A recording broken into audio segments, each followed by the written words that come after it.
One night has passed, and Blue Star has perished. The collective has transcended. In this new world, dangers lurk at every corner. Beasts of monstrous proportions roam freely, and the environment is fraught with peril. Fortunately, every human has been bestowed with the ability to form contracts with beasts, granting humanity a glimmer of hope. Yuan, in a stroke of fortune, has received an enthusiastic prompt that has helped him select a formidable initial beast, along with guidance on its evolution. However, one must wonder, is this prompt overly enthusiastic? Enthusiastic prompt. Due to your recent excessive viewing of videos featuring beautiful women, your physical condition has significantly deteriorated and you must replenish. Immediately, Yuan. Thank you very much. Chapter 1. The World of Paradise. A chilling wind seemed to sweep in from all directions. Yuan lay in bed, shivering and curled up, as he reached behind him to fumble for his ever-elusive blanket. A touch here, and he found nothing. A second touch, and he was struck by the roughness of the surface beneath him. A third touch, and he exclaimed, "What on earth? This is sharp." Suddenly alert, he examined his injured fingers, where a glaring wooden splinter had lodged itself into the tip of his right index finger, crimson droplets rolling down. Curse it! Wasn't there a mattress and sheets laid out? How could I still be pricked? Feeling quite unfortunate, Yuan placed his bleeding finger in his mouth to stanch the flow. Upon surveying his surroundings, he was rendered speechless. The walls around him were made of crude wooden planks, enclosing a space of about 20 square meters, resembling a shantytown-style wooden box. Aside from the rough wooden bed he lay upon, the room was utterly devoid of any furnishings that Yuan's mind, still somewhat intact after graduating from university, instantly conjured thoughts of kidnapping and extortion. Yet, considering his status as an orphan and the already negative balance on his credit card, he felt an inexplicable sense of solace. Solace my foot. Yuan's heart sank further with dread. If it wasn't for wealth, what could they possibly want? He lifted his shirt to inspect his abdomen. Fortunately, there were no strange surgical scars. Hesitating, he then checked his rear. Again, there was relief. The slight discomfort was a reminder of prolonged sitting, with no signs of invasive intrusion, that if it's neither for my kidneys nor my backside, then what could they want with me? Yuan pondered, stroking his chin. It was impossible that he had wandered into this bizarre wooden shack in his sleep. He must have been taken. But then he mused, as a struggling novelist, lacking any real assets, why would anyone have their sights set on him? Could it be that after I wrote about the demise of a female protagonist and then abruptly ceased updates, a reader threatening me with a knife has come to collect? Yuan recalled the fierce debates he had engaged in within the comment section. In that moment, the enemy was too numerous to discern who was loyal and who was treacherous. While he was lost in thought, a grand voice suddenly erupted in his mind. Simultaneously, a blue virtual screen materialized before him, with text rolling in real time, echoing the words of that voice. Upon detection, the Blue Star human race has fully awakened. Welcome, Blue Star human race, to the initial realm of the gods' paradise. Having undergone the baptism of divine power, congratulations to the Blue Star human race for awakening the racial skill, contract with all beings. Based on the divine will's assessment, the Blue Star human race possesses scant knowledge of paradise, thus, an initial skill. Exploration has been granted. By the collective decree of the gods, the Blue Star human race's right to exist in paradise has been acknowledged, granting a 3-day period of absolute defense of home. Under the witness of the divine will, the Blue Star human race has integrated into paradise, and all auxiliary functions have been activated. The divine will has now reseated thus. The trial journey of the Blue Star human race in paradise officially commences. With that, a beam of blue light shot from the virtual screen into Yuan's eyes. Suddenly, a wealth of knowledge regarding paradise flooded his mind. It took him several minutes to recover from his astonishment. It seems I can never return to Blue Star. Gazing at the still-present virtual screen, Yuan gradually accepted the grim reality. Opened the function panel. Following the newfound knowledge in his memory, Yuan began to explore the functionalities bestowed upon them by paradise. The blue virtual screen transformed, revealing several functional modules before him. Personal information, information exchange, and marketplace trading, these were the only 3 functions currently available. With a mere thought, he expanded the personal information function. Codename, Yuan008. Race, Blue Star human race. Beast level, LV1.home. Simple wooden hut 1 star, inferior quality. Beast, none. Please select one from the sea of life within 1 hour. Skills, Contract with all beings racial skill, exploration. Enthusiastic prompt. Though this individual possesses an unremarkable appearance and is prone to carnal desires, he harbors an unknown fortune. He shall surely soar to great heights and achieve remarkable feats in the future. The personal information function was straightforward, with additional details available for expansion. For instance, the skill contract with all beings revealed its effect upon Yu Yuan's focus. Contract with all beings. Due to the uniqueness of their souls, the blue star human race can form soul contracts with any beings within paradise, excluding their own kind, commanding them in battle and growing alongside their beasts. Yu Yuan immediately grasped the essence of this racial skill. It was as if the entire blue star human race had automatically transitioned into beastmasters. As he further examined the personal information function, everything seemed satisfactory except for that last line of enthusiastic prompt that left him quite unsettled. How dare they claim he was unremarkable and lustful? Is such a thing even permissible? This is a blatant personal attack. In a fit of anger, Yu Yuan closed the personal information module and turned his attention to the remaining two functional modules. The marketplace trading function was inaccessible until he completed a prerequisite task of submitting 10 one-star magic crystals. What on earth were magic crystals? Yu Yuan had no clue, so he set that aside for now. The information exchange function was divided into 3 modules: World Exchange, Regional Exchange, and Private Chat. In the World Exchange module, he was unable to speak. Conversely, the Regional Exchange was bustling with activity. Region number: Lower Magic District 1, 2, 3, 4, 5, 6. Population: 6784. Regional Exchange. Where's this place? Kidnapping is a crime? Let me go back. Where are the people from the television station? You used my likeness without my permission, I'll sue you. This won't be settled for less than 100 or 200 million. Help! There's Ha ha ha. A bunch of fools. Still cursing. I've already selected my beast and am heading out. Just wait until I return as the king of the world. What the Hello? Swallow, can you hear me? How to describe it? Thousands of messages cluttered the chat. A chaotic mess. Yet, not all of it was devoid of value. Yu Yuan squinted, glancing at the messages depicting the scenes outside the wooden hut, then turned his gaze toward the wooden door not far from him. The simple wooden door emanated an air of mystery, as beyond it lay a world brimming with opportunities and dangers, entirely unlike Blue Star. Though it bears the name of a paradise, does it conceal dangers at every turn? A trial belonging to the human race. The information he had gathered coalesced in his mind. The instincts of a novelist compelled Yu Yuan to subconsciously contemplate the potential trajectories of the future. At that moment, the enthusiastic prompt from the personal information feature leaped unexpectedly into view, catching Yu Yuan's gaze upon the wooden door. Enthusiastic prompt. Outside, a female gorilla, in a state of frenzied estrus and unable to find a mate, resides in the tree now. Would be an opportune moment for you to film a documentary exploring the issue of reproductive isolation. Or perhaps, should this be classified as an adult film? Chapter 2. The Sea of Life, a fervent prompt. Yu Yuan paid no heed to the peculiar tone of the pop-up window. Instead, fixating intently on the unexpected message that had arisen before him, his heart brimming with excitement. The first time it manifested was at the bottom of the personal information feature, and Yu Yuan had presumed it was akin to a rating system found in games, thus disregarding it. However, now, with no feature interface open, this fervent prompt had suddenly materialized from thin air. Was it conceivable that this fervent prompt was a unique function exclusively for him? Hello? Is anyone there? Shall come out and chat. Damn it. After several attempts, Yu Yuan discovered that the fervent prompt could only be passively triggered and was beyond his direct control. With no other option, he set it aside and prepared to select his beast. From the information gleaned in the regional chat, it was evident that various dangers lurked outside the wooden cabin.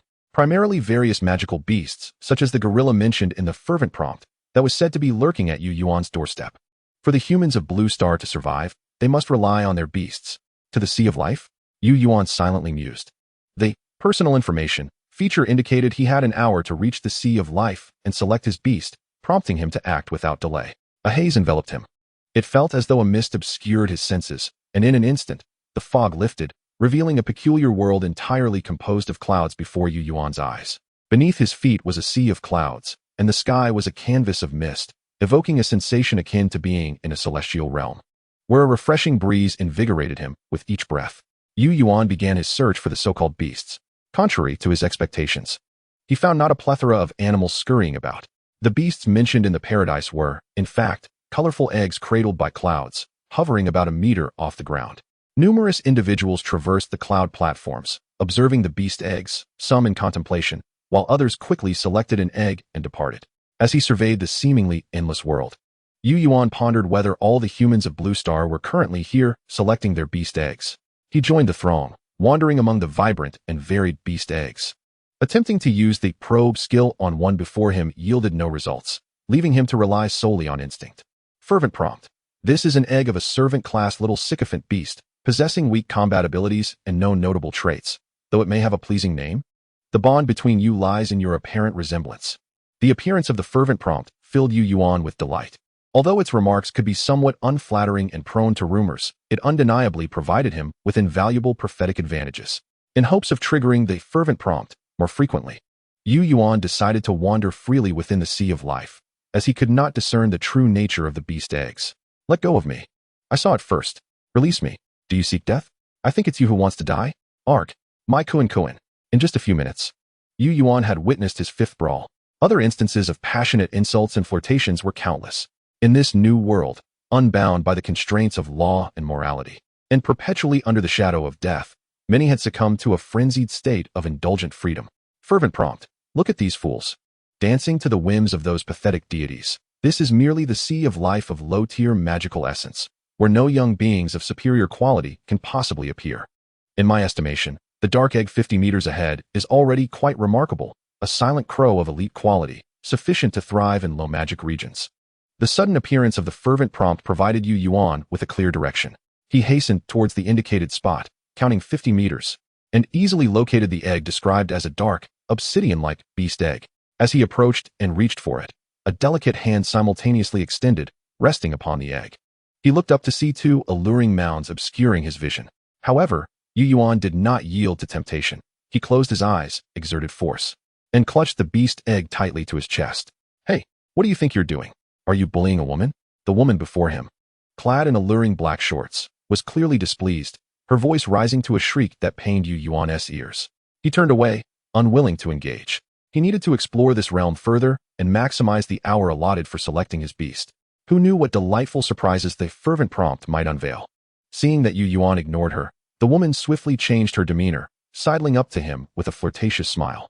Little brother, why not let this egg be with sister? I can reward you.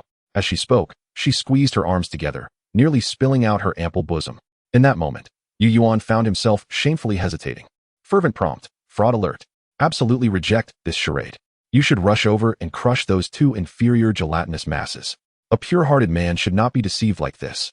Yuan's expression shifted in shock as he stared at the two peaks, exclaiming, What? They're fake. Is this a deceptive trick? His eyes radiated deep anger and suspicion, piercing the woman before him. Bah, get lost. She spat, and, with a disdainful look, turned to flee. Holding onto the guaranteed silent crow beast egg, Yuan continued to meander through the sea of life. The fervent prompt, activated multiple times within those fleeting minutes. Though the content often diverged from Yuan's expectations.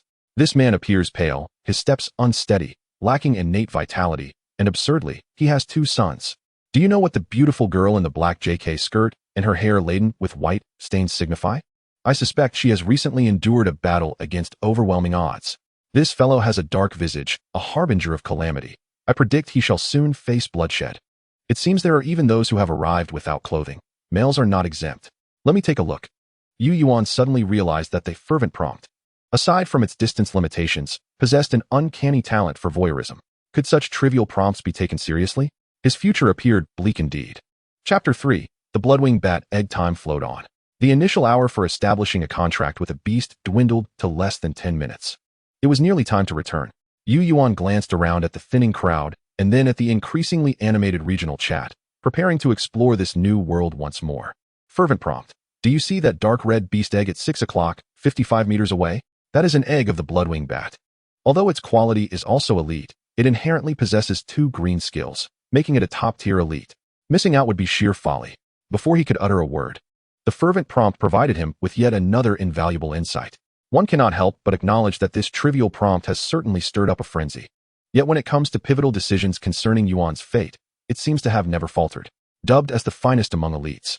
This creature must undoubtedly surpass the silent raven in excellence. Following the direction indicated by the prompt, Yuan scanned the area. Instead of spotting a creature egg, he observed a throng of people congregated 50 meters away. Such scenarios are not uncommon within this initial contract space. Humans have an innate penchant for gathering, particularly in the face of uncertain crises, as they seek solace from fear and reality through collective distraction. Throughout his leisurely stroll in this initial contract space, Yuan had witnessed numerous scenes of bickering, shouting, and even physical altercations. Typically, he would overlook these incidents, unless a captivating fight featuring beautiful women caught his eye. Noticing that only a few minutes remained to select a creature, Yuan decided against further delay and made his way into the crowd.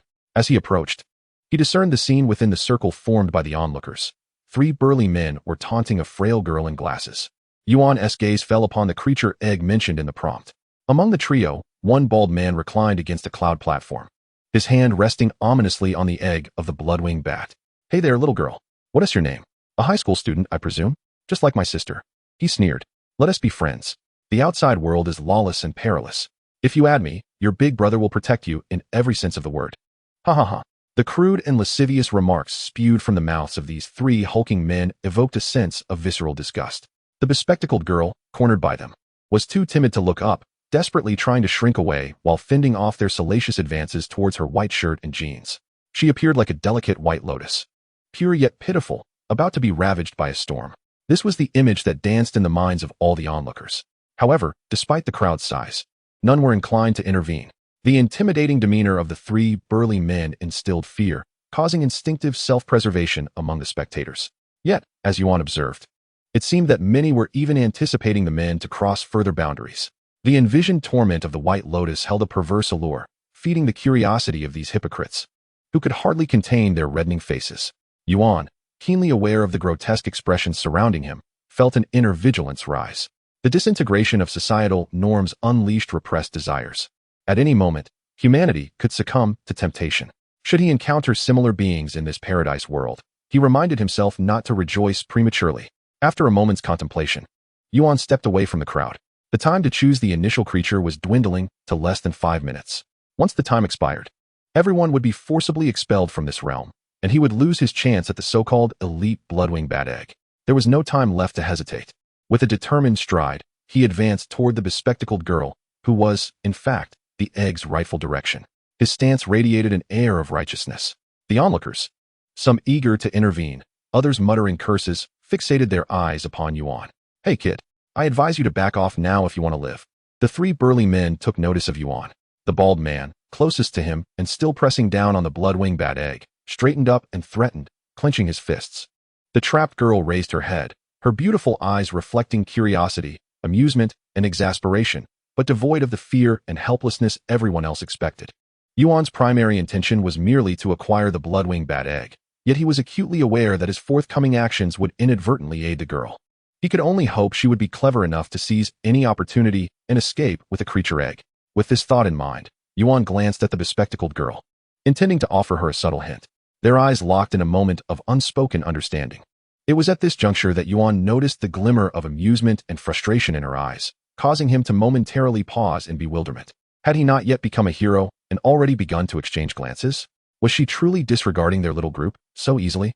The bald man, noticing Yuan's rapt attention on the girl, grew inexplicably furious. He stepped forward, ready to shove Yuan aside. But then crack. The crowd faintly heard the sound of 2 eggs colliding and shattering. They then witnessed the bald man before Yuan clutching his groin, collapsing to the ground, howling in agony like a boiled lobster.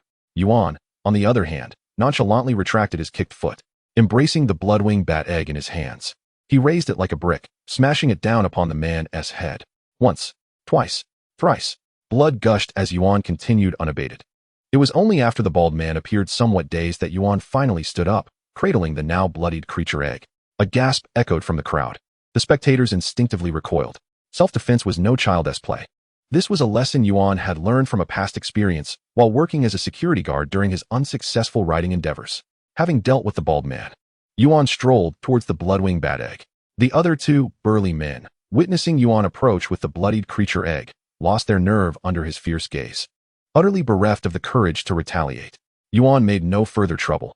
He decisively claimed the bloodwing bat egg, reluctantly setting down the silent raven egg. The rules dictated that one could only select a single creature. With his wish fulfilled, Yuan exhaled a sigh of relief and turned to face the bespectacled girl. Her earlier enigmatic expression led Yuan to sense that this woman was far from ordinary. Indeed, the girl met his gaze with a half-smile, seemingly unfazed by her earlier predicament among the two remaining hulking men. Friendly reminder. This is a mature virgin who enjoys masquerading as youthful. Her actual age is at least 10 years masked by her youthful appearance. Moreover, it is best to maintain a distance, within 3 steps. Her legs are swifter than a bullet. Chapter 4. The Hatching of the Creature Egg. The sudden appearance of this enthusiastic prompt made Yuan instinctively glance at the long, elegant legs of the bespectacled girl, encased in her denim jeans. Unbeknownst to him, her previously timid stance had transformed into a taut, poised position.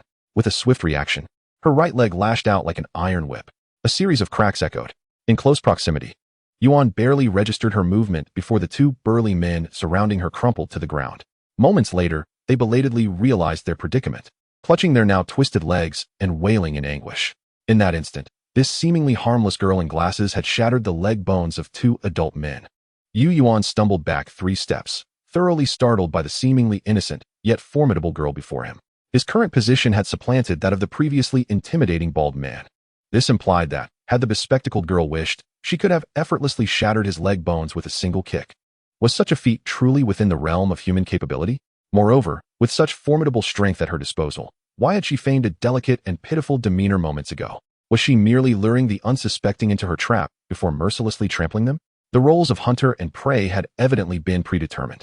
As he contemplated this intricate web of deception, Yuan gazed at the girl through his eyes, akin to a wary observer scrutinizing a grinning demon. The world is not inherently complex. Rather, it is humanity that complicates matters. Greetings, Yinmen Chojio, Shui Baichi, she remarked, her attention dismissively gliding over the 2 individuals writhing on the ground. With a cheerful demeanor, she approached Yuan, extending her hand in greeting. Yes, the street bully who unexpectedly delivered a crushing blow, Yuan. Observing the flair in her self-introduction, Yuan furrowed his brow, pondering his own lineage and skills, before responding with a composed salute. Upon hearing his reply, an unmistakable dark line appeared on Shui Baichi's forehead. Her outstretched hand hovered awkwardly in the air. Yuan, unfazed, refrained from grasping her immaculate, seemingly soft hand. Who knew whether this girl, with her duality of innocence and menace, might suddenly crush his bones with a mere squeeze? The mountains remain unchanged, and the waters flow eternally, until we meet again. Watching Shui Baichi's hand hang limply and the radiance of her smile intensify, Yuan felt an urge to bid farewell and make a hasty exit. Standing beside a woman capable of breaking bones with ease filled him with an acute sense of peril, as if a storm cloud loomed overhead. Hold on, big brother. You saved me, so let us become friends, she exclaimed, her teeth clenched, suppressing her frustration as she offered a pitiful expression brimming with innocent hope. This tearful, fragile facade tugged at one's heartstrings, evoking a sense of pity and compliance. Yet, now aware of her true age and her penchant for youthful pretense, Yuan remained unmoved. Instead, a clear disdain surfaced on his face, betraying his inner thoughts. Crack! Shui Baichi noticed his sudden look of disgust, instinctively tightening her delicate fingers, producing a sharp crack of bone. Yuan's expression stiffened. Observing the girl's face redden and her fists tremble, he promptly revealed his codename. He surmised that any further hesitation would unveil her true nature. Furthermore, the prospect of becoming friends seemed appealing. The new world was shrouded in uncertainty, and navigating it alone posed considerable risk, leaving no room for error. Shui Baichi appeared to be a commendable ally. Though somewhat violent, she seemed principled, possessing a resilient spirit. Even if they could not become trusted companions, mere communication regarding vital information would suffice. Moments later, in Yuan's information exchange under private chat, a new friend, codenamed Shui Baichi 003, appeared. Upon adding her as a friend, Yuan promptly chose to return home. Meanwhile, Shui Baichi, with a smile tinged with malice, observed the spot where Yuan had vanished, cracking her knuckles. Am I not adorable? How could any man avoid me like a viper? She huffed. Next time we meet, I'll be sure to kick your backside. Although she found him somewhat agreeable, she absolutely refused to concede that her youthful beauty was waning. With only half a minute remaining to select her initial beast, Shui Baichi did not hesitate. She casually picked up the bloodied beast egg that Yuan had previously discarded after defeating an opponent. In the absence of her master's supervision during this crucial selection period, Shui Baichi indulged in her penchant for punishing wrongdoers. Yet, She remained acutely aware of the unpredictable nature of regional chat regarding the selection of beast eggs. Noticing that the obnoxious boy seemed reluctant to part with this particular dark egg, she decided to claim it for herself. Should the initial creature prove unsatisfactory, she would relish mocking his poor judgment. Ding! Suddenly, a crisp sound echoed in her ears as a notification appeared in Information Exchange, indicating a new private message. Indeed, my youthful charm remains unblemished, and he is eager to converse with me. A smile spread across her face. The private chat list contained but one friend, that annoying boy. Upon opening the message, she read, "Sister, you referred to me as Big Brother earlier, but upon reflection, that seems inappropriate. I am but 24 years old, while you must be nearing 30. It would be remiss of me to take advantage of you in such a manner. Henceforth, I shall respectfully address you as Sister Shui. If that seems insufficiently respectful, I can endure the indignity of calling you Aunt Shui, for respecting our elders is a traditional virtue that should not be forgotten." As she perused his message, an overwhelming surge of dark energy emanated from the utterly stunned Shui Baichi. "Hey, ha, that insufferable Yuan. I swear I shall have my revenge." Her smile twisted into a fractured grin, and she could no longer maintain her composure. To forget the impending tragedy of approaching 30, she had not celebrated a birthday in years. Yet, this bothersome boy had awakened memories she wished to bury. Cursed be the day. As the final moments for selecting her initial beast came to a close, a flash of white light enveloped her, and she vanished from the space, leaving behind an elder sister's resentment and lingering curses about age that refused to dissipate. Meanwhile, upon returning to his dilapidated wooden hut, Yuan immediately sent a message to Shui Baichi. After dispatching it, clarity washed over him. Deceit is a poor habit, and he would not allow such a flawed worldview to jeopardize his first friendship in the new world. It was his duty to help Shui Baichi recognize reality and awaken her inherent goodness. He initiated the hatching process for the beast egg, as his words resonated. Much like an artificial intelligence receiving a command, the dark red egg suddenly erupted with a surge of rich crimson mist, enveloping the entire egg. Chapter 5. Crisis of Intimacy. As Yuan anxiously awaited the outcome, the blood-red mist dissipated, revealing a creature slightly larger than an adult's palm, curled up on the wooden bed. The bloodwing bat resembled a plush squirrel, albeit tailless, with a predominantly black hue subtly tinged with red. Its outstretched wings resembled the most exquisite black glass, strikingly beautiful. The edges of the wings bore an unusual crimson hue, reminiscent of a scythe harvesting life from the shadows, exuding an ominous aura. Yuan promptly extended his hand, hovering above the bloodwing bat, and utilized the contract all-spirit skill to bind it as his first beast. Subsequently, he was able to glean all pertinent information about the bloodwing bat. Creature, bloodwing bat, juvenile. Quality, elite. Level, 5. Intimacy, 40. Attributes, blood, dark. Skills, blood-sucking fangs, green. Blood flash, green. Silent flight, white. Night combat, white. Description, a high-end hunter that often lurks in the shadows, capable of perfectly discerning direction even in complete darkness. Its ghostly speed allows prey to perceive only a fleeting flash of blood before succumbing to unconsciousness. My goodness, this bloodwing bat possesses not only 2 green skills, but also 2 white skills. Such an impressive configuration undeniably cements its status as the Crme de las Armée among elites. From the memories instilled in his mind by the world of paradise, Yuan understood some rudimentary information regarding beasts and skills. The qualifications of beasts range from low to high as follows: servant, soldier, elite, leader, commander, general, overlord, crown, holy spirit, and divine being, comprising a total of 10 tiers. Qualification not only influences a beast's level cap and growth rate, but also restricts its skill comprehension and mastery. Skills are classified by color, encompassing 6 tiers: white, green, blue, purple, gold, and red. A green skill requires the beast's qualification to be at least elite.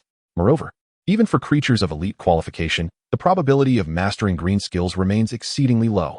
Thus, it is evident that the bloodwing bat, endowed with 2 green skills from birth, possesses an extraordinary innate advantage. Who knows what hidden potential it may harbor? Suddenly, a notification chime rang out. A private message alert appeared. Yuan opened it to find an image. In the picture, Shui Baichi sat upright, her expression resolute. Opposite her, a sinister red-eyed raven stood silently. The two, a human and a bird, shared an eerie gaze. The cold sweat on Shui Baichi's forehead was clearly visible, as if she were enduring immense, invisible pressure. Below the image was an excerpt from her panel, detailing this red-eyed raven. Creature, silent raven, juvenile. Qualification, elite. Level, 5. Affinity, 10. Attributes, evil. Skills: Pain Wound, green. Flesh-rending claw, white. Scavenging, white. Description: even in the face of excruciating torment, this raven remains silent, not because it cannot feel the pain, but because it wishes to conceal this suffering, ultimately exacting vengeance upon any who dare to harm it. Beware of this madness. The Silent Raven. Yu Yuan's first response was one of astonishment. This egg had been taken by Shui Baiqi. Initially, he had contemplated gifting it to her within the initial contract space. But fearing the exposure of such a game-breaking advantage, he had chosen to remain silent. Now that Shui Baiqi had claimed it, the flicker of regret in Yu Yuan's heart vanished entirely. Yet, what could this human and bird be staring at? Do they recognize each other? Yu Yuan gazed curiously at the bizarre photograph of their locked eyes, pondering with a hand on his chin. Friendly reminder: the Silent Raven's elite qualification, coupled with its master's insufficient level, results in reduced control capabilities. Its inherently mad nature and evil attributes mean that only those of unwavering will can command it. Otherwise, their spirit will be gradually corroded into madness by the raven. This marks the first confrontation between master and servant. If successful, the Silent Raven's affinity will increase significantly.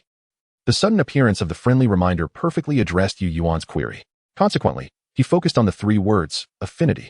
The Silent Raven's mere affinity of 10 was engaged in a close encounter with its master, so what of his affinity of 40 with the Bloodwing Bat? Coming back to reality, Yu Yuan noticed that the Bloodwing Bat had opened its eyes at some point, gazing intently at him as if it were observing prey. A chill swept through his jugular vein. The Bloodwing Bat's crimson eyes seemed to fixate on his throat. Bloodwing Bat. Yu Yuan attempted to call out gently, only to elicit a threatening screech from the creature.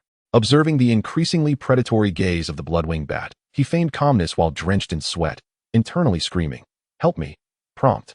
Friendly reminder: the Bloodwing Bat possesses an intense desire for blood. Voluntarily sharing your blood can swiftly enhance its recognition, allowing it to imprint your essence into its perception. Having drifted through life without a worthy master, friendly reminder: if not rejected, I am willing to pledge fealty as a foster father. This life-saving response encapsulated Yu Yuan's most genuine thoughts at that moment. Now that a method had been revealed, he hesitated no longer, contemplating where on his body to offer blood. He touched his neck, realizing he wasn't quite that bold. Ultimately, Yu Yuan decided to extend his wrist for the offering. There seemed to be no other suitable and low-risk location for blood extraction than his arm. As for the lower half, the thought of offering that felt rather indecent. "Hey, little one, want some blood? Come here." Yu Yuan waved his arm in the air, akin to a seasoned angler casting a lure, using his body as bait to attract the Bloodwing Bat's attention. Indeed, though the Bloodwing Bat may not be obedient, it did not mean it could not comprehend. The fierce demeanor of the Bloodwing Bat suddenly softened, its crimson eyes locking onto Yu Yuan with an expression that flickered with human-like surprise and delight. In an instant, the shadow of blood darted forward, and the Bloodwing Bat alighted upon Yu Yuan's arm. Without further ado, it brandished its sharp fangs and sank them into his wrist. "Ouch!" Yu Yuan exclaimed suddenly. He had anticipated that being drained by the Bloodwing Bat would be painful, yet the actual sensation was entirely different. As the bat's fangs pierced, he felt a slight tingling. With the process of blood being drawn and swallowed, the tingling gradually faded, leaving only a pleasant sensation. How reckless! I should have used my lower half as bait earlier. Yu Yuan chastised himself inwardly. However, moments later, he sensed something amiss. The pleasantness remained. Yet why did his eyelids suddenly feel so heavy? "I feel so sleepy. Little one, if you keep this up, you won't have a master anymore." Upon realizing the abnormality in his body, Yu Yuan's complexion had already turned pale, collapsing onto the wooden bed, blood loss rendering him too weak to rise. He could only muster the strength to shout out once, before resigning himself to fate. Fortunately, the Bloodwing Bat did not intend to kill him. This little creature, just born and inexperienced in bloodsucking, had merely become addicted. At Yu Yuan's shout, the Bloodwing Bat displayed clear panic. Subsequently, Yu Yuan felt a rush of warmth returning to his arm. Moments later, his pale complexion regained a hint of color, and his body regained some sensation. The Bloodwing Bat released its grip, sitting beside Yu Yuan's head like a child who had misbehaved, its crimson eyes gazing at him with a clear expression of concern. "Little one, you must make it up to me in the future." Yu Yuan tilted his head, struggling to lift his arm to stroke the Bloodwing Bat's soft head, refraining from overly chastising it. After all, it was a companion to whom he would entrust his life. At this moment, the Bloodwing Bat's affinity had effortlessly reached 80. With a slight upward trend, this daring adventure had indeed borne fruit. The Bloodwing Bat gently nudged Yu Yuan's palm, then, assuming the demeanor of a miniature adult, solemnly patted its chest and emitted a couple of chirps. With the contract established, Even without understanding the language of beasts, Yu Yuan could discern its meaning. Leave the rest to me. Chapter 6. The Savage Gorilla. Once his weary body had fully recuperated, Yu Yuan approached the wooden door of the small cabin. Beyond lay a new world brimming with opportunities and dangers. Drawing a deep breath, he forcefully pushed open the wooden door. A brilliant splash of green instantly flooded his vision. Outside sprawled a dense forest, with towering trees reaching dozens of meters high. The good news was the abundance of resources. The bad news was the underbrush that thrived below, limiting visibility to no more than 20 meters, where peril could lurk unseen. A roar, rife with repressed excitement, immediately captured Yu Yuan's attention. A robust gorilla, its coarse black fur bristling, stood on a branch over 30 meters high, merely 15 meters to his left. Upon spotting Yu Yuan emerging from the cabin, it resembled a starved patron of the flesh, its eyes aflame with fervor, thumping its muscular chest with a resounding thud. Enthusiastic hint. Just look at that magnificent physique, those voluptuous lips. What man, having been single for 24 years, could possibly resist the allure of such a rare beauty? Damn that hint. Yu Yuan's expression darkened. What did it mean by being single for 24 years? It might as well have asked for his ID. Moreover, the creature in the tree boasted arms thicker than his own thighs and a mouth twice the size of his head. He doubted anyone, aside from those from that extraordinary realm, would dare to take a bite. As he ridiculed the enthusiastic hint, Yu Yuan activated his skill, Examine, on the savage gorilla. Creature, savage gorilla. Qualities, servant. Level, 5. Attributes, beast. Skills, frenzied heavy punch, white. Description, an intelligent creature obscured by its volatile temper, cruel and fierce, yet merely a brutish carnivore to those of higher intellect. The gorilla roared twice before leaping from its perch, hurtling through the air towards Yu Yuan. The bloodwing bat perched on his shoulder, a flash of ferocity gleaming in its crimson eyes. Vivid red energy began to envelop its wings, rendering them as sharp as a finely honed blade. With a resounding thud, the leaping gorilla suddenly halted just 10 meters away, as if colliding with an invisible wall. The immense recoil propelled it skyward, landing several dozen meters away, dazedly shaking its head. Yu Yuan was not surprised. This outcome had been anticipated. He turned to glance back at the modest wooden cabin, revealing information about his home territory. Home base, simple wooden cabin. Quality, 1-star inferior. Territory area, 300 square meters. Attached structures, none. Home characteristics, absolute defense, red, 3 days remaining. The 3 days of absolute defense not only safeguarded the wooden cabin, but also encompassed the entire territory of 300 square meters, roughly forming a circle with a 10-meter radius. Xiaohong go. After testing the home's absolute defense, Yu Yuan commanded, eager to assess the bloodwing bat's strength. Though the bloodwing bat shared the same level as the savage gorilla, its qualifications surpassed those of the gorilla by 2 tiers, and it possessed far more sophisticated skills. On paper, victory was assured, yet the extent of the disparity remained to be seen. Upon hearing Yu Yuan's command, the bloodwing bat tilted its head in confusion from its perch on his shoulder. Xiaohong, who is that? Due to their bond, Yu Yuan shared a mental connection with his beast. Even without vocalizing its thoughts, he sensed its bewilderment. Xiaohong is your name. It's settled. Now go. Use your blood-sucking fangs. Yu Yuan excitedly pointed forward, adopting the anticipated demeanor of a beast master.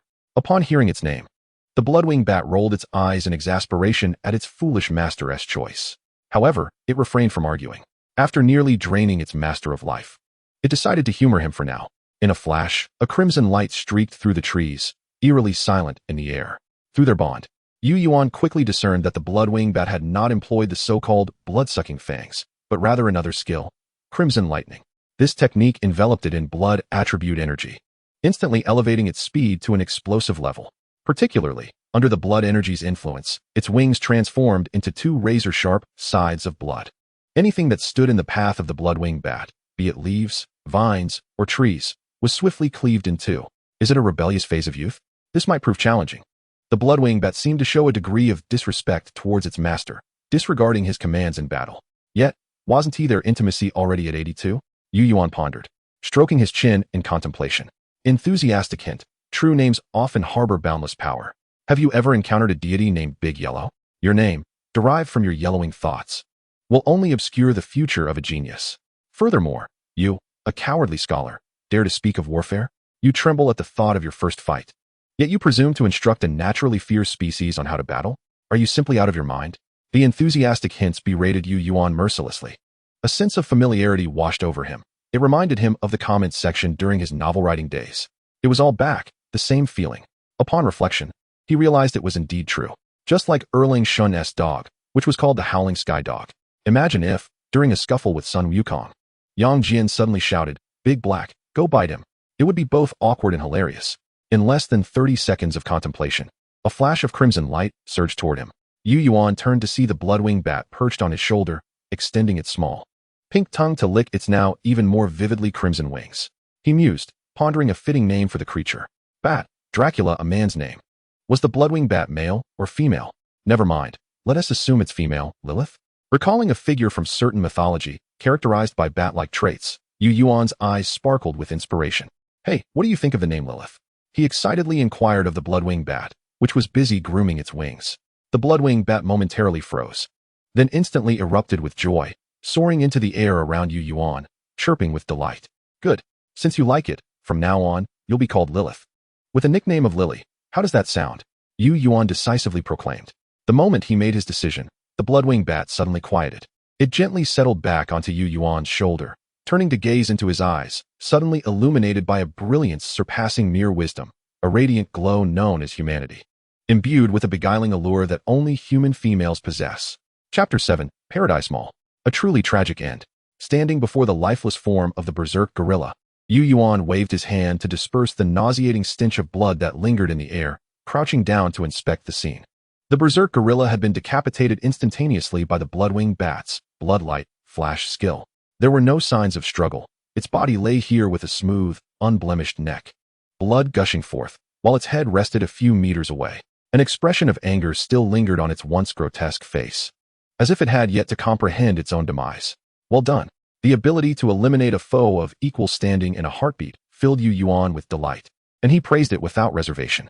Lily met Yu Yuan's gaze, proudly raising her head, as if to say, "What else is there to discuss? Detected deceased monster. Would you like to extract magical essence?" Yu Yuan extended his hand to stroke the coarse fur of the berserk gorilla, at which point a notification suddenly appeared. Likely a feature provided by the paradise for the inhabitants of the Blue Star. Extract. Yu Yuan replied without hesitation. After all, he was not a butcher. Nor did the majority of Blue Star's inhabitants possess the capability to dismember magical creatures. The paradise's provision of such a function was exceedingly considerate. A beam of white light enveloped the berserk gorilla's corpse entirely in response to Yu Yuan's command. Moments later, dozens of translucent orbs and an intact hide were separated from the white light and neatly arranged to one side. Once the radiance faded, the berserk gorilla's remains were left as mere bloodied flesh, the blood pooling around it. The sudden surge of metallic odor nearly caused Yu Yuan to retch.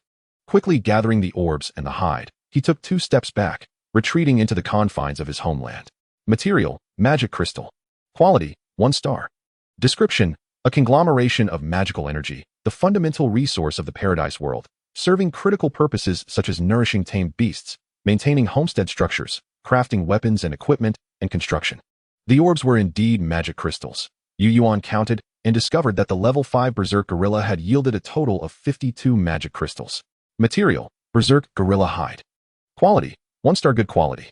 Description, an exceptionally intact and resilient hide, rather coarse for bedding but capable of yielding unexpected results when crafted into armor or other defensive items. After reviewing the magic crystals, Yu Yuan utilized his detection skill on the hide to obtain relevant information.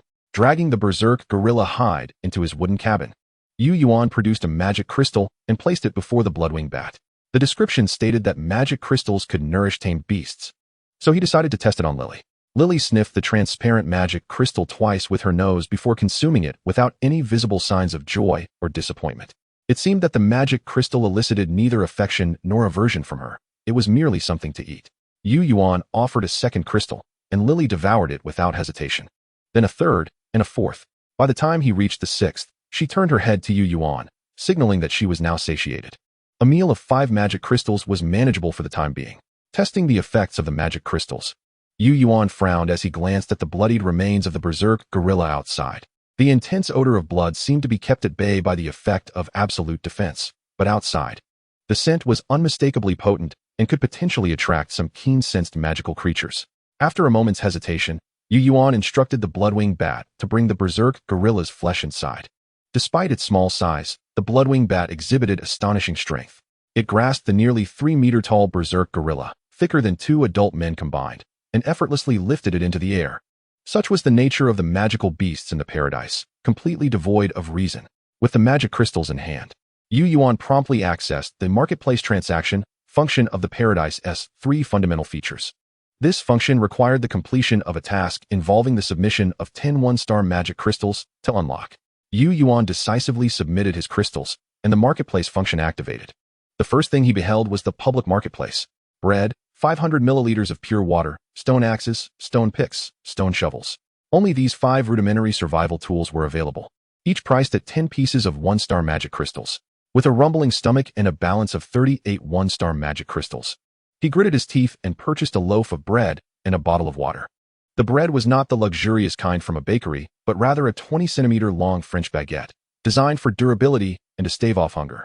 If only he had a canine-type tamed beast, it would surely benefit from chewing on it. The pure water was standard, simply ordinary bottled water from a supermarket, devoid of any peculiar taste.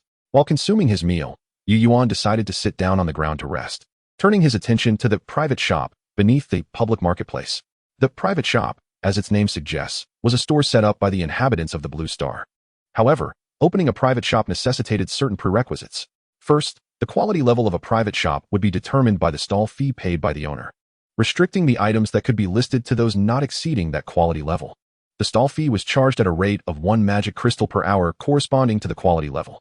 For example, if Yuan wished to open a 2-star shop, he would need to pay 1 2-star magic crystal per hour. Simultaneously, his shop could sell goods of 2-star quality and below. Second, only items within the territorial confines could be listed in the private shop, and the shop did not offer storage capabilities. After items were listed, they would not vanish immediately, but would only be transferred from the seller's territory to the buyer's territory once purchased. The restrictions on the private shop were significant, primarily to prevent clever individuals from exploiting bugs. For instance, using the shop as an unlimited storage space or directly listing stolen goods to evade detection by magical creatures. Yuan diligently perused the details. Given the current circumstances, everyone was likely quite impoverished, and it was doubtful anyone would spend money to open a shop. Just as he pondered this, a shop icon suddenly appeared in the private shop module. Yuan instinctively clicked on it. 1-star spark flint, 1-star iron ore, 1-star illuminating firefly stone, 1-star mossy hard stone. This shop, whimsically named Little Fatty Wants to Get Full, was filled with various ores.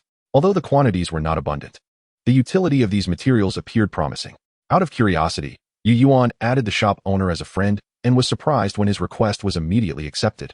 The name displayed was Qian Eba 012. Upon seeing the newly added friend's username, Yuan received a private message almost instantly. Friend, I need stones. If you see any stones you fancy, just tell me, and I'll give you a low price. Even if I don't have the stones you want, just describe the characteristics of the stones you need, and I'll go find them for you right away. The sender's tone was somewhat impatient. Instead of rushing to procure items, Yuan found the situation intriguing and inquired, Friend, let us put purchasing aside for now. Since you're so eager for magic crystals, it seems you don't have much stock. Why then, are you operating a shop? In a cavern deep within a monstrous peak, far from Yuan, a little chubby boy surveyed the enclosed rocky surroundings and the towering cliffs above, his eyes brimming with tears. He had not desired this. The place of his birth was truly unfit for humanity. Chapter 8, Treasure Chests and Blueprints. While indulging in some bread, Yuan engaged in a brief conversation with Qian Eba, through which he gleaned insights into his plight. Qian Eba hailed from a profoundly secluded mine, its entrance resembling a well, with sheer cliffs extending hundreds of meters into the air, revealing the distant sky. In such an inhospitable environment, not only was it impossible to hunt magical beasts for crystals, but even sustenance was a scarce commodity. Today, fortune smiled upon him as a level 2 avian magical creature. Disoriented, fell into Qian Eba's domain, where he successfully ambushed and dispatched it, procuring 24 magical crystals. Upon unlocking the marketplace feature, he discovered the private shop module. Given his geographical predicament, without a means to earn magical crystals, death seemed inevitable. Resolutely, Qian Eba established a private shop, listing various ores he could collect in his vicinity, hoping to generate some income. Listening to his tale, Yuan felt a sense of relief. He was fortunate to be born in a resource-rich forest, teeming with magical creatures. Even if he could not afford bread or water, a cautious foray outside would yield edible wild fruits, mushrooms, and vegetables. Offering some simple words of solace, he promised to visit Qian Eba's shop that evening before departing the territory. The woods were dense and shadowy. Yuan meandered through the underbrush, exploring the surrounding area of several hundred meters. Suddenly, a sound reminiscent of a saw cutting through wood emanated from the nearby thicket, accompanied by an animal's grunting. His companion, the bloodwing bat Lily, instinctively braced for action, crimson energy beginning to seep from its surface. Taking a deep breath, Yuan crouched low and stealthily approached. Parting the foliage, a colossal tree loomed before him, its height obscured by the canopy of surrounding trees, yet its trunk measured an impressive 7 to 8 meters in diameter. The rough, blackened bark, cracked and mottled with moss, resembled a heavy suit of armor encasing the giant tree.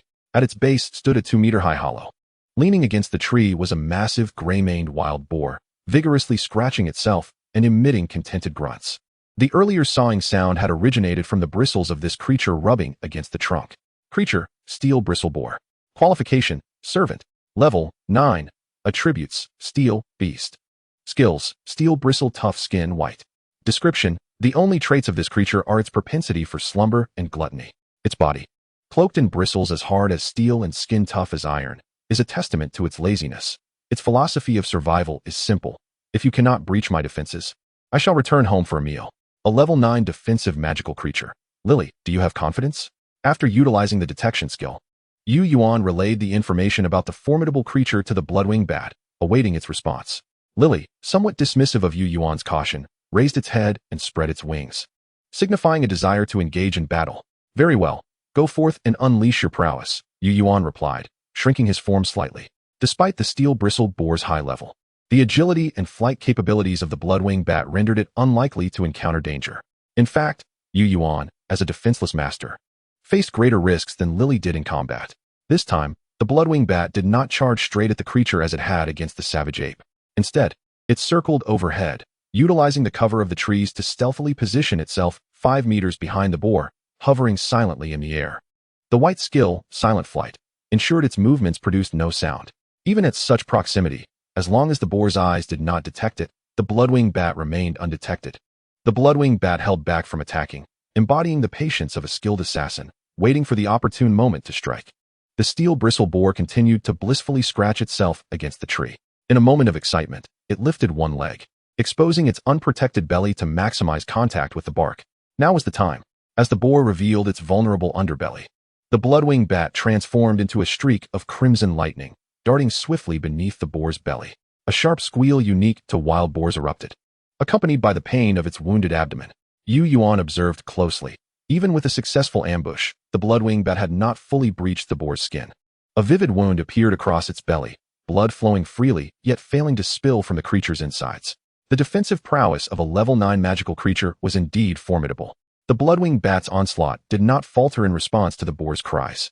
Employing the bloodlight flash skill repeatedly, it targeted the boar's eyes, nose, and knees, areas devoid of bristle protection, rendering the creature's sole defensive skill ineffective.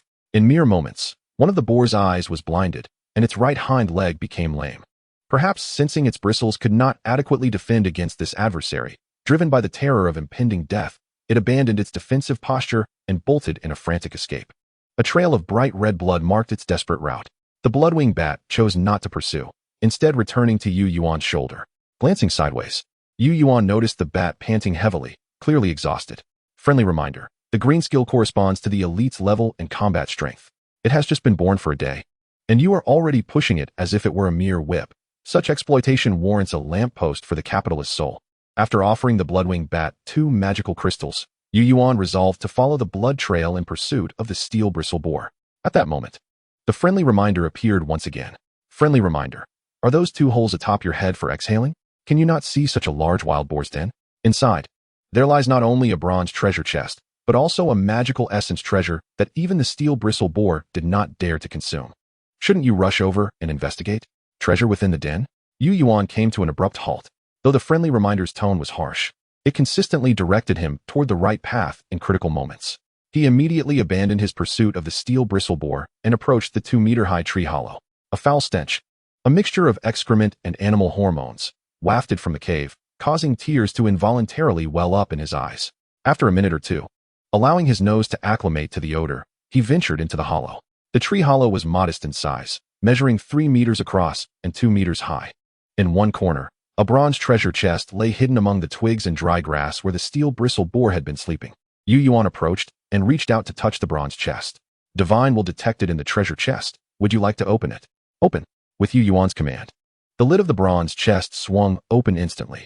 5 beams of light surged forth from within, landing on the ground and transforming into 5 distinct items. The bronze chest, having released its treasures, collapsed into a myriad of luminous particles that dissipated into the air. Simultaneously, a virtual prompt materialized before Yu Yuan. Bronze treasure chest opened.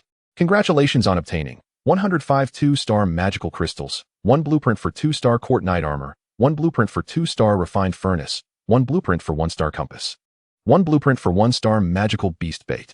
Chapter 9. The Roar of the Tiger in the Woods. Blueprint, court knight armor. Quality, 2 stars. Usage count, 55.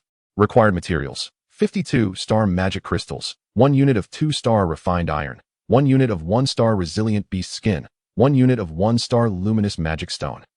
Description: a standardized knightly equipment developed by the Royal Alchemical Workshop. It embodies both defensive and agile characteristics, significantly enhancing the survival probability of humanoid beings when confronted by soldier-level magical creatures.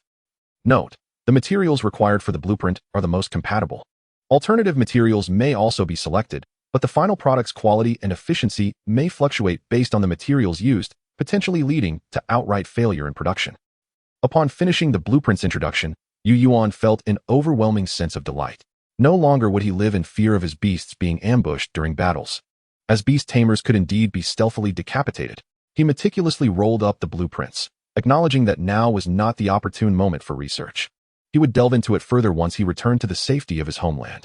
Subsequently, Yu Yuan resumed his search within the wild boar's lair. A notification informed him that, in addition to treasure chests, there lay a certain magical essence treasure hidden within the lair, the nature of which remained a mystery.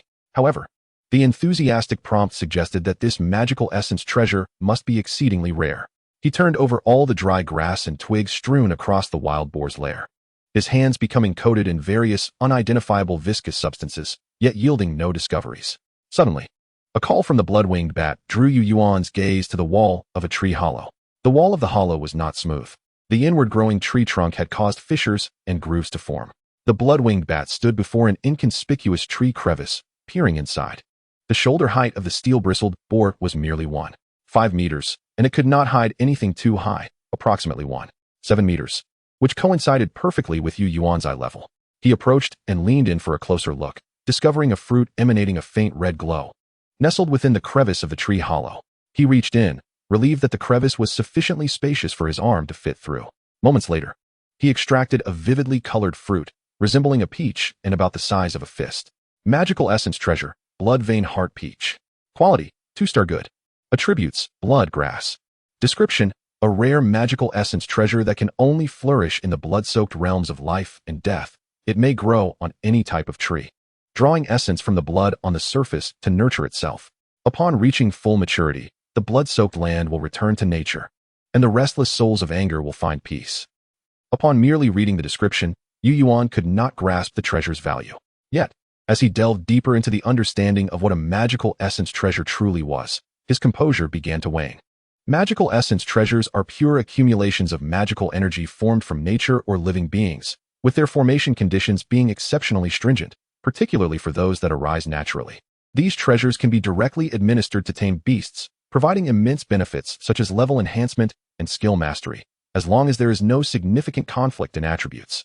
Most importantly, magical essence treasures can help magical creatures with exhausted potential break through their limitations, allowing for evolution or an increase in their aptitude ceiling. It was no wonder the steel-bristled boar had refrained from consuming it. It was likely saving it to break its own aptitude limitations after reaching level 10. Yu Yuan gazed at the peculiar fruit in his hand, resembling a heart and riddled with blood vessels, feeling a rush of excitement. He did not expect the 2-star magical essence treasure to enable the blood-winged bat to overcome elite aptitude limitations, but consuming it would certainly offer substantial level boosts, which was incredibly practical. Without hesitation, Yu Yuan presented the blood vein heart peach to the blood-winged bat, saying, "Lily, hurry and eat it." The blood-winged bat glanced at the fruit, and though the abundant and pure magical energy, along with the intriguing scent of blood wafting from it, enchanted it. After a moment of hesitation, it resolutely shook its head. Yu Yuan, witnessing the bat nearly drooling yet refusing to eat, was perplexed. Why the reluctance to partake? Surely it couldn't be unwell? Enthusiastic prompt. The fundamental purpose of magical essence treasures is to facilitate a leap in life for beings. Your little companion is still in a rapid growth phase from juvenile to adulthood, and its life characteristics have yet to stabilize. Prompting a life leap at this stage is akin to administering hormones to a healthy child. It is an act of folly. After reading the prompt, Yuan felt somewhat embarrassed. He had completely forgotten that the blood-winged bat was still a juvenile. Everything must be approached with patience. Tucking the blood-vein heart peach into his pocket, along with several blueprints in hand, Yuan exited the steel-bristled boar's tree hollow and set out in pursuit of the severely injured boar, following the trail of blood. Although Yuan was not a professional hunter and often lost the blood trail, the blood-winged bat's acute sensitivity to the scent of blood consistently guided them in the right direction. Along the way, they encountered numerous magical beasts. However, contrary to Yuan's expectations, not every magical creature charged mindlessly at them. Some actively avoided confrontation. Others would not attack unless provoked. And certain beasts would issue warnings when their territory was encroached upon, refraining from pursuit as long as one retreated. After traversing nearly 1,000 meters, Yuan finally instructed the blood-winged bat to dispatch a hapless level 2 mad rabbit. It was now tied to his waist with a grass rope, already designated for tonight's dinner. After about half an hour of pursuit, Yuan emerged from a thicket, only to be confronted by a wide, barren path devoid of grass. The path was 3 meters wide, seemingly not artificially constructed, but rather resembling a trail frequently traversed by large animals. The blood-winged bat flew above the path, its nostrils flaring, and immediately descended onto the left side, where a conspicuous puddle of crimson blood lay. Yuan stepped onto the path, veering left in pursuit. The absence of grass on the path made the blood clearly visible. Now, even without the blood-winged bat, Yuan would not lose the trail. Moreover, based on the blood's condition, it appeared that the steel-bristled boar had suffered an increasingly severe wound from prolonged running, evidenced by the greater splattering of blood and chaotic wild boar tracks along the path. The steel-bristled boar was surely doomed. Yuan's heart raced, and his pace quickened. Suddenly, a thunderous roar echoed before him, reverberating through the forest. A fierce growl, both a display of anger and a warning, signaled the presence of a formidable adversary.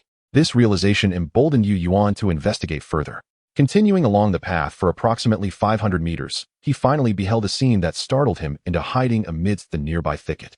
A towering creature, nearly 2.5 meters tall, adorned in obsidian-scaled armor, stood at the edge of a rushing river, incessantly expelling waves of inky darkness into the waters.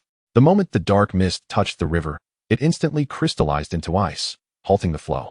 In but a fleeting moment, the surface before the formidable black-scaled tiger had transformed into a vast expanse of frozen terrain, emanating a chilling aura.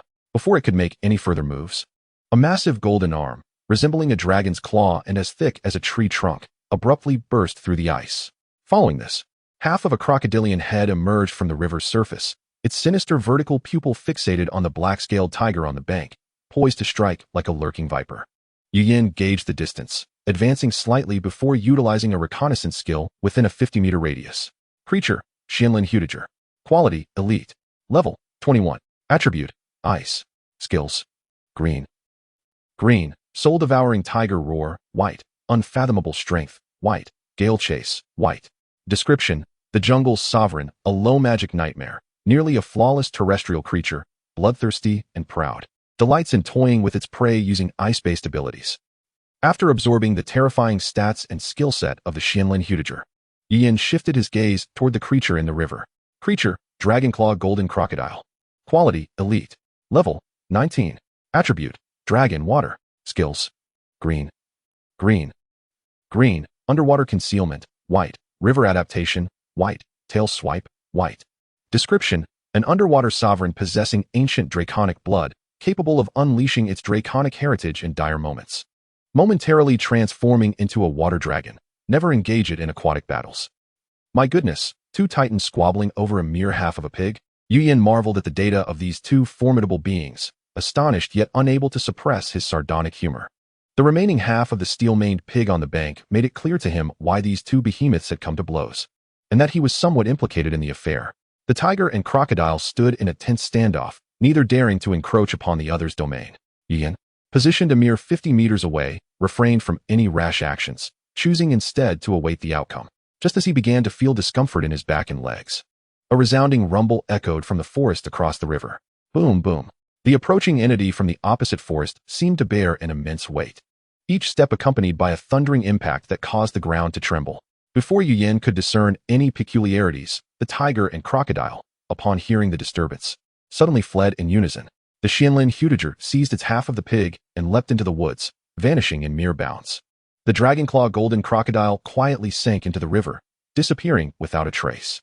Realizing the urgency of the situation, Yuan hastily summoned his bloodwing bat to carry him swiftly back the way he came. Not only he, but other creatures that had previously remained undeterred by the tiger's roar were now frantically fleeing. Their singular goal appeared to be to distance themselves from the river. As Yuan had just escaped 100 meters from the vicinity, a colossal hand, resembling a small mountain, emerged from the forest on the opposite bank, effortlessly swiping aside the towering trees like mere grass. Subsequently, a giant figure, towering dozens of meters, emerged amidst the foliage. The bloodwing bat, gripping Yuan's clothing, veered off, evading the giant's line of sight. In his last glimpse, Yuan saw the giant slightly raise its arm, seemingly hurling something in his direction. Boom! A massive boulder, measuring 20 meters in diameter, rolled past him. Like a bowling ball across the ground, it obliterated any trees or creatures in its path, reducing them to mere rubble enveloped in earthy energy. 10 minutes later, Yuan had successfully distanced himself from the perilous area. He could still hear the thunderous sound of rolling stones from the river's direction, but curiously, it seemed that the unknown giant had not crossed the river. Despite his lingering doubts, even if he had 20 lives, he would not dare return. Moreover, the bloodwing bat had exhausted its stamina during their rapid escape. Now resting on his shoulder, barely able to breathe. Sensing the direction of his home, Yuan pressed onward without pause. Along the way, he dispatched several creatures that had turned aggressive amidst the chaos, ultimately returning to his sanctuary. By this time, the sun had dipped low on the horizon, and dusk was approaching. Fatigued, Yuan opted to enter his wooden abode, reclining on his bed and engaging in a chat for relaxation. Brothers, is there any food? I haven't eaten all day and am starving. You're starving? What do you need to hunt for? We're in the forest and plains. Finding food shouldn't be a problem. Lazybones deserve to starve. Bro, it's easy for you to say. I picked a level 1 gluttonous snake. Who can it fight? It almost became a belt.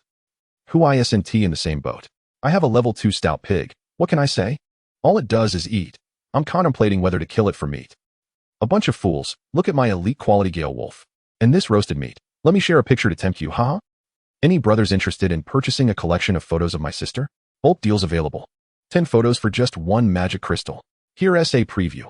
For details, visit my private shop, Victoria's Secret, shop number. From the chat, it was apparent that upon entering this new world, most individuals were struggling to adapt and faring poorly. Furthermore, their summoned beasts were comprised of over 90% servant quality. Initial level 12, with only a handful possessing soldier quality, starting at level 34. Elite quality beasts had yet to be flaunted. It remained uncertain whether this was due to a deliberate concealment or if, like Yuan and Shuebaichi, they had initially suffered defeat at the hands of their own summoned beasts due to insufficient bond levels stemming from their low summoner rank. The regional exchange was predominantly filled with grievances, yet not devoid of valuable content. The prospect of the photo-selling sister appeared promising. With a smile, Yuan clicked on the sister's shop, and after some haggling, he purchased 100 photos for 2 magic crystals, taking his time to enjoy them. Meanwhile, the bloodwing bat, intrigued, leaned in, and despite Yuan's attempts to shoo it away, both began to engage in a whimsical critique of the artistry until darkness enveloped the land. Ding! A notification for private chat suddenly appeared. Upon opening it, Yuan found a message from Shuebaichi. Hey, you're not dead, are you? Thanks to you, I managed to select such an impressive initial beast. Here's 20 magic crystals for you to buy something to eat. Following this, 20 magic crystals fell before Yuan. His mind momentarily stalled. He instinctively replied, "What do you mean? Are you trying to support me?" Chapter 11. I am destined to perish upon our meeting. In an exceedingly desolate expanse of snowy plains, Shuebaichi's humble abode stood solitary. 20 magic crystals are hardly sufficient. I still need 10 more to unlock the shop. I ought to send him another 10, considering how much I've benefited from him. Shuebaichi sat on a wooden bed, gnawing on a charred piece of unknown beast meat. The unpalatable, bizarre flavor provoked a deep furrow in her brow, yet she persevered through the discomfort, swallowing it down with the melted snow water. With a sigh, Shuebaichi extracted 10 remaining magic crystals from her dwindling pile and set them aside, preparing to send them to Yuan. Almost immediately, she received a response from him. What do you mean? Are you suggesting you want to support me? The sensitive keywords related to age triggered an immediate reaction in Shuebaichi's mind. How audacious. An older woman taking advantage of a younger man. What a vast age gap. Soon, I'll be withered and old. Cursing under her breath, she thought, that scoundrel, even if he doesn't starve, I'll make sure he regrets wasting my money. In frustration, she slammed her palm on the bed, causing a section of it to give way. Startled by the sudden commotion, the quiet crow that had been resting nearby opened its fierce crimson eyes, glancing around for the source of the disturbance. Upon noticing Shweb Baichi's fiery gaze, the crow promptly fell silent, shutting its eyes as if to feign ignorance. This girl is not to be trifled with, it seemed to think, best to steer clear. Just as Shweb Baichi was about to unleash a torrent of insults upon Yu Yuan's ancestors, he returned the funds, watching the jingling 20 magic crystals fall to the ground. Her mind momentarily short-circuited. I have resources, I don't need yours. Magic crystals have numerous uses. I mustn't squander them in these early stages, Yu Yuan replied with amusement. During their time in the Sea of Life space, he had perceived Shweb Baichi as resolute, slightly scheming, yet imbued with a robust sense of justice. To his surprise, she also possessed a touch of Na'vi charm. Magic crystals were akin to currency, essential for survival in the new world. No one could predict what tomorrow held, and the instinct to hoard resources grew stronger in times of crisis. Yet this sister, despite earning little in a day, had sent him 20 crystals as an unintentional act of kindness. It was both touching and somewhat amusing to Yu Yuan. Really, you don't want them? Don't put on a brave face, he teased. Sister Shwe, I truly don't want them, came her swift reply. Try calling me sister again. Just today? I kicked the kidneys out of a wild dog. I'd be happy to see if you'd fancy a taste of that. The audacity of her words sent a chill down Yu Yuan's spine, prompting him to relent. In this world, normal beings were a rarity. All were creatures endowed with magic. What mortal could claim to shatter the kidneys of a magical beast? Such a formidable woman would instill fear in anyone. He gathered some firewood and purchased flint from Qianiba's shop, igniting a fire outside the wooden cabin to roast a rabbit. As he prepared dinner, he and Shweb Baichi engaged in casual conversation, exchanging insights about their respective survival circumstances. Through their dialogue, Yu Yuan learned that Shweb Baichi resided in a frigid, snow-covered expanse. The temperatures plummeted to around -10 degrees during the day and fell even lower at night, making it nearly unbearable. The most abundant resource in her region was snow, ensuring an ample supply of water, followed by resilient leather. Curiously, although the snowfield was expected to be a barren and lifeless area, Shweb Baichi frequently encountered various lizard-like magical creatures. Moreover, her exploration skills indicated that about 20% of these lizard-shaped entities possessed the rare dragon attribute. As a result, she had no shortage of magical beasts to hunt, far surpassing the misfortunes of Qianiba. You're situated in a forest. Surely there's an abundance of wood? Do you have any one-star timber? Please chop some for me. I'll pay you. Upon hearing about Yu Yuan's environment, Shweb Baichi immediately sent an excited message. Before Yu Yuan could inquire further, she forwarded the details of a blueprint. Blueprint, constant temperature bed. Quality, 1 star. Usage count, 33. Required materials, 21-star magic crystals. 10 1-star soft leather, 5 1-star wood, 0. 5 1-star iron, or 0. 1 1-star red rock. Description, a wooden bed that automatically adjusts its temperature according to the environment. Sturdy and durable, it is specially crafted for nobility. If funds permit, one may opt for fragrant special wood to enhance the sleep-inducing properties of the runes on the bed. Upon examining this item, Yu Yuan's eyes lit up. Sister, let us make a deal. I don't want your money. But could you grant me one usage of this blueprint? He had grown weary of the splintery wooden bed and yearned for a replacement. Shweb Baichi, intrigued, responded, Oh, that could be arranged. But aren't you curious about how I came by this treasure? How else could it have come to be but from opening a treasure chest? Yu Yuan replied. Could it be that you also Shweb Baichi's astonishment prompted Yu Yuan to share the introduction of the court knight armor blueprint, 2 stars, without hesitation? Wow, Shweb Baichi exclaimed, her eyes gleaming as she read the description of the armor. The innate physical prowess of the paradise creatures had long irked her. If she donned this armor and wielded sharp weapons, she could challenge those magical beasts on her own. It seemed that different people led vastly different lives. Yu Yuan's initial reaction upon seeing the blueprint was one of relief at finally being safe, while Shweb Baichi's was a fervent thought. If I'm wearing this, do you still think you can be safe? Brother, shall we negotiate? Yu Yuan, sensing the mischief brewing in Shweb Baichi's words, replied, We can negotiate. I can let you use it once, but what will you provide in return? Shweb Baichi glanced at her collection, feeling a pang of helplessness. After finally opening a black iron treasure chest, she had only found 5 1-star magic crystals and 1 1-star blueprint. Her luck was terribly poor, and she was quite impoverished. If you trust me, consider it a loan. If I survive, I will surely repay you, she sent, her previous nonchalant demeanor replaced with a grave seriousness. In her former world, She would never entertain such a troublesome proposition, but this was paradise. She had to seize every opportunity to secure her survival. Learning to make sacrifices was a lesson humanity must endure to adapt to any harsh environment. After sending the message, Shui Baiqi felt an unprecedented tension, even more so than when she had been called to the principal's office for school fights. "That's simply one do," came Yu Yuan's reply, causing her heart to sink. Yet she bore no grudge. Such was the nature of humanity. "You think you can just brush this off without any investment? You must understand that we are in the early stages of survival. How precious these resources are. Don't say I'm not supporting you. If you survive, you owe me double, understood?"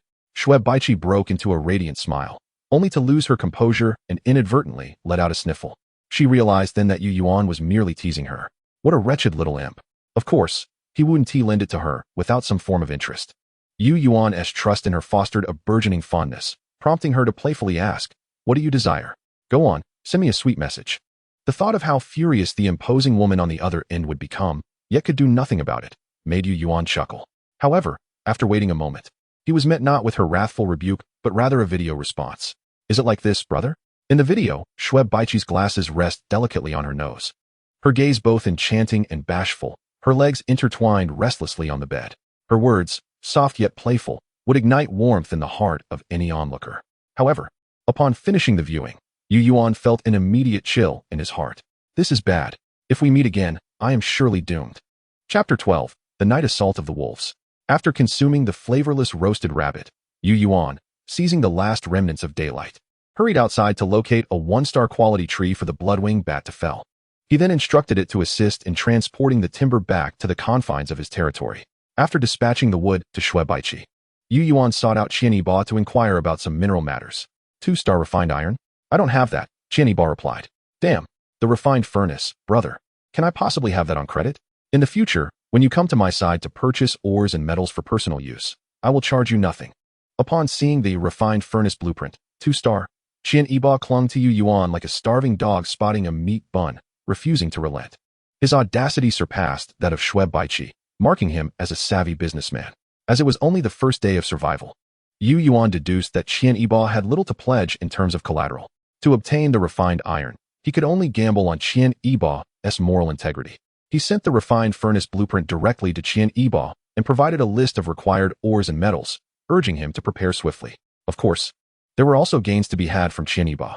He promptly sent over the iron, ore, and magnetic stone materials needed for the compass blueprint, 1-star. Yu Yuan fed the materials into the blueprint, and with a flash of white light, the usage count of the compass blueprint diminished from 1010 to 910. Subsequently, a palm-sized circular compass materialized beside the blueprint. Yu Yuan picked up the compass and tested its orientation.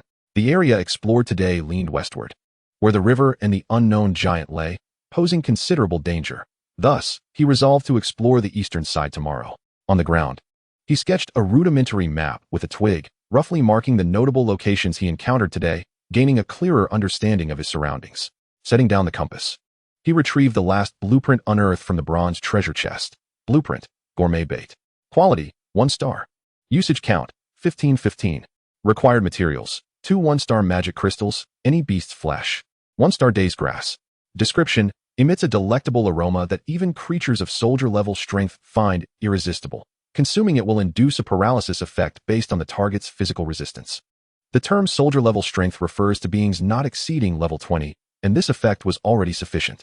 Although he had not located the dazed grass, he discovered another type of herb with a paralyzing effect amidst the limited array of private shops available. He combined the ferocious blood flesh dragged into his territory with the purchased electric paralysis grass and placed them into the blueprint. With a flash of white light, 15 dumpling-like, gourmet baits, 1-star good quality, appeared on the ground. The bloodwing bat, dozing on his shoulder, perked up like a radar upon the appearance of the gourmet bait. Without even opening its eyes, it floated toward the dumpling-like goodies. Fortunately, Yu Yuan was quick to grasp it, promptly transferring the gourmet baits into the wooden house. With nothing to do at night, Yu Yuan continued to browse the regional chat, where lives unfolded with a myriad of flavors, those feasting boasted, while the less fortunate lamented their poverty. Those unwilling to strive engaged in moral coercion, while those eager to improve, yet lacking wit, were likely silenced. In just one day, the population of their region plummeted from 6,784 to 6,693, nearly 100 deceased. The crisis remained ever present. Recalling the terrifying giant from earlier, Yu Yuan's once relaxed demeanor tightened once more. Thanks to the bloodwing bat and its enthusiastic warnings, he was managing to thrive for now. But could he truly maintain this fortune in such a foreign and primitive world? He had to grow stronger. He could not allow death to catch up with him. Yu Yuan's gaze hardened with determination. He turned to the bloodwing bat and employed the scouting skill, only to suddenly notice something amiss. Lily, when did you reach level 6? Yu Yuan asked in astonishment. The bloodwing bat rolled its eyes. It had reached level 6 after defeating that steel bristle pig during the day, and its oblivious master had only just realized. Yu Yuan understood the mental grumbling of the bloodwing bat and felt a pang of embarrassment.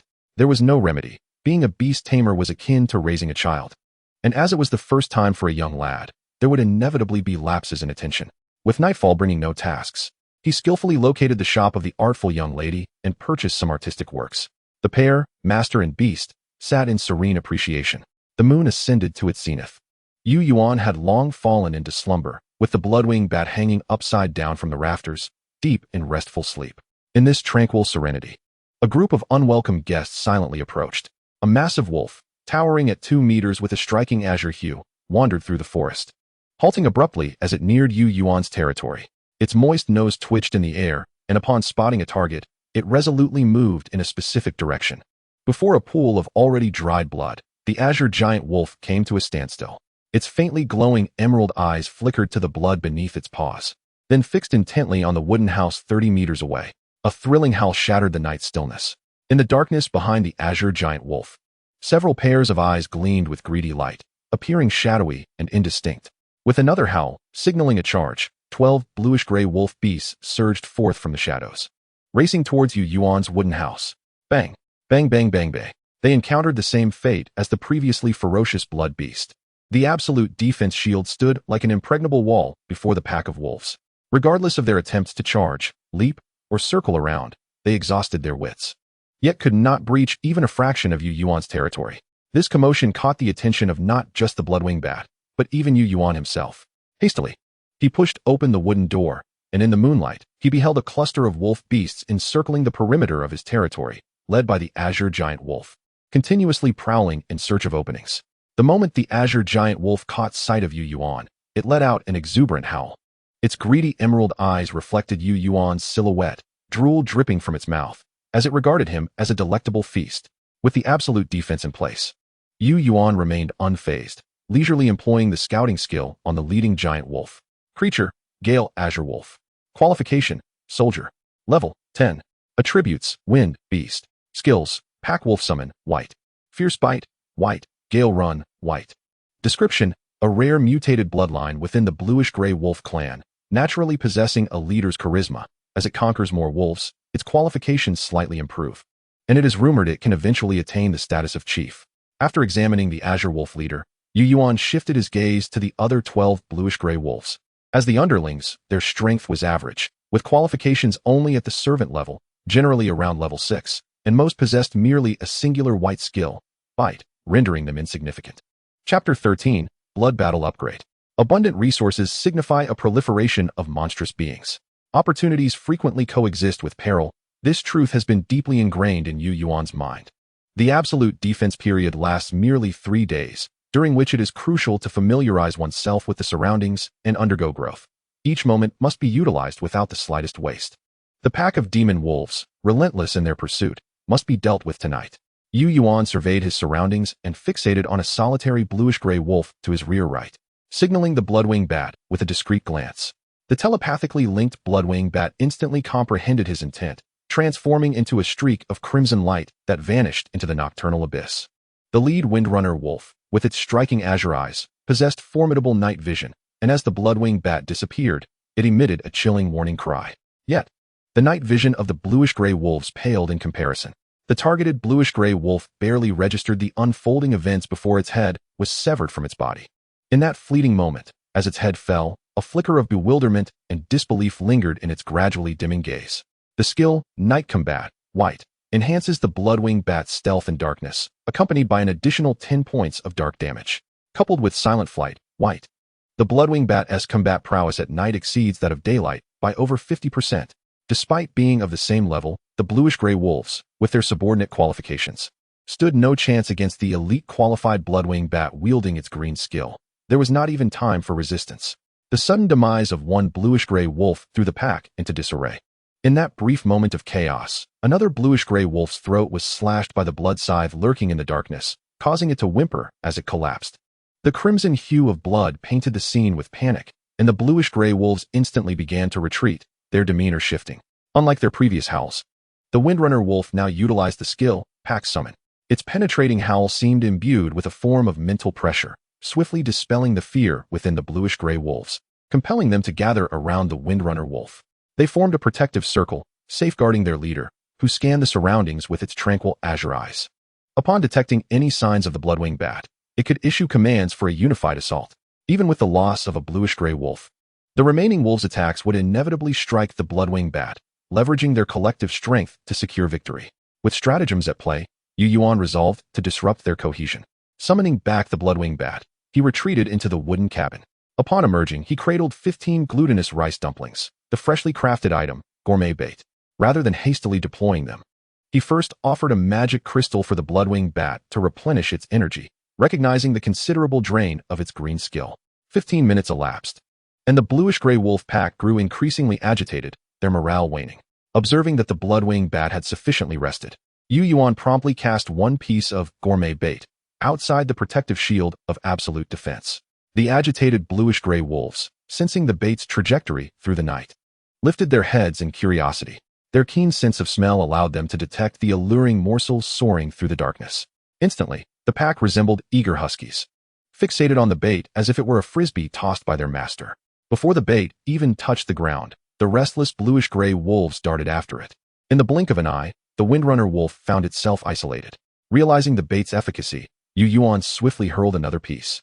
This one exceptionally close, nearly at the boundary of the protective shield. As anticipated, 3 bluish-gray wolves were drawn to the edge, vying for the glutinous dumplings on the ground. Without needing Yuan's command, the Bloodwing Bat swiftly executed another bluish-gray wolf. As the 2 remaining wolves began to retaliate at the sight of their fallen comrade, the Bloodwing Bat had already returned to the sanctuary of the protective shield. In a series of swift strikes, the 2 isolated bluish-gray wolves could not evade their fate. Congratulations! Your summoned Bloodwing Bat has grown in battle, reaching level 1. A notification banner suddenly appeared. This was a feature Yuan had activated after previously neglecting to monitor the Bloodwing Bat's growth, available for anyone to use. The Windrunner wolf outside howled, attempting to regain control of the situation with its skills. Yuan, startled but resolute, scattered the remaining gourmet bait in one swift motion. Indeed, amidst the ensuing chaos, many bluish-gray wolves consumed the bait. They clustered once more around the Windrunner wolf. Although the bait on the ground remained enticing, the death of their comrades and the presence of their leader restored a semblance of rationality. The Bloodwing Bat, however, was nearing its limits. The relentless slaughter had drenched it in blood, causing its soft fur to mat as it gasped for breath, appearing utterly disheveled. A stillness enveloped both the inside and outside of the protective shield. Yuan awaited, mirroring the Windrunner wolf's anticipation. Time slowly passed until the first bluish-gray wolf succumbed to paralysis and collapsed. The Windrunner wolf, puzzled, glanced at its fallen brethren. "Brother, we can't sleep here." Remarkably, within a mere 10 minutes, not a single standing bluish-gray wolf remained by its side. Its limited intelligence could not fathom this, and it began to sense fear creeping in. With a flick of its wrist, Yuan ignited a campfire, drawing the Windrunner wolf's attention to himself. He stepped forward, positioning himself at the edge of the absolute defense shield, less than 5 meters from the Windrunner wolf, a chasm it could never cross. Gazing at Yuan, illuminated by the campfire's glow, the Windrunner wolf inexplicably felt a twinge of fear. Yet, as Yuan lifted his leg once more, this fear was quickly suppressed by its own ferocity and savagery. Yes, just one more step forward, and it could breach that invisible wall to eliminate this bipedal creature. Alas, fate was not on the wolf's side. The foot Yuan extended retreated instead. The Windrunner wolf's stance relaxed instantaneously. Though it possessed some wisdom, it was still limited. Had it ever heard the tale of the cunning wolf feigning sleep to lure in its prey? Observing the evident disappointment in the Windrunner wolf's eyes, Yuan suddenly smiled. "Can you guess where my Bloodwing Bat is now?" The Windrunner wolf could not comprehend Yuan's words, yet a chilling sensation pierced its very soul, heralding the arrival of death. In an instant, the Bloodwing Bat emerged from the shadows, deftly sinking its fangs into the wolf's carotid artery.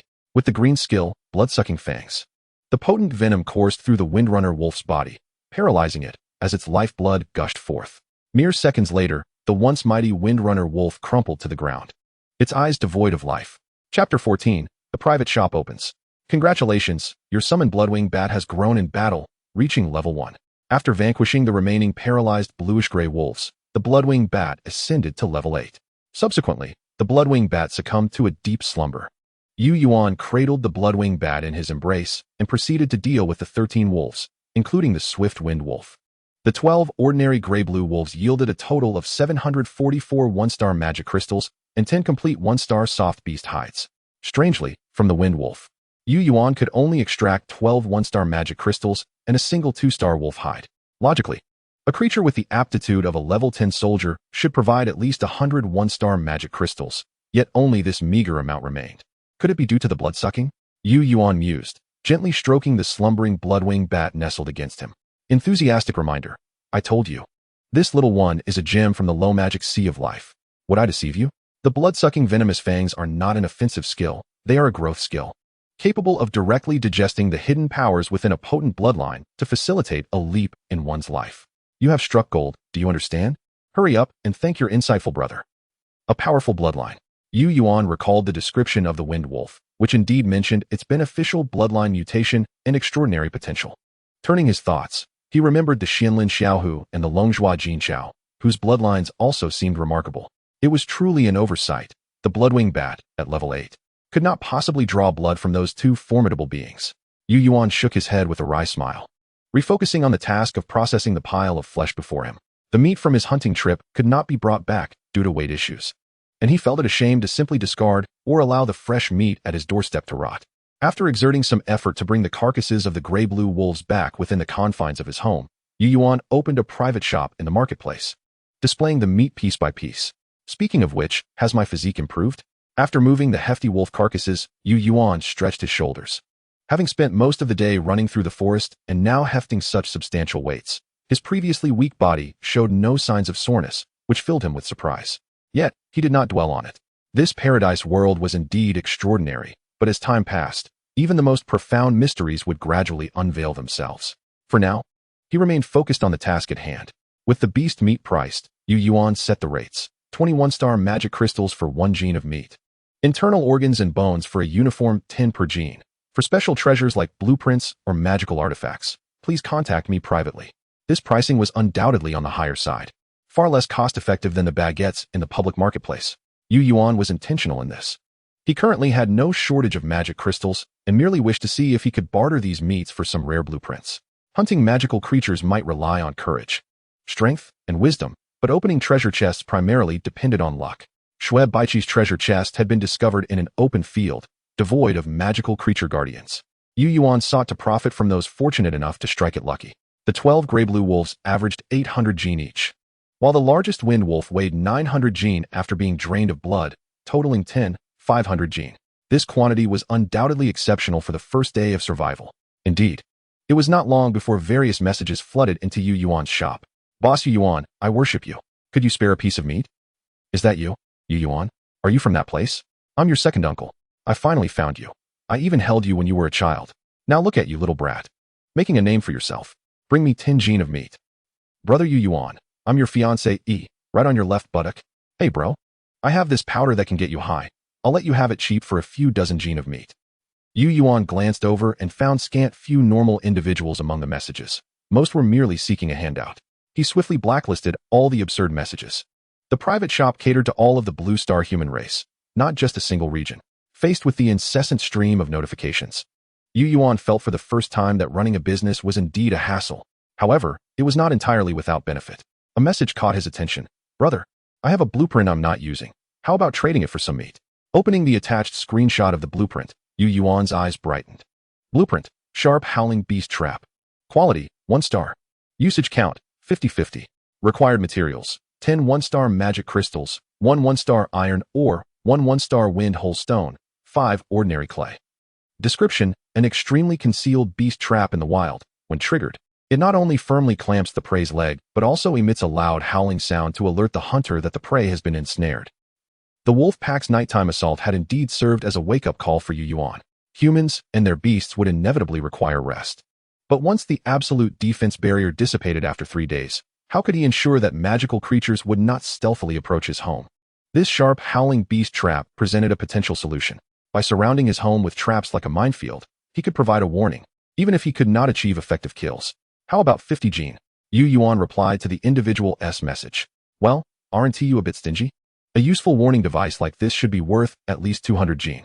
Clearly, the other party was no fool and recognized the value of the blueprint. Yuan would not be easily swayed. He promptly replied, "Brother, this is indeed a valuable item, but you must understand that its effectiveness increases with quantity. To make 50 of them requires 500 magic crystals alone, not to mention I still don't know where to find the iron, ore, and windhole stone. The current cost effectiveness is quite low. I could trade some meat for it, but honestly, I wouldn't sell it if I didn't have surplus meat." Yuan's words were not unfounded. It was still the first day of survival, aside from a few lucky individuals who opened treasure chests. Who could truly match his abundance of magic crystals? And as for iron, ore, who wouldn't he prioritize basic survival on the first day instead of going mining? After several minutes of silence, the other person was ultimately persuaded by Yuan and agreed to the exchange. With the private shop's negotiation feature activated, both parties placed their goods in their respective inspection boxes and, upon confirming accuracy, simultaneously clicked to trade. This marked a promising beginning.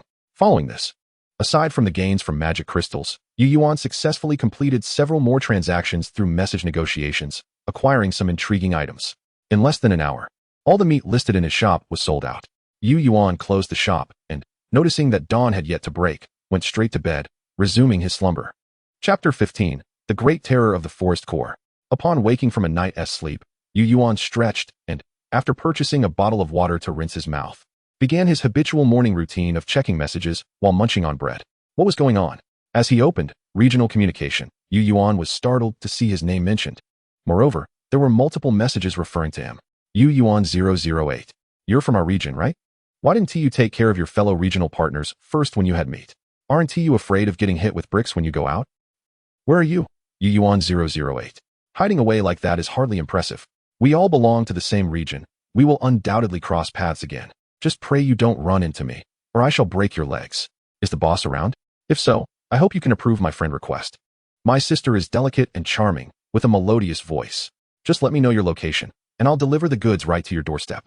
In the regional chat, many were condemning Yuan for his illicit dealings. Yuan felt perplexed. Not only did he question the ethics of selling to individuals outside their region, but he also wondered why, after an uneventful night, the chat was suddenly rife with accusations against him. Could it be that someone was orchestrating this narrative? He recalled the common tactics seen on the internet in Blue Star, a sense of déjà vu washing over him. As he scrolled through the chat history, a username, Shunling332, caught his eye. This individual had initiated the topic, not outright condemning Yuan's actions, but rather insinuating, it seems we have a big shot in our region, hoarding meat beyond consumption, all sold off to others. I've heard foreigners even receive discounts, pictures to prove it. Questions arose. Who is this big shot? Is he still one of us from Long Nation? If he sells off our monsters, what will we eat? Such leading questions fueled a detrimental narrative. Over time, many reached the conclusion that a person of Yuan's stature should prioritize the welfare of his own people. Greater power entailed greater responsibility. After all, what right did he have to hunt so many monsters in their territory? Truly, they were indulging him. Eventually, Shunling332 claimed he wished to represent the impoverished in their region, seeking to add Yuan as a friend to discuss matters further. However, Yuan ignored the friend request, resulting in Shunling332 sharing a screenshot of his unsuccessful attempt, exclaiming, "The big shot looks down upon us ordinary folk, refusing to even grant us a chance to share in his bounty." His words dripped with self-deprecation, yet they incited a barrage of varied opinions in the chat. Some even went so far as to threaten to locate Yuan's home and dismantle it, leaving him homeless. Such absurdity made Yuan's anger bubble over. Enough of this nonsense, he thought. Engaging with these imbeciles only harms my sanity. I must complete my exploration swiftly. Grasping his compass, he surveyed his surroundings, then abruptly gazed skyward. It is said that one can see the vastness of the world from atop a mountain.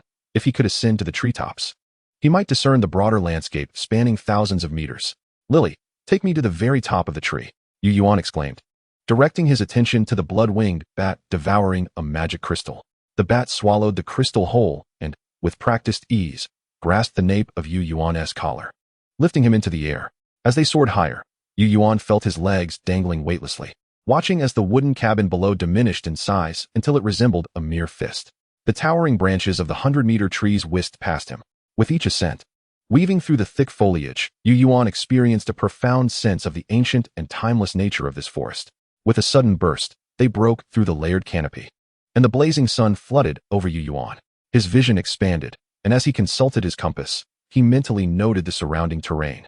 It appeared he was situated at the southeastern edge of an ancient forest.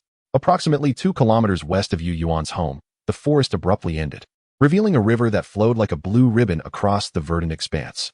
Beyond this river, the forest thickened, becoming a realm of shadows where a terrifying, unknown giant lurked. The trees east of the river averaged about 60 meters in height, yet to the west, they towered over 100 meters. The deeper one ventured into the western forest. The more formidable the trees grew. At the farthest point Yuan could see, a mountain shrouded in mist loomed mysteriously amidst the forest, evoking an instinctive sense of reverence and insignificance within him, compelling him to bow in homage. Enthusiastic reminder: do not linger without a token. That entity is beyond your current capability to behold. Do not even entertain such thoughts, for it is a sin.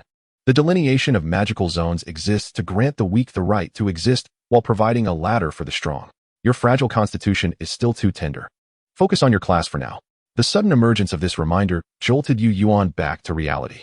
He gasped for breath, his heart racing uncontrollably. Terror flooding through him like a burst dam, rendering his limbs cold and his face pale. Casting a hurried glance at other directions, Yuan commanded the blood-winged bat to take him down. Once safely back within the absolute defensive zone of his home, he sat down and exhaled in relief. Just moments before, as he beheld the misty mountain, he felt as if his very soul was being summoned by an inexplicable force. The sunlight, the air, the trees, all vanished. Only a full moon hung in the sky, drawing closer until it nearly crushed him. Had it not been for the timely reminder that pulled him back to reality, he believed he would have been utterly crushed. Taking several deep breaths, Yuan gradually regained his composure. Beyond the western river, the forest appeared increasingly perilous, likely marking the ascent into what was known as the magical zone, where the giant belonged to a higher tier of monsters. To the north, about 1,000 meters away, lay a cliff that offered no necessity for exploration. The east and south displayed similar topographies, with trees growing sparser as one ventured outward. Further still, the land transitioned into plains that warranted investigation. After mentally organizing his map, Yuan decided on the direction for today's exploration. Ding! A private chat notification chimed. Upon opening it, Yuan's spirits lifted at the exuberance of Qianiba's message. Boss, I've gathered the refined iron and other materials. I'm sending them over. As he read the chat, 3 blocks of refined iron and 3 small pieces of silvery, unknown shimmering metal materialized before Yuan. He recognized the refined iron without needing to look, but the 3 small silver metal pieces, each the size of a fingernail, seemed absent from his material list. Yuan picked up one piece and used his discernment. Material: secret silver ore. Quality: 2-star exquisite. Description: an exceptionally fine magical material that can replace any 3-star or lower magical materials in crafting magical items, with a high probability of enhancing the quality of the crafted item and a minuscule chance of elevating 2-star or lower crafted items by 1 star. Chapter 16, Kindred Spirits? Wow. After reading the description of the secret silver ore, Yuan could only utter this exclamation, as words failed to encapsulate his astonishment. Within the same star tier, items and materials could be further categorized into 4 grades: inferior, good, excellent, and exquisite. The term exquisite implies an effect that often surpasses the current star tier. The 2-star exquisite rating of secret silver ore could practically be considered a 3-star inferior item. Truly terrifying. He immediately messaged Qianiba. Brother, how did you manage to acquire something so significant in just one night? Initially, I presumed my brother to be a mere pauper. Yet after a single night's slumber, he revealed, enough pretense. I am a billionaire. Who could possibly come to terms with such a revelation? Alas, it seems fortune smiles upon the affluent. Yesterday, I spent an entire day perusing quaint shops, engaging in the art of buying low and selling high, and managed to acquire some magical crystal resources, allowing me to establish a refining furnace. I processed some refined iron and crafted an iron pickaxe from the imperfect blueprints I obtained, casually striking about. To my astonishment, I discovered a vein of mithril. I was so startled that I hardly slept the entire night, and now I find myself even more restless. I have some splendid news for you, my esteemed benefactor. It appears that the cavern I inhabit is situated atop a mithril deposit. Qianiba was evidently ecstatic, eager to share his discovery, and promptly relayed a torrent of information to Yuan. What are your plans moving forward? While the prospect of sudden wealth is exhilarating, The absence of magical beasts in Qian Yiba's vicinity raised Yu Yuan's concerns regarding the growth of his summoned beasts. After all, wealth is merely a superficial asset. It is strength that constitutes the true foundation of survival. After contemplating for a moment, Qian Yiba responded, "My esteemed benefactor, I intend to specialize in mithril ore as my signature commodity and focus on running my private shop. Should you possess any fine items, trust in me, and I shall assist in their sale and elevate the reputation of my establishment." A career in commerce, indeed. Yu Yuan pondered this, recognizing that Qian Yiba seemed to have few alternatives, and thus acquiesced. The bustling endeavors of managing a private shop from the previous night lingered in his memory. If someone could assist in selling his surplus goods, he would, of course, welcome the help. As for the issue of trust, it is not inherently granted but cultivated over time. The road ahead is long and winding. We shall traverse it together. After bidding farewell to Qian Yiba, Yu Yuan commenced the creation of court knight armor. With 2-star magical crystals, refined iron, and resilient beast hides. Utilizing the 2-star Windwalker blue wolf hide, substituting mithril for luminescent magical stones. He combined all materials into the blueprint. The blueprint absorbed them entirely, radiating a blinding white light. With a clang, a burst of white light erupted from the blueprint, landing on the ground with a crisp metallic sound. As the light dissipated, a set of black knight armor adorned with brilliant silver magical patterns lay before him. Equipment: court knight armor. Quality: 3-star fine product. Special effects: lightweight and sturdy, green. Magic energy drive, green. Description: a magical armor primarily crafted from refined iron, enhanced by the inclusion of exceptionally rare mithril, significantly elevating its quality. Consuming magical crystals grants additional propulsion. Only the affluent may wield it. Perhaps due to the superior materials used, this creation was remarkably successful, triggering a slight chance for mithril to elevate by 1 star. Seizing the opportunity, Yu Yuan utilized the remaining materials to forge 2 additional suits of knight armor. These 2 endeavors were met with moderate fortune, yielding 1 2-star excellent piece and 1 2-star fine piece. He gifted the 2-star excellent armor to Shueb Baiqi and entrusted the 2-star fine armor to Qian Yiba for sale. Rather than selling magical crystals, Yu Yuan requested that Qian Yiba procure valuable blueprints, rare treasures, or versatile rare materials for him. As he currently found himself well supplied with magical crystals, Yu Yuan gathered his magical crystals, and the Paradise system promptly provided a detailed count. He now possessed a total of 86,521 1-star magical crystals. The majority of this fortune stemmed from the previous night's opportunistic sale of over 10,000 pounds of gray wolf meat. In a world of 6 billion inhabitants, that single transaction allowed Yu Yuan to amass a considerable fortune. Had it not been for the organs, blood, bones, and other components comprising at least 40% of the carcass's weight, his 1-star magical crystal count would have surely exceeded 100,000 today. There was no need to worry about an excess of 1-star magical crystals rendering them useless. The public marketplace offered magical crystal exchange services at a rate of 150, one for upgrading to higher star crystals. Otherwise, how could Yu Yuan have acquired so many 2-star magical crystals to forge 3 sets of court knight armor?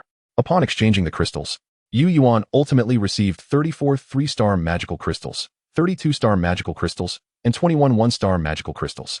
Upon reflection, it seemed that the quantity was not overly impressive. Detected unclaimed equipment. Would you like to equip it? Utilizing the user-friendly interface of the Paradise system, Yu Yuan donned the court knight armor and departed from his abode, embarking on a new day of exploration. The armor provided comprehensive protection: faceplate, pauldrons, arm guards, greaves, and boots, defense akin to an iron fortress. Yet, paradoxically, it felt remarkably lightweight. Even lighter than a school bag filled with books from my middle school days.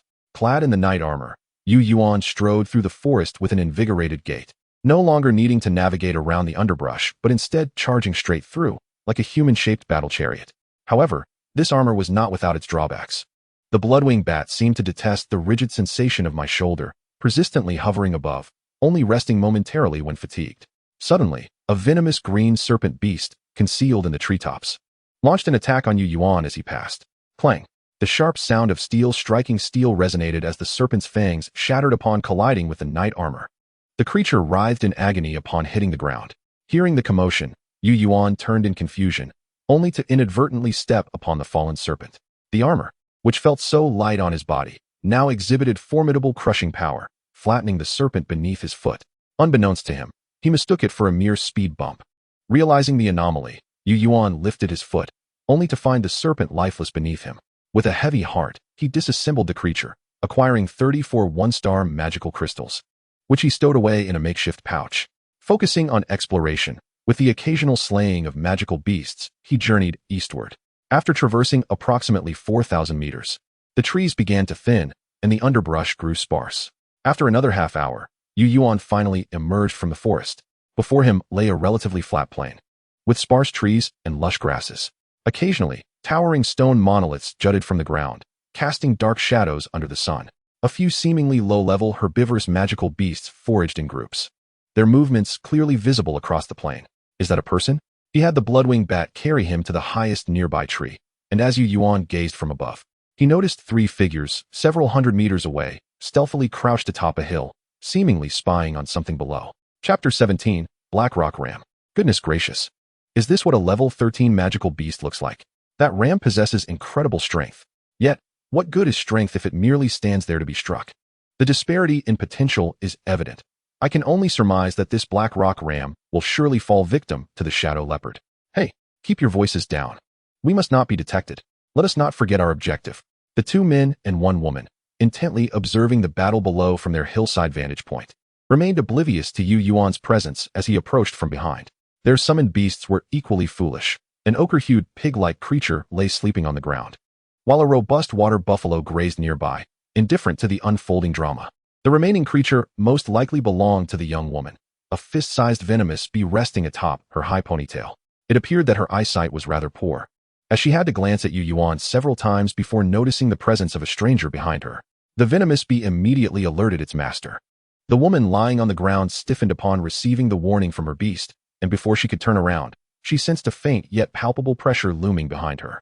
When she finally turned her head, she was nearly startled into a scream upon seeing an imposing figure, a black iron mass standing at a height of 6 feet. Do not be afraid, Yuan said, stepping forward and pinning the woman down, covering her mouth with his hand. At that moment, the other 2 men finally reacted, equally startled by Yuan's sudden appearance, yet fortunately, they managed to remain silent. Are you human? One of the men, an older man with graying hair, asked nervously, his voice trembling. Yes, Yuan replied curtly, showing no intention for further conversation. Once he confirmed the woman had calmed down, he redirected his attention to the battle unfolding below. One of the combatants was a jet-black leopard, its fur as smooth as silk, with a lithe and well-proportioned body, moving with the swiftness of lightning. Creature, shadow-pouncing leopard. Qualification, soldier. Level, 12. Attribute, dark. Skills, shadow claws, white. Shadow concealment, white. Speed burst, white. Description, is the darkness truly empty? That is only because you have not seen the stealthy claws reaching for your throat. Opposing this shadow-pouncing leopard was a robust goat, its horns gleaming like obsidian, standing over 2 meters tall. Its body was encased in a layer of unknown black stone armor, exuding an air of majesty. Creature, Black Rock Ram. Qualification, servant. Level, 13. Attribute, fire rock. Skills, spark horn charge, white. Black rock armor, white. Resolute will, white. Bite, white. Description, a common herbivorous creature from a large population. The seemingly heavy black rock is believed to shield them from harm, yet in reality, it slows their escape from death. Warm reminder, true heroes often arise from the ordinary. Those divine beings in the trenches delineate life's disparities through qualifications, but beneath the elegy penned by strong wills. Life continually creates miracles, even birthing anew. This ram is a hero now. Would you like to see if it remains one in the future? Yuan's eyes widened as he gazed at the Black Rock Ram, rendered speechless. A creature of servant qualification, reaching level 10 was the utmost limit permitted by its qualification. It wasn't that creatures of servant qualification couldn't surpass level 11. Rather, each step beyond level 10 was fraught with immense difficulty and peril. Now, a remarkably commonplace Black Rock Ram of servant qualification had astonishingly grown to level 13, a feat that could not merely be attributed to willpower or luck. Moreover, this Black Rock Ram had triggered a strangely solemn warm reminder. Is it implying I should form a contract with it? Yuan contemplated the meaning of the warm reminder. During his reflection, the battle below escalated to a fever pitch. The Black Rock Ram moved slowly, able to perceive the shadow-pouncing leopard's actions. Yet it could not keep pace with its speed, even though its black rock armor had solidified into a skill, greatly enhancing its defense. It began to shatter under the relentless assaults of the shadow-pouncing leopard. Wounds multiplied, and bright red blood trickled down, yet the Black Rock Ram remained calm and composed. Its dark pupils reflected the figure of the shadow-pouncing leopard. The shadow-pouncing leopard unleashed the Shadow Claw's skill, its speed blindingly quick. The Black Rock Ram, undeterred, charged forward, its obsidian horns igniting tiny flames as it executed the spark horn charge, racing ahead as well. This continued for several exchanges. Although the shadow-pouncing leopard evaded at critical moments, leaving new scars on the Black Rock Ram, it did not abandon its offensive strategy. Each assault seemed futile, yet Yuan observed that the Black Rock Ram's charges grew increasingly perilous. It seemed to grasp the rhythm and habits of the shadow-pouncing leopard's attacks.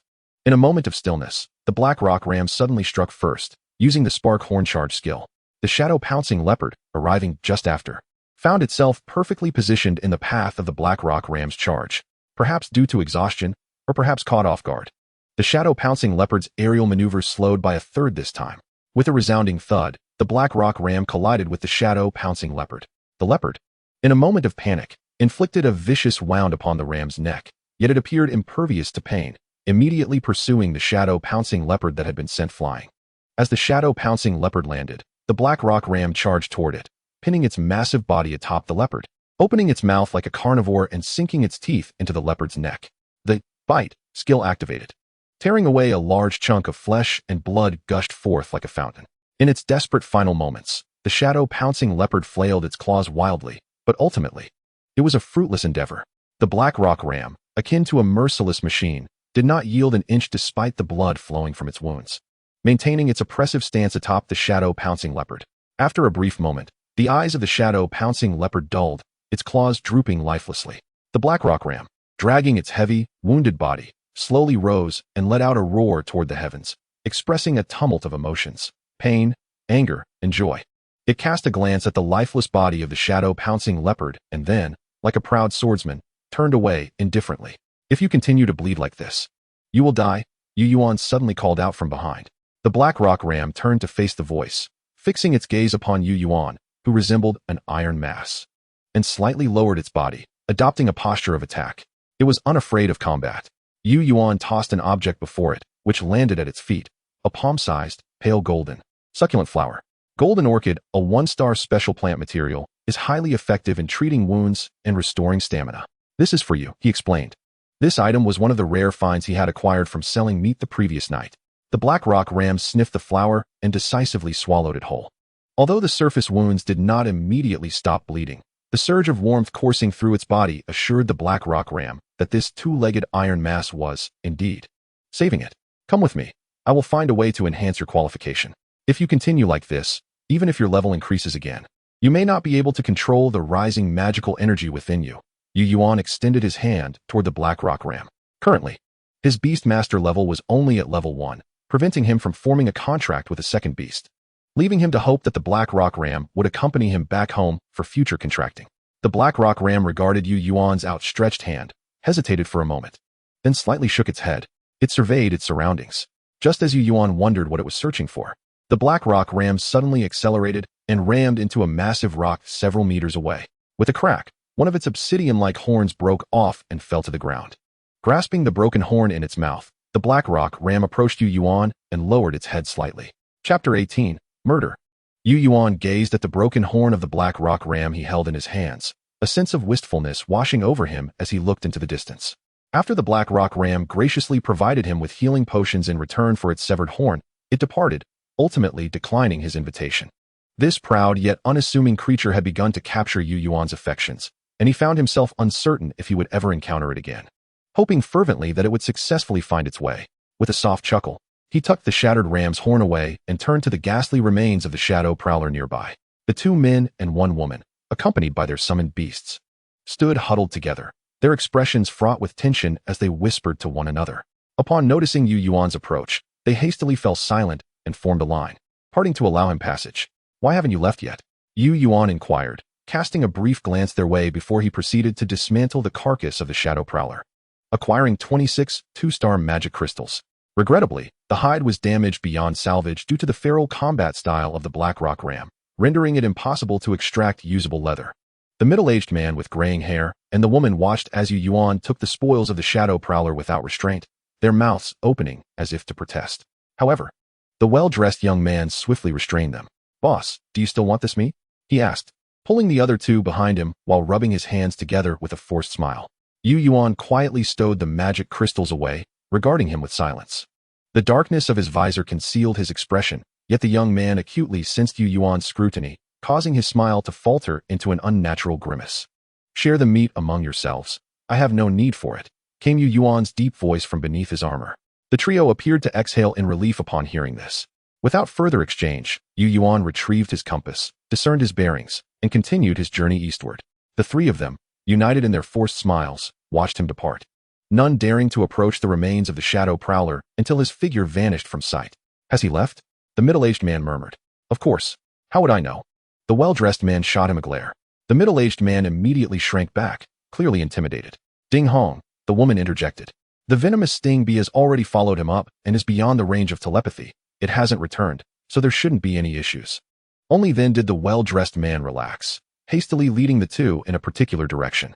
About 50 meters southeast of the shadow prowler's remains, several massive boulders lay toppled together, casting large shadows and creating gaps. "Is this it?"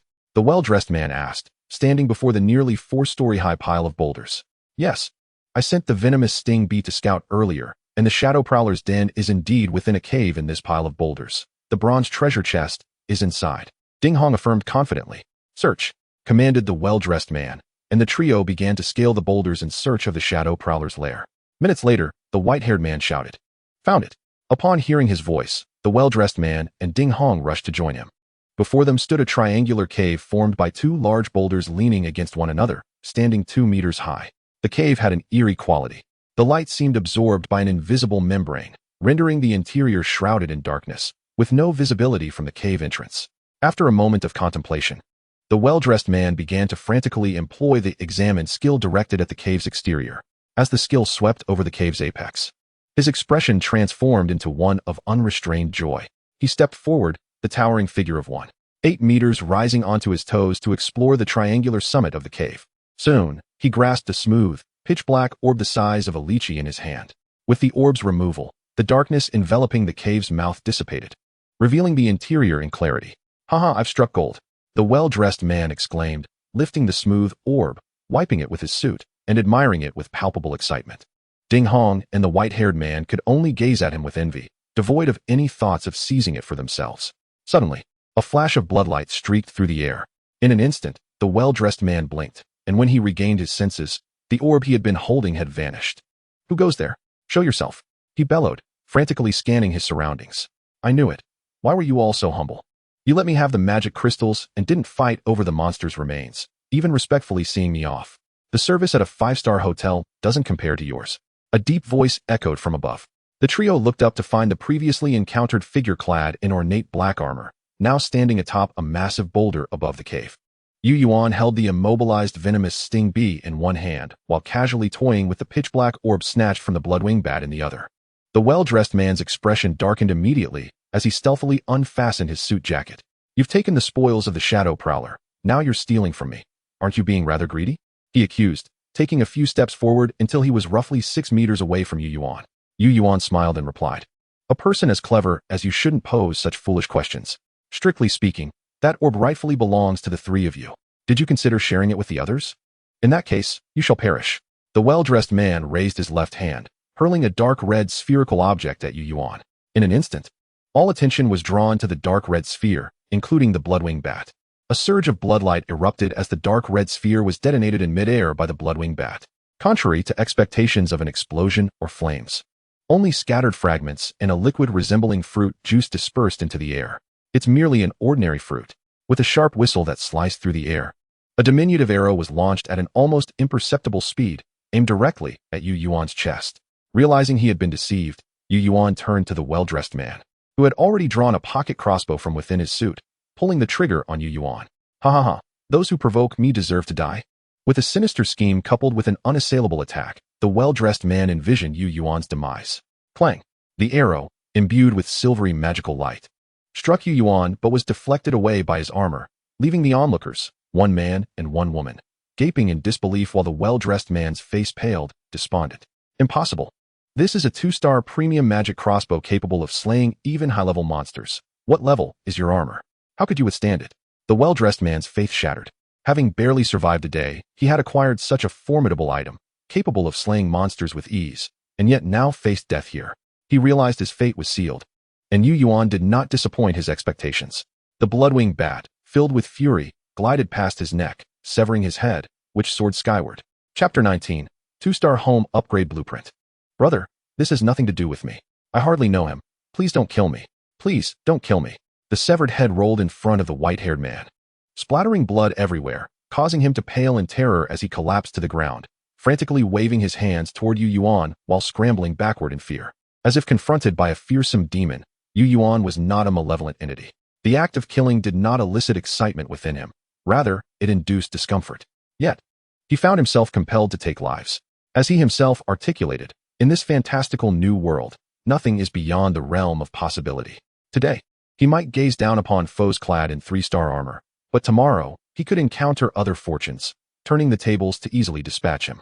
To extinguish danger at its inception, one must not relinquish the reins of fate to others. Picking up the pocket crossbow from the suited man, Yu Yuan stepped past the two individuals and entered the cavern. In the corner of the 2-meter square stone chamber, a bronze chest gleamed with an azure light. Upon opening the chest, placing his hand upon it, a thought crossed Yu Yuan's mind, and the chest immediately sprang open. 4 orbs of white light leapt forth from within. Bronze chest opened. Congratulations on acquiring 78 2-star magic crystals, 1 2-star homestead upgrade blueprint, 1 2-star tranquil pet house blueprint, and 1 2-star alchemy pot blueprint. Yu Yuan, astonished, grasped one of the blueprints and examined its details. Blueprint, homestead upgrade blueprint. Quality, 2-star. Usages, 11. Required materials, 200 2-star magic crystals, 50 cubic meters of any 2-star hard stone, 50 cubic meters of any 2-star hardwood, 5 cubic meters of 2-star refined iron, 50 cubic meters of 1-star supplemental stone, 50 cubic meters of 1-star supplemental wood. Description, a sturdy and spacious standard dwelling. This is where humanity ought to reside. My goodness. The sheer quantity of materials required for upgrading the 2-star homestead left Yu Yuan's scalp tingling. He lacked magic crystals, yet sourcing such vast amounts of materials was a daunting task. Yu Yuan preferred to avoid fretting over such trivialities and sent a request to Qian Yiba, asking if he could assist in gathering the necessary materials. Shortly thereafter, Qian Yiba responded, "Big shot, why the sudden demand for so many materials? Are you stockpiling? It's just me here, and even with 3 furnaces, I can only produce 1 cubic meter of refined iron in a day. It will take quite some time to gather everything." Qian Yiba lamented. He had 2-star hardstone on hand and could refine iron, but he was but one person, balancing both mining and smelting. Surely, even slaves did not toil as hard as he did.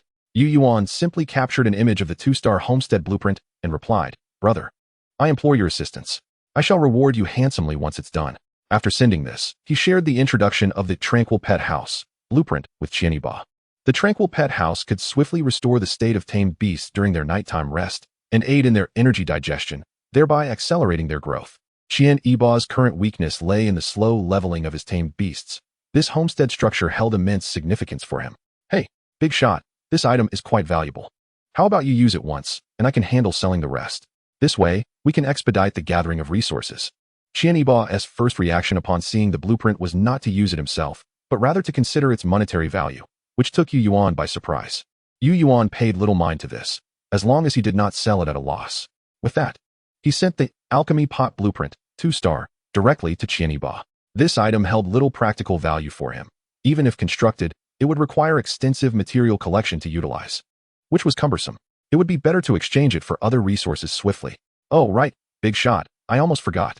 Someone has made an offer to exchange for your armor, but I wasn't sure how to respond, so I'm sending it to you." Just as Yu Yuan was about to close the private chat, Qian Yiba sent another message, accompanied by a screenshot of an item. Level 2 Beastmaster Challenge ticket, which, when used, allows one to undertake a Level 2 Beastmaster Challenge. Upon successful completion, the Beastmaster level is elevated to LV2, granting an additional contract slot and increasing the energy-reflecting growth rate of tamed beasts by 5. The challenge ticket also outlines specific conditions. First, the challenge would occur within a closed space of 1,000 square meters, devoid of environmental biases. Second, the target would be a randomly selected level 15 magical creature of any soldier-grade quality. Third, the injuries of both the master and the beast would be fully healed post-challenge. But death would signify true demise, affording no second chances for either. Fourth, once the challenge commenced, it could not be halted and must conclude with one party's death. The conditions were exceedingly stringent, yet the potential rewards were equally enticing. providing a substantial advantage in the early survival phase. Let us proceed. Yu Yuan pondered briefly before messaging Qianiba. The 2-star armor held little utility for him. But this ticket could potentially double his strength at a pivotal moment. There was no room for hesitation. All right, but the seller has a request. They wish to add you as a friend. Do you consent? Qianiba replied. Sure, just let me know their ID. Adding a friend was a trivial matter. Yu Yuan was hardly a recluse, and it was of little consequence. At worst, if they could not converse well, he could simply block them later. Yu Yuan lifted the friend request restriction and, following Qianiba's message, located the individual wishing to add him, Suhi 101. Hello, I apologize for the intrusion. I am preparing a survival guide for the global Blue Star inhabitants. Given your possession of such high-level equipment, I believe your experiences in the Paradise world surpass those of most ordinary individuals, and I hope you might answer a few questions or assist in verifying some Paradise rules. The individual named Suhi spoke with remarkable politeness, a demeanor Yu Yuan found agreeable, and thus he acquiesced. Thank you very much. Suhi expressed his gratitude. And without further ado, he began to inquire about various topics, such as Yu Yuan's initial birthplace, encounters with magical creatures, their habits, common resources, and even queries regarding the circumstances of opening treasure chests and whether any magical creatures were attracted to the vicinity. Finally, Suhi posed a particularly peculiar question. Yu Yuan, what do you perceive as your greatest obstacle to survival in this world? Yu Yuan pondered, his mind involuntarily drifting to the mist-shrouded peak at the heart of the forest. A wave of chaos washing over him. He swiftly stifled the memory and, after a moment of silence, replied to Suhi. I do not fear death itself, but I dread the realization that my relentless struggle for survival is merely a form of charity, one that could be snatched away at any moment. Suhi appeared momentarily taken aback by Yu Yuan's response. After several minutes, he replied, I wish you the best of luck. Yu Yuan sat in the stone chamber for a while, letting out a soft sigh before rising to his feet. Before he could truly grasp that sense of helplessness, he needed to find ways to endure. For to live, there is no reason. It is death that demands justification. Upon exiting the cave, he discovered a figure still lingering at the entrance. Chapter 20. Item Refresh Ticket and Master Servant Contract. At the mouth of the stone chamber, the middle-aged man with graying hair had long since departed. However, the young woman with her hair tied in a high ponytail remained seated on a nearby stone. Upon seeing Yu Yuan emerge, she immediately stood up. This is for you. Ding Hong nervously approached Yu Yuan, extending her hand to present an object. What is it? Yu Yuan refrained from directly taking it, instead employing his detection skill on the palm-sized, ticket-like red paper. Special item, low-level item refresh ticket. Quality, 1 star, 3 stars. Usages, 13. Usage requirements. The mall trading function has been activated. Description, a magical lottery ticket that may grant you anything you desire, or perhaps nothing but worthless items. May fortune's favor shine upon you always. Could it be that today is my lucky day? Yu Yuan accepted the item refresh ticket and glanced down at the sole of his shoe, questioning whether he had stepped in something unpleasant on his way out. What do you desire? Yu Yuan looked at the woman before him. My name is Ding Hong, and I wish to accompany you. The woman, displaying no hint of embarrassment, stared directly at Yu Yuan's masked face and stated decisively, Accompany me? Yu Yuan frowned, promptly responding, No way. This woman's features were delicate, suggesting she was still quite young. Perhaps in her mid-20s, just stepping into society. She wore a white athletic short-sleeve shirt layered with a light blue mesh shirt, paired with athletic pants, exuding a refreshing simplicity. Coupled with her vibrant high ponytail, she radiated an exceptionally sunny disposition. If she were in university, with a touch of makeup, she would undoubtedly be a coveted beauty, sought after by both scholars and the affluent alike. Yu Yuan was not a eunuch. He certainly appreciated such girls. However, this was a survival world. And not only would he not trust her, but he wouldn't even extend that trust to Shui Baiqi if she were to follow him closely. Ding Hong's face flushed instantly at Yu Yuan's rejection, whether from shame or anger, he could not tell. After a moment's pause, seeing that the woman had not made any further requests, he simply walked past her. Time was of the essence. He had yet to train the Bloodwing Bat today. You are Yu Yuan, aren't you? Just a few steps away, the woman's voice behind him halted him in his tracks. How do you know? Yu Yuan turned around, his tone noticeably somber. Ding Hong took a deep breath, gracefully approaching him, and clarified, I did not follow you. Nor do I possess any skills or tools to investigate your information. This is a conclusion drawn from statistical inference. The moment I drew the servant quality poison stinger, I realized my predicament. With such a beast, achieving anything in this world would be exceedingly difficult, even survival itself. Since that moment, I have been monitoring the regional chat, cataloging everyone's remarks in search of someone capable of providing me protection. To date, I have identified 3 top-tier options and 16 alternatives, and you are one of those 3. Yu Yuan found himself at a loss for words. Indeed, everyone had their own way of surviving. Shui Baichi tore through monsters. Qian Yiba thrived in commerce.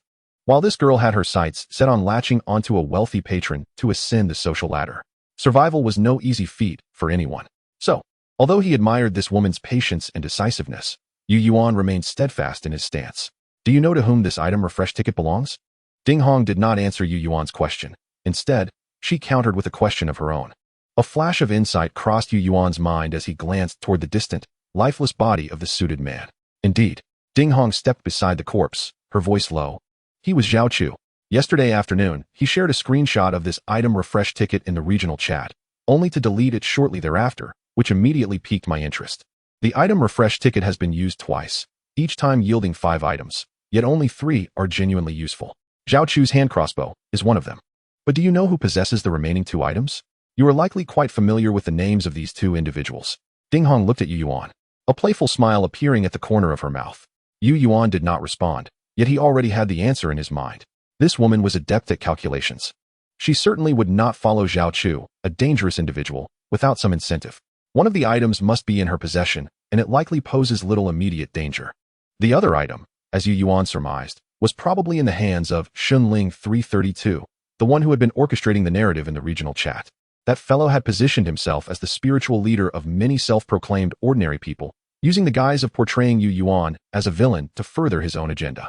To support his endeavors for the common folk, he subtly implied a sense of helplessness, enticing those individuals to donate to him.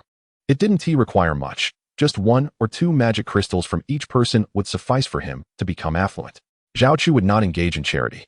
He would undoubtedly sell to the highest bidder. Based on Yu Yuan's current understanding, aside from himself, it was likely that Shunling 332 was the wealthiest individual in the region. Your information is quite valuable. Have you finished speaking? If so, I shall take my leave. Yu Yuan dismissed Ding Hong's flirtatious gaze, expressing impatience. Ding Hong had shared a great deal, yet still failed to address the core issue. Why should I trust you? As Yu Yuan turned to leave once more, Ding Hong stomped her foot in frustration. After much hesitation, she extracted a yellowed ancient scroll from a pocket dimension hidden within her short sleeve, waving it in the air towards Yu Yuan's retreating figure. I understand your skepticism, but take a look at this. Perhaps it will alter your perspective. Yu Yuan halted once again. Humans are social creatures, especially in high-pressure environments. If possible, he indeed required a companion. Even if it was merely for company, he could begrudgingly accept. Yu Yuan approached, still refraining from reaching out, instinctively employing his inspection skill. Special item, Abyss Master Servant Contract. Quality.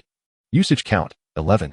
Description, a loyalty contract from a realm of chaos, allowing a superior to establish a master-servant bond with any subordinate being. In that place, nothing is trustworthy, yet this contract is validated by all living beings. Beware. The essence of the abyss accompanies you. Knowing you possess such an item, how did the suited man not pressure you into signing? Yu Yuan regarded the ancient scroll emanating an ominous aura, marveling at its formidable capabilities while simultaneously wary of its cryptic description. That man appeared astute, but was, in truth, arrogant, lecherous, and easily swayed. A few compliments would leave him disoriented. How could he possibly coerce me into signing after such a brief acquaintance? That would ruin his great and noble image in my eyes. Ding Hong proudly tilted her face, clearly unimpressed by Zhao Chu. In truth, when it came to aligning herself with wealth, Ding Hong scrutinized both the hardware and the software. A person like Zhao Chu, who became arrogant upon gaining power, was destined to meet a tragic end on the streets. He had long been excluded from her considerations. The Abyss contract was inscribed with mysterious symbols that Yu Yuan could not decipher, yet he inexplicably grasped their meaning. After a few minutes of waiting without receiving the anticipated warning prompt, Yu Yuan removed his iron glove, pricked his finger, and allowed a drop of blood to fall upon the contract's master position. Handing the contract back to Ding Hong, she, without hesitation, dripped her own blood onto the servant position. The contract was sealed, and the Abyss Master Servant contract scroll suddenly ignited, swiftly turning to ash. Upon establishing a connection akin to beast mastery with Ding Hong, Yu Yuan was abruptly struck by a wave of heaviness. An inexplicable malevolent breeze swept over him, causing him to shudder. Chapter 21, The Fortunate Shop. Moo. A massive golden-horned giant bull bellowed in defiance as it fell. Still no upgrade. Disappointed by the lack of an upgrade notification for his bloodwing bat, Yu Yuan shook his head in dismay and approached to dismantle the corpse of the golden-horned bull. Ding Hong cast a wary glance at the bloodwing bat perched on Yu Yuan's shoulder and whispered, "What level is your beast?" The bloodwing bat seemed to harbor a strong aversion towards Ding Hong. Each time she approached, it bared its teeth menacingly. The bond between master and beast prevented them from using any probing skills on one another, a limitation of their abilities. Yu Yuan glanced at her, but chose not to reply. The existence of the abyssal master-servant contract allowed him to effortlessly perceive Ding Hong's life force and hold the capability to snuff it out at any moment. Yet, this contract bore an unsettling quality, instilling a sense of unease. Yu Yuan remained ever vigilant. Fine, keep your silence. I can guess, Ding Hong retorted, moving closer to Yu Yuan and tilting her head to scrutinize him. The Golden Horn Bull was level 5, predominantly defensive in nature, with a subordinate grade aptitude, meaning your bat could annihilate it in an instant, suggesting it must be at least 5 levels higher. However, this seemed implausible, according to the regional chat information. The initial level of a beast with subordinate aptitude could not exceed level 2, and a soldier-grade beast could not start above level 4. Regardless of circumstances, it was unlikely for a beast to attain level 10 in just a day and a half. Thus, only one possibility remained. Your beast possesses an aptitude superior to that of a soldier, with an initial level of at least 5. Based on this comprehensive estimation, your beast would need to be around level 7 to be capable of slaying the Golden Horn Bull. How did I do? Am I correct in my assumptions? Though awaiting Yu Yuan's answer, Ding Hong was already attentive to every subtle movement he made. Only when she noticed Yu Yuan's hand momentarily freeze while handling the magic crystal did she reveal a satisfied smile. Since their fates were now intertwined, she naturally hoped her master possessed formidable capabilities. A clever woman seldom finds happiness. Standing before her, Yu Yuan's imposing figure clad in heavy armor loomed like a mountain as he spoke slowly. I don't even know what you look like. What happiness could I seek? I merely wish to live with dignity. Ding Hong felt no fear from Yu Yuan's intimidating presence. Instead, she reached out to caress his faceplate, teasingly saying, well, I am yours now. Are you going to kill me? Yu Yuan looked down at her, then voluntarily removed the protective faceplate before placing it back on. Speak your desires plainly. Cease your incessant probing of my limits, or I might genuinely kill you. With that, Yu Yuan turned away, squatting beside the Golden Horn Bull to start a fire. The meat appeared quite fresh, the fat marbled in a grid-like pattern, reminiscent of the exquisite Wagyu beef Yu Yuan had long coveted but could never afford on Blue Star. Indeed, Ding Hong remarked, her smile widening as she casually replied, a barking dog seldom bites. Similarly, those who intend to kill do not announce their intentions. As they gathered around the fire, Ding Hong, claiming to be a socialite, surprisingly demonstrated her mastery of life skills, roasting the meat to perfection, crispy on the outside and tender within, bursting with juices. Sprinkled with the sea salt obtained from Yu Yuan's previous trade, they both feasted heartily, though Ding Hong's poison spike bee, being a herbivore, could only watch. After this meal, Ding Hong, having fervently endeavored to win over the bloodwing bat, noticed a marked decrease in its hostility towards her. Ding Hong, roast me 2 more skewers. Yu Yuan suddenly sat upright, addressing the empty air before him. Ding Hong glanced at him, her brow furrowing with confusion, but she did not hesitate, promptly hanging 2 more pieces of meat on the branches to roast. Enthusiastic reminder, the gaze of fate sweeps across the world at 11:11 every day. Are you not preparing offerings? That old hag has an insatiable appetite. If pleased, she might reward you with a droplet of saliva or snot, ensuring your luck soars and your tattered voucher brings you fortune. To prevent Yu Yuan from losing track of time, the enthusiastic reminder included a countdown timer. It's 11:08, Yu Yuan immediately inquired, is it done yet? Almost. Ding Hong flipped the meat and began sprinkling salt. Don't settle for almost. Give it your utmost effort. Ensure this meat shines with golden radiance. Yu Yuan focused on the countdown, entirely oblivious to Ding Hong's eye roll. At 11:10, Ding Hong presented the roasted meat to Yu Yuan. At 11:11, he carefully placed the meat on a clean leaf before him, silently invoking, may the goddess of fate bless me. Swish. The 2 pieces of roasted meat vanished before all eyes. Simultaneously, Yu Yuan felt as if a golden door slowly opened before him. Golden light streamed from within, enveloping him and instantly dispelling his fatigue and negativity. Ding. Congratulations. You have received the blessing of the unknown, lasting for 1 minute. Time remaining, 59 seconds, 58 seconds. Yu Yuan snapped to attention, quickly accessing the marketplace transaction interface to use a low-level item refresh ticket. Within the public marketplace module, a new special marketplace appeared, refreshing with 5 new items. Yu Yuan's eyes sparkled with excitement. Dwarven Steel Battle Axe, 3-star premium equipment, priced at 53-star magic crystals, random discount, 20. Low-level premium pet food, 3-star good item, priced at 33-star magic crystals, random discount, 40. 3-star 100 cube material generation package. 3-star good item. Priced at 23-star magic crystals. Random discount. 50. 100 cube space bracelet. 3-star superior item. Priced at 500 3-star magic crystals. Random discount. 10. Blood of the unmelting spirit. 3-star superior magical treasure. Priced at 1,000 3-star magic crystals. Random discount. 10. None of the 5 items were trash, and the discounts were staggering. The Dwarven Steel Battle Axe could be acquired for just 10 3-star magic crystals, so Yuan proceeded with the purchase. A flash of white light heralded the arrival of a 15-meter-long, 0.5-meter-wide, two-handed silver combat axe into his hands. With a mighty heave, he raised the axe above his head and brought it crashing down onto a nearby boulder. Crack! The half-meter-high boulder split cleanly in two, the sharp axe head embedding itself halfway into the ground. You used an item refresh ticket. Ding Hong immediately deduced the axe's origin upon seeing Yuan brandish the sharp battle axe. Such a piece of equipment evidently surpassed the capabilities of Zhao Chu's 2-star hand crossbow. Could it possibly be a 3-star piece? Ding Hong was taken aback by her own hypothesis, but it seemed the only viable conclusion. Chapter 22. The Chase of the Fiery-Maned Lion. Continuing their wanderings on the plains outside the forest in the afternoon, the advantages of survival were starkly evident in the open terrain. Aside from a few boulders, ancient trees, and yellow grass, the plains offered an unobstructed view, leaving little chance for large magical beasts to ambush unexpectedly. Furthermore, most of the creatures inhabiting the plains were ordinary herbivorous magical beasts, low in level and gentle in temperament, rarely initiating attacks. Of course, should one provoke them, they would demonstrate the ferocity of herbivores capable of inflicting harm. That, however, was a danger primarily for ordinary survivalists. Standing atop a massive boulder, Yuan spotted a herd of yellow-horned creatures grazing in the meadow 200 meters away. Without uttering a word, he brandished his axe and charged toward the bloodwing bats. The leading yellow-horned creature, noticing the unfamiliar and diminutive figure of Yuan, hesitated to alert its kin to flee. Consequently, Yuan reached the front of the leader, leaped, and brought his axe down with a heavy blow, cleaving it in half. Creature, leaping yellow-horned beast. Qualities, minion. Level, 4. Attributes, beast. Skill, leaping kick, white.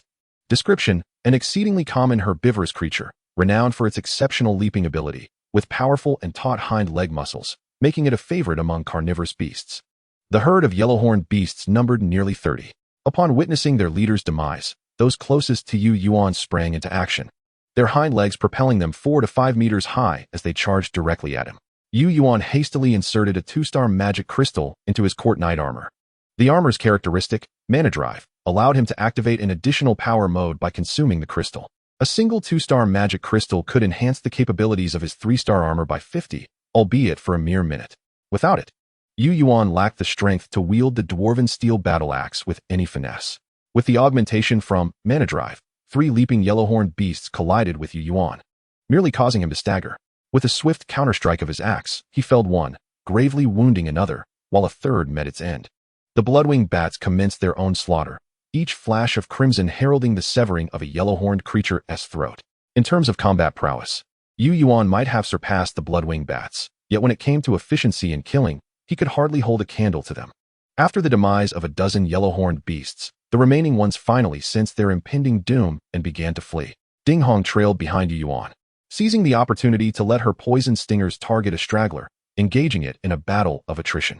Stop chasing, Yuan commanded the bloodwing bats. He had discovered another shortcoming of the court knight armor beyond its cost, its average speed. While it performed adequately in defense and counterattacks, it was woefully inadequate for pursuit. Counting the fallen yellow-horned beasts, he found a total of 16. After extraction, he obtained 675 1-star magic crystals and 5 1-star beast skins. Upon exchanging the crystals, Yuan now possessed 27 3-star magic crystals, 8 2-star magic crystals, and several 1-star crystals. This was insufficient. Yuan stowed the crystals away and glanced at the special marketplace. His utmost desire remained that spatial bracelet, closely followed by the evidently advantageous magic treasure for the bloodwing bats, non-fusion spirit blood. However, both items required 50 and 100 3-star magic crystals at a mere 10% discount, making it exceedingly difficult for Yuan to gather the necessary amount. If only he could sell this meat. An idea struck him as he gazed at the fresh yellow-horned carcasses. Damn it, I'm such a fool. Realizing something, Yuan berated himself and approached a yellow-horned corpse, placing his hand upon it. In an instant, the corpse vanished without a trace. Where did the sheep go? Ding Hong instinctively inquired. only to conclude immediately, "You sent the sheep to someone. Do you have a trustworthy collaborator?" Upon hearing Ding Hong's deduction, Yu Yuan cursed himself once more. Goods could only be listed for sale within the confines of one's home base, yet sending information and items required no such restriction. He merely needed to entrust the yellow-horned carcasses to Qian Yiba, allowing that reclusive individual to assist in selling them. The only limitation of this operation was the matter of trust, which Yu Yuan was unconcerned about, as he could neither sell the meat nor bring it back. Indeed, upon receiving the yellow-horned meat, Qian Yiba immediately hailed him as a big shot and sought to be taken under his wing. Promising him a 20% share of the profits, Yu Yuan sent all the remaining yellow-horned beasts to Qian Yiba. Friendly reminder, don't just stand there looking foolish. Killing one or two for a meal is sufficient, yet you've toppled an entire cafeteria. The bloodmane lions are already sensing the scent of blood and are on their way. If you can't escape, consider whether to protect your front or your rear. Just as he was reveling in the prospect of gaining wealth, this reminder doused his enthusiasm with a cold splash of reality. Roar! Before he could react, a deep, furious roar echoed from afar. Numerous herbivores abruptly lifted their heads, standing alert for a moment before hastily fleeing. Oh no, this is disastrous. Observing the swirling dust storm racing toward him from the north, Yu Yuan scooped up Ding Hong and turned to flee. Ding Hong, which direction is your home base? He tearfully inserted a 3-star magic crystal into his court knight armor, urging its performance to its peak as he urgently questioned her. That direction, not far. About 1,500 meters. Ding Hong raised her head in Yu Yuan's arms, discerning the direction and pointing southeast. Good. With a swift turn, Yu Yuan dashed in the direction Ding Hong indicated. The bloodwing bats had poor endurance, making it impossible for them to carry him for long. The court knight armor offered average speed, rendering escape across these plains unlikely. His only hope lay in the absolute defensive shield of his home base. With this secure retreat as his backbone, he could devise a method to fend off the enemy. 1,500 meters was neither too far nor too near. With the maximum enhancement of the court knight armor, Yu Yuan reached a wooden cabin hidden beneath a massive stone in roughly 3 minutes. However, the roar from behind had grown alarmingly close. Behind him were 3 bloodmane lions, all of soldier quality, with the strongest being level 18, merely 50 meters away. Aware that Yu Yuan lacked the energy to glance back, Ding Hong relayed the information she had gathered. 50 meters. Yu Yuan gazed at the home base wooden cabin still at least 300 meters away, gritting his teeth and continuing to run. The largest bloodmane lion is only 30 meters away, Ding Hong shouted after a mere 5 seconds. Yet, they still required at least 40 seconds to reach the safety of the home base. Yu Yuan reached into his waist pouch with one hand, grasping a gourmet bait and tossing it behind him. It was what remained from a previous encounter with the ash-gray wolves, which he had retrieved when it had been left uneaten. The bloodmane lion, momentarily distracted by the scent of the bait, faltered in its stride, allowing Yu Yuan to widen the distance between them. Roar! The bloodmane lion, enraged, raised its head, its fiery red mane standing on end as if ablaze. Suddenly, a grapefruit-sized orange fireball erupted from its mouth, hurtling toward Yu Yuan. The fireball traveled swiftly, before Ding Hong could utter more than 2 words. It had crossed 40 meters and was about to strike Yu Yuan. At that moment, a fierce splash of crimson light surged toward the fireball. Lily, Yu Yuan, sensing something, turned around just in time to witness the bloodwing bat collide with the fireball. Chapter 23, Emergency Rescue. The fireball unleashed by the bloodmane lion collided with the bloodwing bat, resulting in a tremendous explosion akin to fireworks. The fireball erupted instantly, scattering into sparks that rained down upon the surrounding grassland. A small figure engulfed in flames was hurled out from the explosive blaze. Guided by an instinctual connection, Yu Yuan swiftly reached out to catch the unconscious bloodwing bat. Not looking back as he dashed towards Ding Hong's sanctuary, the Inferno lion, having noticed, immediately pursued him. However, due to the energy depletion from casting fireballs, the Inferno lion found itself significantly weakened. Ultimately, it could only watch helplessly as Yu Yuan carried Ding Hong and breached the boundaries of the sanctuary, while it collided with an invisible barrier, leaving it dizzy and disoriented. Once within the sanctuary, Yu Yuan unceremoniously set Ding Hong aside and hurried into the wooden cabin, carefully placing the bloodwing bat upon the wooden bed, and then meticulously examining its injuries.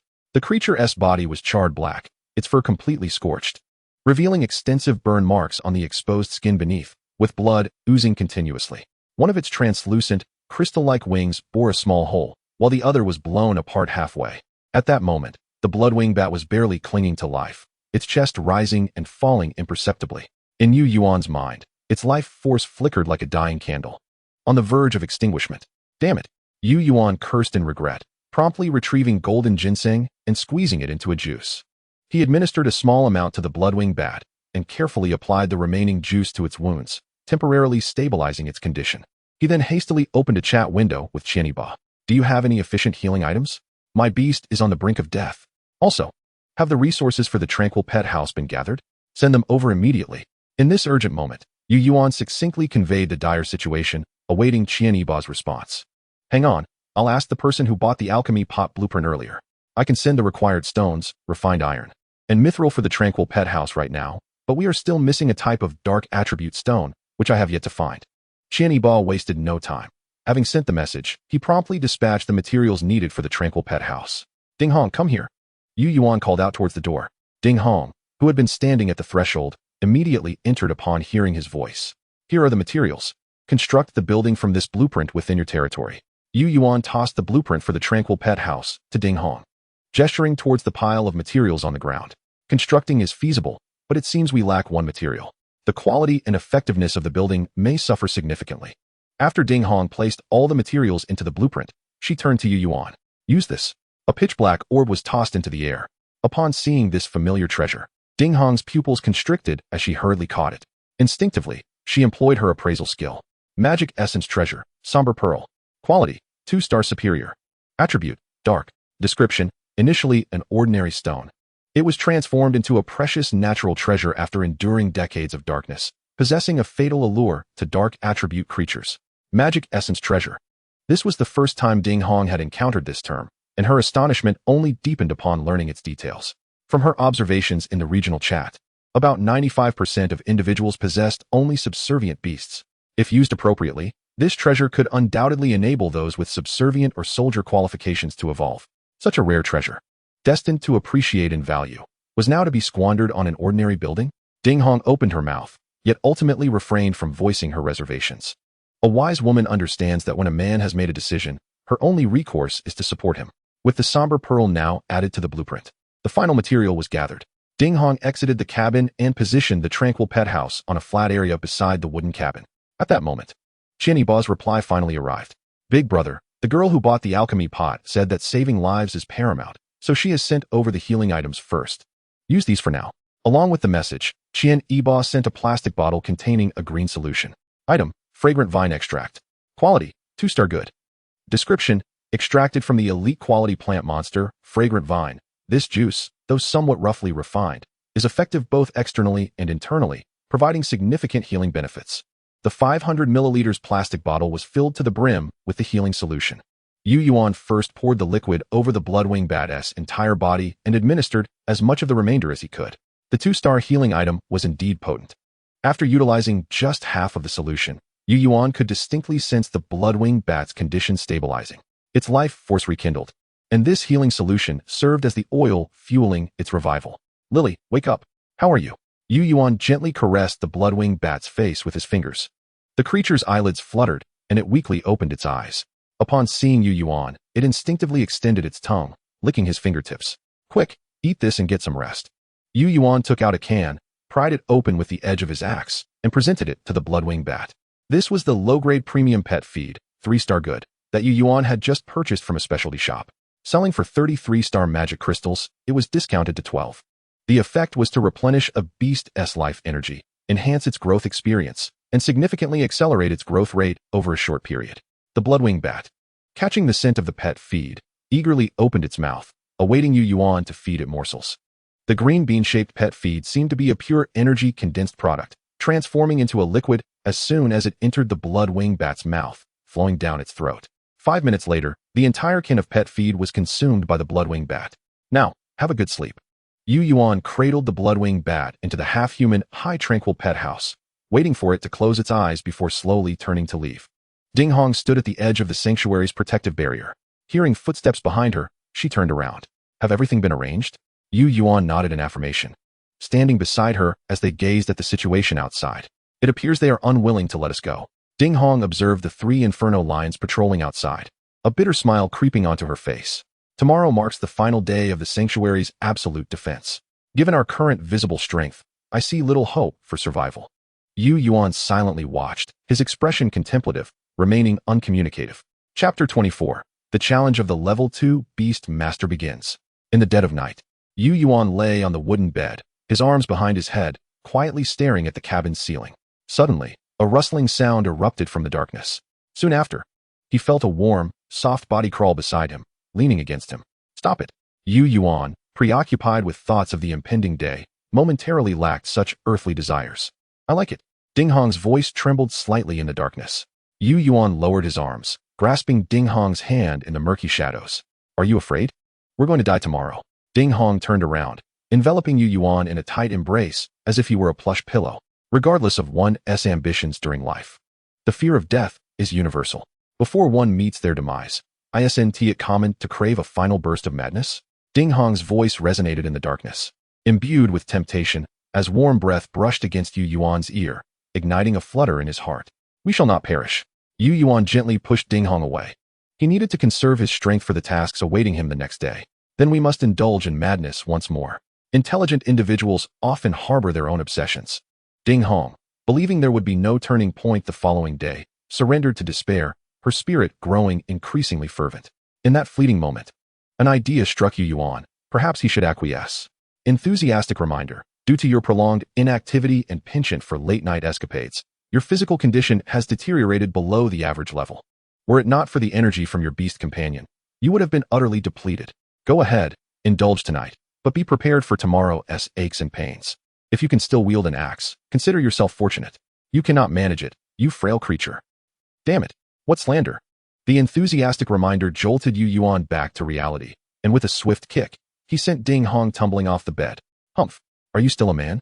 Ding Hong huffed, disgruntled, before lying down on the animal hide on the floor, tossing and turning in a fit of annoyance. Ignoring her, Yuan continued to gaze at the wooden ceiling, rehearsing his plans for the morrow.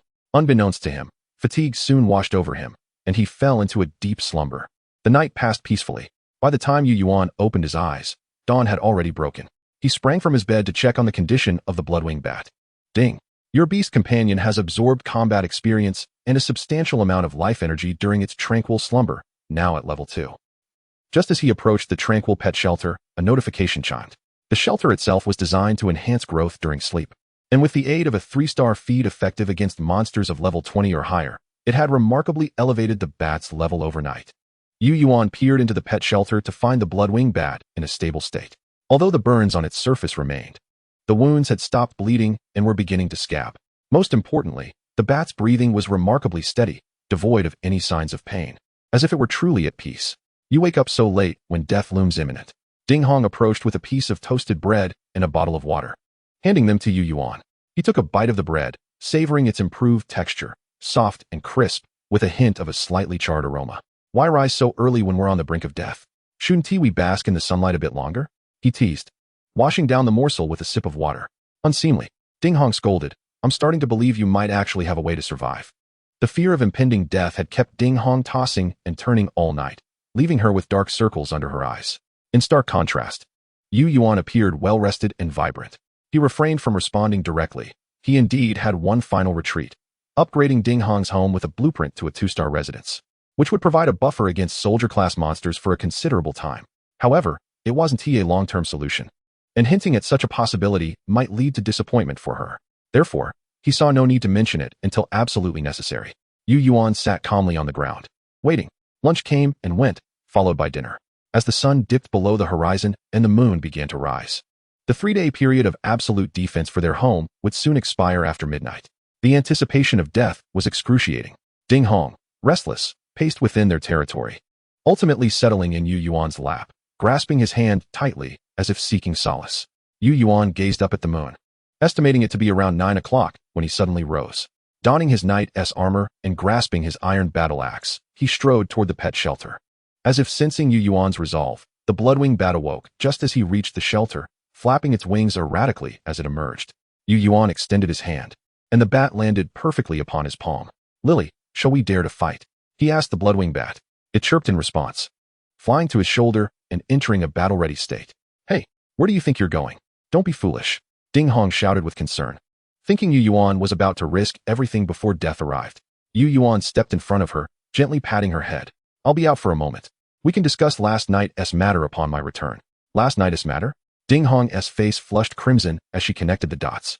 Yu Yuan paid her no further mind, producing a Level 2 Beastmaster Challenge ticket and tearing it open.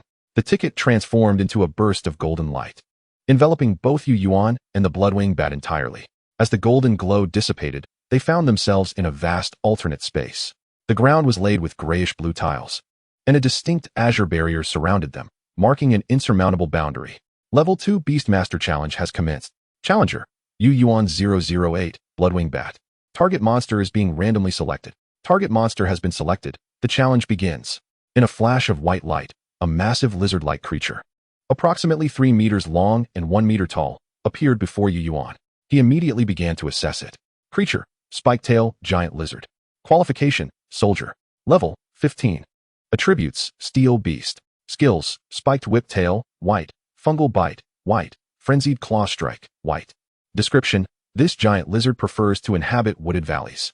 Its tail spines stand erect when danger approaches, proving to be extraordinarily sharp and effective in both defense and hunting. After reviewing the challenge target, Yu Yuan felt a tightening in his chest, yet he also exhaled slightly in relief. The bad news was that it was a strong attacking warrior-type monster. The good news was that it wasn't the worst possible flying monster.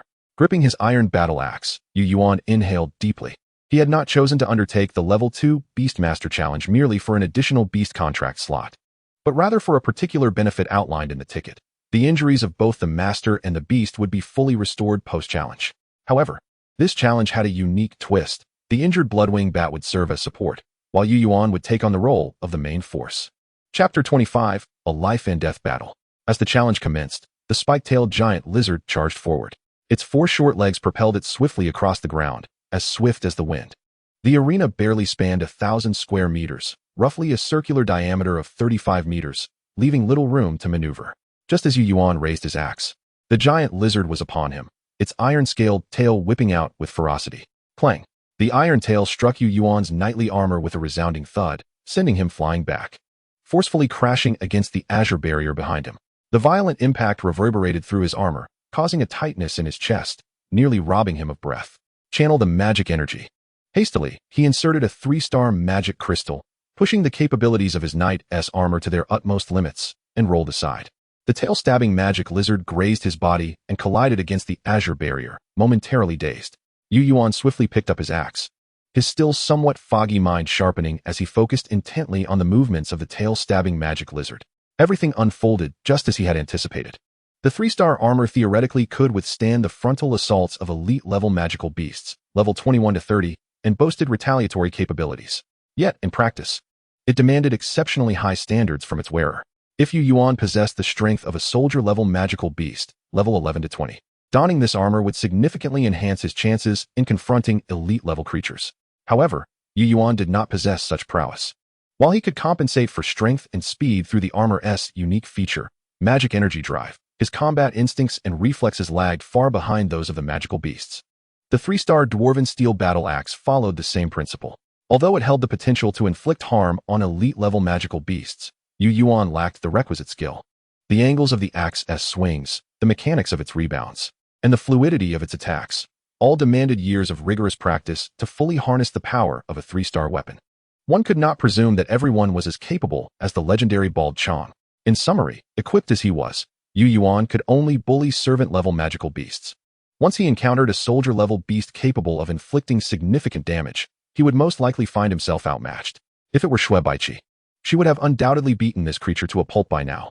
In this perilous moment, for reasons unbeknownst to him, Yu Yuan suddenly recalled that fierce woman and couldn't help but smile faintly.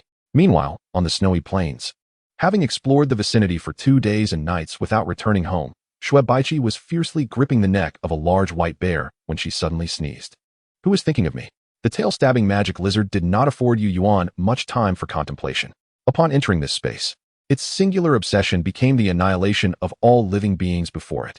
With an enraged hiss and a flick of its long tongue, the creature charged once more, rearing its upper body as its razor-sharp claws sliced through the air, aimed directly at Yu Yuan's face. Yu Yuan did not flinch, lacking practical combat experience. Any deviation from his established stance would surely compromise the fluidity of his bodily movements. Consequently, the trajectory and force of his axe would be significantly diminished. Maximizing the magic energy drive, a silvery magical light cascaded over the ornate mithril patterns adorning his armor. "Ah, you shall perish." Estimating the distance, Yuan crouched low, channeling strength from his waist, raising the massive axe with both arms, and roared as he brought it down with ferocity. At the crucial moment of their impending clash, a flash of crimson light darted from the left eye of the tail-stabbing magic lizard. The blood-winged bat, despite its injuries, summoned its remaining strength and launched an assault on the creature's most vulnerable eye. The lizard had been so fixated on Yuan that it let its guard down, and in an instant, it felt a sharp pain in its left eye, which soon was engulfed by a sea of crimson. Its front claw veered off course, crashing onto Yuan's left shoulder. Yet, Yuan's steel battle axe struck true, landing squarely upon the lizard's head. A howl of agony reverberated throughout the challenge space. The 3-star battle axe, true to its sharpness, embedded itself deep within the lizard's skull. Red and white blood mixed with brain matter oozed from the axe's edge.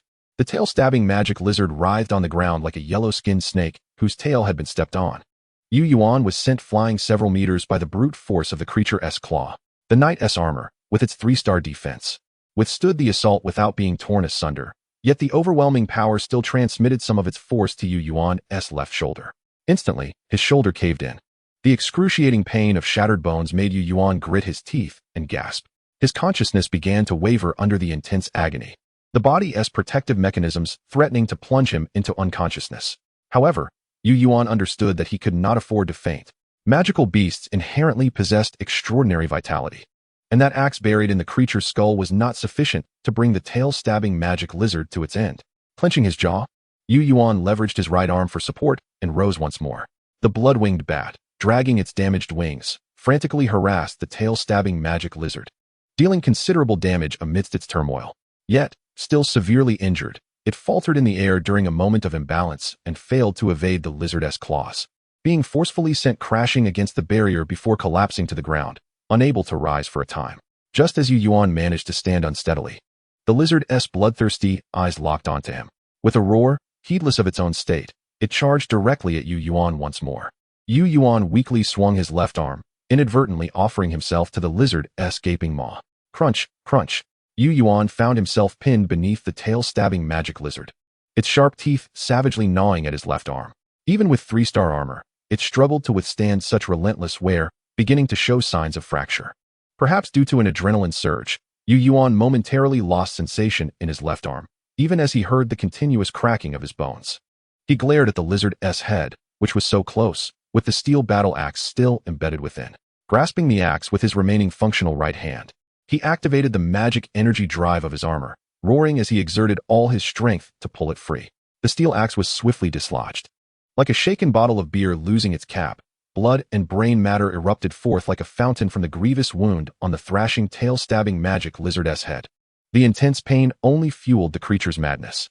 With a powerful thrust, it ripped Yuan's left arm clean off, along with the armor.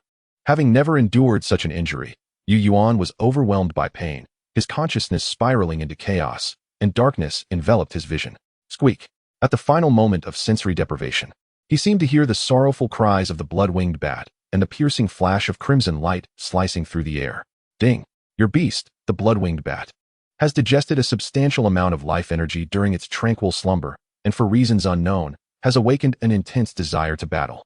Its indomitable spirit transcends its physical form, propelling its power to new heights, achieving level 1. Chapter 26. Announcement of the Entire Paradise. Announcement of the Entire Paradise. Congratulations to the Blue Star human race for successfully cultivating its first beast of soldier-level strength, marking a new stage for the species, a moment of great joy. Rewards. Level 2 for the beast, 1 skill learning scroll, 1 unknown token fragment. The beast level ranking list has been opened, which will record the rankings of all beasts in the entire paradise. The beast level ranking list will be settled at the beginning of each month. The beast ranked first will receive a random reward 1-star level higher than its strength. The second and third beasts will receive random rewards equal to their strength star level, while the remaining 7 will receive random rewards 1-star level lower than their strength. The will of the gods observes you. May the Blue Star human race strive onward, elevating the species to new heights.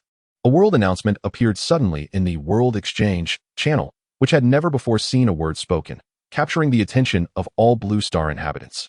What the hell? Who is it? I, an unfortunate soldier endowed with mediocre talent, toil day and night to vanquish monstrous beings, and yet I have only attained the 6th level.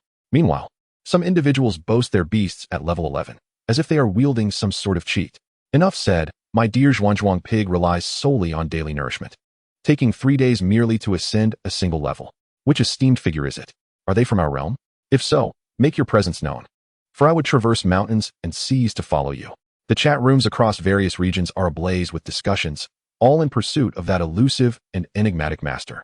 Simultaneously, everyone's attention is drawn to the newly unveiled beast rankings in the World Exchange module. Number 1, Bloodwing Bat, level 13. Number 2, Blue-Crowned Falcon, level 9, no. 3, Silent Raven, level 8. Number 4, Blade Demon, level 8. Number 5, Ice-Tailed Fox, level 8. Number 6, Fragrant Vine, level 7. Number 7, Tremor Bear, level 7, no. 8, Shadow Cat, level 7. Number 9, Mighty Steel Claw Crab, level 7. Number 10, Reflective Demon Mirror, level 7. What a travesty! A horde of beasts. I labor tirelessly to slay these monsters, and yet my wolf cub's claws are nearly worn down, and we cannot even make it onto the leaderboard. This cannot be right. My beast has consumed a treasure and reached level 7. Why am I not acknowledged on the list? Good sir, do you think it possible that there exist hidden ranking criteria among beasts of the same level, such as aptitude, skills, and potential? After perusing the beast level rankings, some weep bitterly, while others fall into a profound silence. In an instant, the disparities of the world are laid bare within the chat rooms of each region. Yet, before they could recover from the stark realities of wealth and poverty, another world announcement suddenly appeared. Congratulations to the Blue Star human race for producing its first level 2 Beast Master. The unique racial profession of the Blue Star is nearing perfection. What a joyous occasion. The rewards for this Beast Master include an additional contract slot, a random Master Skill Learning Scroll, and a primary Beast Aptitude Advancement card. We hope the Blue Star human race continues to strive towards glory. Upon the issuance of this global announcement, an eerie silence enveloped the chat rooms across all regions for a brief moment. Then chaos ensued. Who could it be that brings such distress, making life unbearable? A timid inquiry arises. Who knows how one advances in the Beastmaster profession? Is it through meditation? Nonsense. I have been misled by those unscrupulous novels.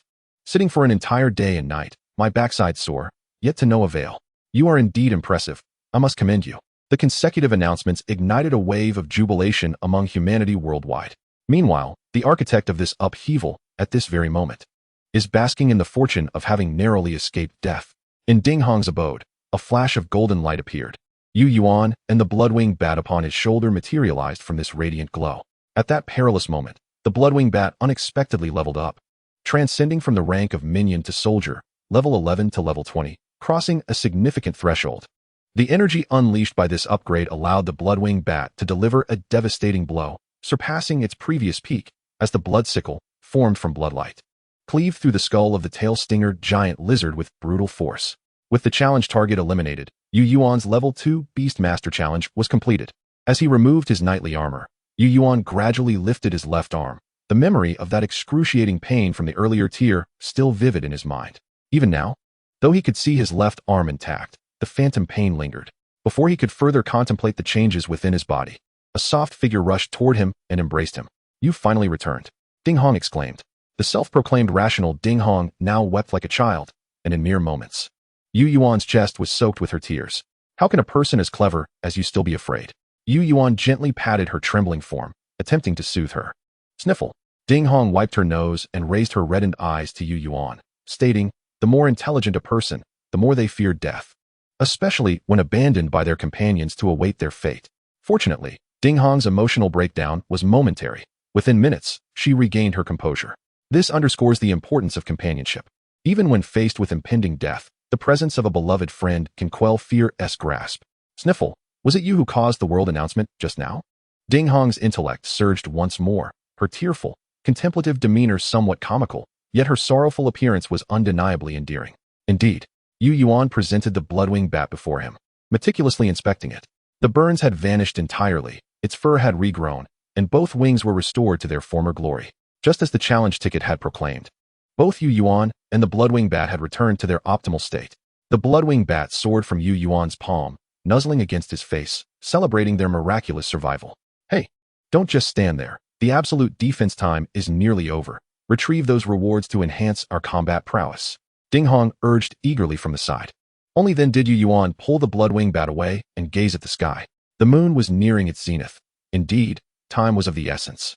He produced the rewards from the two world announcements: the Beast Adaptation Skill Learning Scroll, the Master Skill Learning Scroll, the Primary Beast Aptitude Enhancement Card, and an unknown token fragment. First, he tucked away the unknown token fragment. This object resembled a fragment of a verdant leaf, and even the exploration skill could not discern its quality or purpose. It was likely of no use at present. The Primary Beast Aptitude Enhancement Card was also unusable, as it could only elevate a beast to elite aptitude, which was of no benefit to the Bloodwing Bat. He then directly utilized the Master Skill Learning Scroll. Ding! You have mastered the Master Skill, Inspire. Yuan opened his personal information interface to examine the specific effects of the skill. Inspire can encourage a beast, with the bond of the soul granting the beast an additional power boost based on intimacy level, lasting for 30 minutes. After this period, the beast will enter a state of despondency for 2 hours. An additional power boost based on intimacy level? Yuan scrutinized the detailed enhancements, filled with excitement. The so-called intimacy level is expressed as a percentage. Thus, if the intimacy level is 60, the Inspire skill grants a 60-point power boost. But what is the intimacy level between Yuan and the Bloodwing Bat?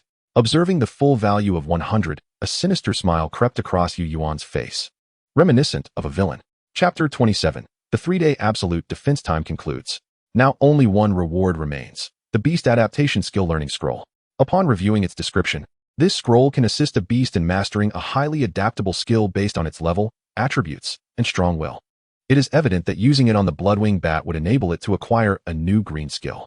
Just as Yuan was about to use it, an enthusiastic prompt suddenly appeared to halt him. Enthusiastic reminder: are you out of your mind? Treating delicacies like instant noodles? Wait until your beast reaches level 15 and matures.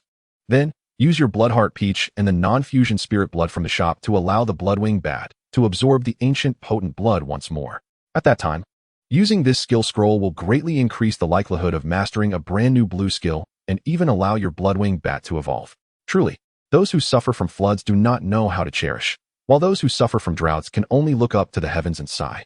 In preparation for the upcoming examination, Yuan silently scoffed at the enthusiastic reminder while stowing away the skill adaptation learning scroll. In comparison to his future prospects, acquiring an additional green skill seemed rather inconsequential. Upon opening his private chat, he discovered to his surprise that he had indeed received messages. Qianiba had successfully sold his batch of yellow sheep, netting over 250,000 for a 1-star magic crystal, which converted to 102 3-star magic crystals. He declined the fractional remainder and opted for 103-star magic crystals, as he could not truly accept the precious iron or materials without compensation. They were to embark on a lengthy partnership, after all. He couldn't help but wonder. Although the total weight of the yellow sheep exceeded that of the gray wolves he had sold previously, how could it command a price more than 3 times higher? Upon further inquiry, he learned that the market had shifted. On the 3rd day of survival, those bold enough to fight had amassed a considerable amount of funds. However, among them were individuals facing harsh living conditions, where the magical beasts were either inedible or simply unappetizing due to environmental factors. What were they to do when craving meat? They could only purchase it. Qianiba astutely recognized the change in the market and opted to dismantle the yellow sheep for sale. The entrails fetched 15 magic crystals per pound, the bones 20, and the meat 30, while the exquisite hind leg meat was auctioned off, reaching as high as 100 magic crystals per pound. Currently, no one could rival Yuan, who hailed from a favorable locale and could hunt on a large scale. Premium meat was indeed in high demand. Eventually, even the prices for entrails began to rise, allowing Qianiba to profit handsomely, albeit with a heavy heart. On the other hand, Shui Baiqi, who had been silent for 2 consecutive days, finally sent him a message that evening. I'm here to settle the debt. Prepare to receive. Shui, a woman of few words but fierce disposition, promptly followed her message with a plethora of items. First was the promised temperature-regulating bed, which he had finally completed collecting materials for, sending him a finished product. The rest comprised various knickknacks, a 1-star quality delicious pot capable of simmering any edible material into delectable dishes without the need for seasoning, a 1-star quality blood-stabbing dagger that inflicts a continuous bleeding effect upon magical beasts, a 2-star quality guardian necklace that Shui Baiqi claimed to have found among the bones in a bear's den. She gifted him one of the 2 she had. Additionally, she provided 5 2-star quality ice crystal flowers, useful for alchemy or direct consumption to temporarily enhance resistance to ice and fire attributes. Despite her intentions to offer him some magic crystals, Yuan politely declined. After managing these affairs, Yuan turned his attention to the 3 distant flame-maned lions that were fixated on their location. He first requested the materials for a knight's armor from Qianiba, and while waiting for the materials to arrive, he summoned Ding Hong before him. "This is for you." He handed her the guardian necklace and an ice crystal flower. Upon seeing the necklace, Ding Hong mistakenly thought Yu Yuan was expressing genuine affection and attempting to orchestrate a final romantic gesture. However, after receiving a light smack on the back of her head from Yu Yuan, she quickly regained her composure. "Hey, what are you planning? You should tell me your intentions." Ding Hong pouted, rubbing her head. Upon receiving the materials from Qianiba, Yu Yuan promptly crafted another piece of knight's armor. Perplexed as to why he hadn't shared his plans, Ding Hong, exasperated, replied, "You need to articulate your thoughts clearly." Reflecting on the situation, Yu Yuan recalled that the anxiety from facing the second-level Beastmaster challenge had caused him to forget to communicate his strategy. He presented Ding Hong with the newly crafted 2-star quality knight's armor, stating, "Put this on. We'll each distract one of the lower-level flame-maned lions." There were 3 flame-maned lions in total, the highest being level 18, followed by one at level 15 and another at level 14. Yu Yuan's plan was straightforward: to use his encouragement skill to empower the Bloodwing Bat to contend with the level 18 flame-maned lion. Meanwhile, he and Ding Hong, clad in knight's armor, would each take on a lower-level lion. This plan had evolved through a series of changes. Initially, Yu Yuan had intended to challenge the second-level Beastmaster, fully recover the Bloodwing Bat's health, and forcibly elevate its level using the Bloodlink Peach. He also intended to expend magic crystals to procure materials to upgrade Ding Hong's home, enabling the Bloodwing Bat to roam and execute ambushes. With Yu Yuan donning 3-star armor and wielding a 3-star battle axe, they would possess a significant defensive capability.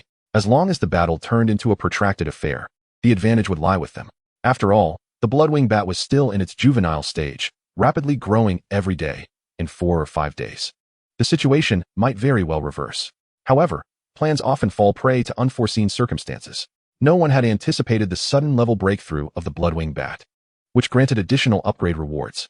Coupled with Yu Yuan's acquisition of an exceptionally powerful master skill, he calculated that the combat prowess of his level 13 Bloodwing Bat had nearly doubled, equating it to that of a level 16 beast. Furthermore, with superior aptitude compared to the flame-maned lions, enhanced growth in basic attributes, and the synergy of the green skill and flight advantage, along with the fire resistance from the ice crystal flower, defeating the level 18 flame-maned lion seemed plausible. Thus, a defensive strategy was rendered moot. It was time for an all-out assault. Naturally, Yu Yuan could not confront the level 15 flame-maned lion directly without first weakening the 2 lower-level lions' strength. "Are you ready, Lily?" Yu Yuan inquired, glancing at the Bloodwing Bat perched on his shoulder, which immediately nodded with a dangerous glint in its eyes. "Those who dare to scorch my fur and nearly bring harm to my master will now pay the price." In the profound darkness, a barely perceptible blood-red figure slipped away from Ding Hong's home, concealed from the lion's sight. Moments later, 2 anguished howls echoed from the resting trio of flame-maned lions nearby. The Bloodwing Bat hurriedly darted back into the absolute defense shield, sporting a mischievous grin that conveyed its triumph. The ambush had succeeded. The jubilant Bloodwing Bat chirped excitedly at Yu Yuan, observing the agitated flame-maned lions outside, eager for more action. The night was its domain, and Yu Yuan suddenly felt that this creature had developed a penchant for thievery. Before another opportunity for ambush could arise, a notification suddenly appeared. The Blue Star human race has begun to integrate into the Paradise world, and the absolute defense period for their home has concluded. We wish the Blue Star human race to scale new heights, ascend to the pinnacle of their kind, and create brilliance. Chapter 28. Encounter with the Blackrock Barbarian Sheep. With the disappearance of the absolute defense for their home, the announcement sent shockwaves through the Blue Star populace. Unlike the previous disturbances caused by Yu Yuan, which had merely stirred curiosity, the end of absolute defense was a matter of life and death. The regional communication channels were flooded with cries of despair. Many expressed regret for not venturing out to explore during the absolute defense period. Now, their magical beasts were merely at levels 1 or 2, rendering them incapable of self-protection. The adage "a lack of foresight leads to imminent peril" resonated profoundly at this moment. Regardless of aptitude, magical beasts invariably level up more rapidly at lower tiers. Even a beastmaster at the first or second tier, provided with ample sustenance and devoid of the necessity for combat, could ascend 2 levels within a mere 3 days. Alas, lost opportunities are forever irretrievable. Those who slacked off during the absolute defensive period will face a survival challenge of infernal proportions. Some among them are so oblivious that they cannot even fathom the appearance of the monsters. Amidst the panic of these hapless souls, a new message abruptly materialized in the World Exchange module.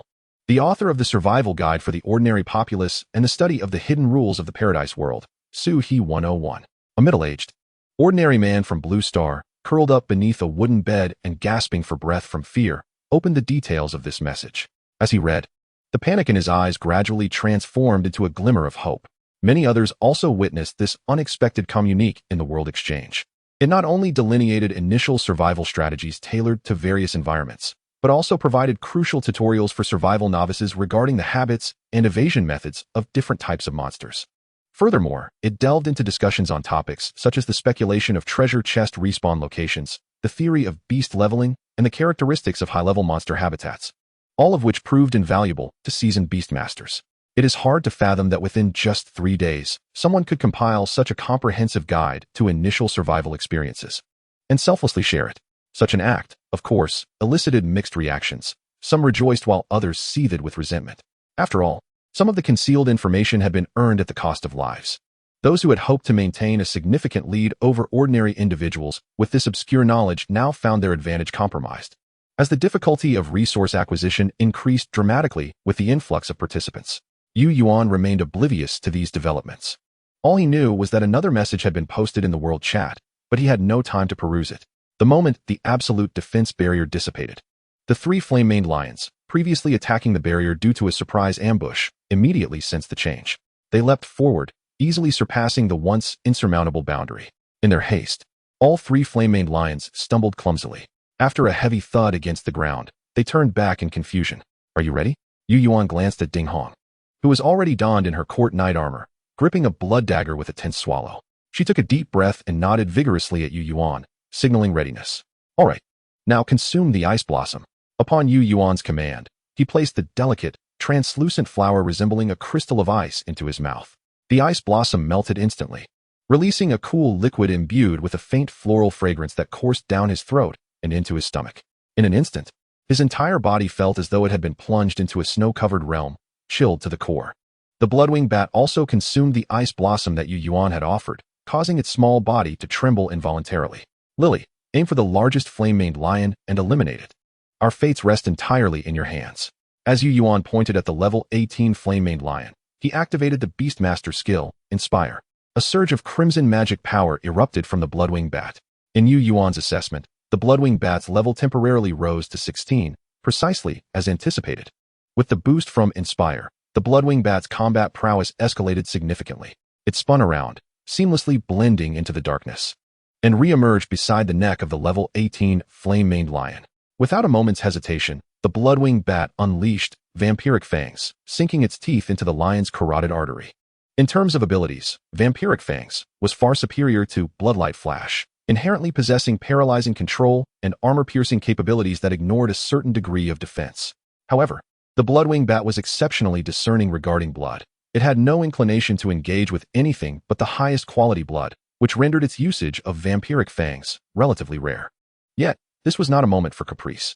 Faced with an 18-level monster and bearing the weight of its master's survival, the bloodwing bat unleashed its most powerful attack. The flame-maned lion roared in fury. Its fiery mane surged like flames in the wind. In a heartbeat, a torrent of fire erupted from within the lion, engulfing its entire body in a fiery shroud. The bloodwing bat, with high attack but low defense, chose not to engage directly. It released its grip and soared into the skies, disappearing into the shadows. The flame-maned lion spewed flames, igniting the surrounding underbrush. Instantly, the area was illuminated, and the temperature soared, turning it into a favorable battleground for the lion. As the battle commenced, the remaining 2 lower-level flame-maned lions prepared to assist. Yuan would not grant them such an opportunity. Gripping his steel battle axe, he activated Magic Drive and sprinted towards the rear of the level 15 flame-maned lion, delivering a leaping strike that cleaved into its back. A gaping, crimson wound instantly marred the lion's flank. Having struck, Yuan wasted no time in fleeing. The level 15 flame-maned lion immediately pursued him.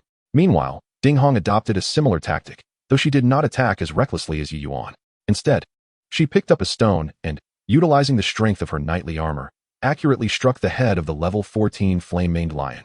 Without waiting for the lion to react, Ding Hong turned and fled, creating distance. The 2 lower-level flame-maned lions had been injured in the bloodwing bat's dark ambush, severely hampering their speed. Particularly the one facing Ding Hong, which had been specifically targeted by the bloodwing bat, now limped with a gaping wound in its right hind leg, making its escape a pitiful sight.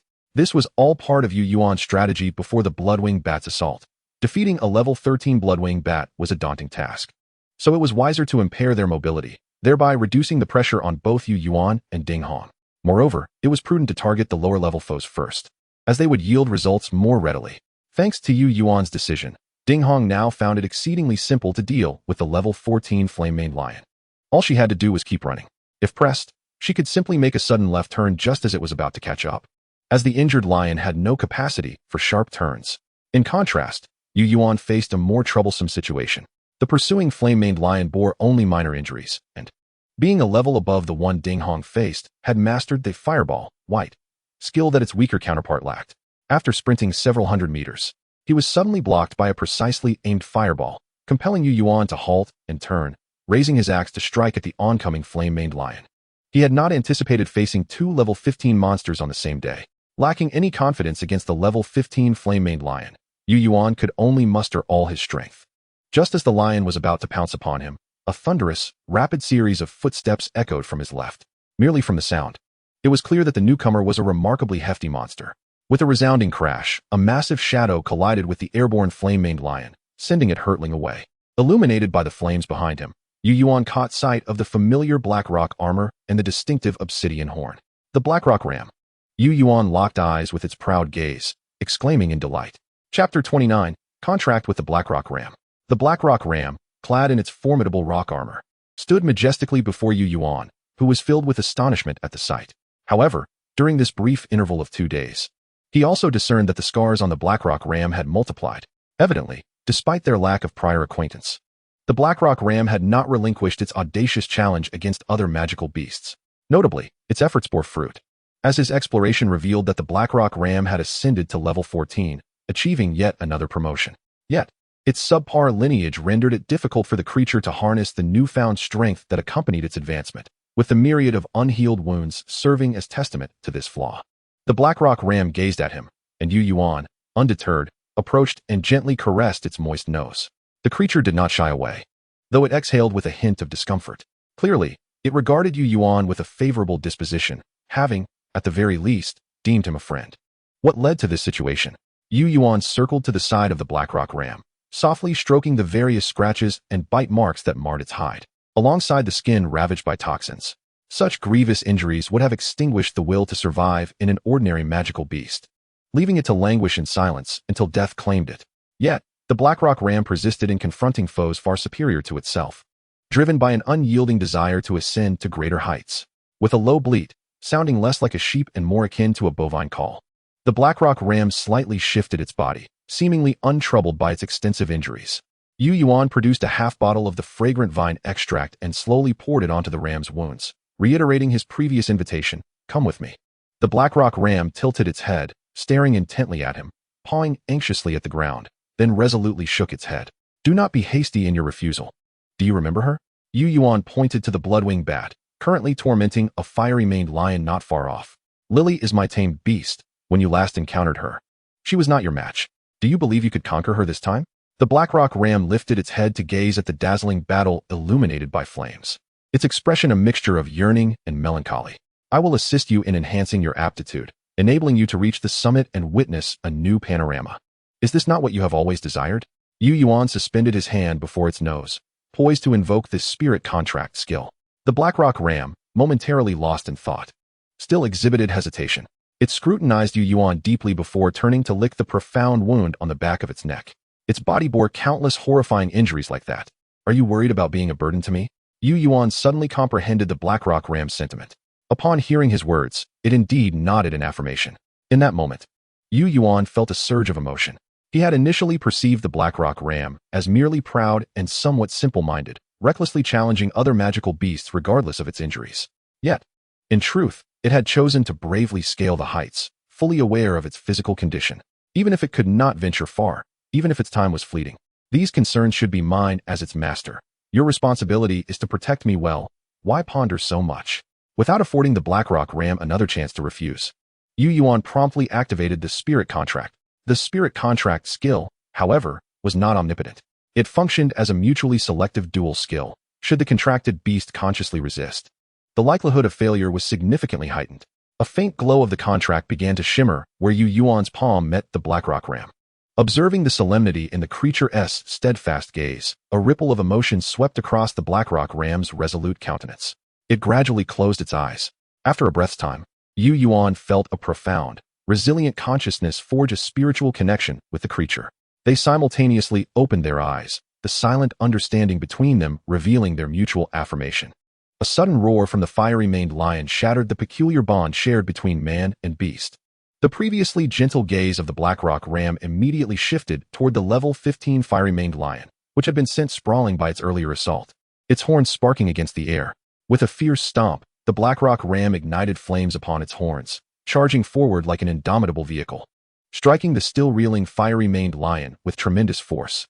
The lion, hindered by its injuries, was unable to evade and unleashed a fireball, expecting the Blackrock ram to retreat. Yet, the battle-hardened Blackrock ram neither flinched nor shied away from any challenge. The fiery collision between the horn and the fireball erupted in a cloud of smoke. As the flame-ensconced Blackrock ram surged through the haze and collided heavily with the fiery-maned lion, the lion was sent soaring like a discarded ragdoll. Yu Yuan rushed over, administering an ice crystal flower to the Blackrock ram, while simultaneously extinguishing the flames that licked its rocky armor. He poured the remaining fragrant vine extract over the scorched area of its face, stabilizing its injuries. Its reckless fighting style was indeed too brazen. Had it not possessed a natural resistance to fire and a defensive disposition, that blow would have left it gravely wounded. I must ensure to educate it properly. Yu Yuan mused internally, seizing his steel battle axe and pursuing the lion that had been knocked airborne. The creature, likely suffering from internal injuries or broken bones, struggled to rise from the ground. Yu Yuan did not hold back, raising his axe and delivering a decisive strike to the fiery-maned lion's head.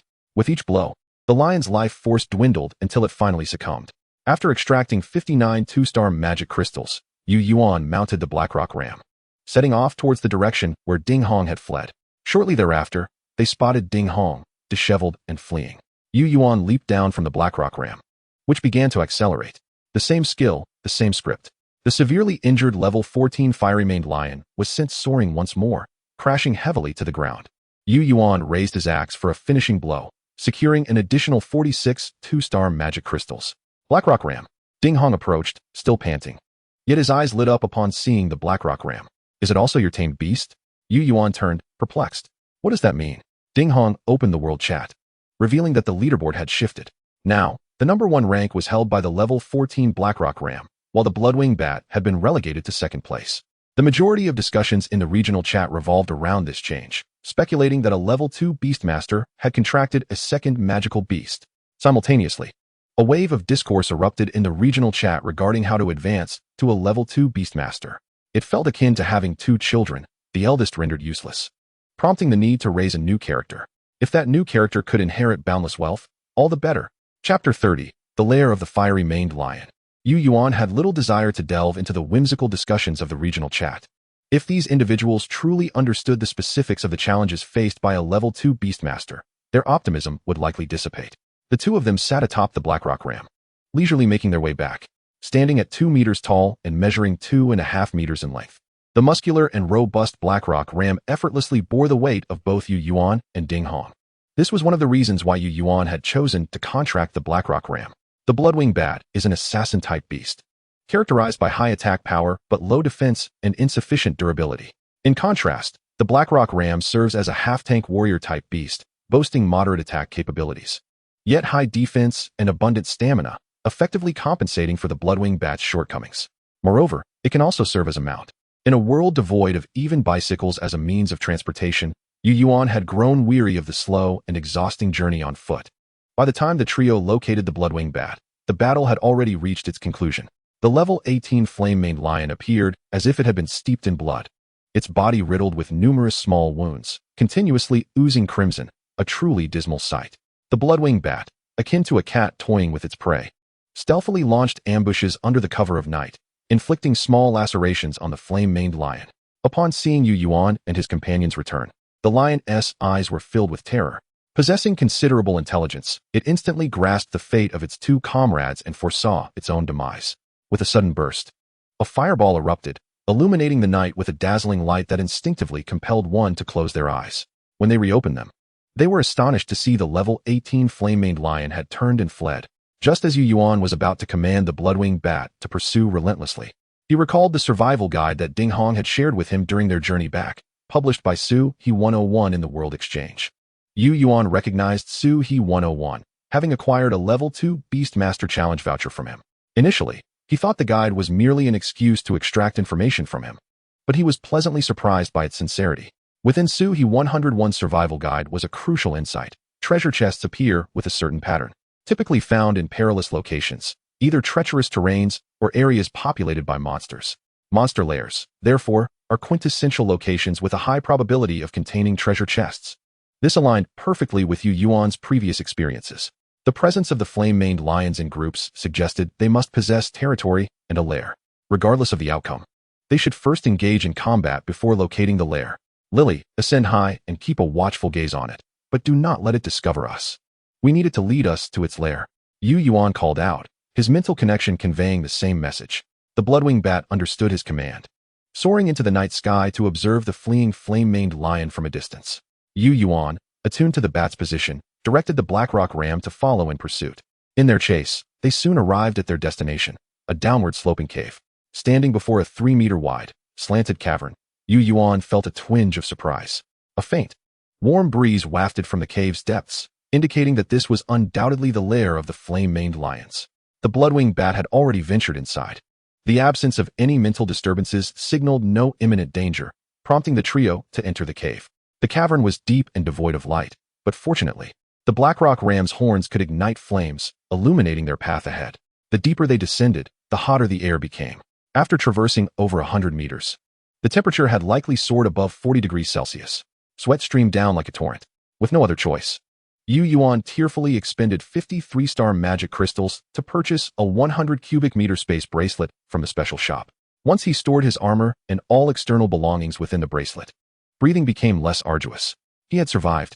After placing his knight's armor into Yu Yuan's space bracelet, Ding Hong fanned herself with her small hands, gasping for air. The damp fabric of her athletic short-sleeved top clung to her skin, accentuating her alluring figure like a flowing water snake. Seemingly aware of Yu Yuan's gaze, Ding Hong deliberately rolled up the lower hem of her shirt to cool off. Her smooth abdomen, as white as a jade plate, glistened with beads of sweat that rolled down like pearls, causing Yu Yuan's throat to dry up and the heat to intensify. Giggles erupted from Ding Hong as she noticed Yu Yuan glance at her before swiftly turning away. This silent mockery ignited Yu Yuan's annoyance. With a swift motion, he purchased a bottle of water from the shop, drinking half and pouring the remainder over himself. Ding Hong was momentarily taken aback. She too had wanted water, but having deemed it too exhausting, she had placed all her possessions into Yu Yuan's space bracelet.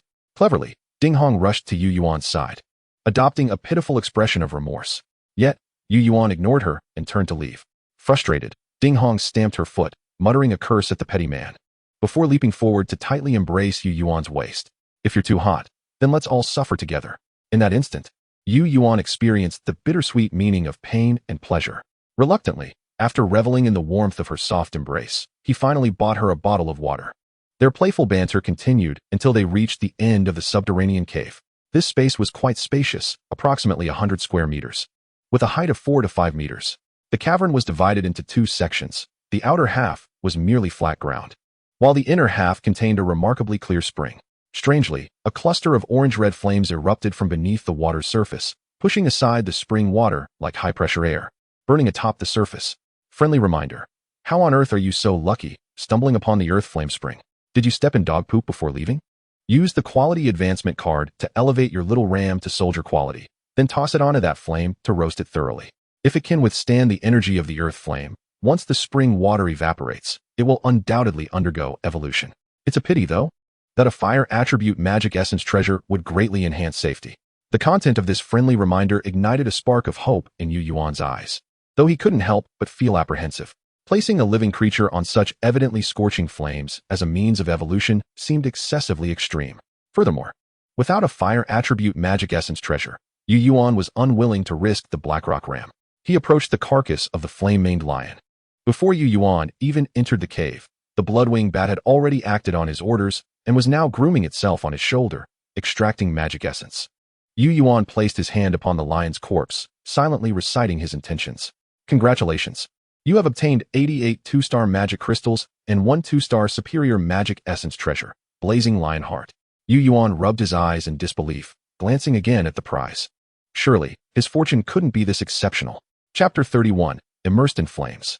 The Blazing Lion Heart resembled a smooth, ruby-red gemstone, radiating a palpable heat as he held it in his palm. Yuan laid the quality advancement card and the magic essence treasure, Blazing Lion Heart, before the Blackrock ram. The ram stood like a contemplative statue. If left undisturbed, it could remain silently in place indefinitely. Upon seeing Yuan approach with the two items, it tilted its head in confusion, awaiting an explanation. Before you lies two methods of evolution, Yuan declared. The first option is to consume this Blazing Lion Heart, allowing for a tranquil absorption, which significantly enhances the likelihood of your qualification elevating to that of a soldier. Subsequently, utilizing this item to further augment your qualification, you may ascend to elite status, akin to my beloved Lily. As he spoke, Yuan tilted his head to affectionately nuzzle against the blood-winged bat perched on his shoulder. The bat, with an air of pride, lifted its head to gaze at the Blackrock ram. What does it matter if the master has newly contracted a beast? I remain the most cherished companion and the most capable assistant of my master. Observing the blood-winged bat's display of bravado elicited a chuckle from Yuan. Yet the Blackrock ram remained silent, its gaze fixed on Yuan, awaiting his next words. Yuan adjusted his demeanor. The second option involves first employing this item to elevate your qualification to that of a soldier, after which you would consume the Blazing Lion Heart. However, Yuan paused solemnly, gesturing towards the flickering orange flame burning above the nearby hot spring. You must endure that flame until all the water in the spring evaporates. It is exceedingly perilous.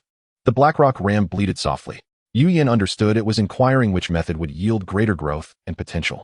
He did not shy away from the truth.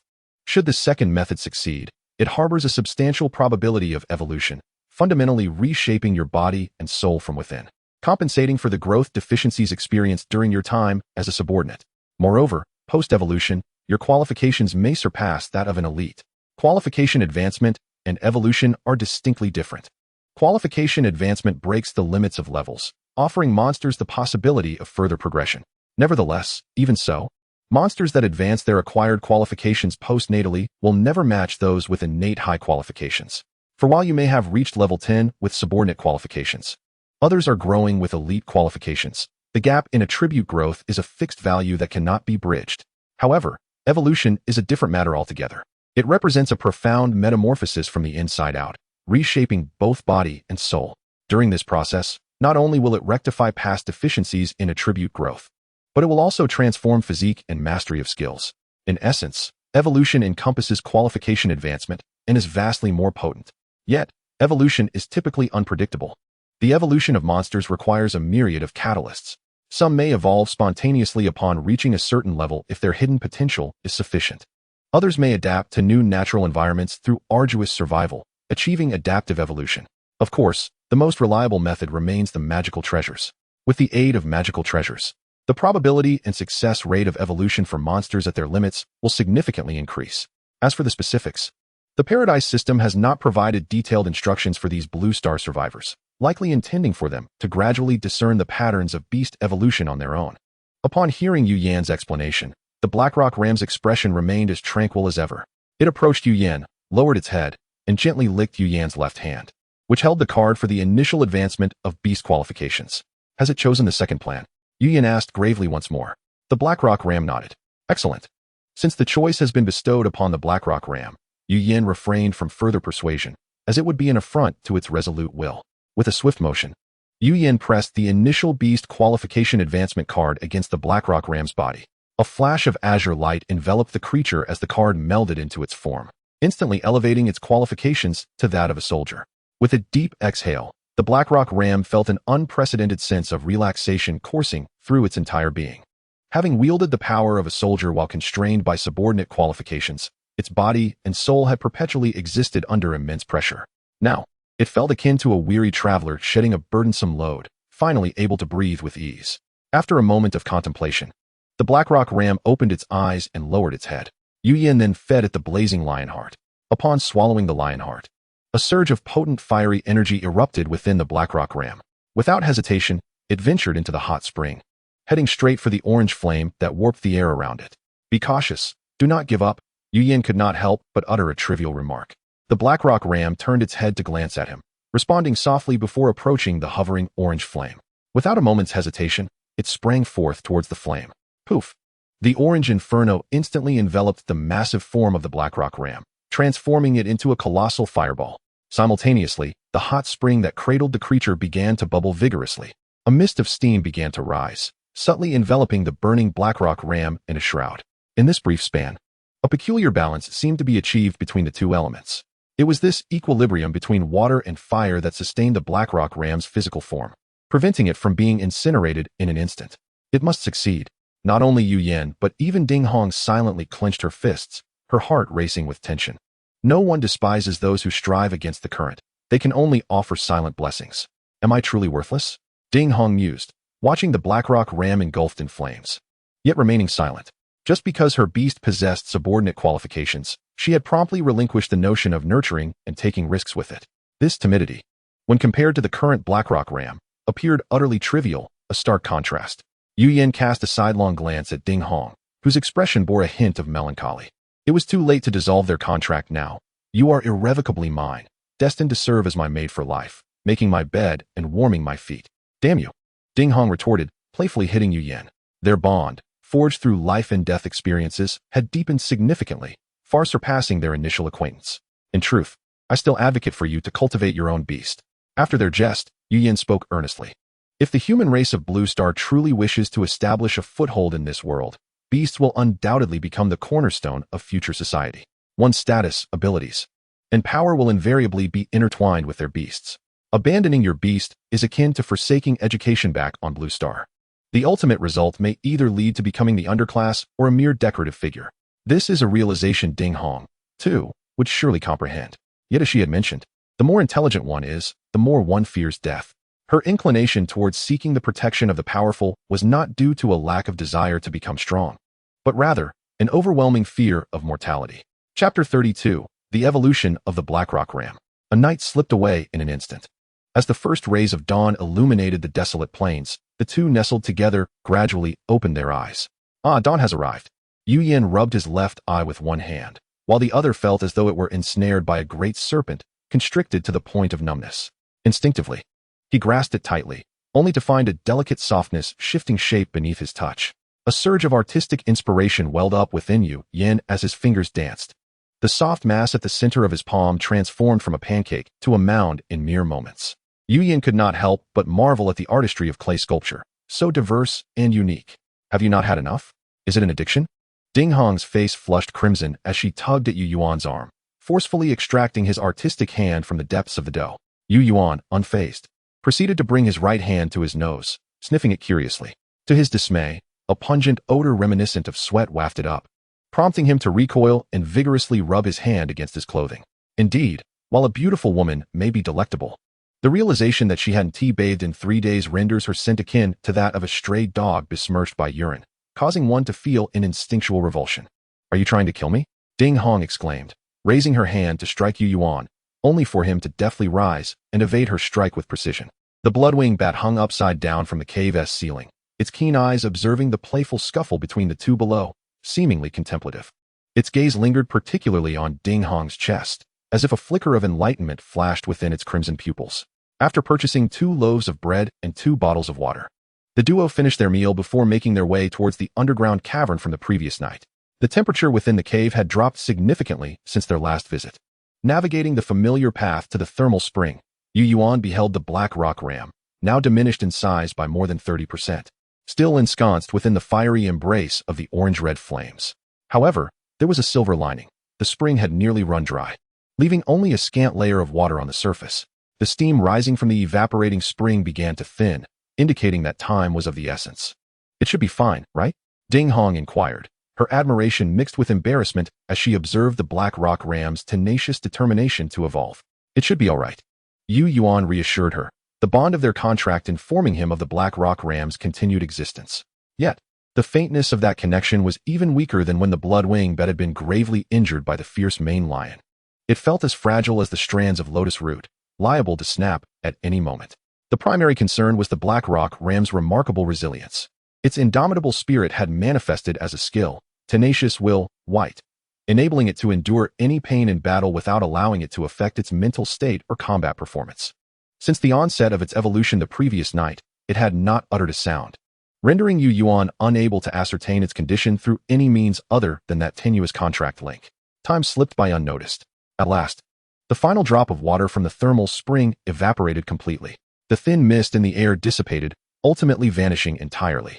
In that fleeting moment when the spring water vanished, the flames that had been burning brightly seemed to lose their support, abruptly extinguishing. Like a gas flame snuffed out, the searing fire retreated back into the geological fissure directly beneath it. Amon. Yuan called out to the still-burning black rock ram, a name he had bestowed upon it, affectionately referring to it as Amon.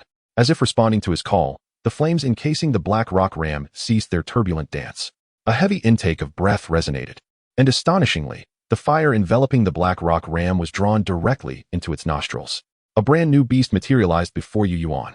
The evolved Amon stood tall at 1.80 meters, slightly reduced in size, yet its black sheep head remained, now adorned with formidable ram horns resembling obsidian. The creature's form had undergone a significant transformation. It resembled a lion more than a sheep. Its crimson mane enveloped its body, and its once cloven hooves had morphed into agile, powerful lion legs, complete with sharp claws. What a peculiar amalgamation, Yuan mused, unable to suppress a smile. This evolved beast was undeniably more striking than its previous form. The former black rock ram, hefty and formidable like an iron tower, now appeared as a robust and agile creature, its streamlined shape embodying Yuan's aesthetic ideals. Creature, flame-treading lion ram. Qualification, chief. Level, 16. Affinity, 98. Attributes, fire beast. Skills, flame breath, green. Flame treading leap, green. Fire horn charge, green. Unyielding will, green. Bone crushing claw, green. Description, a newly fused magical creature that combines the resilience of a sheep with the power of a lion in extreme environments. Its fierce flames serve merely as assistance, while its indomitable will is the key to overcoming all challenges, never yielding to adversity. With qualifications surpassing elite rank, it possessed 5 powerful skills, all in green. This was still a ram, but it had ascended to new heights. 4 fiery orange flames ignited beneath the flame-treading lion ram's hooves, and with a powerful leap, it landed gracefully before Yuan, its demeanor radiating excitement as it playfully tackled him to the ground, fervently licking his face. After countless years of struggle, it had finally broken the level 10 threshold of servitude. Each subsequent challenge had been a gamble with its life, awaiting the judgment of fate. Yet, against all odds, it had persevered. It had never considered the future, for it was a foregone conclusion that it would either fall in battle or succumb to the limits of its own body. Until it encountered Yuan, the first to extend a hand of rescue. In return, it had offered its precious horns, feeling no debt toward the bipedal creature.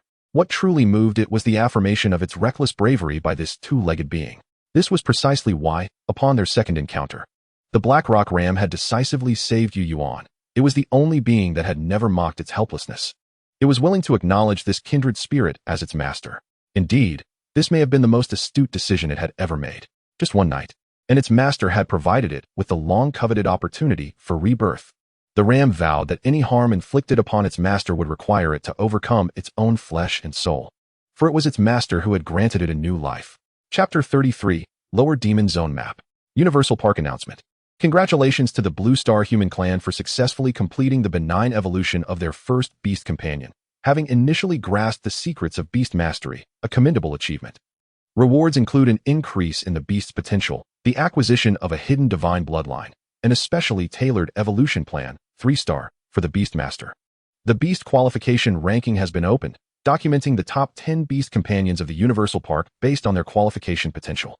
The Beast qualification ranking will be settled at the beginning of each month, with the top-ranking Beast receiving a random reward exceeding its qualification by 1 star, while the second and third-ranked Beasts will receive rewards equal to their qualification star level, and the remaining 7 will receive rewards below their qualification by 1 star.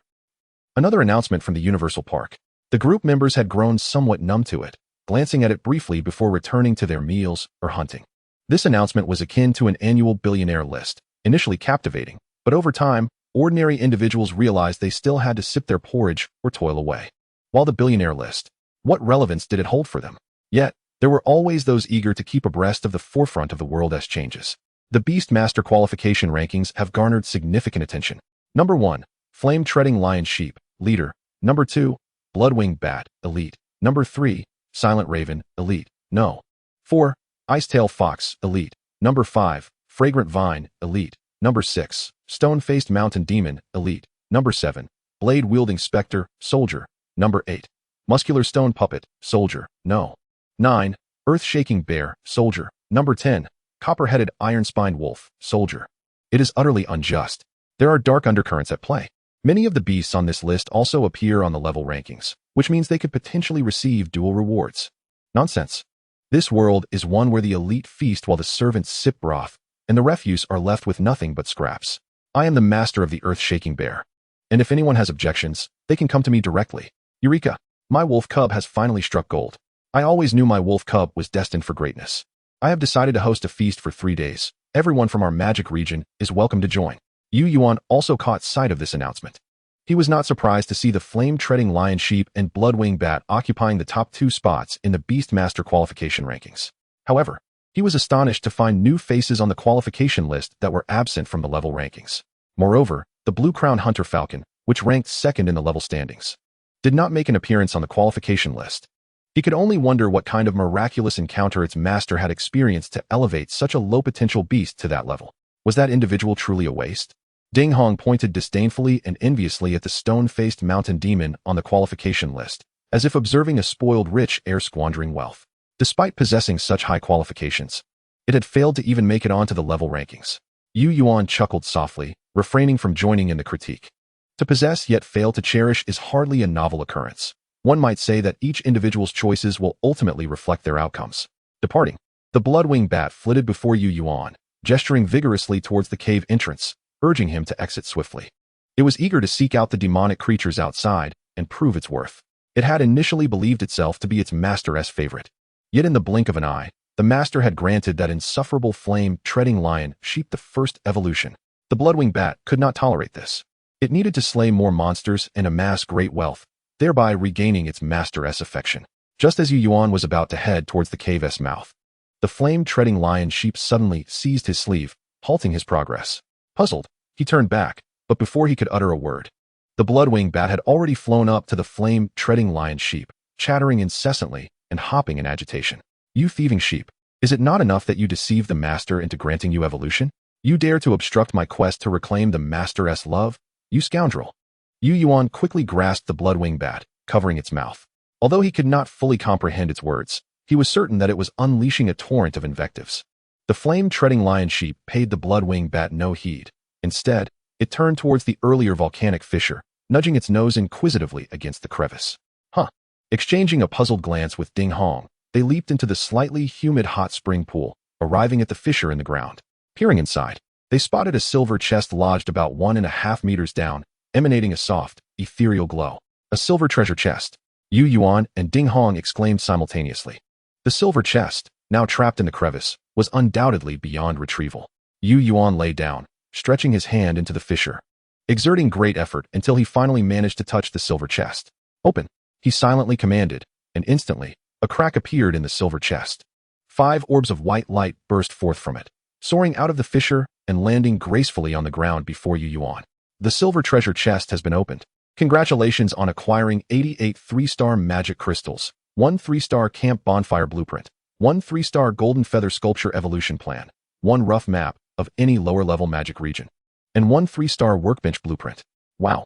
Ding Hong's mouth fell agape, her eyes sparkling with wonder. In the 2 days spent with Yuan, despite facing numerous brushes with death, she had witnessed the forefront of the Blue Star human race's exploration of new worlds. 3-star blueprint items, so many.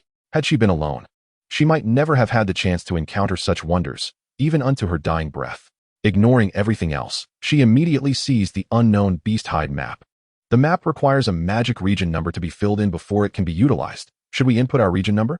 While she suspected it would likely be for personal use, Ding Hong did not presume, instead inquiring of Yuan. While examining the functions and required materials of the other blueprints, Yuan replied, without lifting his gaze, yes, go ahead and fill it in. After receiving his affirmation, Ding Hong proceeded to write in the number of their current magic region, as if snow were melting to reveal the water's surface. A rough hand-drawn map gradually emerged on the yellowed beast hide scroll. TSK. Upon merely glancing at the map, Ding Hong could not help but click her tongue in disbelief. What is it? Yuan, curious, took hold of the beast hide map, his eyes widening in astonishment. Is this even a map? The dark yellow beast hide scroll featured lines that were exceedingly rudimentary. Two lines curving slightly likely indicated a river, while a semicircular curve pointing upwards presumably represented a hill. As for the various circles and two straight vertical lines, Yuan could not discern their precise meanings within such a short span of time. Moreover, there were no markings indicating distances. To the naked eye, all relative distances appeared identical on the map. This was evidently illogical. Was this map merely intended to show relative directions, incapable of measuring specific distances? After much contemplation, the two finally identified their location on the beast hide map. A circle marked their position, accompanied by two dashed lines, while a triangular shape likely represented their cave. The circle denotes the cave, the dashed lines indicate water, and the triangle probably signifies the flames that have been burning atop the water, Ding Hong asserted with conviction. Yuan found her explanation highly logical, and based on the terrain he had traversed, the cave's location indeed aligned well. He understood that the long river 2 kilometers west of his home must be the boundary of their lower-level magic region, on the far left of the map. This river was indeed marked. Additionally, the symbol Ding Hong identified as representing their cave also appeared on the left side of the map, indicating a notable location. It seemed this map was not designed to guide them, but rather to depict the distinctive features of the surrounding area, or perhaps to highlight locations of high probability for demonic creature congregation. Ding Hong tilted her head against Yuan's shoulder, whispering softly, Yuan, you've been keeping an eye on the regional chats. By now, there must be people encountering one another. What is the typical distance between their homes? Ding Hong mused briefly before responding. Typically, 300 to 400 meters for nearby homes, while distant ones can be over 1,000 meters. Many people, when exploring the region, share their experiences in the chat, expressing excitement while also fearing sudden attacks, leaving a record in the chat for others to be wary. During this process, they often mention how long they've traveled, the approximate distance, and how they finally encountered another living soul. Understanding the approximate distances between homes allows one to estimate the general area of the magic region in which they reside. With over 6,000 homes in Yuan's magic region, assuming an average distance of 800 meters between homes, the area of the lower-level magic region, numbered 123,456, would amount to at least 4,500 square kilometers. This scenario presupposes the absence of extreme distances between homesteads. The area is comparable to that of a city within the Blue Star Dragon Kingdom. Such an expansive territory renders the distinctive landmarks on the right side of the map impossible to explore, and Yuan feels that they are rather far away. Therefore, let us first seek out some nearby special marked locations. Yuan gazed at the map. To the south of the river bordering the left side of the magic zone, there is a mark indicating a lake and hills, potentially a central island in the lake. North of their current cavern, there lies a peculiar mark consisting of two vertical lines, the meaning of which remains unknown for now. Let us proceed to the location marked by these two vertical lines, Yuan declared, folding the map. Chapter 34, The Skeletal Vulture. Venomous Stinger B, evade. Utilize your tail stinger. On a stretch of flat ground, Ding Hong hopped excitedly as she commanded her Venomous Stinger B to battle a level 4 blue-hoofed horned horse. Her tense posture gave the impression that she was engaged in a kinetic video game. It was as if she herself were the one in combat, instinctively twisting her body at moments of peril, attempting to assist her Venomous Stinger B in evading harm. Yuan, seated upon the back of the blazing flame ram, could not suppress his laughter. Evading isn't some divine skill. If it can evade, it will do so on its own. No amount of shouting will change that. Ding Hong shot him an indignant glare and huffed. What do you know? You've seen movies, haven't you? When the protagonist's friend is in danger, a warning shout of watch out might lead to a minor injury, but silence could mean certain death. Do not underestimate the power of such bonds. All right. Yuan raised his hands in surrender, but then suddenly pointed behind her and shouted in mock horror, your Venomous Stinger B has been flung into another world. Ding Hong, startled, turned around immediately. However, the Venomous Stinger B had not been struck away. Rather, it had successfully poisoned the blue-hoofed horned horse, determining the outcome of the battle. Ding Hong gritted her teeth, taking a couple of steps before leaping onto the back of the blazing flame ram, fiercely gripping Yuan's neck from behind. The soft, doughy white bun pressed against Yuan's back left him uncertain whether Ding Hong was punishing him or rewarding him. Have you truly considered this? After their playful tussle, Yuan suddenly turned his head to speak. TCH, stop tempting me. I might genuinely be swayed. Ding Hong immediately loosened her grip around Yuan's waist, turning her head away. The 3-star Beast Evolution Project can be used on any beast, providing a straightforward evolution scheme based on the beast's current state. It will undoubtedly result in an elite quality beast. You have an additional contract slot, don't you? This is meant for you. In the early stages, possessing an additional beast translates to an increase in strength, allowing one to get ahead. Do not regard me as that insatiable woman. Ding Hong pouted. Observing her resolve, Yu Yuan ceased his persuasion. In his view, the evolution of the Bloodwing Bat upon maturity was inevitable. With the evolved Bloodwing Bat alongside the chief quality Blazing Flame Ram, he no longer felt an urgent need to contract other beasts.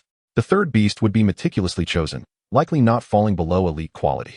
His intention was to have Ding Hong utilize the 3-star Beast Evolution project, aiding her in rapid growth.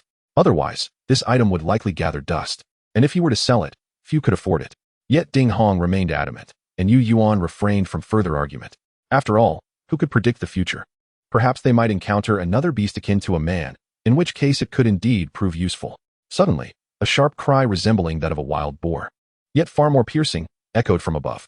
Simultaneously, a massive shadow was cast upon the ground, growing larger and moving swiftly. Yu Yuan glanced upwards to behold a colossal flying creature with a wingspan of at least 6 meters soaring overhead. After a brief spiral, it dove directly toward him. The two quickly jumped off the back of the Blazing Flame Ram to avoid hindering its combat. Focusing intently, Yu Yuan discerned the form of the avian creature in the sky. It was a gigantic skeletal bird gliding through the air. Its flesh had nearly all decayed, with only remnants clinging to the chest cavity of this skeletal giant. Its outstretched wings were devoid of feathers, shrouded in a thick, dark mist that vaguely formed the shape of wings as it flew. An eerie green flame flickered within the eye sockets of this skeletal bird, unextinguished by the wind, emanating a chilling aura. Standing beside the Blazing Flame Ram, Yu Yuan felt no concern for his safety, patiently awaiting the descent of this unknown skeletal avian. And upon estimating its distance, he activated his scanning ability. Creature, skeletal vulture. Quality, soldier. Level, 20. Attributes, undead, flying. Skills, whale of souls, green. Skeletal body, white. Accelerated dive, white. Scavenger, white. Description: due to prolonged scavenging and residing in realms inhabited by spirits, it has undergone a bizarre malignant degradation. The abilities it once possessed have gradually faded with the loss of memory, save for the flickering soul fire that faintly pulsates with the remnants of its once elite vitality.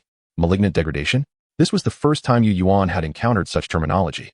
In this world, magical creatures, due to the existence of evolution, theoretically possess infinite possibilities. However, evolution also carries risks. Failed evolutions due to various conflicts and accidents may lead to grotesque and contradictory forms. This is a manifestation of malignant degradation. The skeletal vulture is a case in point, its dietary and environmental adaptations having led it to evolve into this strange form for reasons unknown. While Yu Yuan pondered, the skeletal vulture approached within 30 meters of the Blazing Flame Ram. The Blazing Flame Ram opened its mouth and nostrils, releasing a thick plume of smoke, followed by a fierce flame brewing within its maw. Whoosh! A massive pillar of fire, approximately 2 meters in diameter, erupted from the Blazing Flame Ram's mouth. The flames surged forth like a volcanic eruption, instantly transforming the surrounding sky into a blazing orange hue. The moisture in the air evaporated in an instant, and even the dry grass nearby, though untouched by flames, ignited spontaneously, glowing brightly. The speed of the fiery eruption was astonishing, and as the skeletal vulture was already diving, even with its attempts to veer away, it was caught directly in the inferno. The flames rapidly enveloped the skeletal vulture's body, charring the remnants of flesh still clinging to its bones, which quickly turned to ash. The ethereal black mist of undead energy swirling around its skeletal wings dissipated significantly under the searing heat, causing the skeletal vulture to lose its balance mid-flight and crash to the ground after sliding for several dozen meters. This exemplifies the terror of a chief-quality beast. Despite the attribute disadvantage, the Blazing Flame Ram was able to inflict a grievous injury on its opponent, showcasing a stark superiority in life level over the skeletal vulture, even with a 4-level difference.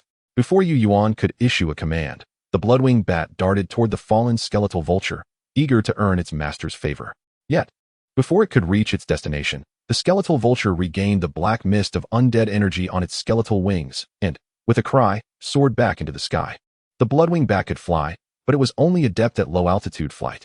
The short-distance bursts are swift, yet in long-range pursuits, they are no match for these orthodox flying monsters. The Bloodwing Bat can only gaze at the vulture with a sense of lament. Come, let us pursue its lair. Yu Yuan observed the direction in which the skeletal vulture soared, recognizing it as the very path marked on their map, and immediately urged his flame-hoofed ram to follow. waving to the bloodwing bat from a distance. 10 minutes later, they arrived at their destination. Ugh. Upon reaching a hilltop, they were met with an overwhelming stench of decay.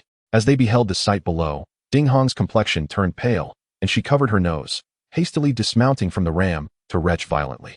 Chapter 35. The Cursed Remains of the Ancient Ink Acacia Tree People. Before their eyes stood a towering, leafless giant tree, its height exceeding several dozen meters.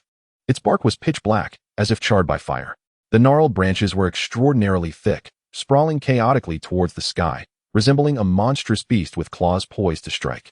Not a single leaf adorned this obsidian giant. Yet, when the winds of the plains brushed through its dense branches, they produced an eerie rustling sound, akin to a multitude of unseen voices engaging in hushed laughter. Certainly, this solitary tree, no matter how terrifying, would not induce immediate nausea in Ding Hong. In stark contrast, the gruesome scene beneath it could only be described as hellish. The black, giant tree thrived within a sunken depression, spanning thousands of square meters, where countless corpses of various creatures lay piled. Most of the flesh and blood had been eroded, their remains floating atop a viscous, tar-like sludge. The noxious stench ascended to the heavens. The first whiff was invigorating, while the second sent one reeling. The thick, putrid fluid inexplicably reminded Yu Yuan of the preserved egg and lean pork congee he once had in the university cafeteria, as even the floating remnants resembled the delicacies within the congee. Once this association took hold, combined with the stench reminiscent of a public latrine long neglected, Yu Yuan could no longer contain himself, retching uncontrollably. Ugh! He too succumbed, leaning against the flame-hoofed ram as he heaved. The straight lines he had once traced pointed directly to this grotesque tree. Ugh! How revolting! Ding Hong, clutching her already convulsing stomach, weakly supported Yu Yuan's shoulder. Ugh! Yu Yuan spat out his saliva, forcing down the wave of nausea. This wretched map. Such grotesque sights go unmarked. I now seriously suspect this is not a map, but a trap. He lifted his gaze to scrutinize the black, giant tree once more. Since it was marked on the map, this indeed qualified as a perilous location, suggesting the possibility of treasure chests or magical artifacts. After enduring such torment, he absolutely must not return empty-handed. The black giant tree was rooted in a mass of decaying corpses submerged in foul sludge, its depth unknown. The tree was barren, save for a skeletal vulture perched motionless upon a stout, smooth branch, resembling a statue. There appeared to be no hiding place for potential treasures. Could it be below? Yu Yuan cast his eyes towards the murky, roiling putrid waters below, shuddering. Regardless of what treasures lay beneath, Yu Yuan vowed he would never leap into that abyss, even if it meant poverty. Enthusiastic reminder. As the saying goes, marry within 3 days, your eyes glaze over. After 3 years of marriage, your waist goes numb. With your lustful heart but timid courage, you haven't even tasted flesh yet, and your eyes have already clouded so. Take a closer look at that tree. It is far more precious than the meat spirit fungus atop your future grave. Having become immune to the daily slander of the enthusiastic reminder, Yu Yuan focused on the crucial information at hand and directly employed his probing skill on the black giant tree. Plant creature? The cursed remains of the ancient ink acacia tree people. Quality: 4-star inferior, 4-star superior. Description: an ancient ink acacia tree person perished here due to a horrific curse. Its unyielding fury, fueled by its immense vitality, incinerated its body in an instant. The curse fused with its corporeal form, becoming a source that beckons death. Life is drawn to it, willingly plunging into demise. Yet within this tree, one can occasionally hear the heartbeat of life, as if a tree person, having absorbed countless vengeful souls, is reviving in another form. By heavens, 4-star superior material. Yet in an instant, Yu Yuan regained his composure. This tree was not merely a material. It seemed to be a potential boss-level creature, LV-31, LV-40, ready to resurrect at any moment. He pondered whether it had already met the conditions for revival and was merely awaiting the opportune moment, or if those conditions were yet unfulfilled. Yu Yuan stroked his chin, hesitating. But moments later, his expression turned resolute. Heaven's gifts, if unheeded, bring calamity. If not welcomed in time, disaster will ensue, regardless of its potential resurrection. Slaying it now bore no repercussions. If it were to revive after his departure, who could predict what havoc this tree person, infused with a multitude of vengeful souls, might wreak? After all, neither he nor Ding Hong's home lay more than 10 kilometers from here. Lily, a man, that vulture, attack. Yu Yuan commanded his 2 summoned beasts, employing the inspire skill to send them into battle. Based on his understanding of the ink acacia tree's description, he had discerned the origin of the skeletal vulture. The curse of the ink acacia tree would trigger under certain conditions, enticing surrounding monsters to leap into the sacrificial pit beneath the tree, where they would meet their end, thus absorbing their flesh and souls. For some unknown reason, the skeletal vulture had survived, and due to this curse, it had become an undead creature. They likely formed a symbiotic relationship. In Yu Yuan's observation, the skeletal vulture now stood upon the trunk of the ink acacia tree. Black energy coursing from the trunk into its body, and the scorch marks from the flame-hoofed ram were visibly fading. The bloodwing bat, transforming into a streak of crimson light, charged towards the skeletal vulture. Its level is too low, it won't be a match, Ding Hong expressed her concern. Although unable to use the probing skill to assess, the level leaderboard indicated that the bloodwing bat was merely at level 13, and even if its strength were to double, it could not possibly contend with a level 20 creature. The opponent, however, was taking the initiative in aerial combat. Yu Yuan raised an eyebrow and remarked, "It has assistants." Assistants? Who? Ding Hong glanced around, but aside from them, there was not a soul in sight. The flame-hoofed ram tilted its head slightly, casting a glance at her before taking a step forward. Suddenly, four blazing orbs of fiery orange flames ignited on its four hooves. To Ding Hong's astonished gaze, the flame-hoofed ram surged forth like a mythical beast, and after just a few steps, it appeared to be flying through the air. Green skill, flame treading ascend. Physics no longer applies, Ding Hong murmured, gazing skyward. In just 5 days since the Blue Star people had arrived in the Paradise world, they were well aware of its wonders, yet when confronted with phenomena that defied all logic, they still felt a surreal strangeness. The bloodwing bat's blood-scythe wings silently sliced through the skeletal vulture's neck. Instead of severing it, they sparked a flurry of dazzling embers. The skeletal vulture, startled, took to the air, but before it could express its fury, a blaze ignited upon its body once more. A peculiar aroma, starkly contrasting with the putrid stench of decaying corpses, suddenly permeated the air. Chapter 36, The Lost Evil Spirit. The charred remains of the vulture immediately ascended into the sky, circling high above, nearly invisible from below. Oh no, this is bad. Yu Yuan shielded his eyes with his hand, searching through the clouds for the elusive silhouette. Feeling momentarily at a loss, he had always been the one using flying beasts to intimidate others, but now he was experiencing firsthand the tenacity of a true aerial monstrosity. It neither departed nor engaged in combat. It merely hovered above, awaiting the moment when Yu Yuan and his companions would lower their guard or depart. This perpetual sense of being on the defensive reminded Yu Yuan painfully of the river-crossing battles fought by the previous generation of heroes. What an infuriating predicament. Never mind it. Burn the tree. Ding Hong stepped forward and pointed fiercely at a nearby ancient black locust tree. Yu Yuan's eyes gleamed with realization. He deduced that the skeletal vulture and the black locust tree had formed a symbiotic relationship rather than a parasitic one.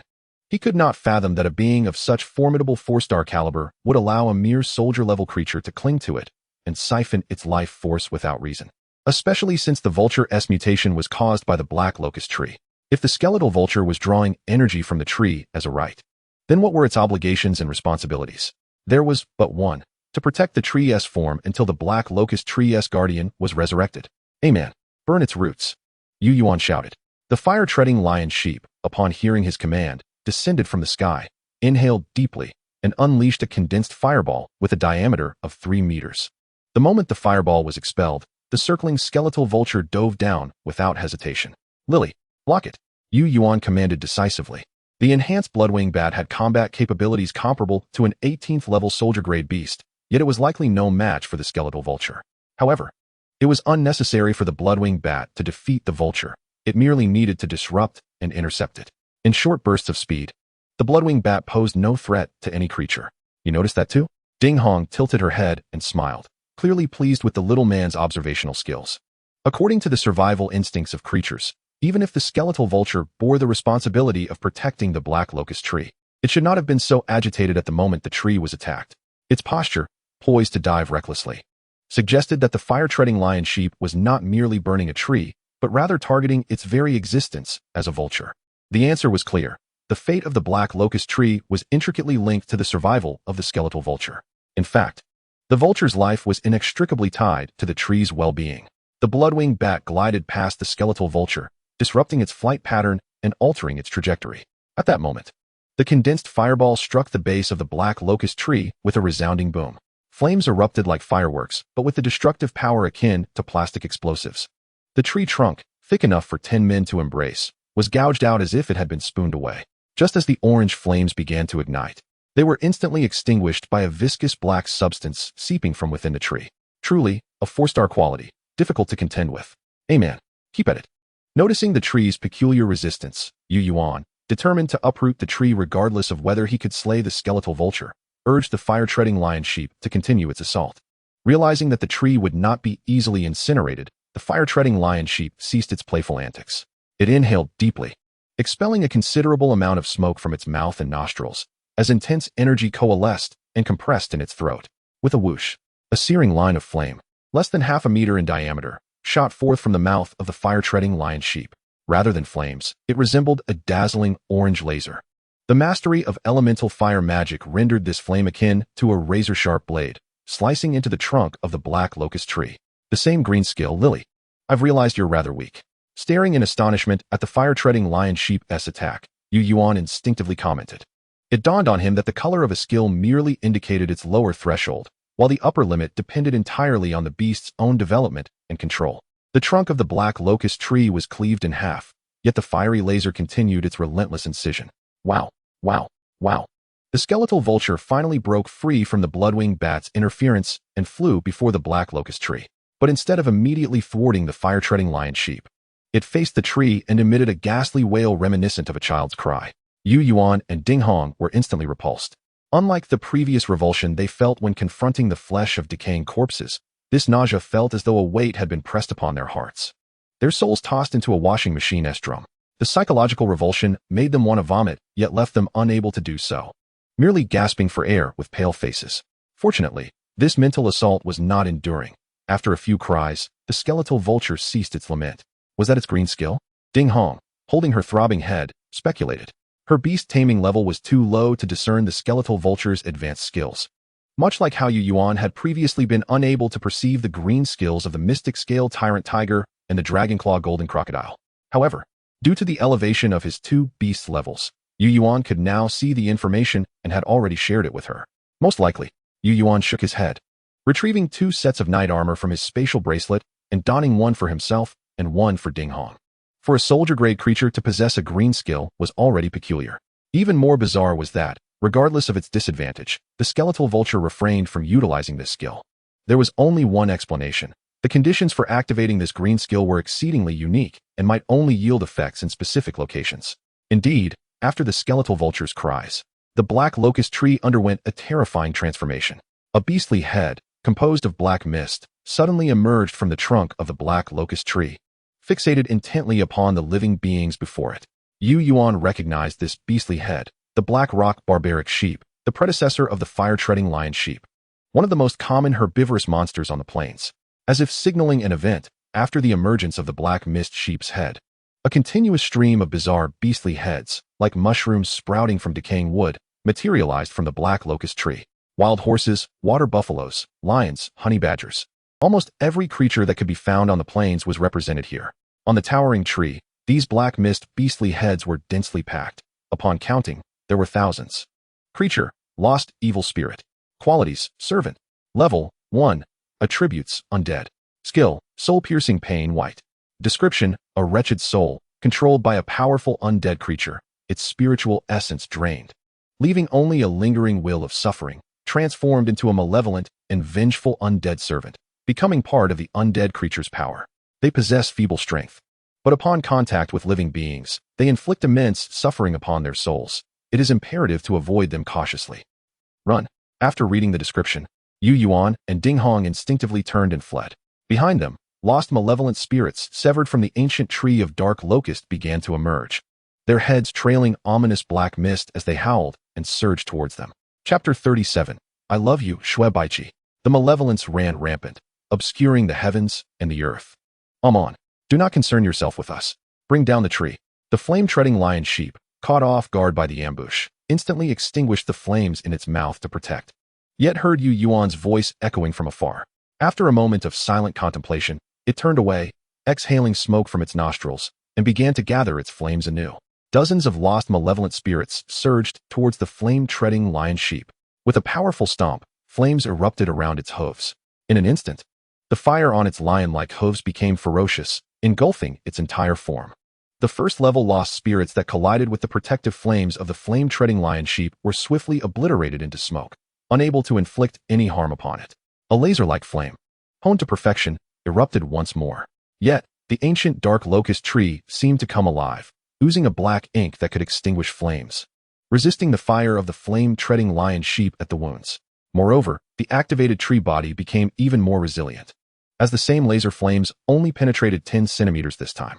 The gaze of the flame-treading lion sheep turned icy. Time is life. With every moment wasted, its master's life hung in greater peril. Taking a deep breath, the flame-treading lion sheep suddenly dispelled its roaring flames. The lost spirits swirling around it immediately received the command and charged towards it in a frenzy. A lion-headed malevolent spirit sank its teeth into the flame-treading lion sheep's shoulder blade. Though no visible wounds marred its body, it trembled slightly, its breath becoming labored.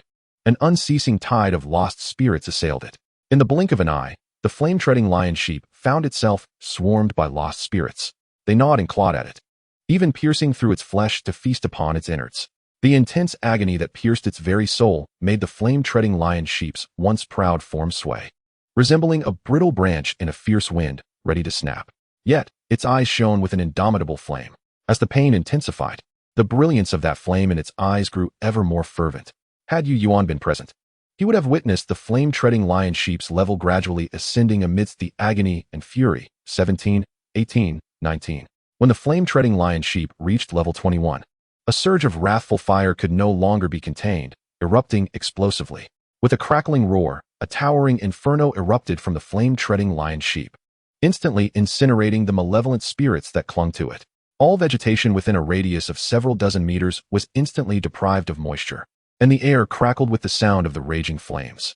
From a distance, it appeared as though a sun had suddenly risen from the ground. With the flame-treading lion sheep embodying the fiery deity at its core, the flames danced around its mane as it looked coldly ahead, suddenly opening its mouth wide to consume the flames surrounding it. As the flames diminished, the temperature of the air dropped, yet an unmistakable sense of danger permeated the atmosphere, emanating from the very mouth of the flame-treading lion sheep as it devoured the fire. The ancient dark locust tree seemed to sense the impending threat, its gnarled branches trembling as they came alive, slowly descending towards the flame-treading lion sheep. With an indifferent gaze, the flame-treading lion sheep swallowed the last flame before closing its mouth. After a brief moment of anticipation, it opened its mouth once more, hurling a basketball-sized azure flame towards the ancient dark locust tree. A sharp wail erupted from the dark locust tree. Its countless branches swiftly altered their trajectory, converging upon the azure fireball. Upon contact, dense plumes of gray-black smoke erupted. Within the obscured haze, the azure fireball steadfastly advanced towards the trunk of the dark locust tree. Meanwhile, Yuan, in flight, suddenly sensed a rapid surge in energy emanating from the flame-treading lion sheep. Glancing at the beast control panel, he discovered its level had abruptly risen to 21. Realizing that the flame-treading lion sheep had activated the skill Unyielding Resilience, he understood that this ability allowed it to accumulate pain and fury during its injuries, temporarily enhancing its level through magical energy. The maximum level could not exceed 45, as dictated by the constraints of the green skill. Amon appeared to be fighting desperately as well. He wondered what was transpiring on her end. Yuan surmised that something must have gone awry with the flame-treading lion sheep, prompting such an extreme use of its skill. This was a skill meant for sustained combat, yet it had been transformed into an explosive ability, explaining Yuan's concern. Caution. His contemplation of the flame-treading lion sheep's plight made him oblivious to the dangers surrounding him until Ding Hong's exclamation jolted him back to reality. But it was too late. A ram-headed malevolent spirit sank its teeth into Yuan's arm. The knight's armor was powerless against this soul-piercing assault. In an instant, a searing agony surged through Yuan's mind. This sensation was all too familiar. During the second-level Beastmaster challenge, his left arm had been violently torn off, a pain that would forever be etched in his memory. The excruciating torment momentarily dulled Yuan's reflexes, slowing his pace. Several more malevolent spirits lunged at him, and as an ordinary person, he found himself lacking the energy to calculate his evasive maneuvers. Just as peril loomed, an unexpected force propelled him forward. He rolled aside, colliding with another person. We're doomed. Though he had evaded a few spirits, the two individuals sprawled on the ground had no opportunity for a second escape. Yuan exchanged a glance with Ding Hong, refraining from uttering the foolish question of why she hadn't fled on her own. Their eyes locked, and they instinctively embraced. Not for any romantic reason, but to confront their fate together. Having endured one attack from the lost spirits, Yuan realized that they would not inflict direct harm, but rather evoke pain. Of course, pain itself was a form of injury, yet it would not lead to death in the short term. By embracing, they could expose their backs, which could endure pain better, allowing them to withstand longer. A piercing wail from the malevolent spirits surrounded them. Yuan and Ding Hong lowered their heads, gritting their teeth, preparing to endure this wave of suffering. 1 second, 2 seconds, 10 seconds. After a moment, the anticipated pain did not come. Opening their eyes in confusion, Yuan discovered a pale, blue hemispherical energy shield had inexplicably risen around them, encasing them like chicks protected by an eggshell. No matter how the beast-headed malevolent spirits attacked, they could not breach this protective barrier to reach Yuan and Ding Hong. It was her. Ding Hong removed her armor, retrieving a pendant from her clothing, which glimmered with the same pale blue radiance as the protective shield.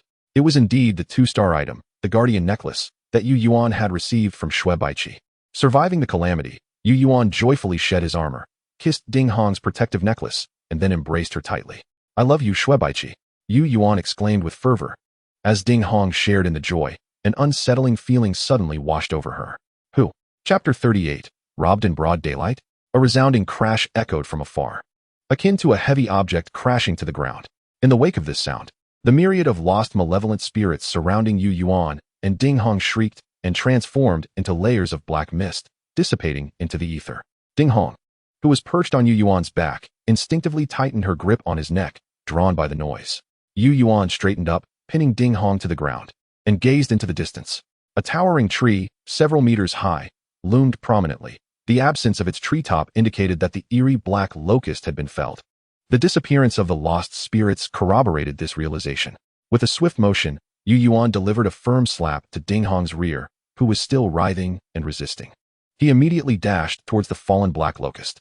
Upon arrival, his eyes were drawn to the fallen flame sheep lying belly up. He hurried over and pressed his hand against its abdomen, eager to assess its injuries. Bah! The flame sheep glanced at him sideways, letting out a pained bleat that startled Yuan into retracting his hand. "Where are you hurt?" he inquired, preparing to have Qian Yibo concoct some healing salve. Bah! The flame sheep bleated again, observing Yuan's raised hand, and with great effort, it scooted away slightly. This time, Yuan understood. "Just don't come near me." The after effects of using unyielding resilience had left it in pain all over. Awkwardly rising, Bloodwing Bat swooped in, clutching the skull of a skeletal vulture.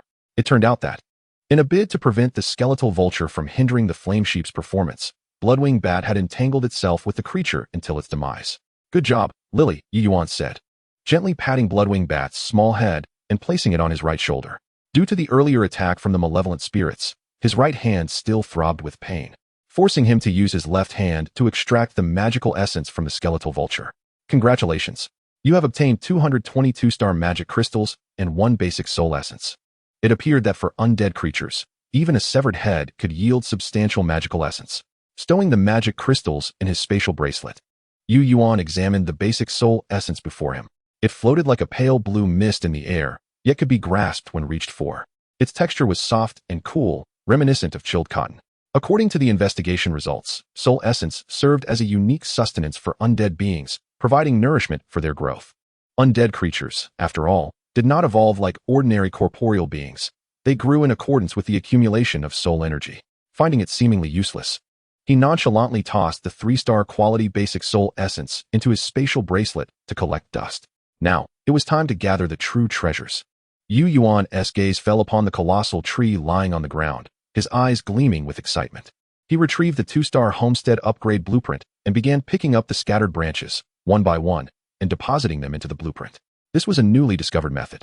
The blueprint itself functioned as a storage box, albeit with the stipulation that the items placed within could not be retrieved. These branches, sourced from the 4-star giant tree, were all of at least 2-star quality, more than sufficient to meet the requirements of the 2-star homestead upgrade blueprint. Additionally, the blueprint possessed another advantage. It did not demand the integrity of the materials, only the total quantity sufficed. For instance, if the blueprint required 50 cubic meters of 2-star wood, one could grind the wood into sawdust as long as the total volume met the requirement, and the blueprint would still activate. Without hesitation, Yuan fervently collected the wood, enlisting Bloodwing Bat to sever twigs from the tree to meet the quota. Once he amassed the requisite 100 cubic meters of 2-star and 1-star wood, he finally paused. "Hey, you rascal, come over here." Ding Hong called out from the middle of the black locust's trunk, waving her hand at Yu Yuan. What is it? Yu Yuan climbed up the nearly 5-meter-high trunk to stand before her. Ding Hong, recalling the earlier events, rolled her eyes at him but immediately shared her discovery. Shoo, listen. Yu Yuan, momentarily puzzled by her mysterious demeanor, settled into silence to listen. Thump, thump, thump. Every 5 seconds, a faint yet resonant thudding sound echoed. With each beat, Yu Yuan felt the trunk beneath him tremble slightly. There's something, he said, looking at Ding Hong, who nodded gravely. Do you remember the investigation information about this tree? Life is drawn to death, willingly plunging into its embrace. Yet within this tree, one can occasionally hear the heartbeat of life, as if a treant absorbing countless vengeful souls is resurrecting in a different manner. Yu Yuan's memory sparked. He had initially thought this was merely an exaggerated narrative technique, but it turned out to be factual. This meant that beneath their feet, there truly lay a heart belonging to a creature of at least boss-level caliber. Yu Yuan donned his armor, brandished his steel battle axe, and began hacking at the tree trunk beneath him. After half an hour and expending 33-star magic crystals, he finally felt the axe penetrate into a hollow space. Lifting the axe revealed a fissure 2 fingers wide before him. Through this crack, the sound of rhythmic thumping, akin to a heartbeat, resonated clearly. Yu Yuan swung the axe again, widening the crack until it was large enough for his arm to fit through. Taking a deep breath, he plunged his arm into the dark abyss of the tree hollow. After feeling around, he found nothing. Could it be deeper? Is my arm not long enough? Faced with a tree nearly 5 meters in diameter, such thoughts crossed Yu Yuan's mind. But just as he was about to withdraw his hand, a fist-sized, cold object seemingly with a will of its own nudged against his hand. Like a fisherman reeling in a catch, Yu Yuan swiftly grasped the icy object and pulled it from the tree hollow. Seeing his success, Ding Hong hurriedly leaned over to look. In Yu Yuan's hand rested an irregular, pitch-black object, oval in shape, yet covered in bumpy protrusions, somewhat resembling a cherimoya from Blue Star. It had a rough, wood-like texture, yet was dense and heavy. As they prepared to use their investigation skills, a brilliant golden light suddenly flashed nearby, blinding them and forcing them to shut their eyes. When Yu Yuan opened his eyes again, the dark, bumpy heart of the tree had vanished without a trace. Staring at his empty hand in disbelief, Yu Yuan realized he had been robbed in broad daylight. Chapter 39. To your place or mine as the radiant golden light vanished beyond the horizon. Yu Yuan and Ding Hong exchanged glances, their expressions laden with unspoken thoughts. Did you see that? Yu Yuan inquired. Ding Hong appeared momentarily stunned, having glimpsed a fleeting vision that swiftly dissipated. That's not what I meant, Yu Yuan interjected, raising his hand in a dismissive gesture. I was referring to the heart of that tree we just encountered. What quality was it? Did you discern it clearly? Ding Hong looked at him, her lips parting as though she hesitated to convey the harsh truth. Observing her uncertainty, Yu Yuan instinctively clutched his chest, urging her, please, just tell me. I can handle it. The heart of the ancient Ink Huai tree, a magical treasure of far-reaching legacy, possesses a quality of 4-star excellence. With each word Ding Hong uttered, Yu Yuan felt a tightening grip of anguish upon his heart. 4-star excellence equates to the rarity of a 5-star product. Yet its uniqueness surpasses that of even the most extraordinary treasures. I must pursue it.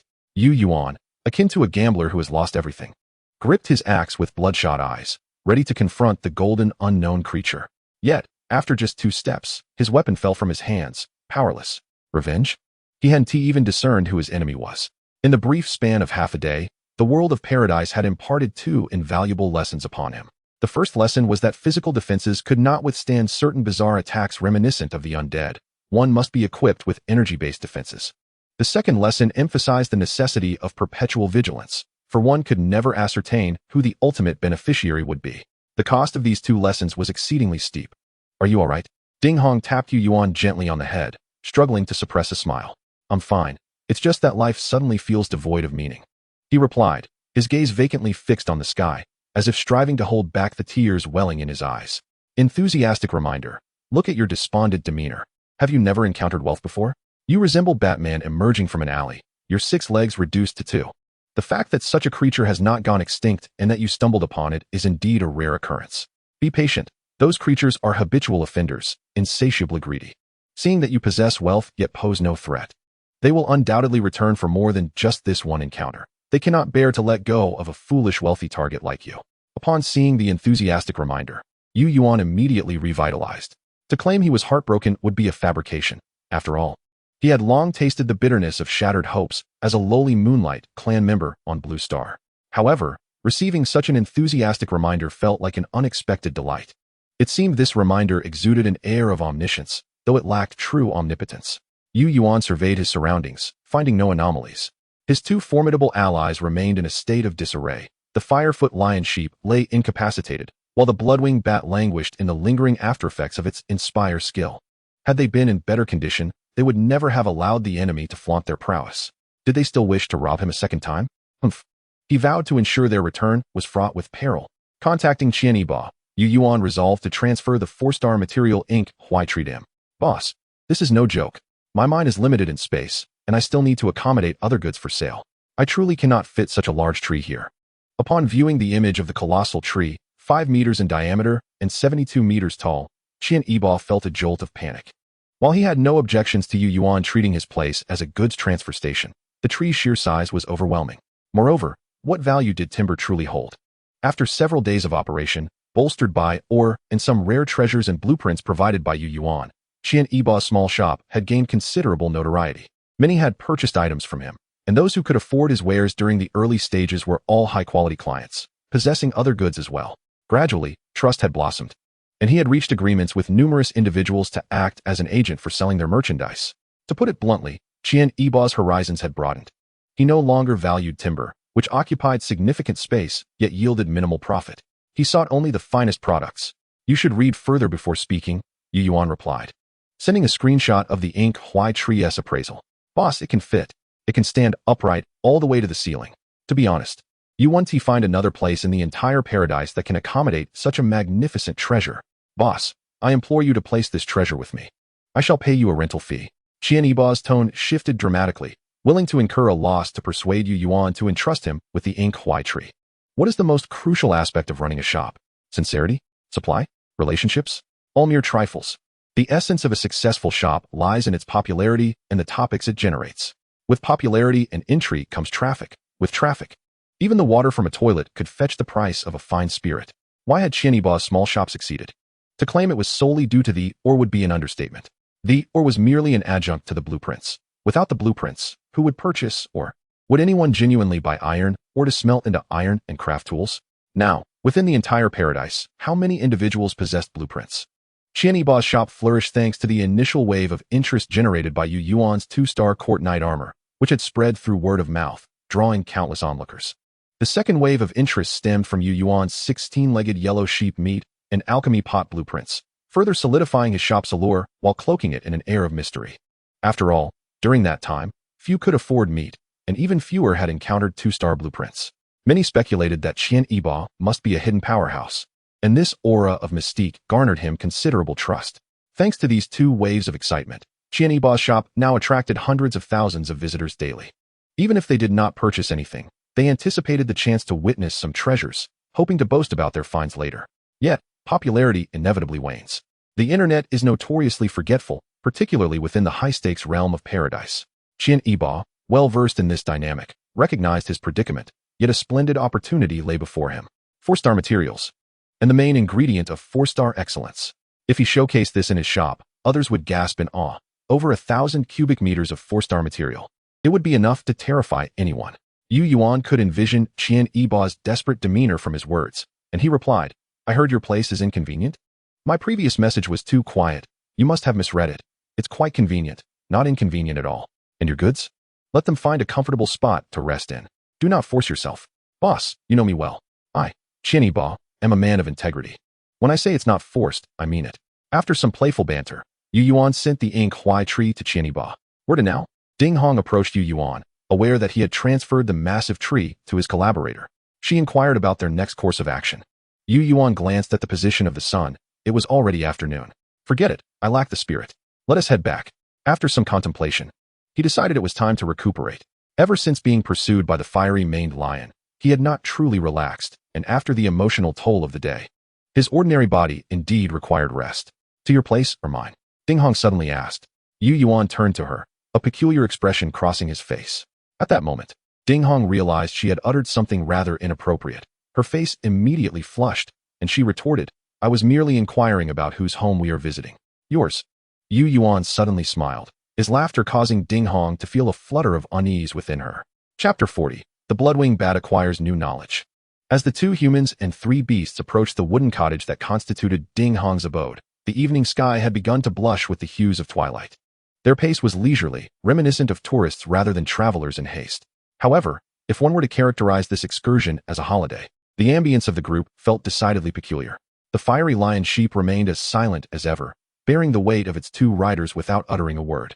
Yuan and Ding Hong sat astride the fiery lion sheep, yet an inexplicable distance lay between them, both enveloped in silence, refraining from drawing closer. The bloodwing bat perched upon Yuan's shoulder, constantly turning its head to observe both him and the trailing Ding Hong, its wise eyes glimmering with contemplation. As for the poison stinger bee, the low-level translucent creature lacked the qualification to make an appearance.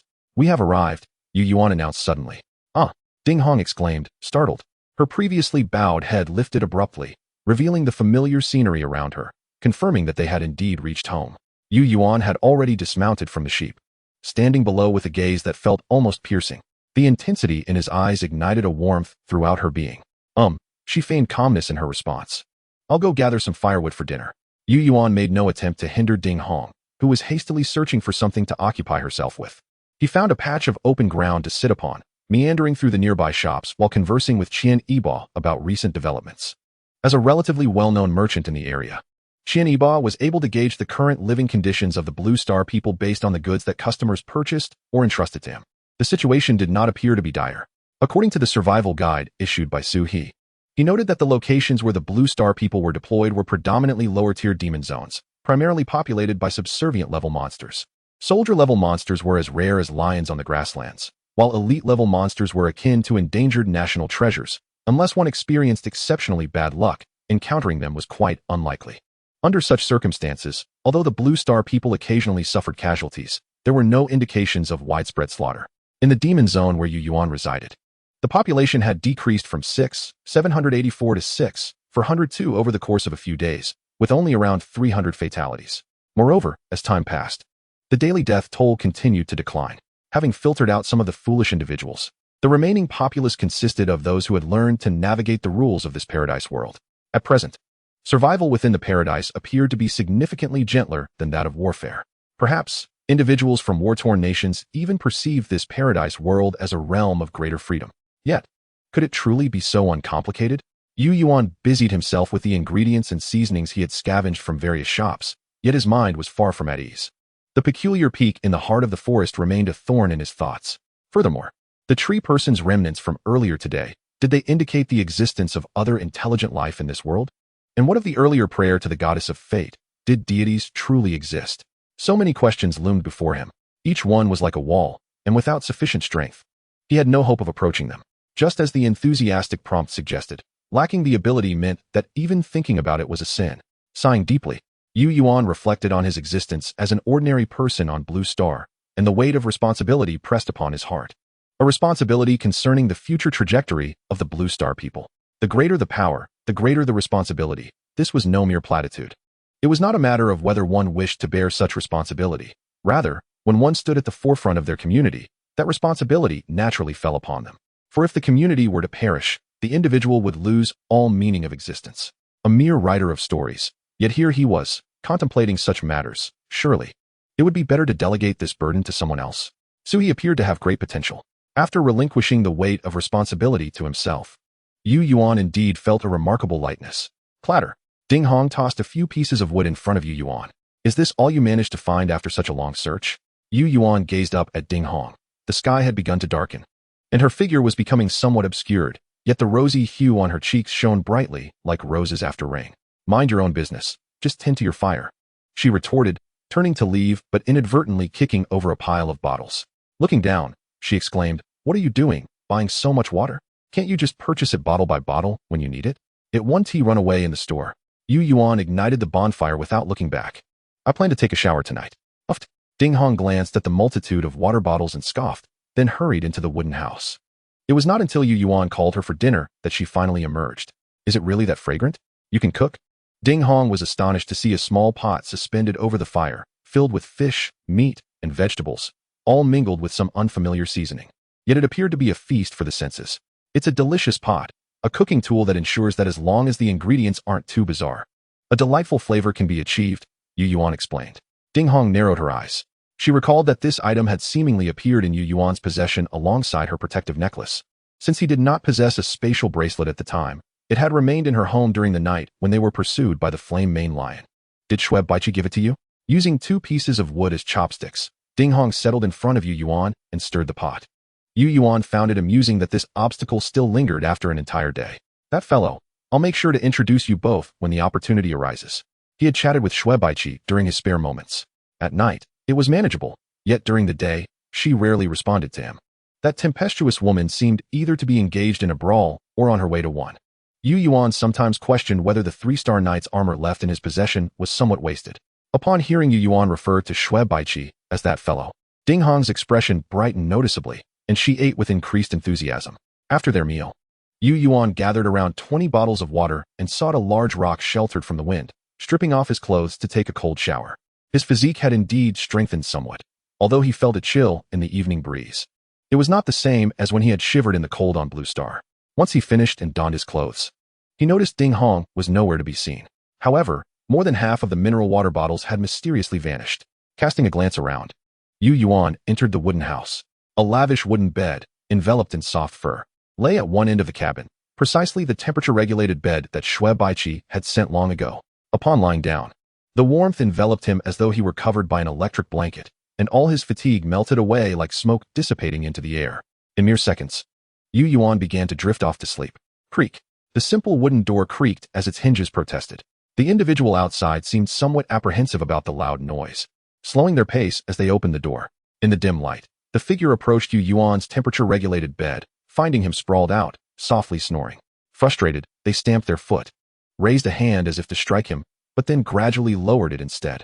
Having already slipped into slumber, Yu Yuan was suddenly stirred by an unusual sensation behind him. Accustomed to being on high alert after days of survival, he awakened with a start, instinctively reaching back. The familiar texture of dough met his fingers. A crisp, playful hum echoed in the darkness. No, you can't be. Yu Yuan hesitantly uttered, his voice dry. My clothes are too filthy, after a bath. I simply don't wish to wear them, Ding Hong mumbled in response. In a tale that defies the written word, a blood-winged bat, inverted on the roof, had, in a single night, acquired a wealth of knowledge. Chapter 41, A Mess at Home. The radiant sun ascended from the east. Yu Yuan mounted his blazing lion goat, casting a final glance at the cabin behind him before stepping into the dawn's embrace. I shall return tomorrow. Will you accompany me? The figure in the darkness remained silent, seemingly exerting great effort to articulate her thoughts. I want to try on my own. Why? He inquired. Returning with you would only allow me to guard the house, do laundry, and cook. There would be no opportunity for growth. I can bring you along. I cannot keep up with you. I have realized this over the past 2 days. I would only hold you back. The farther you go, the heavier my burden becomes. The man ceased his protest, for she spoke the truth. In times of peril, individuals often fixate solely on the present. Thus, fear of death drives one to seek refuge. Yet these past 2 days with you have reignited my dreams for the future, not merely for you, but for my own aspirations. Ding Hong's words reverberated in Yu Yuan's mind, prompting his steps toward the rising sun to grow lighter. In truth, Ding Hong was not merely contemplating his future, but envisioning theirs together. If that is the case, let her have her chance. However, Yu Yuan possessed his own obstinacy. He could not simply acquiesce to every word uttered by a woman. Inside Ding Hong's cabin, she lay with her eyes closed against the wall. After the external commotion faded, she finally opened her eyes, exhaling a sigh that mingled relaxation with regret. Not even a word of greeting, that rascal, she muttered under her breath, propping herself up despite her weary limbs. The soft animal hide slipped from her body, its ivory-like warmth illuminating the humble wooden cabin momentarily. Surveying the empty space, Ding Hong felt a pang of disappointment, yet she quickly slapped her cheeks, rallying her spirits. This was the path she had chosen. She must endure, lest she remain forever subservient to that man bound by contract. With a flicker of conscience, she noticed a neatly folded set of shirts beside her bed, prompting her to smile once more. As she reached for the shirt, a few crystals tumbled out, accompanied by an ancient scroll filled with text. Ding Hong's expression shifted instantly. She grasped the scroll and, upon a fleeting glance, was rendered speechless. Not even a word of greeting. You scoundrel, she exclaimed, gazing blankly at the wooden door, laughingly cursing him again as silent tears began to fall. The ancient scroll sprawled across the bed contained the following words: Beast Master Evolution Project Proposal. Target match, Stinging Bee, Servant. Project direction, Venomous Queen Bee, Elite. Project Content 1. The bond between the master and the stinging bee must exceed 60. 2. Feed the stinging bee with toxins from insect-like creatures and magic crystals until it reaches level 6, ensuring its stinger is pure black. 3. Use the stinger to kill 10 non-insect venomous magical creatures and consume their toxin-producing organs. 4. Sleep for 7 days in a specially formulated royal jelly, digesting all toxins, resulting in red, black, and purple toxin patterns appearing on the stinging bee's surface. If it awakens successfully, the evolution into the venomous queen bee will be complete. Attached, method for concocting the special royal jelly. Unbeknownst to Ding Hong, Yuan had already utilized the 3-star Beast Master Evolution Project proposal, targeting none other than Ding Hong's stinging bee. The target match was confirmed, and now this special item could not be returned to Yuan. Meanwhile, Yuan sat atop the blazing lion goat, examining his spatial bracelet and summarizing his current spoils. 100 3-star magic crystals remained, with 48 set aside for Ding Hong. Ordinary items included 3-star court knight armor, 3-star dwarven steel battle axe, 2-star blood hunter crossbow, 1-star delicious pot, and 1-star compass. Special items comprised magic region map, skill learning scroll, 3-star golden feather eagle evolution project proposal, and an unknown token resembling a fragmented leaf.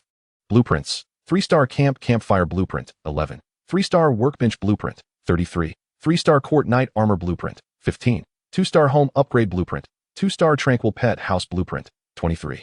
1-star screeching trap blueprint, 50/50. Compass blueprint, 910. The magical treasures included 2-star bloodlink heart peach. Though the collection appeared modest, it was replete with exquisite items. After sifting through them, Yuan decided to sell some of the less useful items to Qiniba. The first item was the blood hunter crossbow seized from the deceased Zhao Chu, which unfortunately only had a single bolt left, having been lost during the ambush against Yuan due to the knight armor. Rather than expend the effort to craft a new bolt, Yuan opted to sell it for something more practical.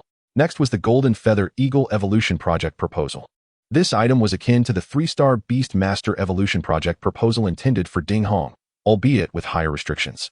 The Golden Feather Eagle Evolution Project proposal could only provide a fixed evolution plan to transform a magical creature into a Golden Feather Eagle, Elite.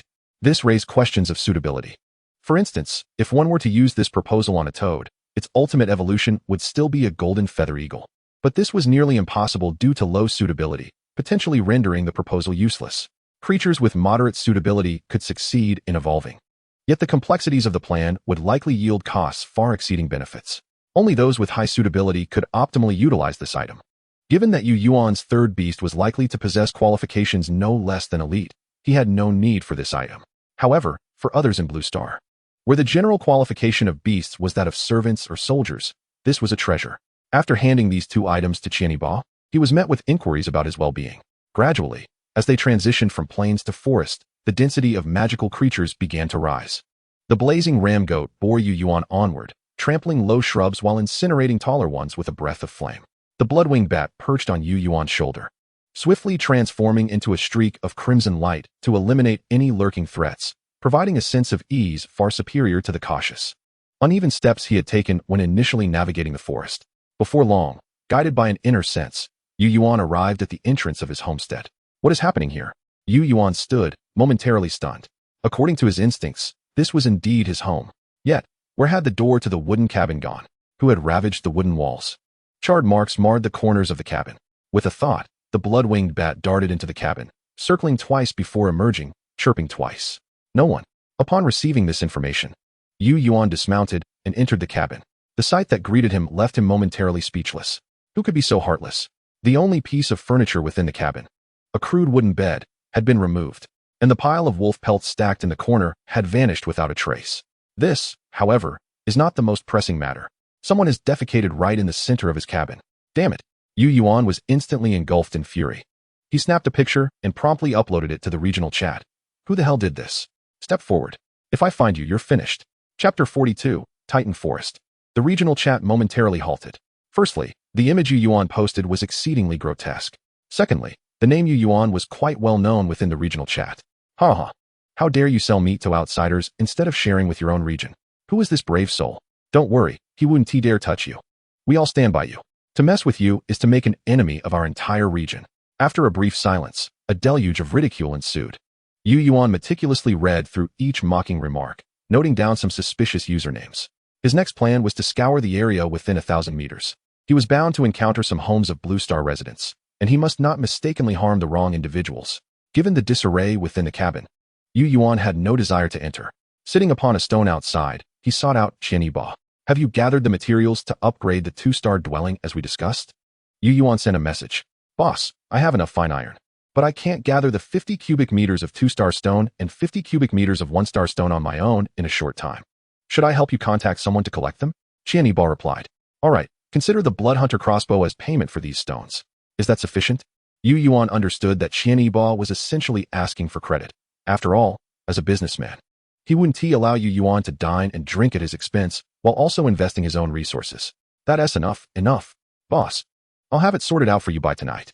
Upon receiving the message, Qian Yiba quickly responded with enthusiasm.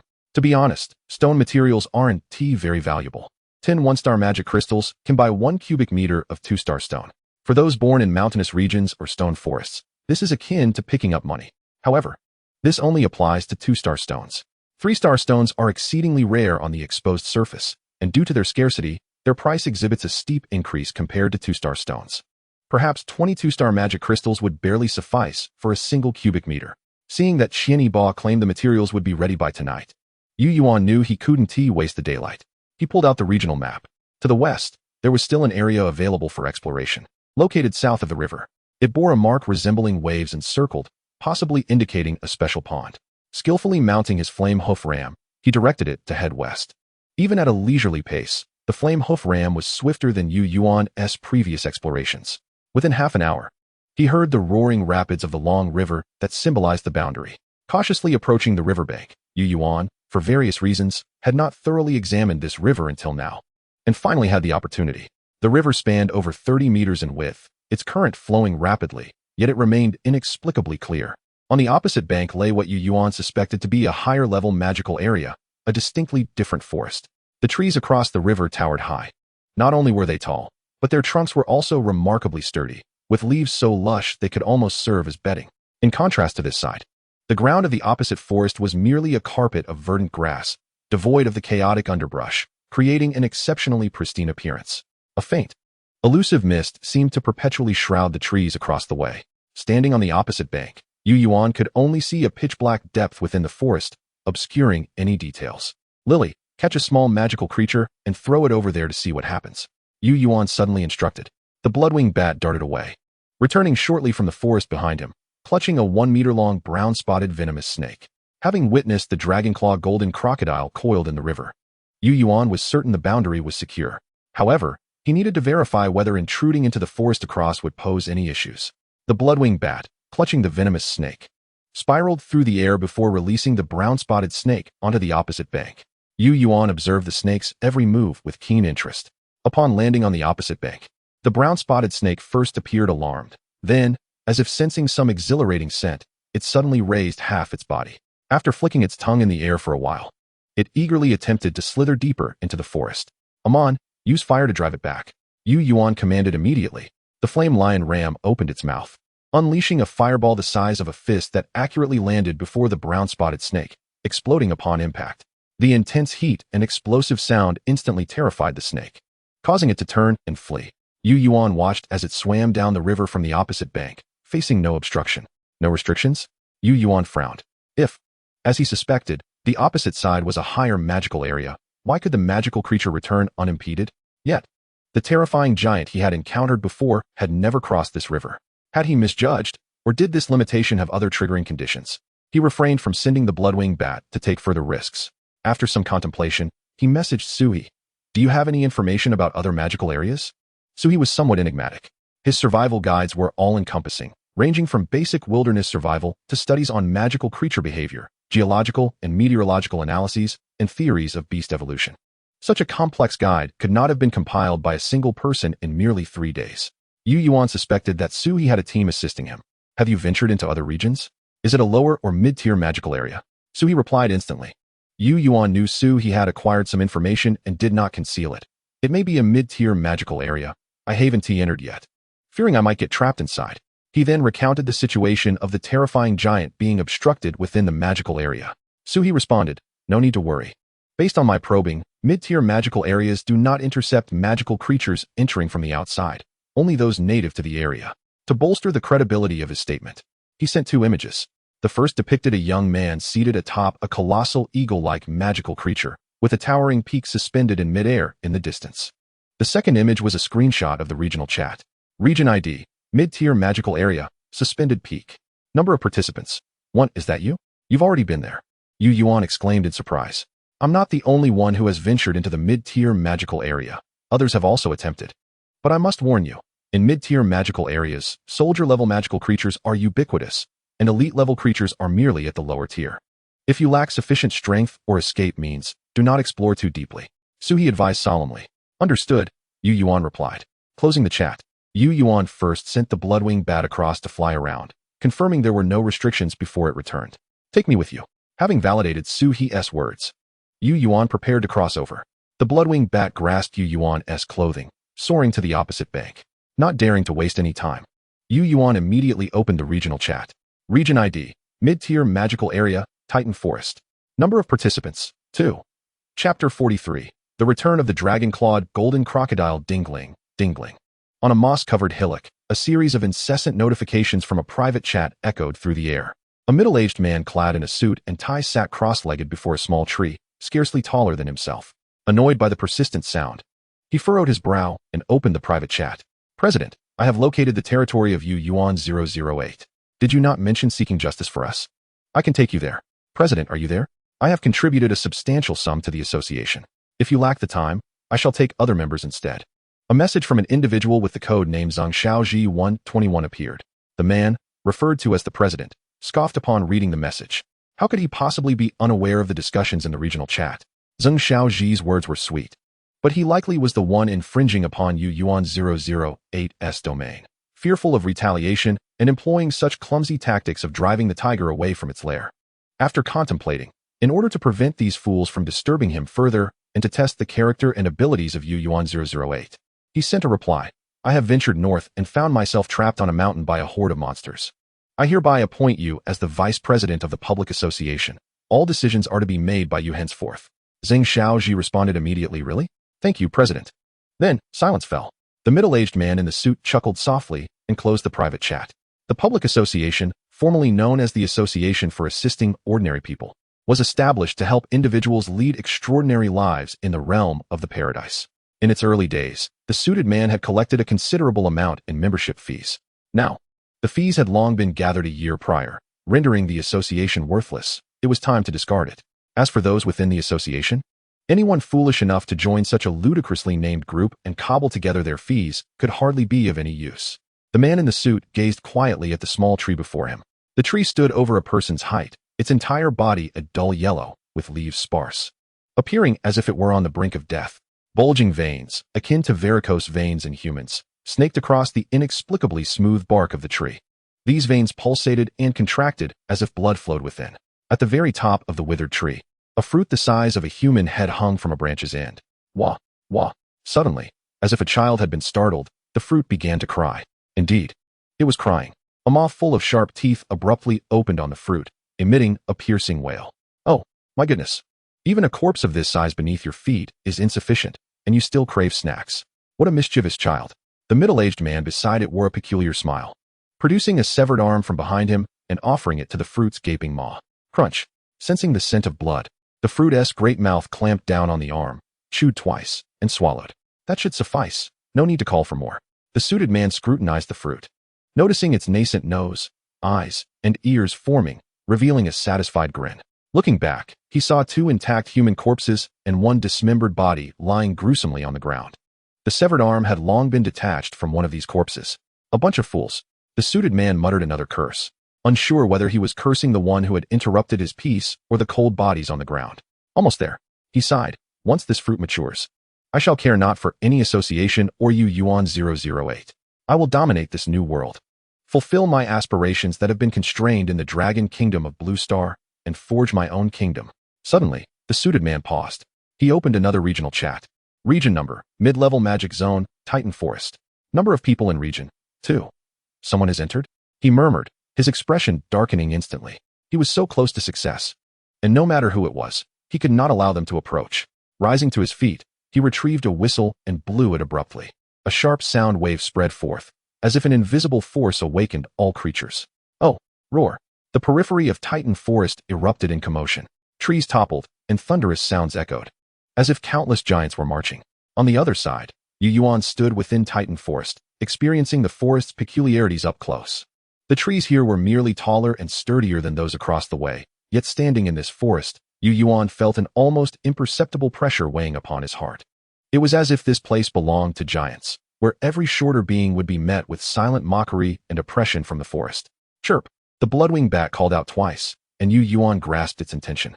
The bloodwing bat indicated that the magical energy here was abundant, making it feel quite comfortable, and inquired if it could remain here. The rich magical atmosphere was likely a characteristic of mid-level magic zones, Yuan noted. He glanced at the newly added regional chat for the mid-level magic zone. After crossing into the magic zone, the previous chat did not vanish, but instead, a new one emerged. Yuan was not alone in Titan Forest. Others existed as well. After a moment's thought, Yuan sent a message. Hello. Receiving no reply, Yuan quickly deduced the hostility from the other side. A normal person in this new world would be wary of strangers. But it was inconceivable that one would be too cautious to even dare send a message.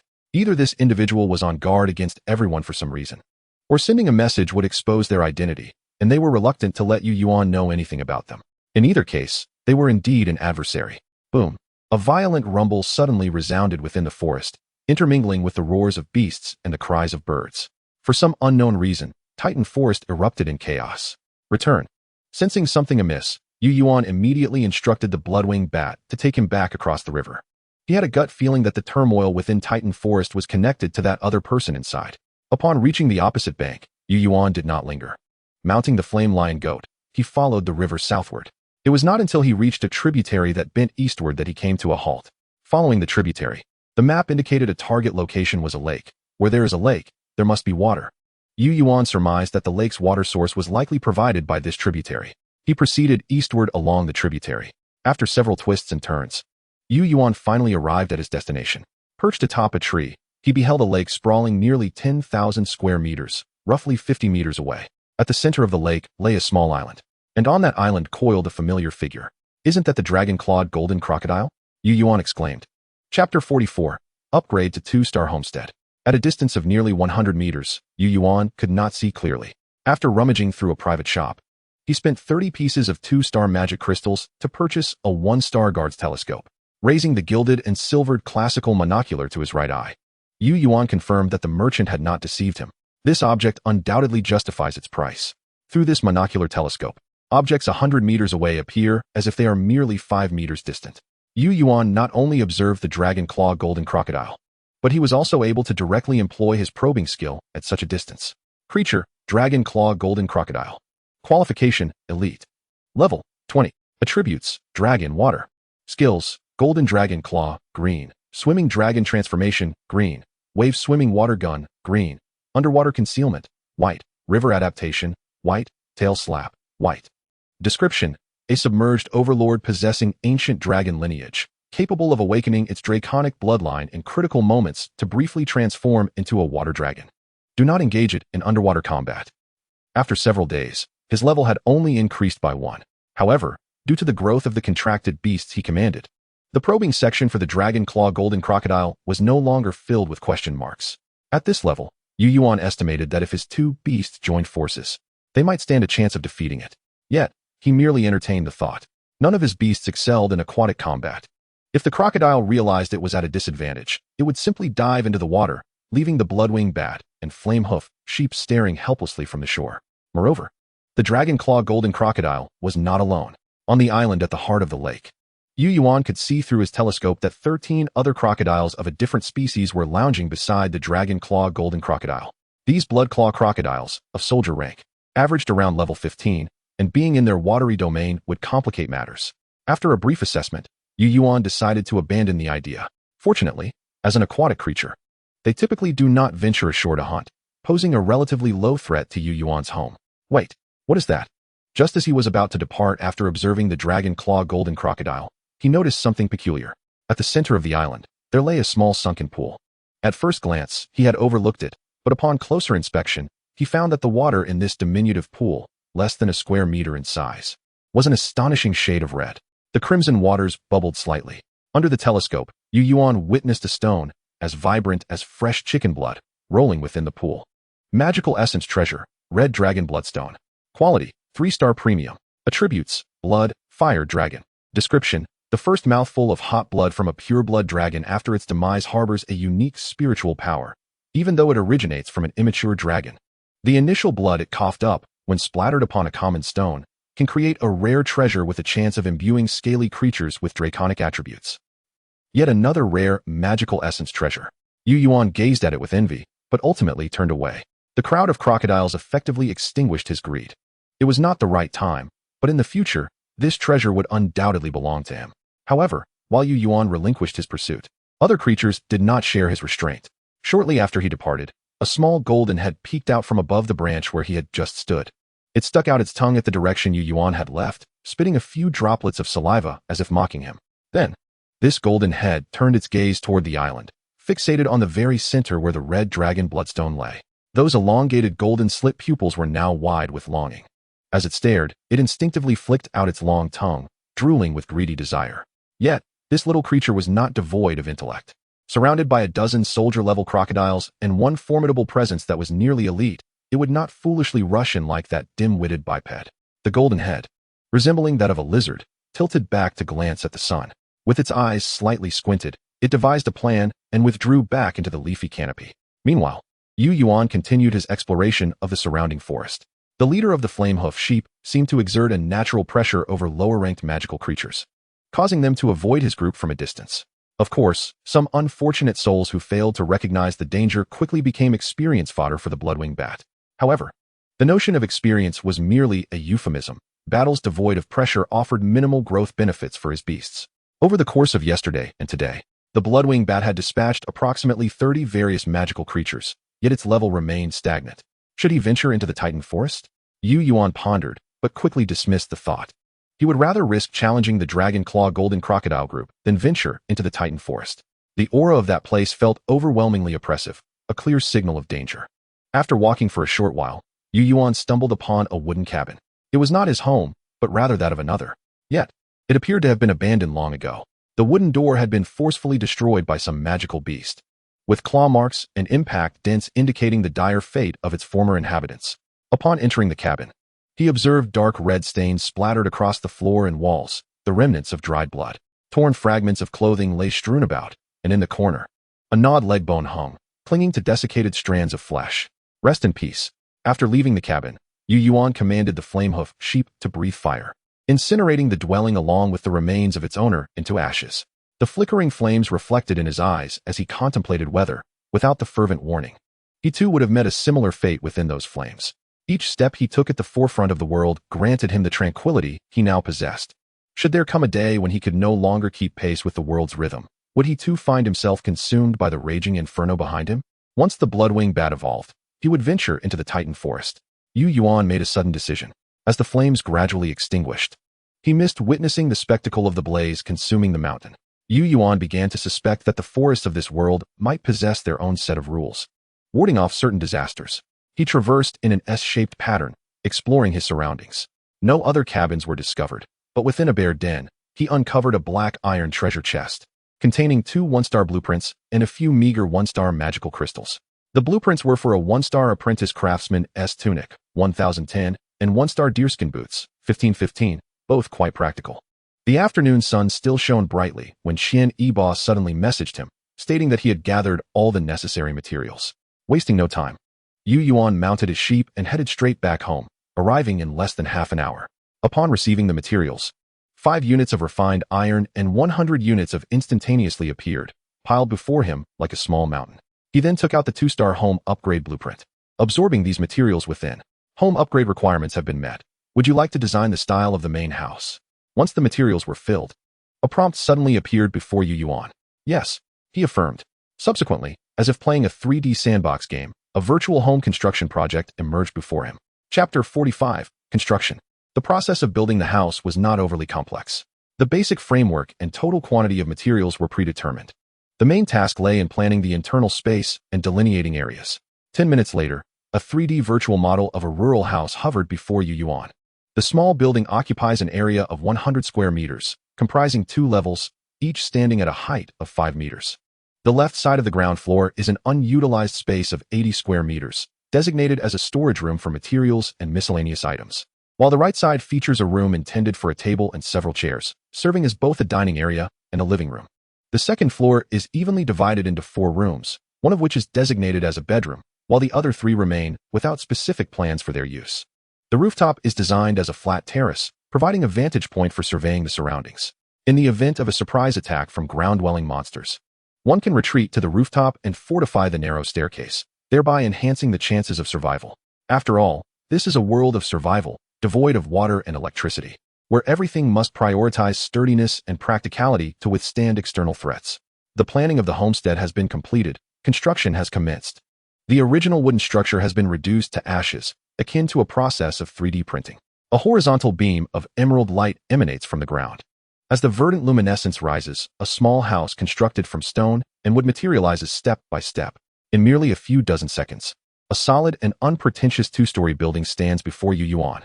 The predominance of practical wood materials, primarily sourced from black locust trees, endows the entire structure with a somber hue, creating an atmosphere of eerie solitude that instills a sense of trepidation. Such infrastructural prowess, if applied to real estate, would surely hold immense promise. The moment the 2-star homestead was completed, the familiar announcement from the Paradise reappeared. Paradise announcement.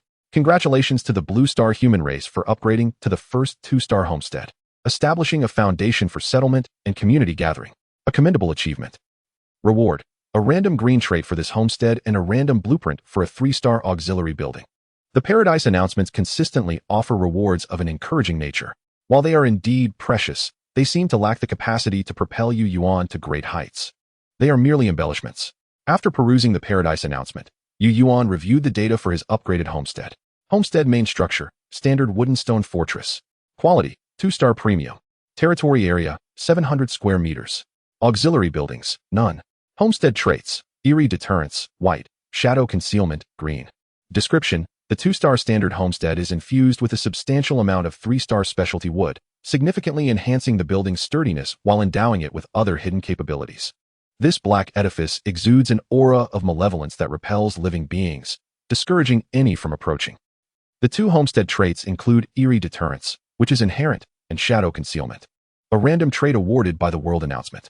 After glancing at the new homestead description, Yuan felt a profound sense of satisfaction.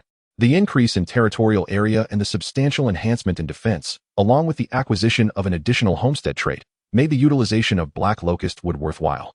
This indicates that the quality of blueprints has both upper and lower limits that can fluctuate. With the right materials, the final product's quality can be greatly improved. Pushing open the heavy wooden door reinforced with iron, Yuan stepped into his new home. Upon entering, he found himself in an expansive 80 square meter hall, which he intended to use as a tool and storage room. He meticulously inspected the kitchen on the left and the 4 bedrooms upstairs. All were quite standard. A blend of stone and wood, simple yet functional. Subsequently, Yuan began to decorate his new abode, methodically retrieving blueprints one by one. He first crafted a 3-star workbench. The workbench, appearing rather ordinary, allows for a slight enhancement in the quality of crafted items when using 3-star and below-rated tool blueprints, while also reducing material consumption by 20 and providing a 5 chance of not expending the blueprint's usage. Positioning the workbench against the left wall of the storage room, Yuan utilized the last of his noble knight armor to craft a 3-star quality knight's armor. After setting the newly crafted armor aside, he proceeded to retrieve the 1-star screeching trap blueprint for production. Fortune smiled upon him, as he was able to create 55 screeching traps from a blueprint that allowed for 50 uses. Exiting the small building and stepping into the adjacent open space, Yuan then constructed a 3-star campfire and a 2-star tranquil pet house beside the small building. The 3-star campfire possesses the characteristics of never extinguishing and monster repulsion. Combined with the homestead's inherent eerie deterrence, Yuan estimated that, barring any particularly troublesome monsters, normal creatures would likely avoid his homestead. After completing the constructions from his blueprints, Yuan nearly depleted the materials he had stockpiled from Qianiba. However, he did not leave empty-handed. The 2-star tranquil pet house blueprint still had 1 usage left, which he directly exchanged for currency. This practical blueprint, capable of accommodating beasts until they reach level 20, is undoubtedly a rare commodity in the market, sufficient to cover his material expenses. Remaining were 2 uses of the 3-star workbench blueprint, which Yu Yuan also entrusted to Qian Yiba, requesting that he exchange them for some rare blueprints and items. To his surprise, Qian Yiba purchased them himself. He provided Yu Yuan with a 3-star thorny poison wall blueprint, 11, allowing for the construction of a thorny poison barrier wall measuring 5 meters in height and 80 meters in length. Quite impressive, my friend. Have you become an invisible tycoon? Yu Yuan marveled at the description of the blueprint in his hands, astonished, and inquired via message. Hey, big shot. I'm just joking, Qian Yiba replied. A lucky little fellow opened a 3-star building blueprint from a bronze treasure chest. Those materials required are too costly for him, so I acquired it at a low price. Without the means to gather the materials, a blueprint is merely a decorative item. Trading it for resources that facilitate rapid early development is indeed a wise choice. Yu Yuan examined the material requirements for the thorny poison wall. It demanded 80 3-star magic crystals, 50 cubic meters of 3-star plant poison materials, 50 cubic meters of 2-star vine plant materials, and a substantial amount of blood from various creatures. The sheer quantity of materials required was overwhelming, even for Yu Yuan, causing him to feel momentarily dizzy. Previously, constructing the 3-star campfire had consumed 50 3-star magic crystals and 3-star wood materials, while crafting the workbench had taken another 30, leaving him with only a handful of 3-star magic crystals. It appears I must start saving again, Yu Yuan sighed. Just as he was mulling over this, Sui suddenly sent him a message. Brother Yu Yuan, is that 3-star golden feather sculpture evolution plan from Qian Yiba yours? He asked me to discuss it with you. Upon seeing Sui's message, Yu Yuan's eyes lit up, and he promptly replied, yes, it is mine. Are you interested? I want 100 3-star magic crystals, cash up front. The price of 100 3-star magic crystals offers a potential for a beast to ascend to elite status, which is exceedingly reasonable. It is not that Yu Yuan desires more. Rather, he worries that Sui might not be able to afford it. Thank you. Thank you. You must have heard of us. To offer such a price is truly generous. On behalf of our legion, I extend my sincere gratitude. Sui quickly responded, also sending 100 3-star magic crystals. Yu Yuan gazed at the pile of magic crystals before him, his expression somewhat dazed. Brother, should I say that I set the low price out of fear you couldn't afford it? Could you provide me with the missing materials? Chapter 46. The kind-hearted young girl. Yi Sun. One matter does not trouble two masters. Now that Yu Yuan understood Sui's true circumstances, he felt no need to be overly polite. Sui, I require a substantial quantity of fresh monster corpses. Do you have any available? Yu Yuan sent a message. Sui promptly replied, monster corpses? What flavor do you desire? Carnivorous options are currently scarce. We have little stock here. I do not intend to eat. Simply provide me with the fresh corpses of monsters that you do not need. Yu Yuan responded, somewhat exasperated. Very well, I shall inquire and provide you with an update in 10 minutes. Yu Yuan closed the private chat and sat upon a stone, contemplating Sui and the team behind him. The ability to assemble a trustworthy team in an unfamiliar world within just 5 days suggested to Yu Yuan two possibilities, either a large family bound by blood ties or a military unit united by a shared belief in rules. Given Sui's actions, the latter seemed more plausible. However, this was of little concern to Yu Yuan at the moment. Unless humanity were to re-establish a communal society akin to that on Blue Star, solitary survival would remain the prevailing theme. Having spent 10 3-star magic crystals, Yu Yuan purchased the 3-star 100 cubic materials generation pack from the special shop. This acquisition fulfilled the requirements for 50 cubic meters of 3-star toxic plant materials and a copious amount of monster flesh. The blueprint for the thorny toxic wall now required only the collection of 50 cubic meters of 2-star vine plants. As was customary, he decided to consult Qian Yiba. This fellow had a reputable shop, extensive connections, and unorthodox methods. Perhaps he could procure what was needed. Boss, hasn't Yi Sun added you? That young girl possesses an abundance of low-tier plant materials. Qian Yiba replied. Yi Sun? Who is that? Yu Yuan pondered, affirming that he did not recognize the name. Upon seeing Yu Yuan's inquiry, Qian Yiba immediately responded. Yi Sun is the young girl who provided you with the fragrant vine extraction solution, the healing item. She mentioned that saving lives was paramount and did not request anything in return. When I later inquired what she needed, she said you had already compensated her. Did you not add her as a friend? Yu Yuan was taken aback upon reading this. He opened his private chat requests and found no friend request with the name Yi Sun. After some contemplation, he suddenly understood. This girl named Yi Sun had likely deceived Qian Yiba for reasons unknown. After obtaining Yi Sun's specific username from Qian Yiba, Yu Yuan sent her a friend request. Ding. To his surprise, the request was accepted almost instantaneously. However, after a brief wait, he did not receive any inquiries from her side. Logically, when a stranger adds someone as a friend, one would expect a query regarding their identity and intentions. Would one not? Hello. Yu Yuan greeted, and the response came immediately, as if she had been waiting for his message. Hello. After this brief exchange, there was a sudden silence. Yu Yuan couldn't help but grow curious about this young girl's situation. Hello, do you remember me? Previously, you generously provided me with the fragrant vine extraction solution to save my beast. I am sincerely grateful, Yu Yuan replied, hoping to evoke her memory, but the response left him utterly bewildered. I am terribly sorry, but I do not know who you are. Which one are you? Yu Yuan stared at the message, aghast. What an innocent girl. He had thought that being indebted for such a precious 2-star healing item was already extraordinary, yet there seemed to be others as well. From her tone, it appeared she had many debts. Do you recall the alchemy pot blueprint? Yu Yuan chose something relatively easy to remember to jog her memory. Oh, so it's you. Has your beast recovered from danger? The young girl, upon realization, immediately inquired about the status of Yu Yuan's beast. Although it was but a single sentence, Yu Yuan felt a radiant warmth emanating from it. Where was this? Was this still the treacherous, self-serving new world of survival? For a moment, Yu Yuan found himself at a loss for words. After a brief silence, he replied, Thank you. My beast is no longer in danger. Additionally, may I ask how much you were selling that bottle of fragrant vine extraction solution for? Immediately, she responded, Did your beast sustain injuries again? Unfortunately, the sweet sap secreted by the fragrant vine is already depleted today. Perhaps I could venture out to find other medicinal herbs for you. I should be able to locate something. Please wait. Yu Yuan quickly interjected. No, it is nearly evening. Do not venture out recklessly. I merely wish to repay you. Oh, I see. You startled me. If it's merely repayment, it's fine. Given that your beast is injured, it may be challenging for you. Perhaps you should use some magic crystals to tend to your beast first. I do not require any payment. A revelation dawned upon Yu Yuan. He finally understood why this girl had deceived Qian Yiba. It was out of compassion, not wanting him to incur extra expenses while caring for his injured beast. And she did not wish to lose face in front of her friends. What a divine young lady. Yi Sun, I require 50 cubic meters of 2-star vine plants. Do you have any? This is a legitimate transaction.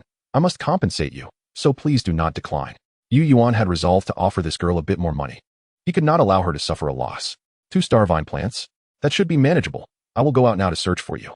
Upon reading Yi Sun's message, Yu Yuan broke into a cold sweat and immediately cautioned, No, if you do not have them, it is perfectly fine. I am not in a hurry. It will soon be dark. It is too dangerous to go out now. Dangerous? Not at all. The uncles and aunties are quite protective of me. Yi Sun replied, her tone revealing her confusion. Uncles and aunties? How is that not dangerous? Who are these uncles and aunties? Are there others with you? Yu Yuan inquired, somewhat anxiously. This girl, who replied to messages almost instantly, seemingly concerned about appearing disrespectful, left Yu Yuan apprehensive that she might be devoured by others without a trace. Ding! 2 images were sent by Yi Sun. Upon opening the first, Yu Yuan beheld a verdant tree, not particularly tall but remarkably lush. Its branches and leaves casting a canopy that nearly obscured the sky at over 20 meters high. Embedded within the rough trunk was a kind, human-like face, smiling gently at the camera, reminiscent of a benevolent grandfather from the tribe. A treant. Yu Yuan's heart raced. Next, he glanced at the second image. It depicted another plant-based monster, a robust, green vine crowned with a resplendent, vibrant purple flower whose petals resembled ice crystals. At the flower's center was an exquisitely beautiful female visage. Facing the camera, this purple-flowered woman extended a vine, cheerfully offering a bright purple flower, exuding a warmth akin to a gentle older sister. Though somewhat shocking, Yu Yuan began to comprehend what she meant by saying that the uncles and aunties were quite amiable. Chapter 47. Defensive Measures Complete. May I inquire about the levels of those uncles and aunties? Yu Yuan asked, curious, sensing that the survivalists in this paradise world were not on the same wavelength as Yi Sun. Not convenient. Yi Sun promptly replied, and sensing her response might be impolite, she quickly added, their levels are all a question mark. It is impossible to discern, and they can sense when I observe them.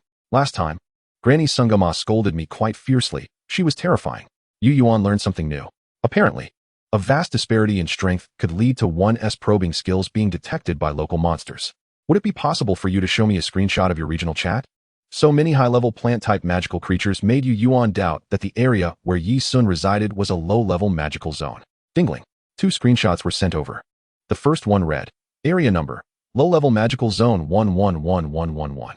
Number of individuals, 1. Aside from the fact that there was only one individual, everything seemed quite normal.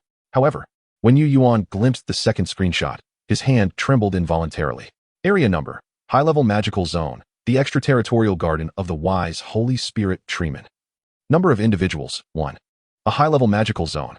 Moreover, judging by the name, it appeared to be the private domain of a powerful entity.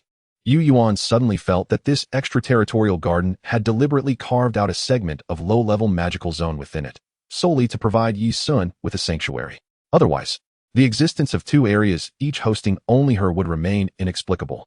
Yi Sun, you must tell me everything I ask, and if I request medicinal herbs, you shall provide them without hesitation. Are you not afraid that I might be a villain?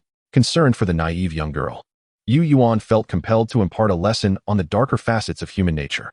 Not at all, Yi Sun replied. Grandpa Wisdom has already told me that you are a good person. With a single sentence, Yuan felt as if a bucket of cold water had been poured over him, his body drenched in cold sweat. Standing in the clearing, amidst the layers of towering trees, it seemed as though invisible eyes were fixated upon him. This must be a joke. Yuan forced himself to remain calm. Yet under the influence of fear, his senses were heightened to the maximum. The slightest rustle of grass or wood around him was keenly observed and heard. Rustle. Suddenly, the leaves overhead were stirred by a gust of wind. Dozens of leaves fluttered down, gracefully passing before Yuan. Coincidentally, a single leaf landed atop his head. The cool sensation caused him to stiffen momentarily. After a brief silence, Yuan slowly reached up to touch his head. Cool, smooth. As he removed the leaf, a glance caused his pupils to dilate. On the ordinary oval leaf, two golden veins formed two circles, resembling eyes staring back at him. Magical essence, spirit treasure, leaf of the tree of life.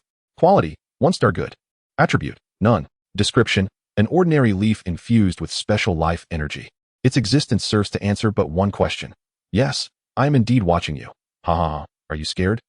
The mystery was solved. Yi Sun had spoken the truth. Surrendered. Yuan felt that in the presence of such an entity, he had no room for resistance. Whatever was meant to happen would transpire. Aunt Violet has sent over the vine materials. Do you still want them?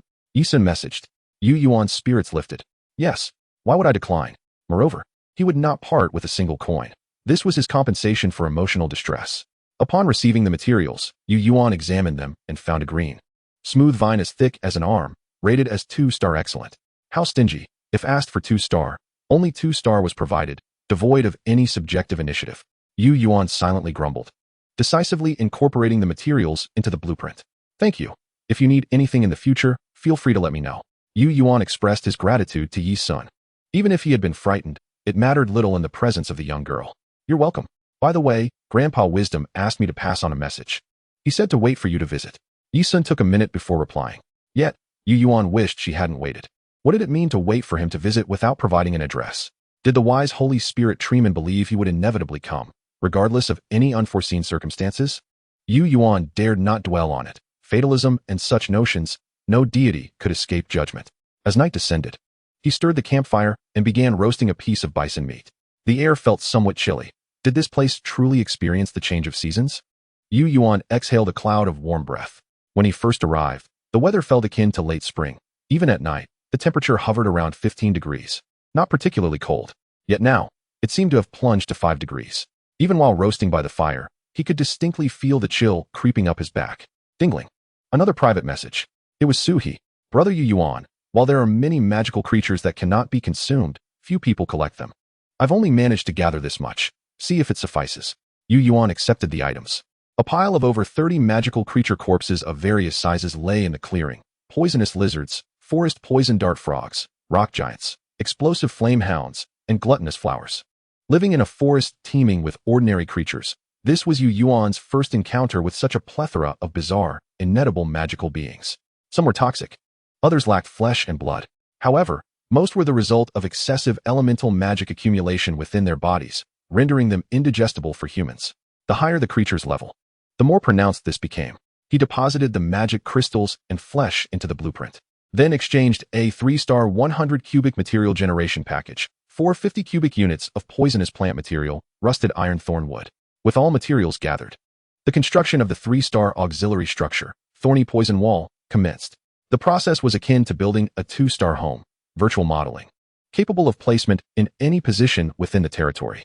Yuan configured it as a square with 20-meter sides, encircling a 2-story building to form a courtyard. Upon confirmation, the towering walls, 5 meters high, rose up around him. Building, thorny poison wall. Quality, 3-star excellent. Features, bloodthirsty proliferation, green. Paralytic injury, green. Warning vine, green. Description, an aggressive wall that uses offense as defense, capable of sensing hostile creatures within 5 meters and swiftly extending venomous vines to constrict and poison them to death. As it absorbs blood and flesh, the thorny poison wall has the potential for further growth. Its current star rating is not its final destination. Yuan gazed with satisfaction at the imposing wooden wall, dark red and entwined with robust vines, feeling an overwhelming sense of security. Taking a step closer to the poison wall, it appeared almost alive. The vines unfurled and curled, creating a doorway for him to exit. Once he departed, the vine door sealed shut again. There was no human intervention, yet it exhibited remarkable intelligence. He scattered sharp, howling animal traps evenly around the poison wall, not to harm, but to prevent magical creatures from approaching unnoticed. With everything completed, darkness enveloped the surroundings. Chapter 48, Golden-Scaled Lizard. The flame lion sheep lay sleeping beside the campfire, and Yuan leaned against its soft body, gazing at the shooting stars in the sky. There seemed to be an inexplicable abundance of shooting stars in this world. Far too many wishes to make. After a prolonged contemplation, Yuan retrieved a blueprint. This was the 3-star auxiliary building blueprint awarded for the previous amusement park announcement. And for some peculiar reason, Yuan was pondering whether or not to utilize it. Blueprint, Temple of the Deity. Quality, 3-star. Usage count, 11. Required materials, 9 cubic units of 1-star stone. Description, to gain the attention of the divine, what is required is not a temple, but sincere kneeling and offerings. Friendly reminder, the deity of the trench is here to deceive, rob, and steal. Wise individuals know not to fall for the trickery. Yet foolish ones who do may still receive the deity's blessings, should they find joy in servitude. The auxiliary structure of the 3-star establishment requires only a minuscule amount of materials, and Yuan instinctively harbors a repulsion towards such a seemingly free lunch. Moreover, an enthusiastic prompt appears beneath the introduction of this blueprint. As if welded to the paper, the prompt vanishes when Yuan folds the blueprint, only to re-emerge as he unfolds it again. Such peculiarities instill doubt in Yuan regarding the use of this document. With a sigh, he stows the blueprint away. He has no desire to sell such an eerie item. Yawning, he nestled into the lion-sheep pillow behind him and succumbed to sleep. The night deepened. Suddenly, a loud rumble jolted Yuan from his slumber, and he felt an emptiness behind him. Just as his head was about to collide with the ground, a soft lion paw caught him, gently placing him down.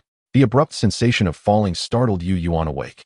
As he opened his eyes, he beheld the fiery lion sheep alertly surveying the surroundings. What transpired? The remnants of sleep fled from Yuan's mind. He vaguely heard a rumbling from the southwest, akin to the sound of trees collapsing, interspersed with the chaotic roars and galloping of monsters. It seemed they were approaching. Alarmed by the escalating sounds, Yuan dashed into the small building, ascended to the rooftop, and gazed towards the southwest. The moonlight was obscured by the forest, leaving the ground in utter darkness with a visibility of no more than 10 meters. Yet, the darkness had its advantages. It meant that all sources of light were conspicuous. In Yuan's eyes, he discerned a golden glimmer racing towards him with the speed of lightning. The golden light, initially 50 meters away, reached the vicinity of Yuan's home in the blink of an eye.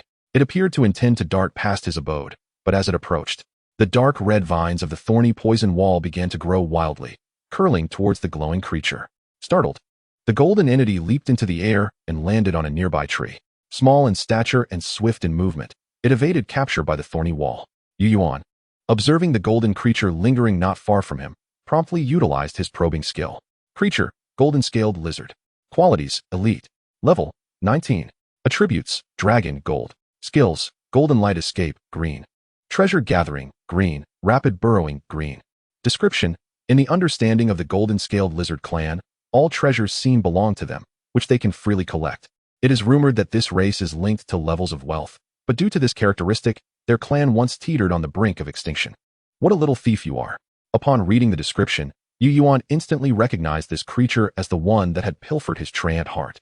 When enemies meet, animosity flares. He immediately commanded his blood-winged bat to apprehend the thief. However, the approaching sounds of the stampede from the beasts had already drawn near.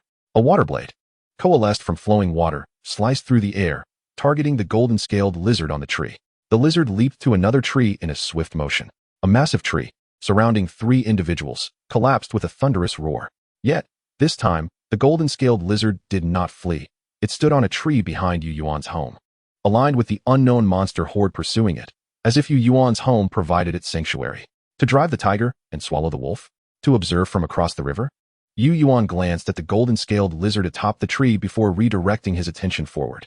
Amon breathed fire. A fireball soared into the air. Before Yu Yuan could discern the nature of the creatures outside, a water sphere shot forth, dispersing the fireball. The fiery lion sheep felt insulted, and with smoke billowing from its nostrils, it opened its mouth once more, unleashing a colossal fireball exceeding 3 meters in diameter towards the open ground 40 meters away. This time, the opposing entities did not withstand the assault. The massive fireball struck the ground, erupting into a myriad of sparks, igniting the surrounding underbrush. Amidst the flames, Yu Yuan swiftly identified the pursuing monsters as the Dragonclaw Golden Crocodile. What brings them ashore? As smoke enveloped the area, the Dragonclaw Golden Crocodile, accompanied by its minions, gazed up at the rooftop of the 2-story building. There lurked a formidable creature, its attributes countering theirs, instilling a sense of dread within the crocodile. Additionally, a flicker of fire from behind the building, though unseen, continued to unsettle the Dragonclaw Golden Crocodile. Water and fire are incompatible. Water rises as fire diminishes, while fire flourishes as water subsides.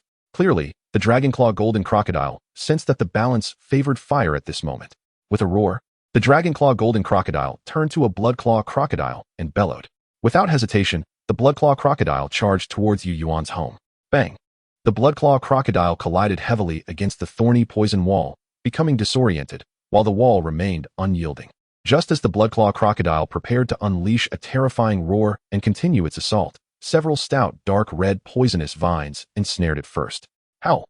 The Bloodclaw Crocodile struggled, but it was akin to a mouse ensnared by a glue trap. The more it fought, the tighter the poisonous vines constricted.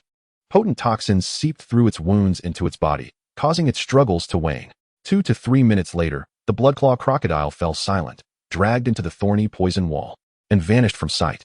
Observing this, the Dragonclaw Golden Crocodile turned tail and fled. Its minions, upon witnessing their leader's retreat, hesitated momentarily before hastily following suit, their instincts for survival surpassing Yu Yuan's expectations. The Dragonclaw Golden Crocodile's clan remained unscathed. It was unwise to pursue a desperate foe. However, Yu Yuan had no intention of letting another creature escape. The golden-scaled lizard, seeing the Dragonclaw Golden Crocodile's swift retreat, promptly fled, shimmering with golden light. Lily, as usual, find its lair, Yu Yuan commanded immediately. In the darkness, a streak of blood light silently trailed the dazzling golden glow. Chapter 49. Winter is approaching. The night was pitch black. Hidden within the silence was the most formidable of hunters.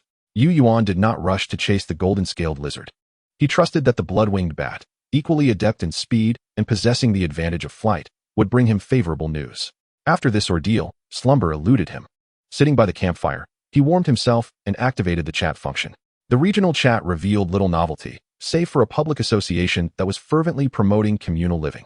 Some members of this association had even shared images depicting their blissful lives, showcasing water, meat, and even a graceful maiden dancing passionately. Upon closer inspection, Yu Yuan recognized the maiden as the one who had once sold private photographs in his small shop. It seemed she had mingled with this group, explaining her prolonged absence from updates. Naturally, it was also plausible that the competitive pressure had driven her off the internet. After all, numerous beautiful maidens were vying to sell private photographs in their quaint little shops.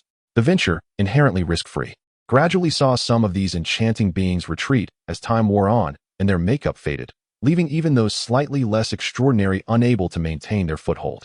In a bustling little shop, Yu Yuan chanced upon several celebrities from the Blue Planet, with an already established fan base. It was no wonder that the photo-sharing girl chose to retreat from the online sphere, unable to compete. Ding! A personal message arrived. It was from Shuebaichi. Look quickly. The Aurora. Following her text was an image. Against the inky black sky, a brilliant azure beam stretched across the night, piercing from north to south. In an instant, the heavens were illuminated. Is this truly the Aurora? I recall that auroras are influenced by magnetic poles, typically manifesting as distorted wave patterns. This straight azure strip, could it not be some form of stellar laser weapon? Yu Yuan's sensitive instincts were aroused. The dazzling beam filled him with an unsettling sense of foreboding. Enthusiastic reminder. Every time I see this aurora, I think of that frozen urine stick that never made it to the ground. Winter's harsh grip is approaching. Although I do not know how long it will last, with your constitution of kidney deficiency and fear of cold, you should either prepare some warm supplies or make arrangements for your final affairs. Another rumor. Yu Yuan scoffed, then promptly inquired of Shuebaichi. Have there been any significant changes in your surroundings these days? Changes? The magical creatures around here have been dwindling. Does that count? She replied. Yu Yuan's lips twitched. He was well aware of Shui Baiqi's penchant for hunting magical beasts, often leaving home even at night. The diminishing magical creatures were evidently fleeing in fear from her prowess. Did she truly believe that these creatures lacked intelligence? Aside from that, Yu Yuan pressed on. Shui Baiqi responded, well, it suddenly started snowing yesterday. It's been on and off, and the temperature has dropped significantly. In an instant, Yu Yuan understood the implications, replying, be cautious. The temperature may continue to fall. Prepare some insulating materials and equipment. It's better to be safe than sorry. Without hesitation, Shui Baiqi believed his words and replied with a simple, okay. This left Yu Yuan momentarily dumbfounded, as he had prepared a speech to convince her. You trust me that easily? He asked. You trust me, so I trust you. Though you are quite young, since I've known you, you have always been correct. He longed to retort about her reference to his youth, but ultimately refrained. Yu Yuan sensed her curiosity, yet she chose not to delve deeper, placing her faith in him. Closing the private chat, he reclined atop the back of the flame lion goat, lost in contemplation. After 10 minutes of silence, he suddenly straightened and reopened the chat. Suhi, are you there? Yes, I'm here. Speak, I want tea refuse. Upon receiving a reply, Yu Yuan decided to phrase his inquiry delicately, feigning casualness. Suhi, have you noticed a sudden drop in temperature today? A drop? Weather fluctuations are quite normal, aren't they? Suhi replied. For someone living on the blue planet, where seasonal changes are intimately tied to temperature, this indeed seemed commonplace. Furthermore, with everyone striving merely to survive in an unfamiliar world, no one would expend additional energy pondering the significance of a temperature drop. Experience can be fatal. Yu Yuan refrained from idle chatter and forwarded the image of the azure aurora that Shui Baiqi had sent him to Suhi, embellishing his narrative with a small fib. This is a picture taken by a friend who claims it's an aurora, but I sense something amiss.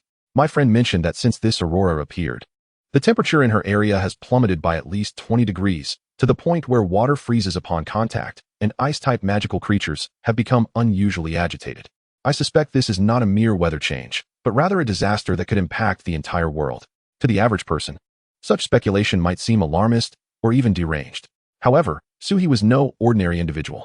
Upon viewing the image of the straight, ladder-like aurora, he immediately sensed something was amiss. Suhi quickly reached out to his contacts, seeking verification from multiple sources, ultimately confirming the correlation between the aurora's appearance and the sudden drop in temperature. Furthermore, his former squad leader reported seeing the aurora pass overhead. Thank you for your selfless contribution of information. It has been verified that the aurora has crossed beyond the snowy plains, appearing above other territories, and continues to move southward. It could be a force of some kind, or perhaps a powerful entity, but the areas traversed by the aurora have experienced significant temperature drops and signs of snowfall. It is foreseeable that the aurora may traverse the entire paradise world. What the ultimate outcome will be remains uncertain, but a global temperature decrease is inevitable. We are all concerned about the onset of a new ice age. We must alert humanity to take precautions. Suhi expressed his gratitude with a lengthy message, concluding with a token of sincere appreciation. Special item, home relocation scroll. Quality. Usage count, 11. Description, relocates all items you wish to move from your home and territory, even those that do not originally belong to you. This rare and useful special item was accepted by Yu Yuan with a sense of rightful entitlement. At this moment, the disparity between the lone wolf and the team became evident. A lone wolf may enjoy resources alone, yet often lacks the vision and foundation that a structured organization provides. Nevertheless, Yu Yuan still intended to operate independently, as he had adapted to the path of the lone wolf, at most. He would collaborate more with organizations like Suhi in the future.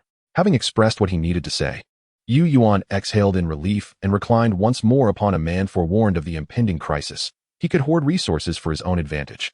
Yet such actions would inevitably lead to the demise of many. In the long run, the greater the number of humans that survive, the brighter the future may become. Yu Yuan was an exceedingly ordinary individual. He could not afford the luxury of selflessly sacrificing for his country or exploiting the masses. Simply put, he did not wish to witness the death of so many. Chapter 50. Hello. After conversing with Suhi, Yu Yuan pondered for a moment before opening a private chat with Qianiba. Qianiba, I am now using the 4-star ink locust tree materials you have in your possession as collateral. Please utilize all available resources to acquire furs, firewood, fire-type, ores, and any items that can provide warmth. Receiving Yu Yuan's message late at night, Qianiba did not hesitate, immediately inquiring, Boss, what is going on? Yu Yuan, not wishing to disclose too much, simply replied, Just do as I say. As a friend, Yu Yuan had immense trust in Qianiba. Yet when it came to a businessman, he hesitated to wager that he could resist greed. Qianiba acknowledged receipt, and asked no further questions. As flames flickered and time passed, an hour later, an article titled "The Bitter Cold" is approaching not only elaborated on the issues surrounding the aurora and the cold, but also documented experiences and advice for withstanding the cold and preventing frostbite. The primary message called for everyone to urgently gather warmth, providing items in preparation for the potentially forthcoming cold disaster. The regional chat erupted in chaos. As the only individual to have spoken in the global communication channel, Suhi wielded considerable influence among the inhabitants of the Blue Planet.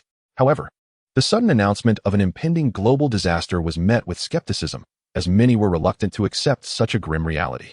Among the doubts cast upon Suhi, there was an overwhelming tendency for people to instinctively shy away from confronting the truth. Establishing oneself in this world has always been an arduous endeavor. Now, suddenly thrust into such immense pressure, the vast majority yearned to flee. It seems that those unwilling to believe in the impending apocalypse hope that their disbelief will stave it off. What a vile ruse. The despicable individuals from that land merely seek to incite panic and exploit materials for their gain. If my suspicions are correct, the market's warmth-retaining materials have already been scavenged to validate their shameless lies. A person from the island nation, codenamed Shinichi Koizumi 002, made an abrupt appearance in the global communication channel.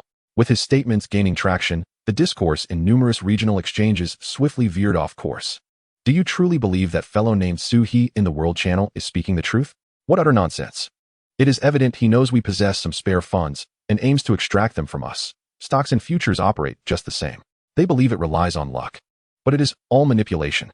I trust Suhi. After all, I support anything the enemy opposes. I also trust my compatriots. However, the beast hides in my small shop were indeed recently taken. Can the people of Dragon Country truly be trusted? Yu Yuan merely observed the discussions within his regional chat, fully aware of the global commotion unfolding. Strangely, after the islander spoke, Suhi did not respond with a counter-argument. Yu Yuan surmised that speaking in the global communication channel likely required an exceedingly rare item. Ding. Boss, is what he said true? Immediately after Suhi's post, Qian Yiba messaged Yu Yuan, eager for insight. The boss had urged him an hour prior to stockpile warmth-retaining items, clearly indicating he had more detailed information. Yu Yuan chose not to answer and instead inquired, "How much have you purchased?" Qian Yiba sent an image. In his expansive cave, now filled with practical and inexpensive warmth-retaining materials, beast hides, coal, and fluff grass, he displayed his bounty. "Boss, do you not trust me anymore?" Qian Yiba spoke candidly, directly voicing his displeasure. He felt the boss was concealing something from him. "Qian Yiba, I am now willing to exchange that acacia tree for your gathered materials. I need you to hold on to these items and sell them at a fair price when the harsh cold arrives, limiting each person's purchase. Can you manage that?" Yu Yuan spoke plainly, aware that a refusal of this collaboration would signify the collapse of trust between him and Qian Yiba. "What do you take me for, boss?" Qian Yiba's response was swift. "I am a businessman. I am greedy, but profiting from disaster is beneath me. Am I such a person? Furthermore, do not use the acacia tree for this. Consider these as mine. I will not profit a single penny."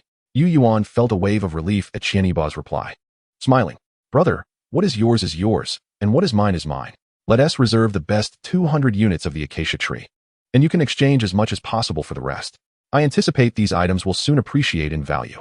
"All right," Qian Yiba replied with a single word before disappearing, likely eager to procure more before prices soared. Yu Yuan had completed nearly all he could. Those willing to believe and possessing the means would naturally stockpile firewood, enhancing their chances of survival.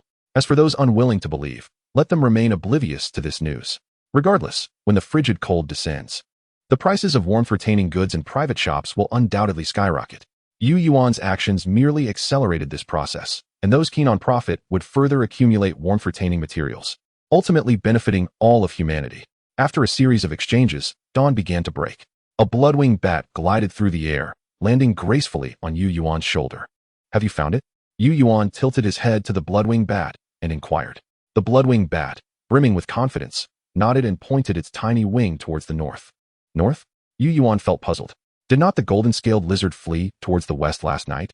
Mounting the flame-foot sheep, Yu Yuan followed the blood-winged bat in a northwesterly direction. When he first arrived in this world, he had instructed the blood-winged bat to fly up to the treetops to survey the surrounding terrain. If his memory served him correctly, the north led to a cliff where the forest began to collapse. Was the golden-scaled lizard's habitat situated there? After traversing over 1,000 meters, Yu Yuan indeed arrived at a cliff face. The flame-foot sheep stood steadfastly at the cliff's edge, while Yu Yuan, feeling acrophobic, clutched its mane tightly before daring to peer down. The cliff towered at least 100 meters high, with a steep 85-degree incline. At the bottom lay a scatter of boulders from landslides, and he could faintly discern the remains of some fallen magical creatures. Tenacious shrubs thrived in the crevices of the cliff, but Yuan knew he lacked the ability to descend. Are you saying the golden-scaled lizard's nest is down there? Yuan clung to the flamefoot sheep's neck, stretching his neck to see if there was any sign of a nest. The bloodwing bat took flight, effortlessly grasping the back of his neck and lifting him into the air. Suddenly, Yuan felt his feet leave the ground. Looking down, the sheer drop of the cliff tightened his bladder. He did not struggle, but allowed the bloodwing bat to carry him obediently. They flew vertically down the cliff. After about 30 meters, Yuan spotted a small, one-person-high cave appearing on the cliff face. At the entrance of that narrow cave, the golden-scaled lizard cautiously peered out, locking eyes with Yuan, who was suspended in midair. Greetings. Yuan flashed a wide grin, his smile growing increasingly manic. Chapter 51. The Treasure Trove of the Golden-Scaled Lizard. A mere 3 meters apart, it was the first time Yuan had seen a golden-scaled lizard up close. Its appearance was somewhat different from that of a typical lizard, resembling more of a diminutive pangolin. Its fine golden scales enveloped its entire body, and even though a layer of dust and weeds covered it, its brilliance could not be concealed. At that moment, confronted by Yuan, the golden-scaled lizard's golden vertical pupils widened in sheer astonishment. After a brief moment of hesitation, with a swift motion, the golden-scaled lizard retreated into the cave behind it. Chase it, Yuan commanded, and the bloodwing bat promptly set him down on the cave floor, plunging into the depths of the cave. Thud! The flamefoot sheep also soared through the air, landing behind Yuan. With a man's protection, Yuan ventured deeper into the cave. The cave was low, narrow, and shadowy. Yuan had to stoop, and the flamefoot sheep, even more so, had to shrink its body to follow behind. Fortunately, after about a dozen meters, the passage began to widen. Another 10 meters later, a spacious chamber, approximately 100 square meters and 3 meters high, unfolded before him. Oh, amethyst. Upon entering the cave, Yuan's attention was instantly captured by a large, translucent purple crystal situated at the center of the chamber. The amethyst was pentagonal, standing 2 meters tall, clear as water, reflecting images. Its radiant purple light illuminated the otherwise dark cave, casting a dreamlike glow. A quick scan revealed it to be a 3-star premium energy material, totaling an impressive 5 units. Surrounding this central amethyst, a neat array of other treasures lay piled around it. In front of the amethyst were several glimmering materials, bright gold, gel, mithril, and various attribute gemstones, all of 2 to 3-star quality. After carefully gathering, a total of 15 items were stored in Yuan's spatial bracelet. To his left lay a dozen treasure chests. Yuan approached and counted 12 black iron chests, 3 bronze chests, 1 silver chest, and astonishingly, a resplendent 4-star golden chest. These chests could only be opened by the blue-skinned human race. To the native monsters, they appeared as mere glowing stones, rich in magical energy. To his surprise, the golden-scaled lizard had secretly amassed such a collection of chests and concealed them. No wonder Yuan had felt that the probability of finding treasure in their area was somewhat low. It was all due to this little thief. After stowing away the 17 chests, Yuan rubbed his hands together, a smile gracing his face as he approached the right side of the amethyst. Here, only a few items stood in solitary order. Yet, the value of these items far exceeded all his previous acquisitions. The reason was simple. They were all magical essence treasures. Among them was the heart of the 10,000 souls from the ancient Inkali Triad, a 4-star supreme item, possessing the wood's spirit attribute. Next, the scripture of the path to redemption, a 4-star quality item with the light attribute. The blood dragon stone, a 3-star supreme item with the blood fire dragon attribute. The fallen star, a 3-star quality item with the star rock attribute. The crimson scale thorn pear, a 2-star superior item with the fire attribute. The floating azure feather, a 2-star quality item with the flying wind attribute. The starfire charcoal, a 1-star superior item with the fire attribute. Lastly, the bloodied claw, a 1-star superior item with the beast attribute. In total, there were 8 magical essence treasures. No wonder he had been pursued by the golden crocodile. It turned out he had stolen its treasures. Picking up the fist-sized blood dragon stone, Yuan revealed a satisfied smile. Not only had he recovered the Triad's heart, but he had also struck a considerable fortune. He stored all the magical essence treasures away, leaving behind only the 4-star quality scripture of the path to redemption. This was a hefty, elegantly bound tome. Its leather cover was adorned with gilded inscriptions, lavish and regal. At the top of the book, a golden ink illustration depicted a simplistic angelic figure. Beneath the angel, a spectral hand shrouded in mist reached out, as if the tormented spirits from hell were desperately trying to grasp the path of light guided by the angel. Yuan held the thick book with curiosity. Magical essence treasures were usually crystallizations of magical energy, formed either by unique natural environments or within magical creatures. This was evidently an artificial creation. Yet it was classified as a magical essence treasure? How was it to be utilized? Consuming the book? Magical essence treasure special item. Scripture of the path to redemption. Quality, 4-star quality. Attribute, light. Description, pure faith stirs even the divine, naturally revealing the deity's revelation. Descend into the abyss, for the path to redemption lies therein. Abyss. This was the second time Yuan had encountered this name. Whether it was a trick of the mind or not, merely uttering these 2 words conjured an intangible sensation of scrutiny hovering around him. This feeling, Yuan deemed a taboo. Unable to open the book, he pondered for a moment before placing it into his spatial bracelet. Scanning the entire cave, he noted that only the pile of items behind the amethyst remained unexplored. To call it a pile of items was somewhat misleading. A large, pristine white humanoid skeleton leaned against the innermost wall. Upon observing its form, it bore a human body with a ram's head, resembling a beast man, in a relaxed posture against the wall. Its hands were raised as if cradling something in front of it. Yuan's eyes shifted, and he took out the scripture of the path to redemption. Placing it gently into the hands of the ram-headed skeleton, perfectly nestled between its outstretched thumbs. It turned out this book belonged to it. Yuan contemplated aloud. The surface of the skeleton was clad in a robe made of a fabric akin to silk, embellished with golden threads. Cautiously, Yuan lifted the robe, and indeed, he discovered additional equipment on the skeleton's body. A 3-star superior lion soul strength bracer, a 3-star quality clean light robe, a 3-star quality purification sacred flame flintlock, and a 2-star superior windrunner boots. In total, there were 4 pieces of equipment, all of excellent quality. Yuan was not modest and equipped them all at once. The lion soul strength bracer significantly enhanced his strength, while the windrunner boots increased his movement speed and reduced stamina consumption. The clean light robe possessed the green traits of calm focus, dirt removal, and light guardian, providing not only decent defense but also resistance against elemental attacks. Precisely what Yuan desired. The final item, the purification sacred flame flintlock, was a magical weapon. Each shot required the expenditure of 10 3-star magic crystals or equivalent energy materials, launching a projectile imbued with light attribute flames.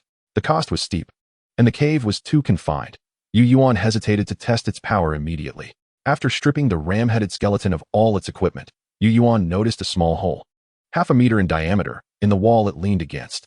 According to the contract sensing, the bloodwing bat seemed to be deep within that small hole. No wonder he hadn't seen Lily and the golden-scaled lizard. They had ventured inside. Yuan attempted to push aside the ram-headed skeleton to peek into the hole, but was suddenly struck by the realization that the skeleton was surprisingly heavy. No matter how hard he tried, he could not budge it. In astonishment, he employed his probing skill on the ram-headed skeleton. Special material, bone of the light practitioner. Quality, 5-star supreme. Description, I wish to descend into the abyss, having first wagered my entrails, then my flesh, and now I wish to gamble away my bones and soul. Yet, little did I know, a devout soul ascends to the heavens, and resilient pride weighs over 1,000 pounds. Chapter 52, The Reckless have arrived. Congratulations. Your bloodwing bat has thrived on ample nutrition and serene slumber, overcoming high-level magical beasts to attain growth, reaching level 1. As the somewhat eerie ram-headed skeleton was stored away, a notification regarding the bloodwing bat's upgrade suddenly appeared before Yuan. Oh, was it successful? Yuan mentally inquired of the bloodwing bat. However, the response was one of disappointment. Just as Yuan wondered what had transpired, a burst of bloodlight shot from the small hole, and the bloodwing bat landed on his shoulder, yet the golden-scaled lizard was nowhere to be seen. Had it slipped away? No matter. Why the long face? What was this? Yuan turned to see the bloodwing bat pouting, and he waved the blood dragon stone in front of it, teasingly. The bloodwing bat, captivated by the alluring ancient bloodline aroma emanating from the blood dragon stone, became entranced. Yet, in the next moment, it forcefully turned its head away. Throwing a little tantrum? Yuan felt puzzled. He understood the bloodwing bat's character. It was confident and proud, thriving on adventure. Such unreasonable behavior was not typical of the bloodwing bat. The bat chirped excitedly. The bloodwing bat keenly sensed Yuan's emotional shift and immediately flew into the air to explain. It pointed at a man and then at itself, wearing a distinctly human expression of disappointment. A moment of mutual understanding allowed Yuan to grasp the bloodwing bat's sentiment. It was upset, but not at others. Rather, it blamed itself for being too weak. Ever since it had joined forces with the flame hoof lion sheep, the the bloodwing bat felt its presence had diminished, almost becoming the subordinate of the flame hoof lion sheep.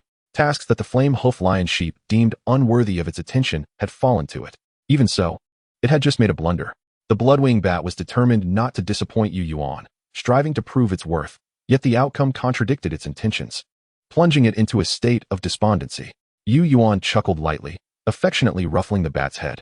You have done splendidly. Without you, how could we have uncovered such a trove of treasures? Really? The bloodwing bat tilted its head cutely, seeking affirmation. Absolutely. Yuan responded with unwavering conviction. One failure signifies little. We can only blame our adversary's cunning. That fellow excels in burrowing, and for you to vanquish it within its lair is truly impressive. Chirp, chirp, chirp. The bloodwing bat, filled with indignation, flailed its limbs in excitement. Exactly. That scoundrel couldn't outmatch me, so it collapsed the tunnel. How devious. Indeed. The most effective means of alleviating internal pressure is to construct an external adversary upon whom to project all grievances. Prompted by Yuan's encouragement, the bloodwing bat immediately regarded the embarrassing golden scale lizard as its nemesis, vowing to show no mercy upon their next encounter. Seeing the bloodwing bat rejuvenated, Yuan let out a sigh of relief. Caring for a beast of companionship is no easy task. It is hardly less challenging than raising a child. Oh, but a man is such a reliable companion. Glancing at the immovable Tai-Yin lion sheep, akin to a steadfast fortress, an overwhelming sense of gratitude washed over him. He now understood why companies favored experienced workers burdened with mortgages over fresh graduates. Obedient, loyal, and capable of self-management, such beasts are indeed invaluable. After stowing away the large piece of amethyst, Yuan surveyed the area to ensure nothing was left behind before allowing the bloodwing bat to lead them away. Half an hour after their departure, a small hole suddenly appeared in the wall of the cave. A timid golden head cautiously peeked through, surveying the interior. Gah! The golden scale lizard immediately spotted the vanished amethyst, gasping in shock, its heart racing with pain, nearly causing it to faint. Tentatively, it crawled out of the small opening, disbelief etched on its features. The loss of treasure had rendered the golden gleam upon its scales particularly dim, covering its small eyes. It groped towards the left side of the cave, where it had stored its most prized magical treasures. A gentle paw brushed against emptiness. Unwilling to believe, it probed once more, only to find the same desolation. The weight of despair finally settled upon its heart. The golden scale lizard lowered its paw, its gaze blankly fixed upon the long-lost magical treasures, silent tears streaming from its tiny eyes, soon dampening the ground beneath. It resembled a forsaken juvenile cat in winter, pitifully abandoned. In the midst of this silent despondency, the golden scale lizard erupted. Its golden slit-like pupils regained their brilliance as memories of the bipedal thief who pilfered its treasures ignited a flame of vengeance within its eyes. It yearned for retribution. It would reclaim every treasure stolen by that bipedal fiend and subsequently hide them anew.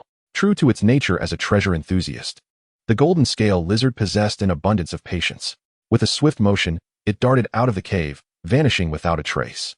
Meanwhile, Yuan reveled in the newfound bounty and unopened treasure chests as he merrily made his way back. He intended to categorize the items, keeping what was useful and selling the rest, to elevate his strength before the harsh winter descended. As he approached within 200 meters of home, the bloodwing bat, which had previously volunteered to scout ahead, suddenly returned, chattering excitedly in his ear. There are people ahead? More than one? Yuan inquired. Chirp. The bloodwing bat raised a foot, curling one of its 5 toes to indicate 4 individuals were present. Are they heading my way? Yuan deduced. However, the truth of the matter would require his personal verification. After a moment's thought, he instructed the Tai-Yin lion sheep to follow at a distance to remain concealed, while he and the bloodwing bat stealthily approached the direction of the 4 figures.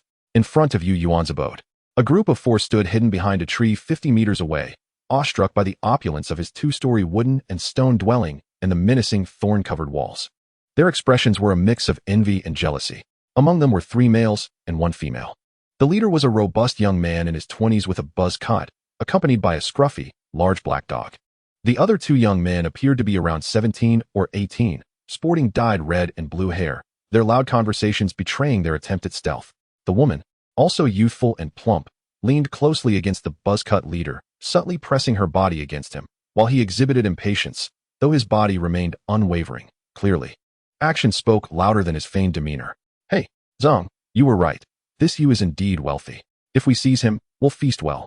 The red-haired delinquent's eyes gleamed with greed, fantasizing about meat while occasionally glancing at the woman, furtively rummaging through his pockets. Call me Ji, not Zhang. Zheng Xiaoji reprimanded the red-haired youth before deliberately bumping into the woman, a fleeting look of triumph crossing his face. Yet, when he turned to face the heavily fortified home, his expression darkened. He had been here just 2 days prior, and it had not looked like this then. Should they proceed with the robbery? Chapter 53. A hidden big shot? This must be the 2-star home mentioned in the announcement. Zheng Xiaoji stood before the fortress-like dwelling, wavering in his resolve. Just 2 days ago, he had discovered this place, which had been a rudimentary wooden structure, and now it had transformed into a heavily fortified bastion. The ominous aura of the 2-story building was unsettling, not to mention the bizarre thorny, blood-red vines entwined around the walls. Such architecture could only originate from the paradise world, and of high quality at that. Faced with visible difficulties, weighing the pros and cons is human instinct. Xiaojia, send your bird inside to take a look. After much hesitation, Zheng Xiaoji decided to probe further. The enmity was established, and the target for robbery was likely a wealthy individual. He was unwilling to forfeit this opportunity. Gee, watch this. The red-haired delinquent Xiaojia confidently whistled, sending a grayish bird-like creature flapping towards Yu Yuan's abode. It circled the air for a while, detecting no abnormalities. Xiaojia then brazenly commanded his little bird to descend closer for inspection. As the gray bird slowly approached within 5 meters of the thorny wall, a blood-red poisonous vine shot forth like a long-hidden serpent. Squeak! Squeak! The gray bird was instantly ensnared, flapping its wings in alarm. Yet, within 2 or 3 seconds, the toxin rendered it completely silent, the vine coiling around it and drawing it into the toxic wall to become nourishment. My bird! Xiaojia shrieked, completely forgetting they were still in hiding. Zheng Xiaoji kicked Xiaojia in the rear, sending him tumbling several rolls, groaning in pain. Shut up, you idiot! Zheng Xiaoji cursed fiercely. The blue-haired youth cowered, reluctant to speak, merely lowering his gaze. Zheng Xiaoji emerged from behind a tree, his countenance dark as he surveyed the ominous abode with its blood-red walls, his expression so grim it seemed on the verge of weeping. He recognized the home might possess unique qualities, yet he was astounded by its formidable nature. In his past encounters on the streets, he would have avoided such formidable figures from afar. Now, he felt no less intimidated. Seizing the moment before matters escalated, he resolved to retreat hastily. After all, that Yu Yuan was oblivious to who had vandalized his wooden cabin. Given enough time, he might forget, and what would it matter to Zheng Xiaoji? He muttered the word leave through clenched teeth. Brother Ji, are we truly leaving? Such an impressive house should rightfully belong to us. It's far better than living in constant fear in the wilderness. A plump woman gazed at the sturdy structure and towering walls, filled with a sense of security. Her desire to possess it swelling instantly. She playfully clung to Zheng Xiaoji's arm, swaying slightly as she said, no matter how formidable the house, the man inside is still merely human. As long as we can take him down, wouldn't he the house then be ours? What do you say? Zheng Xiaoji shot a glance at her and gave her a forceful shove. If you want to stay, then you do so. We're leaving. Those who had mingled in the underworld, unafraid of danger, dared to provoke anyone and anything. Yet once one acquired some assets, it was time to learn the art of enjoyment. At such moments, boldness became recklessness, and fervor turned to folly. With wealth to garner, food and drink to relish, and women to indulge, who would still risk their lives. Zheng Xiaoji was precisely that kind of person, now serving as the acting president of the Ordinary People S Association. With dozens under his command and thousands of online members, he gathered enough fees daily to enjoy life. Why would he gamble with his life? Leading the way, Zheng Xiaoji strode forward, the other 3 hastily following. Yet, after only a few steps, a man emerged from a nearby thicket. Who goes there? Zheng Xiaoji positioned 2 of the unruly youths in front of him and summoned his large dog to guard his side, barking loudly. There was no need for such animosity among fellow humans, was there? The newcomer did not approach but stood his ground, unperturbed, observing them as if he were a mere visitor. Zheng Xiaoji narrowed his eyes. The individual before him, in his 20s, donned an exquisite silk robe adorned with silver and gold threads, clearly not of Blue Star origin, but rather a garment of equipment. Moreover, he was immaculate, his boots and arm guards appearing far beyond ordinary adornments. Faced with the 4 of them, he wore an air of nonchalance. He was either a fool or someone with backing. The latter seemed far more plausible. In mere moments, Zheng Xiaoji discerned that this man was also someone he could not afford to provoke. Whose house is this? It's quite opulent. How much could it fetch? Yu Yuan smiled, gesturing towards the nearby abode, his gaze sweeping over the 4 before finally settling on Zheng Xiaoji. Upon his utterance, Zheng Xiaoji felt the tension in the blue-haired youth ease slightly. Yu Yuan chuckled inwardly. Initially hidden, he had watched these 4 to see how they would act, who deserved to perish and who should survive. However, the overwhelmingly formidable thorny wall had shattered their confidence. compelling them to retreat. Yu Yuan would not allow that to happen. In a world where resources were fiercely contested, he understood that these individuals were merely retreating due to their lack of certainty. In the future, should their confidence surge, they would undoubtedly return. And he could not predict what cards they might hold, which could pose an unknown threat to him. A foreseeable threat was one Yu Yuan would never gamble on. I am Zheng Xiaoji, acting president of the Ordinary People S Association. This house is not ours. May I inquire who you are? Zheng Xiaoji pushed aside the blue-haired youth and, with a smile, inquired. Ordinary People S Association, humph. Yu Yuan scoffed derisively, expressing his disdain for the association. How dare you speak to my brother Ji like that? Do you wish to die? The blue-haired youth, typically arrogant and thoughtless, pointed an accusatory finger at Yu Yuan and, in a fit of bravado, unleashed a hidden green weasel from the tree towards him. Zheng Xiaoji saw this, but did not intervene immediately. Yu Yuan, understanding the cue, pointed a finger, and the blood-winged bat surged forth instantaneously, returning in a flash. The onlookers perceived a blur, and the green weasel, mid-flight, was suddenly cleaved in two, its innards and blood raining down. My weasel! The blue-haired youth howled in despair. Before he could utter any further expletives, Zheng Xiaoji turned and slapped him across the face. Damn it! We're all human. How dare you attack others upon meeting? Do you think so little of me? Are you even from the Dragon Kingdom?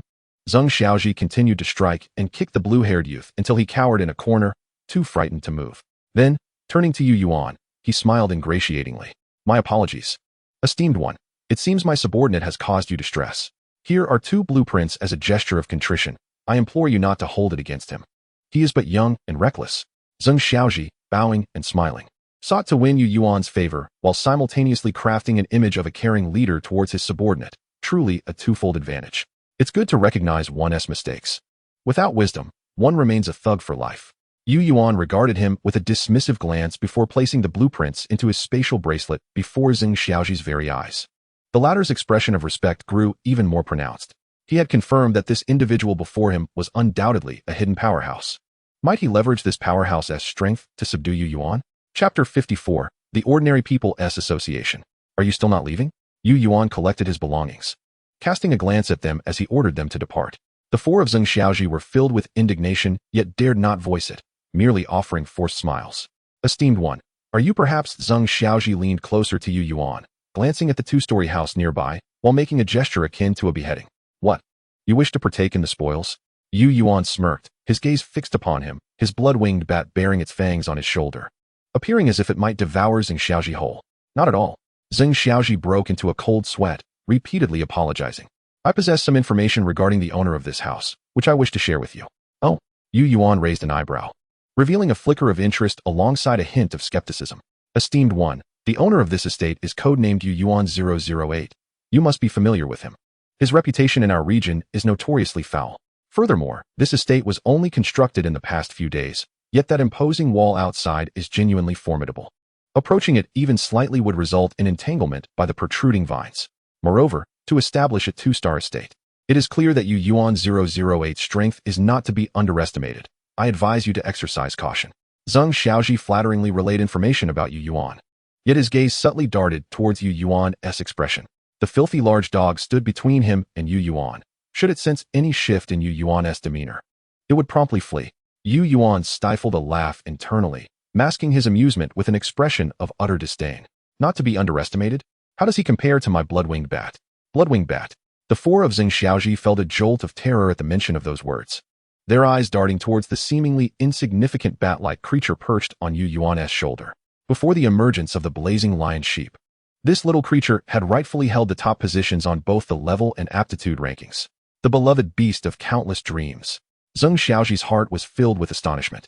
He had not anticipated encountering not just an ordinary magnate, but the most distinguished of them all. This was a stroke of fortune. His eyes sparkled with hope. No longer was he fixated on eliminating the notorious Yu Yuan 008. Rather, he now yearned to firmly grasp the leg of this eminent figure before him, aspiring to ascend to great heights. While feigning to scrutinize the thorny toxic wall, Yu Yuan pretended to be troubled by how to unravel it. Suddenly, he inquired, You seem quite familiar with this place. Have you conducted a thorough investigation? At this moment, Zheng Xiaoji had firmly established that the individual before him was not the Yu Yuan 008 he had envisioned. No longer concealing his thoughts, he replied, Esteemed sir, you are aware that the villain Yu Yuan 008 is notorious for his misdeeds. He not only sells the monster meat from our region to foreigners at a meager price, but also usurps resources from ordinary folk, oppressing men and women alike. Our association has been commissioned specifically to deal with Yuan 008, but alas, our strength is insufficient, and we cannot even breach the gates. Yuan narrowed his eyes. That scoundrel Yuan 008 is intolerable to me as well, yet he managed to amass such a considerable quantity of meat initially, indicating his formidable power. Why then have only you few come?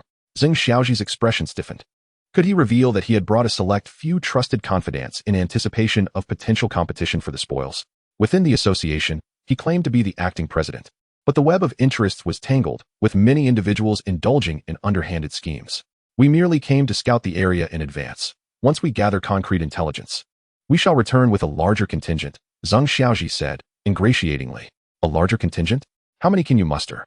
Yuan subtly inquired about the current scale of their association. At least 40, Zheng Xiaoji replied, a hint of pride in his voice.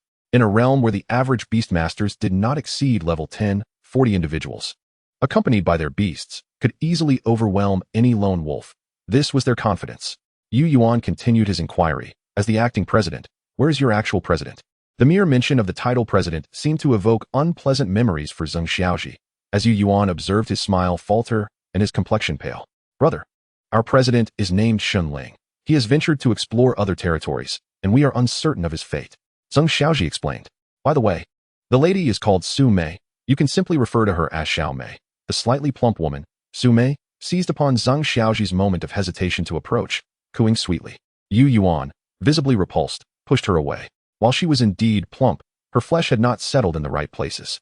Moreover, the makeup she wore rendered her face an unnatural pale, making her appear particularly peculiar. Vile creature, Zheng Xiaoji silently cursed, noticing Yuan's disinterest in her, and swiftly pulled her aside. Esteemed sir, I shall not conceal the truth from you.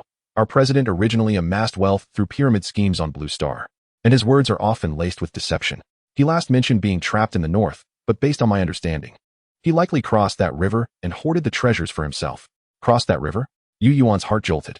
There was only one river in the vicinity, marking the boundary between the Titan Forest and their lower-level magic district. If Shunling had crossed the river, then the other individual conversing in the Titan Forest region must be Shunling himself, Yuan pondered. Shunling had built his reputation on slandering Yuan to win the hearts of the people, which had long since fostered animosity between them. Thus, when Yuan greeted him in the Titan Forest chat, that individual had refrained from responding, fearing the exposure of his alias and the potential repercussions from Yuan. Yuan speculated that the subsequent monster rampage in the Titan Forest was also orchestrated by Shunling. What was his purpose there? Yuan furrowed his brow in contemplation. Given his own beastmaster abilities, he dared not linger in the Titan Forest. What could possibly motivate Shunling to take such a risk? Or was it merely coincidence that Shunling happened to be there for a brief respite, crossing paths with Yuan? Yuan's instincts warned him that Shunling was no ordinary foe. Cross the river? Are you referring to the 30-meter-wide river to the west? Is that even swimmable? Yuan feigned shock. I am merely speculating, Zheng Xiaoji confessed, unable to lie under Yuan's unwavering gaze. He once brought some of us to a gentle riverbank in the north, where we constructed rafts from dried wood. I visited yesterday, and the raft was gone. I surmise he may have secretly crossed the river. At this moment, Yuan had confirmed that the other person in the Titan Forest was indeed Shunling. He buried this information deep within, choosing not to inquire further about Shunling, lest he arouse suspicion and alert Shunling to adopt a defensive stance. I am at a loss regarding this wall. What about your people? When will they arrive? Yuan redirected the conversation back to their immediate surroundings, expressing his dissatisfaction. Zheng Xiaoji felt a pang of bitterness. Where were his people? He had come here in secret. If he were to send word for them to come, those who had always coveted power would surely devour him whole. What if we bring the esteemed sir back with us for a brief respite? Zheng Xiaoji's eyes gleamed with a sudden idea. Sir, we are just about to return to relay news and prepare some tools to breach this wall. Why not accompany us? Yuan immediately frowned, disdain evident on his features. A waste of time. With a flick of his sleeve, he was ready to part ways. Please, esteemed sir, we have an abundance of fruit juice and barbecued meat, not to mention beautiful ladies. I will summon them to keep you company. Zheng Xiaoji hastily interjected, positioning himself in front of Yuan. Beautiful ladies? You mean those of this caliber? Yuan cast a glance at Su Mei. She is hardly a worthy contender. At least a minor internet celebrity, Zheng Xiaoji replied. Minor internet celebrity? Well then, shall we proceed? Yuan's countenance brightened with a smile as radiant as a blooming flower. Indeed, Zheng Xiaoji grinned in agreement. His lustful intentions were apparent. There were indeed beautiful women within the association, but they were not easily accessible to just anyone. Chapter 55. The charred base. The base of the public association lay to the northwest. The northern cliff extended westward for several hundred meters before gradually leveling off, merging with the ground below. Zheng Xiaoji and his three companions led Yu Yuan down a steep path of approximately 70 degrees to the base of the cliff. Continuing northward for 2,000 meters, a burnt aroma wafted into Yu Yuan's nostrils, carried by a gust of forest wind. He inhaled sharply, and before he could ask, he spotted the trees ahead cloaked in a layer of charred blackness. The forest has been scorched? Yu Yuan exclaimed inwardly, astonished. In the woods, he had often commanded the flame-hoof sheep to ignite trees, yet never had the flames reached such magnitude. The entire forest seemed to resist the flames, with each tree possessing the ability to secrete fire-retardant sap, repelling the destructive threat. However, before him lay a vast, seemingly endless belt of charred remains. Even at a distance of several dozen meters, the ancient trees had turned to charcoal, the shrubs reduced to ash, and not a trace of greenery remained. The area of the devastated forest was no less than tens of thousands of square meters. What kind of inferno was capable of inflicting such devastation upon the paradise of the world? Zheng Xiaoji, who had been attentively observing Yu Yuan, quickly stepped forward to provide an eager explanation. This place was discovered by Xin Ling the day after his arrival. He claimed to have seen a meteor fall from the sky, and then the fire ignited, burning for a day and a night. After the flames subsided, he came to investigate, likely hoping to salvage something, only to find that the burned area seemed devoid of any monsters willing to approach. Thus, he established our public association's base here. Upon listening to the account, Yu Yuan realized that indeed, the closer one approached the charred expanse, the more elusive the traces of demonic creatures became. Even the birds were reluctant to soar above it. You, in the association, are quite fortunate to have stumbled upon such a sight, he remarked with a hint of admiration. Zheng Xiaoji quickly downplayed the compliment, stating, it was Xin Ling's good fortune. He mentioned that amidst the ashes, he spotted a charred yellow branch ablaze with an unquenchable fire, which he believed to be a treasure. Regrettably, before he could retrieve it, a flash of golden light intercepted him, the nature of which remains a mystery. A flash of golden light. An unquenchable charred branch. Yu Yuan's thoughts immediately drifted to the magical artifact, the starfire charcoal, nestled within his spatial bracelet. Golden-scaled lizard, you truly are a scourge. As he entered the ashen zone, the carbonized wood beneath his feet creaked ominously. To his surprise, the air here was not as acrid and murky as he had anticipated. Perhaps the enchanting forest was once again showcasing its extraordinary powers. Continuing onward, he soon encountered a towering wooden wall, 3 meters high and nearly 100 meters long. Without needing to inquire, Zheng Xiaoji promptly explained, this is a 1-star wooden barrier, capable of withstanding attacks from servant-level monsters, albeit only temporarily. It serves more as a psychological comfort. Yu Yuan nodded in understanding. As people congregated, resources became centralized, allowing them to acquire what solitary wolves might struggle to obtain. Arriving at 2 imposing wooden doors, a bark erupted from the large, scruffy dog beside Zheng Xiaoji. The sounds of climbing echoed from behind the wooden wall. And soon a head emerged. President Zheng is back. The youth who had poked his head out glanced around before calling out from behind the door. With a creak, the 2 wooden doors swung open. Please, after you, he invited with a bow, resembling a sycophant. Very well, Yu Yuan maintained an aloof demeanor, stepping inside first. The interior of the base had been meticulously cleaned, starkly contrasting the charcoal-laden exterior. Only the blackened, hardened ground remained. 10 rudimentary wooden houses were evenly spaced across the expansive area, indicative of their owners' desire for solitude from one another. Surrounding these houses were makeshift triangular tents, crafted from long branches and hay ropes, topped with large leaves that offered little more than shade from the sun, likely insufficient to withstand even a moderate rain. The commotion caused by Zheng Xiaoji's return stirred some individuals from within the tents. Lean, unkempt men, dressed in tattered clothing and bearing vacant expressions, emerged to gaze at Yu Yuan and his companions. While Yu Yuan observed the base of the association, Zheng Xiaoji beckoned the red-haired delinquent, Xiao Jia, closer. Whispering instructions, go fetch Chai Lei. Are you serious, Brother Ji? Xiao Jia exclaimed, alarmed. That woman's house is in the center. And with Lu Yi and Lu Quan constantly watching each other, isn't that tantamount to courting death? Previously, he might not have harbored such fears. But after losing his level 5 beast, his standing within the base was visibly diminished. Those he had once oppressed might very well seek to retaliate now. Zheng Xiaoji cast a cold glance at Xiao Jia and the blue-haired youth. Xiao Chao, you know I trust you two the most. Losing a beast does not preclude the opportunity for a new contract. Be proactive, or you shall find Brother Ji less inclined to look after you in the future. With resolve, Xiao Jie surveyed the ragged individuals in the leaf tents and finally acquiesced. All right, Brother Ji, I'll go. Watching Xiao Jie pull Xiao Chao along toward the central wooden house, a fleeting look of satisfaction crossed Zheng Xiaoji's face. Is it not peculiar that your base lacks children and the elderly? Yu Yuan inquired suddenly, startling Zheng Xiaoji. Not at all, it's quite normal. We have conducted a census of our personnel. There are no individuals under 16 or over 60, Zheng Xiaoji replied, regaining his composure. And their beasts? Yu Yuan gestured toward the disheveled figures emerging from the tents. Beasts come in various forms, predominantly larger in size. However, despite being here, I have yet to see many large beasts, he noted, furrowing his brow. They all perished, Zheng Xiaoji stated matter-of-factly. The association does not harbor those who merely consume resources. Everyone here must venture out to hunt, so injuries are to be expected. Normal? Yu Yuan could not suppress a scoff. Whether it was a normal sacrifice or a coerced one remained uncertain, but the ragged state of those individuals, their clothing reduced to mere rags, and their bodies marred with wounds and bruises, hardly constituted a standard condition. Moreover, the association had portrayed itself as a warm, resource-abundant family, devoid of any semblance of slavery. They were but a collection of souls deceived by the allure of a better life, both pitiable and tragic. Zheng Xiaoji, why did you summon me? And you filthy men, who permitted your emergence? Get back inside at once, or do you wish to feel the lash again? A shrill female voice cut through Yu Yuan's contemplation. The men, upon hearing her voice, instinctively recoiled in terror, hastily retreating into their cramped, makeshift tents. Yu Yuan raised his gaze, observing a striking woman approaching, clad in a snug t-shirt and yoga pants that accentuated her curvaceous frame. Her flowing red locks cascading down her back. Her features were pleasant enough, with a delicate nose and cherry lips. But the disdain etched across her face rendered her countenance quite unappealing, as if everything in existence were filthy and foul save for herself.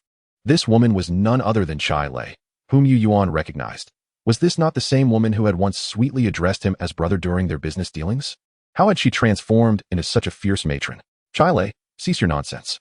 We have guests today. Take him around and help him familiarize himself with our base. Zheng Xiaoji commanded, adopting a tone of authority. Accompany him, that filthy man. Ugh. Chai Lei crossed her arms, casting a sidelong glance at Yu Yuan before uttering a disdainful remark, and then, shockingly, she began to retch. Hot tip, it truly resembles that. Such a demeanor could only be emulated by someone with an extensive history of consuming filth. But then again, who can say for certain? I certainly cannot. Ha ha ha. Yu Yuan's expression shifted upon the sudden appearance of a prompt, his gaze toward Chai Lei transforming instantaneously. What are you staring at? How dare you? I'll have your eyes. Chai Lei, clad in form-fitting yoga attire, approached him with a furious demeanor, her movements agitated. Fortunately, Zheng Xiaoji intervened just in time. Let go of me. Chai Lei screeched, writhing like a slaughtered pig as she attempted to break free from Zheng Xiaoji's grip. In her frenzy, she even brandished a dagger, aiming to stab Zheng Xiaoji in the side. Quick on his feet, Zheng Xiaoji managed to kick her down. Witnessing Chai Lei's reckless and life-threatening behavior, Yu Yuan retrieved a newly purchased notebook and pencil from his spatial bracelet and began to scribble on the first page. The madwoman, ruthless and merciless, is capable of murder. Damn it, that lunatic, Zheng Xiaoji cursed as he took a few steps back. What have you done to Chai Lei? You bastard, Zheng Xiaoji. A sharp, piercing shout suddenly echoed. No sooner had the words escaped than a massive, blue and green patterned toad, resembling a black pot from the northeast, lunged towards Zheng Xiaoji. Attack, my fierce hound, Zheng Xiaoji commanded, and the filthy dog lying beside him sprang into action, colliding with the giant toad. Before Zheng Xiaoji could utter another word, Chai Lei interjected, Lu Quan. He wants me to compensate that foul man. Kill him for me, and I'll be with you. How dare you make my dear Chai Lei pay for another man? Zheng Xiaoji, you should perish. The freckled, rotund youth named Lu Quan waved his hand, and the giant toad shot out its long tongue like a bullet aimed at Zheng Xiaoji. Zheng Xiaoji rolled on the ground just in time to narrowly evade the attack. The toad's tongue crashed into a nearby leafy tent, causing it to collapse instantly, while a man struck by the tongue was sent flying several meters, landing with a pained cry. Yu Yuan rushed over to check on the assaulted man. Perhaps due to malnutrition, the man's complexion was sallow and gaunt, but fortunately, he was still breathing, and no bones appeared to be broken. Yu Yuan retrieved the magical treasure, Leaf of Life, and placed it in the man's mouth. His color improved significantly. Rising to his feet, Yu Yuan swiftly wrote a line in his notebook. Freckled fatso Lu Quan, lecherous and jealous, regards human life as mere grass, must be eliminated. Zheng Xiaoji tilted his head, observing the scene, and pondered, what is the boss doing? Is he assessing my worthiness for cultivation? If I can't handle this situation, will he deem me of no value? Those who have mingled in the underworld know that those deemed worthless either die in poverty or perish violently. Zheng Xiaoji hurriedly stood up, seizing a moment of inspiration, and shouted, I've found Yu Yuan's stronghold. I'll send you the details, and you can decide if we should take this job. Once again, the best way to quell internal strife is to create external conflict, especially when there are profits to be gained. As he sent out images, influential figures in the base gathered around. Yu Yuan also approached Zheng Xiaoji, counting the people present. Besides Zheng Xiaoji, Chai Lei, and Lu Quan, there were 4 others. 3 wooden houses are vacant, Yu Yuan mused. However, he couldn't ascertain why 3 wooden houses were unoccupied. Did they serve another purpose? Zheng Xiaoji, are you certain? This is a 2-star stronghold, right? Damn. If we can seize it, how much profit will we make? Spoke a scruffy, slender youth. Of course it's true. I even left a pile of dung in that wooden house. How could I be mistaken? Chimed in another, prompting laughter from those around. Yu Yuan, however, could not join in the mirth. He shot a glance at Zheng Xiaoji and began writing furiously in his notebook. Zheng Xiaoji felt an immense pressure upon hearing the frantic scribbling behind him, akin to the anxiety of hearing a roommate studying late at night during vocational school. Even the faintest rustle of pages and writing felt deafening. Fearing that his image in the boss's eyes might deteriorate, Zheng Xiaoji quickly interjected. Let's discuss how to divide the spoils. They never worried about missteps, for in the days of survival in the paradise, they had records of slaying 12-level magical creatures under their combined assaults. They did not believe that the yet unseen Yu Yuan 008 could withstand them. As per usual, whoever seizes it claims it, chuckled the chubby Lu Quan. Suddenly, Yu Yuan interjected, what about that person? Everyone furrowed their brows. They had assumed Yu Yuan was merely Zheng Xiaoji's new lackey, and had not paid him much heed, but his casual interjection seemed to belittle them. Zheng Xiaoji cleared his throat twice, attempting to support Yu Yuan. Ahem, I also wish to ask, how shall we deal with Yu Yuan 008? Naturally, we kill him. Lu Quan replied matter-of-factly. Zheng Xiaoji subtly glanced at Yu Yuan, who turned his gaze to the next person, prompting Zheng Xiaoji to continue. And you? Kill him. I'm indifferent, but the spoils must not be diminished. Let's break his legs and lure a magical creature to feed him. I relish the sound of bones crunching under their bites. We shall see his attitude. If it's favorable, we can bring him back as a laborer. One by one, they expressed their opinions, with only one suggesting sparing Yu Yuan 008, while the others unanimously favored execution, each offering different methods, some straightforward, others quite cruel. Throughout this discourse, Yu Yuan's pen never ceased its motion. The incessant scratching of his pen gradually silenced the fervent discussion, drawing all gazes to Yu Yuan. For reasons unknown, they found his writing particularly grating. The sound of his pen gliding across the page felt akin to a knife scraping against their bones, inducing a tingling sensation on their scalps. I've endured you for long enough. What the hell are you writing? Chai Lei, accustomed to being audacious, could no longer contain herself and marched over, snatching the notebook from Yu Yuan's grasp. At first glance, she saw the line describing her, madwoman, ruthless and merciless, capable of murder. Chapter 57, Zhangzhe. Thud, thud, thud. Upon reading the initial line in the notebook, a wave of fear washed over Chai Lei, causing her to retreat several steps. Looking up, she met Yu Yuan's cold yet slightly amused expression. In that moment, she was transported back to the Blue Star realm. In that cramped room, facing those self-proclaimed executives and directors, they were all the same, wearing restrained smiles while capable of tormenting a person to the brink of despair. Truly high and mighty, devoid of any taboos. That fear was vivid in her mind as Chai Lei, pale-faced, sank to her knees, the notebook slipping helplessly from her hands. Chai Lei, my dear. The freckled chubby Lu Quan was about to assist his goddess, hoping to gain some favor, but was halted by the youth beside him. The boy was the youngest present, and Yu Yuan estimated he was no older than 18. Moreover, it was he who had previously stated that if the attitude was good, the person could be brought back as a laborer, clearly indicating his desire to spare Yu Yuan's life. Zheng Xiaoji, who is he? Where did you encounter him? What is his purpose for coming to our base? The youth scrutinized Yu Yuan, placing his hand on a plump, half-human-high blue stone beside him, and fired off questions in quick succession. This boy seemed to hold an extraordinary position within the association's base. His overt suspicion caused everyone to instinctively distance themselves from Yu Yuan, aligning themselves against him. Zheng Xiaoji remained silent, yet they all gazed at the air before them.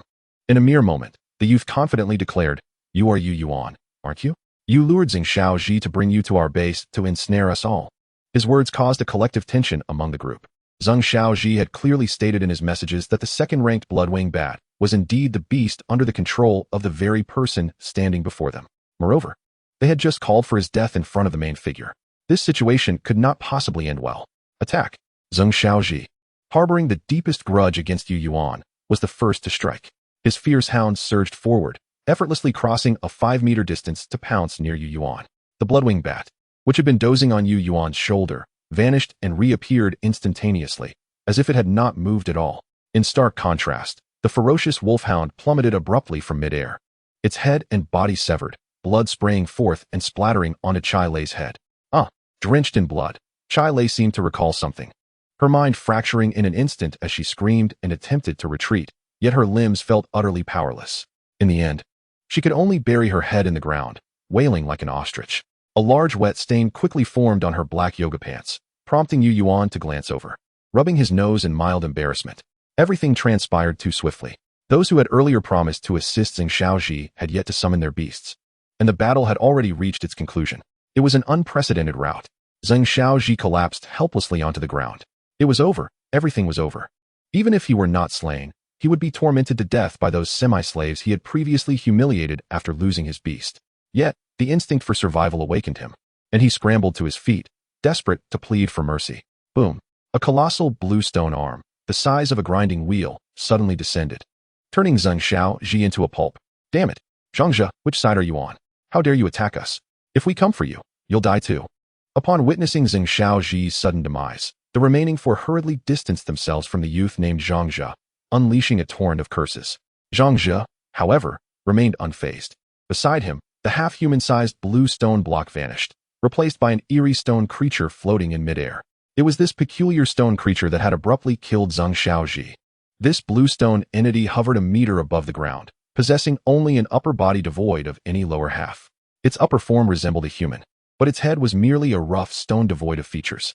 Its chest and arms were composed of numerous blue pebbles loosely connected, leaving gaps between them.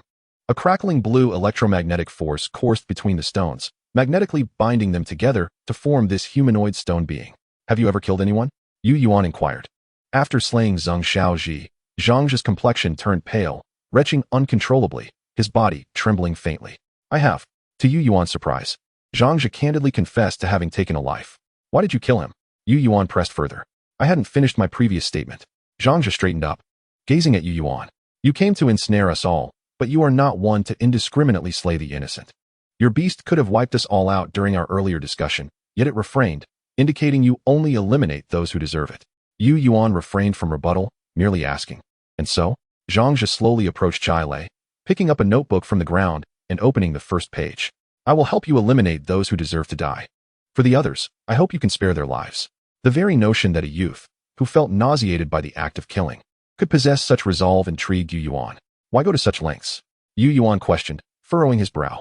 There is no choice. Zhangzhe surveyed the leaf tents within the base. They are the backbone of this base's combat power. Without them, the 86 individuals here would have to await death after today. Yu Yuan understood, yet some aspects remained unclear. If you truly possess such compassion, how could this base be in such a dire state? The public association base felt amiss from the moment he entered. It resembled a return to a slave society, with stark hierarchies. Those who lost their beasts were slaves, while those who retained theirs were overseers, and the higher-ups derived amusement from the lives of these lower-class slaves, treating them as expendable. In just a few days, humanity could not have deteriorated to such a degree. Zhangzhe fell silent for a moment, his voice dry. You haven't met Xin Ling. After you do, you will no longer harbor this doubt. An acute sense of vigilance towards this yet-to-be-seen Xin Ling surged within Yu Yuan. Let's take action. During their conversation, the subordinates of the 4 had already arrived. A dozen individuals gathered with their beasts, clamoring like street thugs, their ragtag assembly exuding an impressive aura. With the support of these lackeys, Lu Quan and his trio regained confidence, directly commanding their beasts to charge forth. Zhangzhe prepared to intervene, but was halted by Yu Yuan. In a flash of crimson light, Lu Quan's leaping giant toad was instantaneously reduced to shreds. As the blood rained down, the ragged band of miscreants lost their courage, halting in their tracks. Chapter 58, The Aurora has arrived. This base will henceforth be under your stewardship, Yu Yuan stated to Zhangzhe. However, all blueprints and treasures acquired here must be submitted to me for safekeeping, and I will return them to you when needed. Zhangzhe's eyes widened in surprise. Are you saying the public association base will belong to you from now on? Yu Yuan nodded. You may interpret it that way. He then gestured toward the group opposite them. Do you still want those individuals? Zhang scrutinized the group.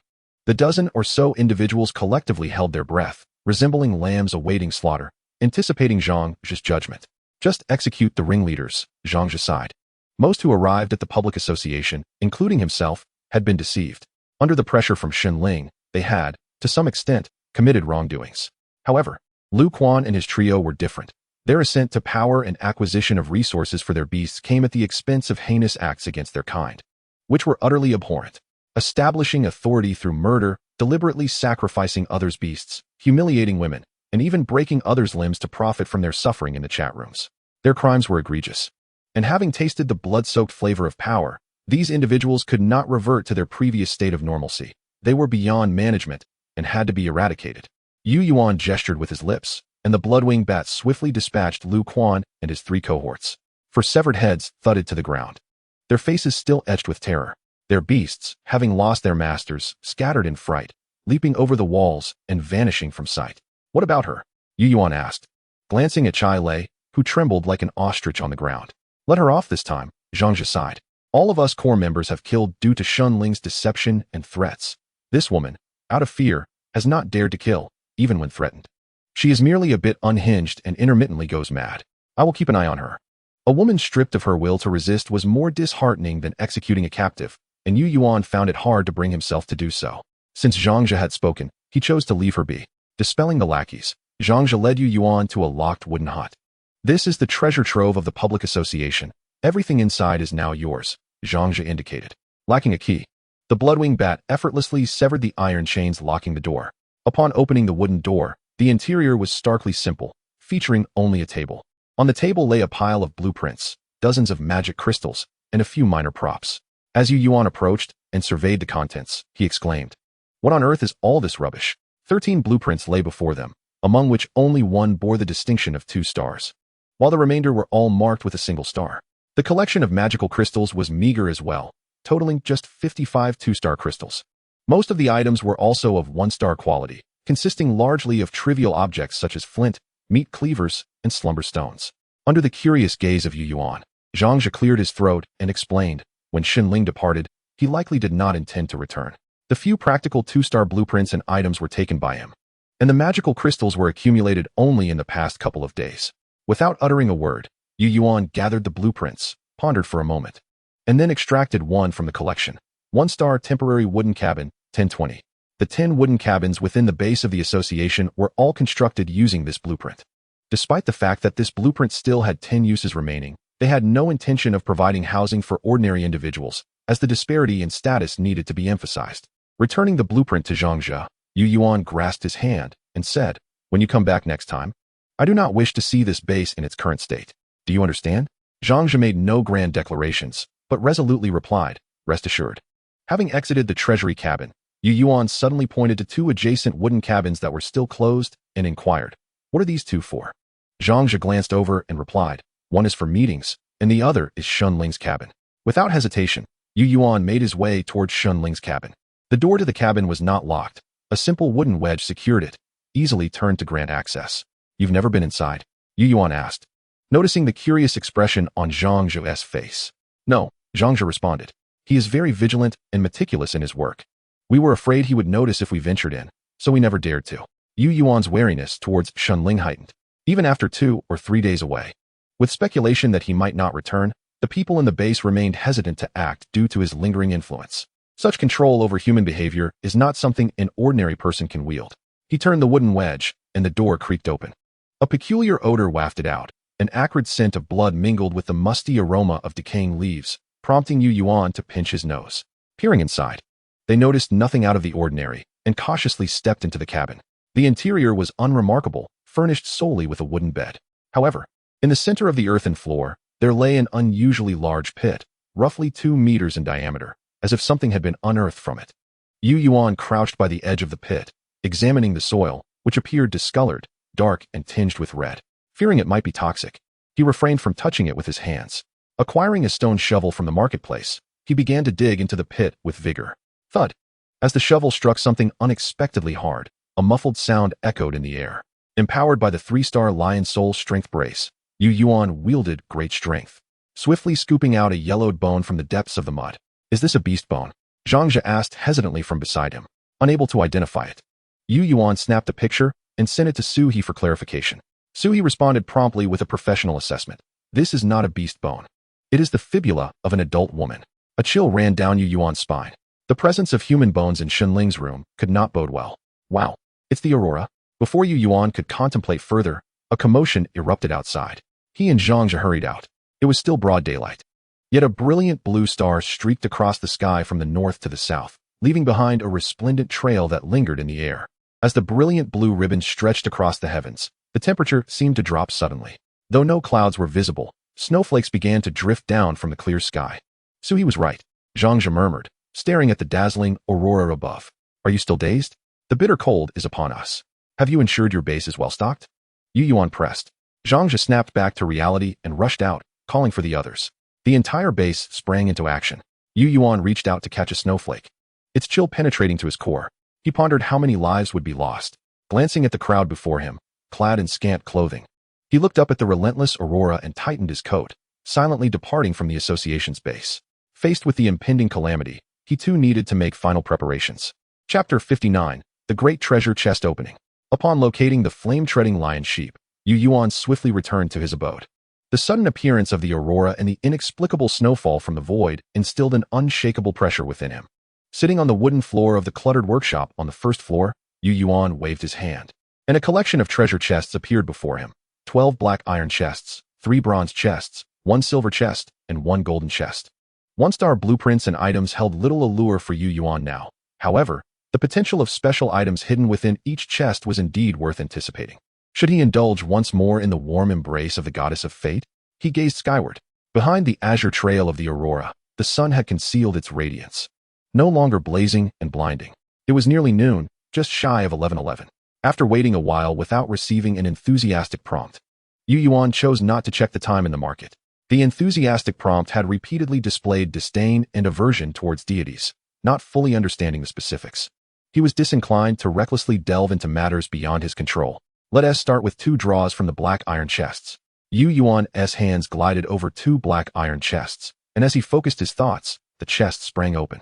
Apart from an assortment of 1-star magical crystals that would barely fit between his teeth, 5 1-star blueprints appeared before him.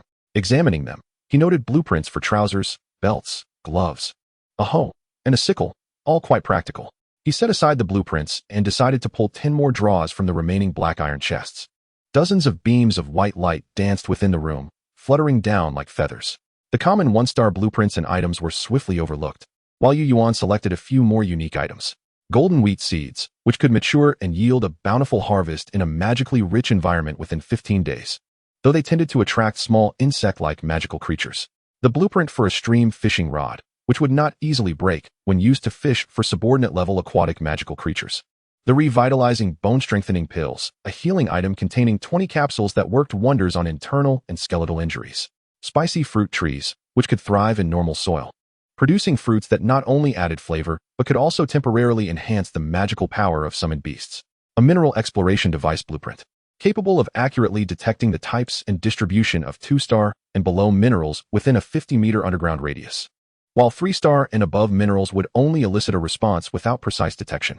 Lastly, a warming inner lining, a clothing type equipment that could maintain body temperature without offering any defensive capabilities.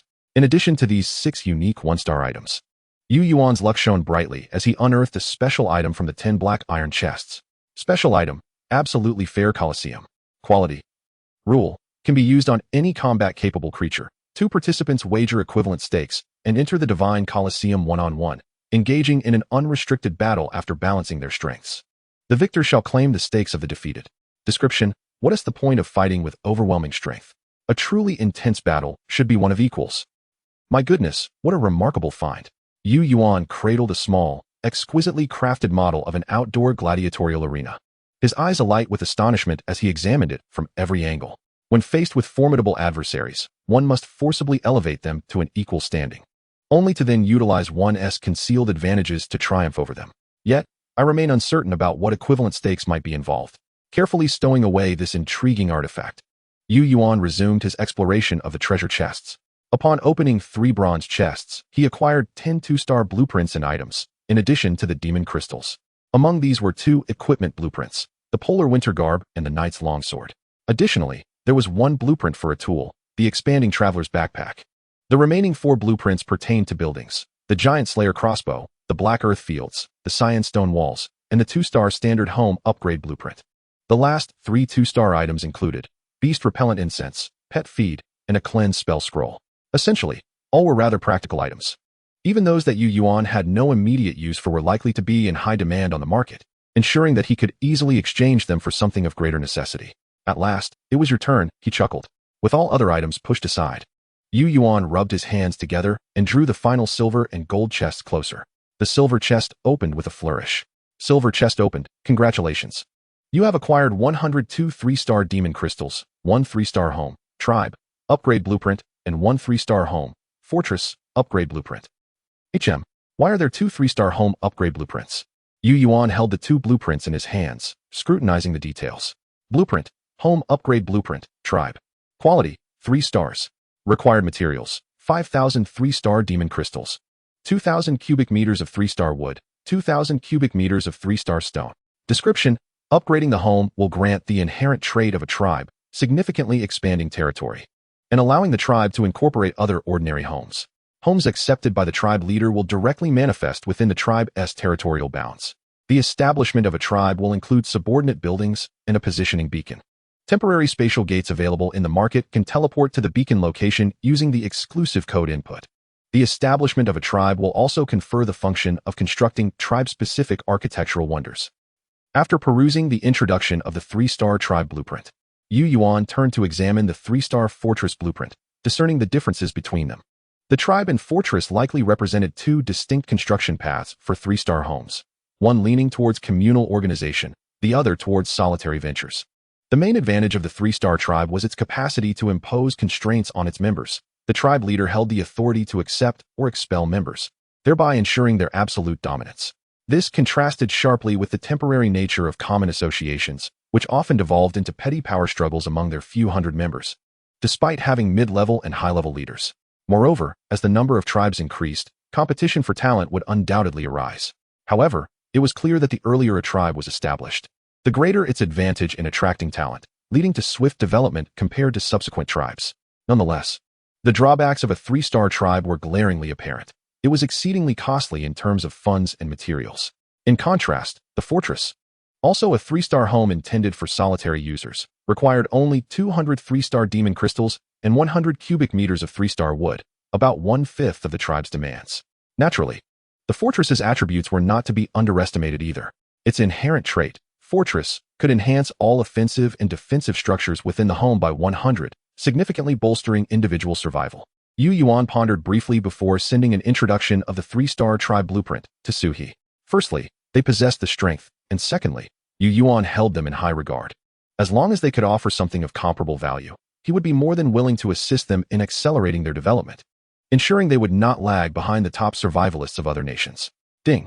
Just as Yuan sent the message, Suhi promptly replied, "Brother, you absolutely must reserve this for us. It's far too vital. We won't let you suffer a loss. We'll pay a deposit. This is everything we can currently offer. Take whatever you need." Chapter 60, Preparation and Final Approach. Suhi and his group possessed far greater wealth than the common association. Some of their offerings dazzled Yuan. For instance, the 2-star indoor adjustable temperature control furnace blueprint would undoubtedly prove invaluable during the impending harsh winter. Additionally, there were various other odds and ends. Carrots that held a deadly allure for horse-like monsters, pearl powder that could smoothen skin when applied, and tiger bone wine for strengthening the body. Wait, you brewed this tiger bone wine yourselves, didn't you? Yuan noted the description, which boldly proclaimed it a creation of the blue star human race from another world. Indeed, Suhi replied. This was an experimental endeavor to create special items unique to this world, and we have successfully achieved it. This tiger bone wine even comes with specific quality data and descriptions. Yuan's lips twitched at the audacity of their experimentation, while others were still acclimating to this world. They had already begun creating. After much deliberation, Yuan ultimately chose the indoor adjustable temperature control furnace blueprint.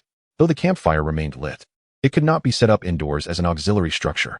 Yuan had no intention of huddling inside his house, freezing like a dog when the bitter cold arrived. The indoor adjustable temperature control furnace blueprint retained 2 uses. after purchasing materials and crafting it at the tool station. He effectively saved a use and produced 3 temperature control furnaces. The furnaces were iron, hollow, cylindrical structures. He acquired some coal from Yuan to ignite them, producing no smoke or strange odors, thus eliminating any worries of carbon monoxide poisoning. The once chilly room, now made frigid by the snowfall, began to warm instantly. The previously cornered flame lion sheep and bloodwing bat quietly approached, curling up beside the temperature control furnace to doze off. Finally, only the golden chest remained. Yuan focused his gaze on this final treasure. The golden chest was a first for him. Theoretically, it could yield items or blueprints of at least 4-star quality. Rising to his feet, he purchased a bottle of water to wash his hands. He directly employed the newly acquired cleanse spell scroll, treating it as a makeshift bath. Lighting 3 sticks of agarwood as an offering, he first bowed to the 5 emperors, then to the 3 purities and 4 sovereigns, followed by the god of wealth, and finally, after some consideration, included the goddess of fate. After all, local deities deserve respect too. Having recited all the names he could think of, Yuan placed his hand on the golden chest and called out, "Open." 2 beams of golden light shot forth from the slightly ajar golden chest. Yuan stumbled back, collapsing onto the ground. This couldn't be possible. There must be some explanation for this. Gazing at the spiraling beams of light, he muttered in disbelief. One of those lights surely contained a trove of 4-star demon crystals. This indicated that the golden chest he had opened had yielded only 1 4-star item. Having opened so many treasure chests, this was the first instance where only a single item emerged, and it just had to occur with such a precious golden chest. The golden light settled. To the left lay a total of 155 4-star demon crystals, not an insignificant amount, yet Yuan felt no joy. His eyes remained fixated on the item to the right. As soon as the golden light faded, he immediately employed his probing skill. Item: damage 12 Knights Mechanical Power Core. Quality: 5-star exquisite. Description: emerging from the enigmatic depths of the polar snow-capped mountains, 12 mechanical knights heralded the dawn of the illustrious mechanical race. Initially, the denizens of the paradise regarded them as mere animated artifacts, yet as the heroic tales of the 12 knights spread throughout the continent, they came to realize that the mechanical beings possessed noble souls, inherited from the divine. This damaged power core is rumored to belong to one of the 12 knights. Despite its imperfections, it can provide nearly boundless energy. Yuan's heart raced with fervor. What had he just witnessed? A 5-star exquisite. This golden treasure chest had revealed an item surpassing its rank. Yuan immediately cradled the intricate mechanical sphere in his arms. Its surface resembled a transparent orb akin to glass, encasing a solid iron sphere adorned with intricate patterns. Like a gyroscope, no matter how Yuan twisted or shook the outer transparent shell, the solid iron sphere remained perfectly suspended in the center, unwavering. Through the glass, he observed a fissure on the left side of the iron sphere, seemingly composed of countless interlocking mechanical parts. A shimmering blue light flowed like water from this crack. Yet upon touching the glass shell, it was absorbed entirely, leaving no trace in the external world. Yuan surmised that this transparent shell was specifically designed to prevent energy leakage. Otherwise, considering the description, even in its incomplete state, it could provide infinite energy. If such power were to leak into the outside world, the consequences would be terrifying. But how could he utilize this? Faced with this 5-star exquisite item, Yuan found himself in a quandary. Charging? After a moment's contemplation, he ventured outside, seeking a spacious area 100 meters from his home, and retrieved his purifying holy flame flintlock. Since acquiring this ornate pistol, embedded with jewels and embellished with golden and silver patterns, he had yet to put it to the test. Perfectly, each bullet required 10 3-star magic crystals for charging. So Yuan wondered if this mechanical power core could provide the necessary energy. He leaned the mechanical power core against the flintlock. To his astonishment, the blue energy droplets that should have dissipated upon contact with the transparent shell did not vanish entirely. An almost imperceptible bead of blue liquid slipped through the glass and rolled onto the flintlock. The golden and silver magical patterns on the flintlock illuminated in an instant. Aiming at a tree 20 meters away, Yuan pulled the trigger. A crisp sound echoed. A silver projectile, ablaze with golden flames, erupted from the barrel, swiftly traversing the 20-meter distance and striking the tree's center. Boom. The impact was akin to that of a cannonball. The 3-meter diameter tree trunk was severed in half. Golden flames ignited upon the trunk, causing the tree to tilt slightly as its internal fibers fractured, producing a series of strained creaks. Yuan hurriedly fled. Moments later, the tree crashed to the ground, sending a cloud of dust and fallen leaves into the air. The experiment was a success. Yuan did not cease his endeavors. He donned his knightly armor and tested it as well. Indeed, this This mechanical power core could even activate the magical energy drive of the knight's armor. This might prove to be a versatile energy source. What a windfall. Elated, Yu Yuan stored the mechanical power core in his spatial bracelet, ensuring he would never lack energy again. Once he had exhausted the treasure chest, Yu Yuan promptly set about organizing his belongings. He first selected some practical blueprints and equipment to send to Zhang Zhe of the Pu Association.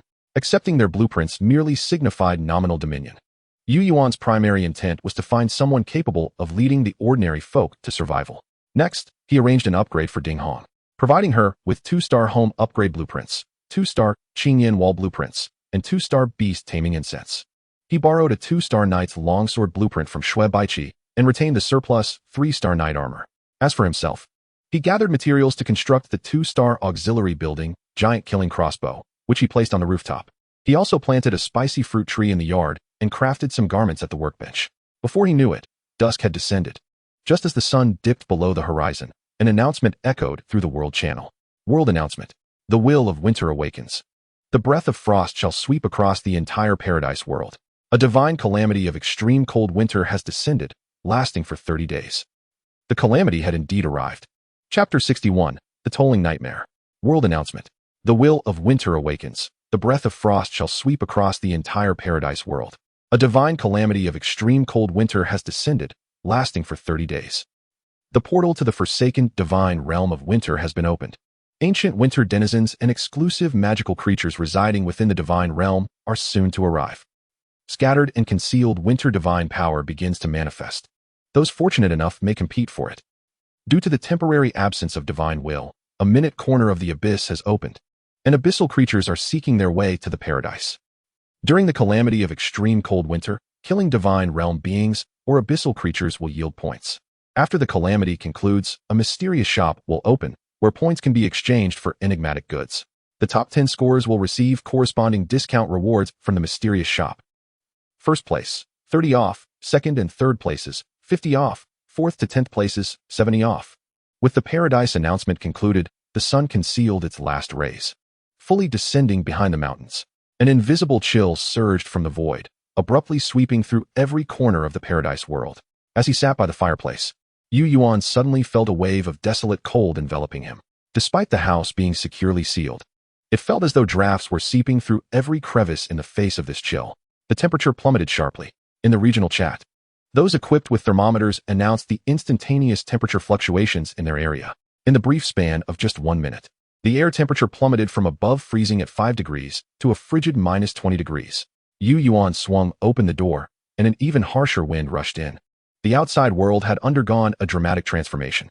Snowflakes fell thickly like goose feathers, and the biting wind caused towering ancient trees to sway chaotically. The forest had lost its former vitality. Under this relentless cold, the landscape was draped in a shroud of silver, leaves stripped bare, and shrubs bowed low, as the once vibrant life force of the forest seemed to bow beneath the might of winter's grasp. The piercing wind, accompanied by a shrill howl through the trees, sent shivers down Yu Yuan's spine. He quickly slammed the door shut and huddled next to the temperature-controlled furnace, increasing the heat. Yu Yuan opened a private chat, first reaching out to Ding Hong. She seemed to be faring well. The 2-star Qingyan wall had already been erected, providing sufficient basic defense, and with a constant temperature bed. The cold was not insurmountable. He then inquired about Shui Baiqi, but received no response. She was either dead or had ventured out to battle with the new equipment Yu Yuan had provided. Next, he contacted Qianiba, opening his small shop. He found it stocked with various warming supplies, fleece, fur, coal, firewood, and oils, each with a limited purchase quantity. Naturally, Qianiba was not merely working for nothing.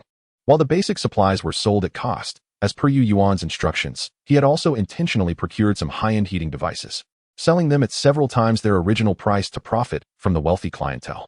For instance, the blueprints of hot spring pools, luxurious fox fur coats, and rock-baked stone floors. All these elements clearly suggest that one could find great comfort amidst the harshness of winter. Yu Yuan said nothing in response. It sufficed to say that disasters do not profit the impoverished, while the affluent's wealth can be accrued at any time. Once the 3 individuals had completed their inquiries, only 2 remained on his friends list, Su He and Yi Sun. After a moment's reflection, Yu Yuan sent a message to Yi Sun. It's gotten cold. Do you need anything over there? Yi Sun promptly replied, cold? Has the announcement mentioned a disaster? I don't feel anything. How about you? Is it snowing? To substantiate her claim, she even sent a picturesque snapshot. Under the radiant glow of a sunflower-like creature, the night scenery in Yi Sun's vicinity remained vibrant, overflowing with the melodies of birds and the fragrance of blossoms, brimming with the spirit of spring. Yu Yuan was left speechless. Such connections wield remarkable influence. How could this be? Was it not said that the entire world would be affected? After awkwardly exchanging a few words, Yu Yuan concluded his conversation with Yi Sun. As the night deepened, lulled by the howling northern winds and the warmth of the fire, Yu Yuan gradually succumbed to slumber. While Yu Yuan slept, approximately 1,000 meters southwest of his home, a transparent ice crystal suddenly emerged from beneath the snow. Measuring 3 meters in width and 5 meters in height, the surface of the ice crystal was smooth and polished, resembling a mirror. With a sudden snap, a sharp, clawed paw, covered in long fur, thrust out from within the crystal.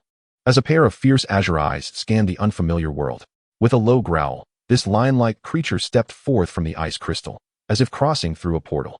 Perhaps due to its long existence in a light-reflective icy realm, its night vision was rather poor. It stumbled a few steps before raising its head, sniffing the air as if detecting a peculiar scent. With an enraged roar, it followed the unknown yet distinctly repulsive aroma, striding in a particular direction. Shortly after the departure of this creature, another horned, deer-like beast emerged from the ice crystal. Similar to the lion-like creature, it too seemed drawn by an enticing scent. Heading northeast after taking a few steps, one by one, various frost creatures emerged from the icy portal.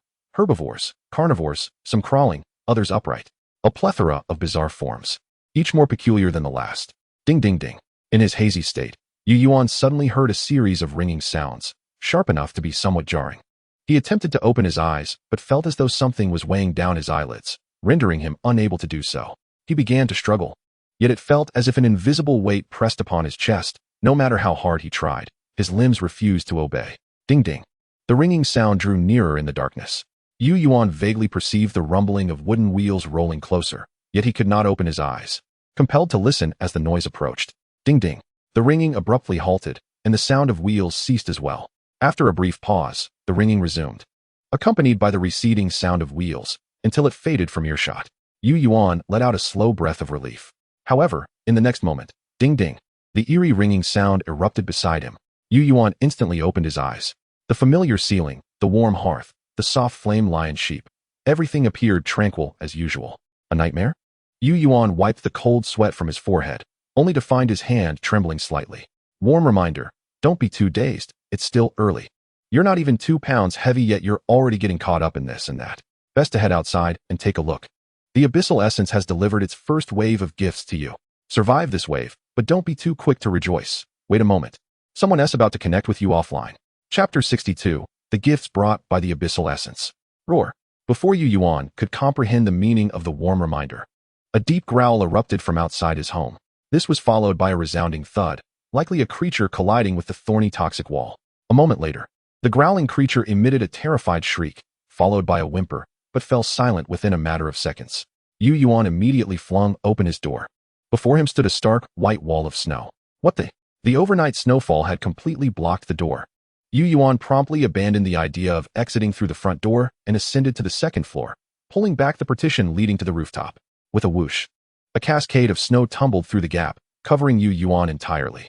The flame lion sheep, without needing instruction, unleashed a finely controlled burst of flame that instantly melted the nearby snow. Then, with a leap, it bounded onto the rooftop, spraying fire to clear the snow entirely. By the time Yu Yuan reached the rooftop, he gazed out at the world under the dim light of dawn. The outside had transformed completely. A thick layer of snow blanketed the ground, mere inches lower than the thorny toxic wall, measuring over 4 meters in depth. The entire forest lay desolate. Frost clung to the thick branches, and every leaf had fallen. In a single night, the once lush forest was devoid of any hint of green. It was as if a blade had annihilated all vitality within the forest overnight. Initially, he had thought Su He's concerns about the onset of an ice age were a tad exaggerated. Yet the scene before him was shockingly far worse than he had anticipated. Yu Yuan was fully armed. In addition to his 3-star robe, he donned an extra thick green winter coat. He had also crafted basic gear such as gloves, scarves, cotton boots, and pants from 1-star blueprints, ensuring he was thoroughly protected. Even so, after only 2 or 3 minutes exposed to the snowy expanse, his fingers and toes began to tingle. This weather could not merely be described as cold. An invisible, frigid force was mercilessly siphoning away all warmth from life. Boom. Another loud crash against the thorny toxic wall echoed. Yu Yuan looked down, and in the faint light, he saw several creatures, both near and far, converging upon his home. These beings were strikingly unique, adorned in hues of blue, white, and gray. Their thick, fluffy fur appeared exceptionally warm, most resembling plump, cozy bundles. Frozen-toothed lions, polar foxes, snowfield wolves. Oh, that horse. It looked magnificent, yet it seemed difficult to tame. Why did it appear to regard him as if he were the murderer of its kin? Yu Yuan furrowed his brow as he observed these creatures. It was not only the horse. All these ice element creatures regarded Yu Yuan with fierce hostility. As soon as an ice peak elk spotted Yu Yuan atop the roof, it charged forward without hesitation, crashing into the thorny toxic wall, where it subsequently became sustenance for the very wall it had struck. Roar, hiss, howl. The ice element creatures all raised their heads, sniffing the air towards Yu Yuan on the rooftop, and then, in a frenzy, they began to charge. Just like the ice peak elk. Instantly, the sound of their collisions with the thorny toxic wall reverberated throughout the area. Lily maneuver. On. Aim for those attempting to breach the courtyard wall and knock them down. Yu Yuan commanded. Now, he likely understands what the initial wave of gifts heralded by the abyssal aura truly signifies. These gifts appear to originate from the exclusive magical beasts mentioned in the announcements, which seem to harbor a particular sensitivity and aversion to the abyssal aura, allowing them to accurately detect and pursue it within a certain range. Is the abyssal aura present in Yu Yuan? Indeed. He recalls the abyssal master-servant contract he signed with Ding Hong, which clearly stated that the abyssal aura would accompany him. At that time, Yu Yuan, captivated by beauty, paid it little heed. He never anticipated that this could lead to repercussions. A horde of ice and snow magical beasts, averaging level 15, was effortlessly kept at bay by the 3-star defensive prowess of the thorny poison wall and the frenzied flailing of blood-poison vines, while blood-winged bats and flame-treading lion sheep easily thwarted their advance. Observing that the battle was not particularly tense, Yu Yuan hastily messaged Ding Hong to inquire about the situation. An assault by ice-type magical beasts? Not at all. My dwelling is situated in a relatively low-lying area, completely buried beneath the snow, and I have been lying in bed, not even contemplating stepping outside. Ding Hong's response somewhat assuaged Yu Yuan's concerns. Yet, he found himself puzzled, as a fellow user of the abyssal master-servant contract. Why was Ding Hong, as the contractee, not being harassed? Was it due to the absence of ice and snow magical beasts in the vicinity?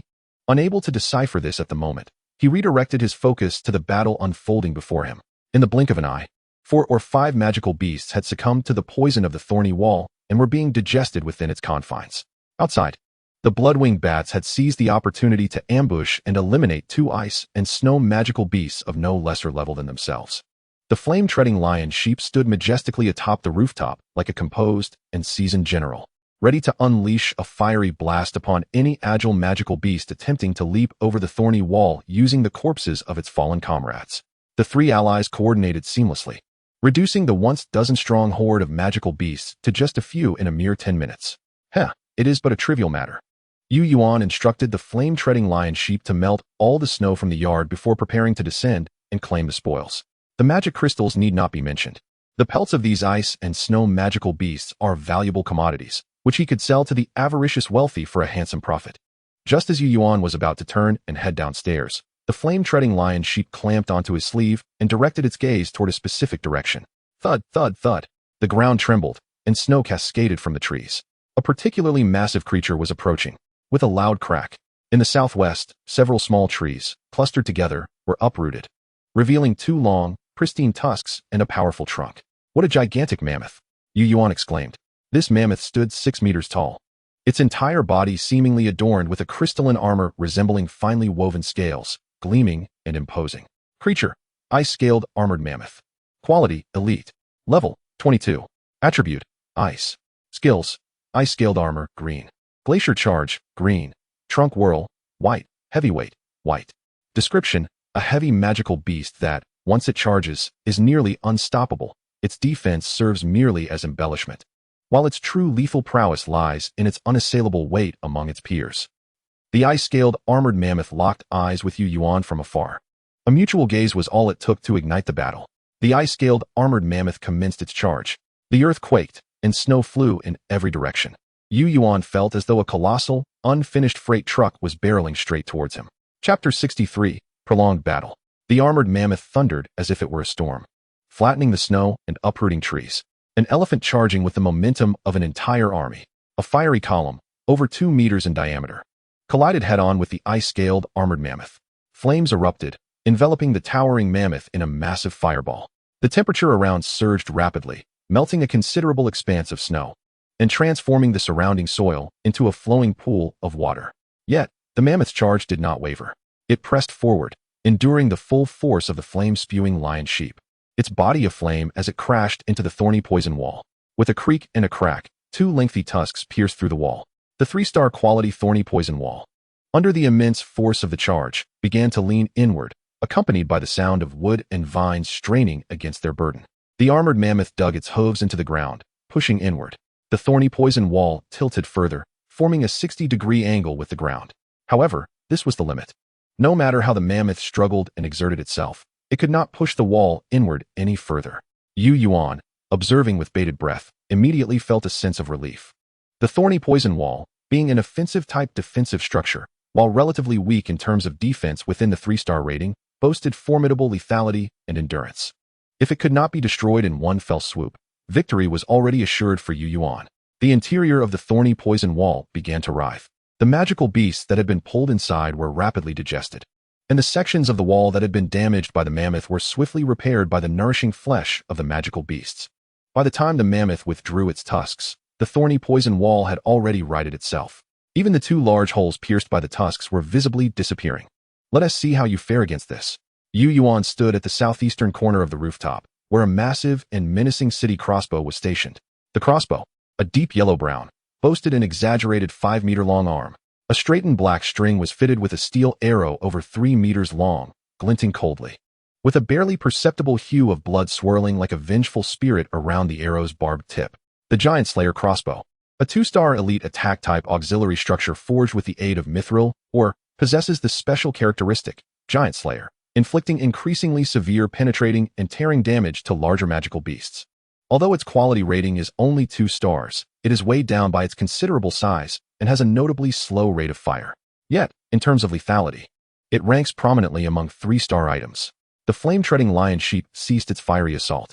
The residual flames were swiftly subdued by the frigid air of winter, gradually extinguishing on the armored mammoth, revealing its actual condition. In the harsh winter calamity, the fire attribute of the lion sheep was significantly suppressed, but the prolonged exposure to flames had not been in vain. The mammoth's scale-like armor was singed and pockmarked, revealing several large holes that exposed its thick fur. Its pristine tusks were charred by the flames, and its unprotected trunk bore minor burn injuries. Yuan adjusted the Giant Slayer crossbow, aiming for the left side of the ice-scaled armored mammoth near its throat, where the armor had been burned through. With resolve, he pulled the trigger. Whoosh! The crossbow bolt shot forth like a startled swan. Just as the bolt was released, a sickening thud echoed as it pierced flesh. Moo! The 3-meter-long bolt, augmented by the Giant Slayer magical property, nearly embedded itself entirely within the body of the ice-scaled armored mammoth. The mammoth let out a pained wail as its innards were penetrated, plunging it into a frenzy of agony. With a crack, it crashed into a nearby towering tree, snapping it in two. As it sprinted forward, the colossal creature with its elongated trunk and massive tusks inadvertently struck down several ice and snow beasts drawn by the sound. A mere touch was lethal, while a graze would inflict grievous wounds.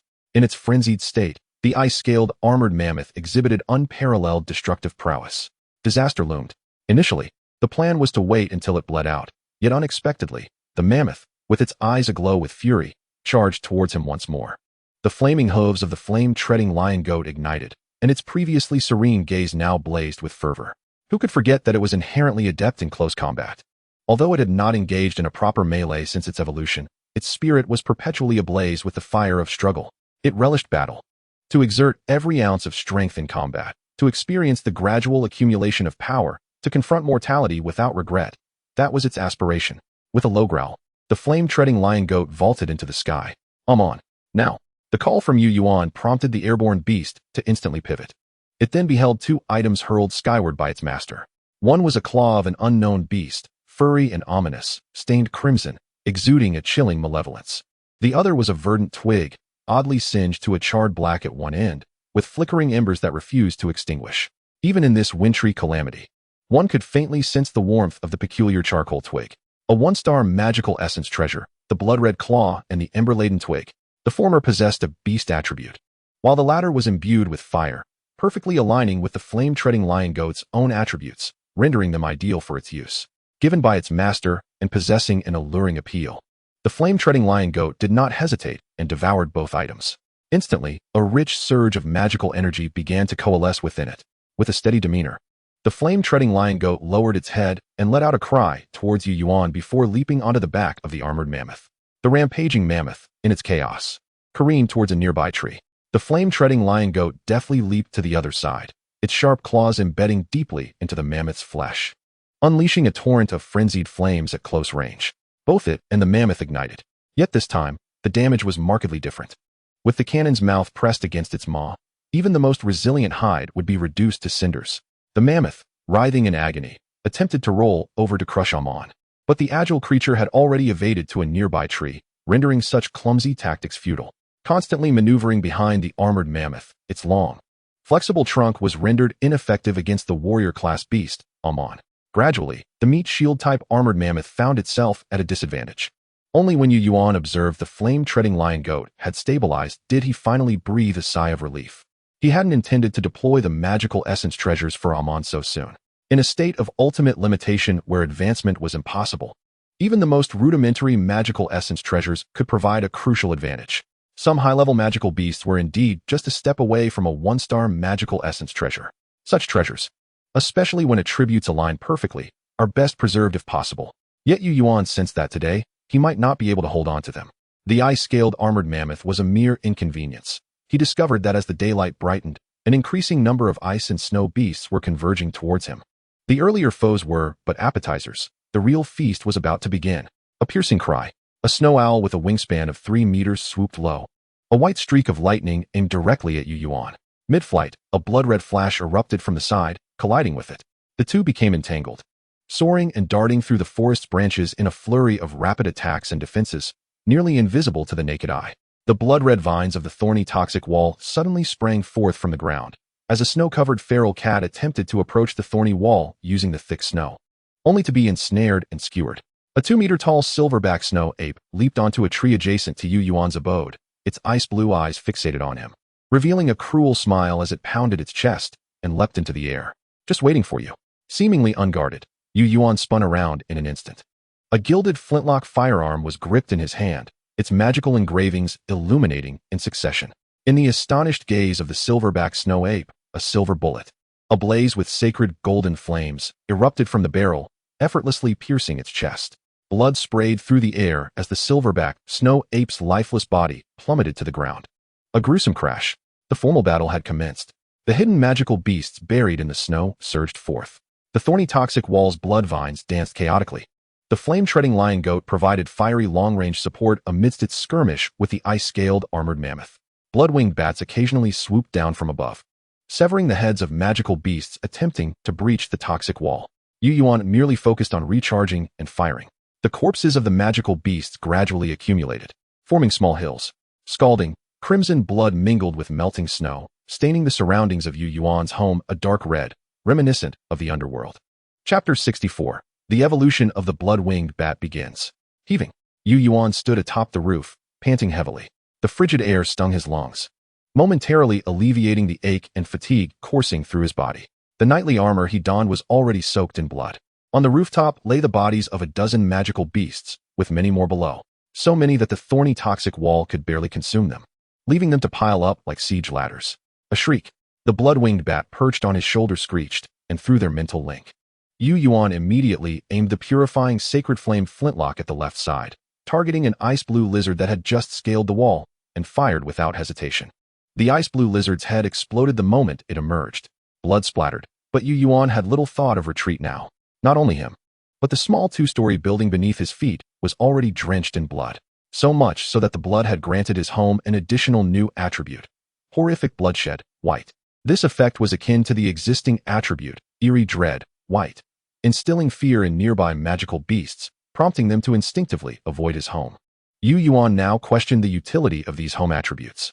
Shadowy Veil was still a green attribute, supposedly allowing him to blend into the environment, rendering surrounding magical beasts unable to easily detect him.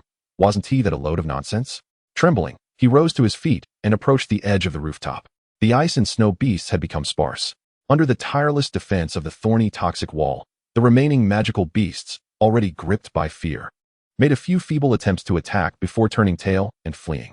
After 3 long hours of crisis against hundreds of magical beasts of varying levels, he had finally endured. A shriek. The blood-winged bat, already exhausted, pointed towards the still-living ice-scaled armored mammoth not far away, expressing a desire to feast. You crave its blood? Its lineage is ancient? Yuan straightened up at once. The blood-winged bat nodded. On. Don't kill it. Drive it over here. Receiving a clear response, Yuan immediately shouted to the flame-treading lion goat, which was still engaged with the armored mammoth. The ice-scaled armored mammoth was on the verge of collapse. An arrow, piercing through the wound near its neck, continued to bleed profusely, while the entire body of the armored mammoth, encased in ice-scaled armor, had been completely melted away by flames, leaving behind charred burns and tangled claw marks. Following its orders, the flame lion goat expelled a fireball towards the ground behind the armored mammoth. The thunderous explosion startled the already dazed armored mammoth, causing it to stagger and stumble towards the second floor of the wooden building. The thorny poison wall, in a timely manner, opened a gap for it. As the armored mammoth entered the yard, the thorny poison wall closed the gap, extending numerous crimson vines to ensnare its 4 hooves. The armored mammoth, already on the brink of exhaustion, suddenly swayed and collapsed against the small building on the second floor. The once spacious yard was now completely filled by this ice-scaled armored mammoth. The blood-winged bat flapped its wings, preparing to descend and savor the delectable blood of its prey, but was halted by Yuan. Lily, I have a method for your evolution. Please listen attentively. The blood-winged bat immediately perked up, standing upright on Yuan's outstretched palm. The enthusiastic prompt had previously mentioned Lily's evolution method. First, the blood-winged bat must reach level 15, and in the recent fierce battle, it had slain dozens of beasts, fulfilling this condition. Second, it required the use of a 2-star premium bloodthread heart peach and a 3-star premium inextinguishable spirit blood, both magical treasures, to unlock the blood-winged bat's potential. Third, sufficient blood from an ancient, powerful lineage was needed for the blood-winged bat to absorb, though Yuan was uncertain of the specific limit. Fourth, an appropriate skill scroll must be utilized to forcibly impart a blue skill to the blood-winged bat during its unstable state of life evolution. The prompt suggested that this blue skill was not random, but rather directed towards a specific skill. As for what skill it was and why it could be comprehended, the enthusiastic prompt did not elaborate, but Yuan speculated that it was likely related to the second and third evolution operations, possibly due to the hidden attributes of the 2 magical treasures, or perhaps the blood-winged bat species would spontaneously undergo corresponding transformations upon fully absorbing the ancient blood's power. Having spent little time in the paradise and possessing limited knowledge of the theories of monster evolution, Yuan could only proceed step by step as advised by the enthusiastic prompt. The blood-winged bat listened intently to Yuan's narration, nodding its small head with greater seriousness than Yuan had during his university calculus lectures. Is everything clear? Yuan inquired after finishing, stroking the little creature's head. Chirp. The blood-winged bat patted its chest, signaling that it faced no difficulties. Yuan refrained from allowing it to begin its evolution immediately, as the ice-scaled armored mammoth could still endure for a while longer. He solemnly stated, like a man, I must inform you that evolution is perilous and unpredictable. You can refuse. After all, with your elite qualifications and exceptional potential, reaching level 30 should not pose a problem with enough effort. However, should the evolution fail, you might regress in qualifications or even face a more tragic outcome. What is your choice? As he spoke, Yuan produced the bloodthread heart peach with his right hand and placed it before the blood-winged bat. The blood-winged bat flew up, playfully tapping Yuan's forehead like a little adult, chirping twice. It then landed on the bloodthread heart peach, its small mouth widening to reveal an incredibly human-like smile. It even began to comfort him. Yuan recalled the 2 taps on his forehead earlier. It was mimicking his usual gestures of consolation. The blood-winged bat had chosen to evolve. Without further hesitation, Yuan purchased the last magical treasure, the inextinguishable spirit blood, from the special shop, placing it alongside the bloodthread heart peach before the blood-winged bat. The magical treasures were indeed unique. The inextinguishable spirit blood appeared as a transparent glass orb the size of a ping-pong ball. Inside the orb, hundreds of droplets of blood, each varying in color and characteristics, swirled and flowed. Some resembled pure water, others murky asphalt, some like magma or lightning, and others resembling motor oil. These blood droplets intertwined, sparking with tiny flashes of lightning and flames as they made contact, creating a breathtaking spectacle. The blood-winged bat was instantly enchanted by the peculiar aroma of the inextinguishable spirit blood. With a single gulp, it swallowed the inextinguishable spirit blood, It then bit into the blood-thread heart peach, and the surface of the fruit pulsed with blood, as if blood were flowing within. In the blink of an eye, the blood-thread heart peach shriveled up, and after the blood-wing bat spat it out, it decayed into a small pile of gray-black refuse. Chirp! The blood-wing bat flew to Yu Yuan's forehead, gently touching it, signaling that it was ready to proceed. Go ahead, Yu Yuan said, striving to keep his smile relaxed.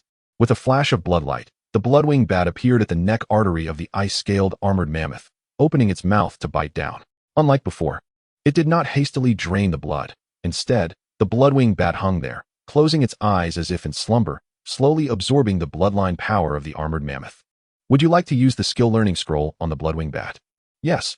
Upon Yu Yuan's affirmation, the scroll in his hand transformed into a beam of azure light, merging into the blood-wing bat's body. The blood-wing bat's panel immediately blurred. Its evolution had commenced.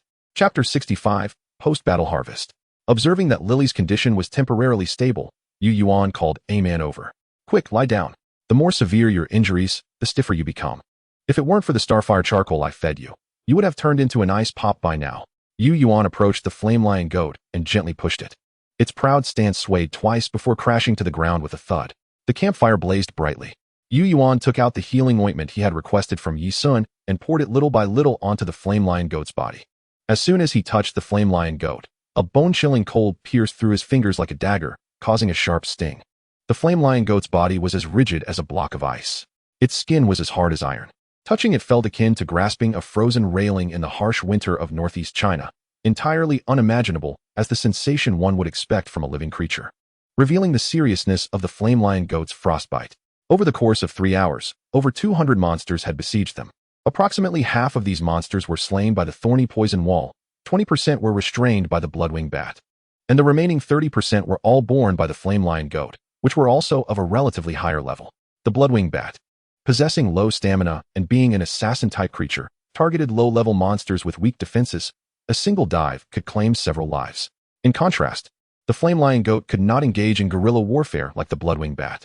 It had to contend with the severely injured and frenzied ice-scaled armored mammoth while also being vigilant against the surrounding monsters' assaults, and even had to divide its focus to monitor the thorny poison wall, providing fiery support whenever monsters attempted to breach it. Although it only defeated 30% of the monsters, the pressure and mental toll it endured were several times greater than that experienced by the blood-wing bat. In this battle, the blood-wing bat only leveled up once, while the flame lion goat ascended a full 3 levels. The magical treasures undoubtedly played a role, but the crux lay in the flame lion goat's selfless and relentless combat, exhausting its potential and thoroughly assimilating the magical energy of the treasures. Grievous wounds marred the flame lion goat's entire body, particularly on its back. A level 20 iceblade mantis, adept at concealing itself in snowy environments, had taken advantage of the chaos to launch a surprise attack, inflicting a gash over half a meter long. The invading frost magic prevented any blood from flowing from the wound. However, the tissues surrounding the wound had succumbed to complete frostbite and necrosis, affecting even the nearby bones. Thanks to the skill, indomitable spirit, the flame-treading lion sheep could disregard these agonies during battle, consistently maintaining its peak condition while also temporarily boosting its level. Otherwise, after the previous wave of ice and snow monsters, Yu Yuan would have long retreated into the 2-story building to mount a defensive stance.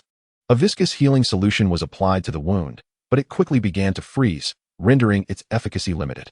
Yu Yuan urged Yi Sun to expedite the development of frostbite medicine and enlisted Qian Yiba to procure it at a high price from the market. Subsequently, he retrieved a 2-star premium fire attribute magic essence treasure, Crimson Scale Thorn Pear, pried open the mouth of the flame-treading lion sheep, and forcefully stuffed it inside. The fire attribute magic surged within the energy-depleted flame-treading lion sheep, causing a misty vapor to rise from its body, and its rigid form softened somewhat. Bah! Slightly lifting its head, the flame-treading lion sheep calmly bleated, signaling that it could endure and would not perish. After keeping watch for a while and confirming that the condition of the flame-treading lion sheep was steadily improving, Yu Yuan stood up and stepped outside.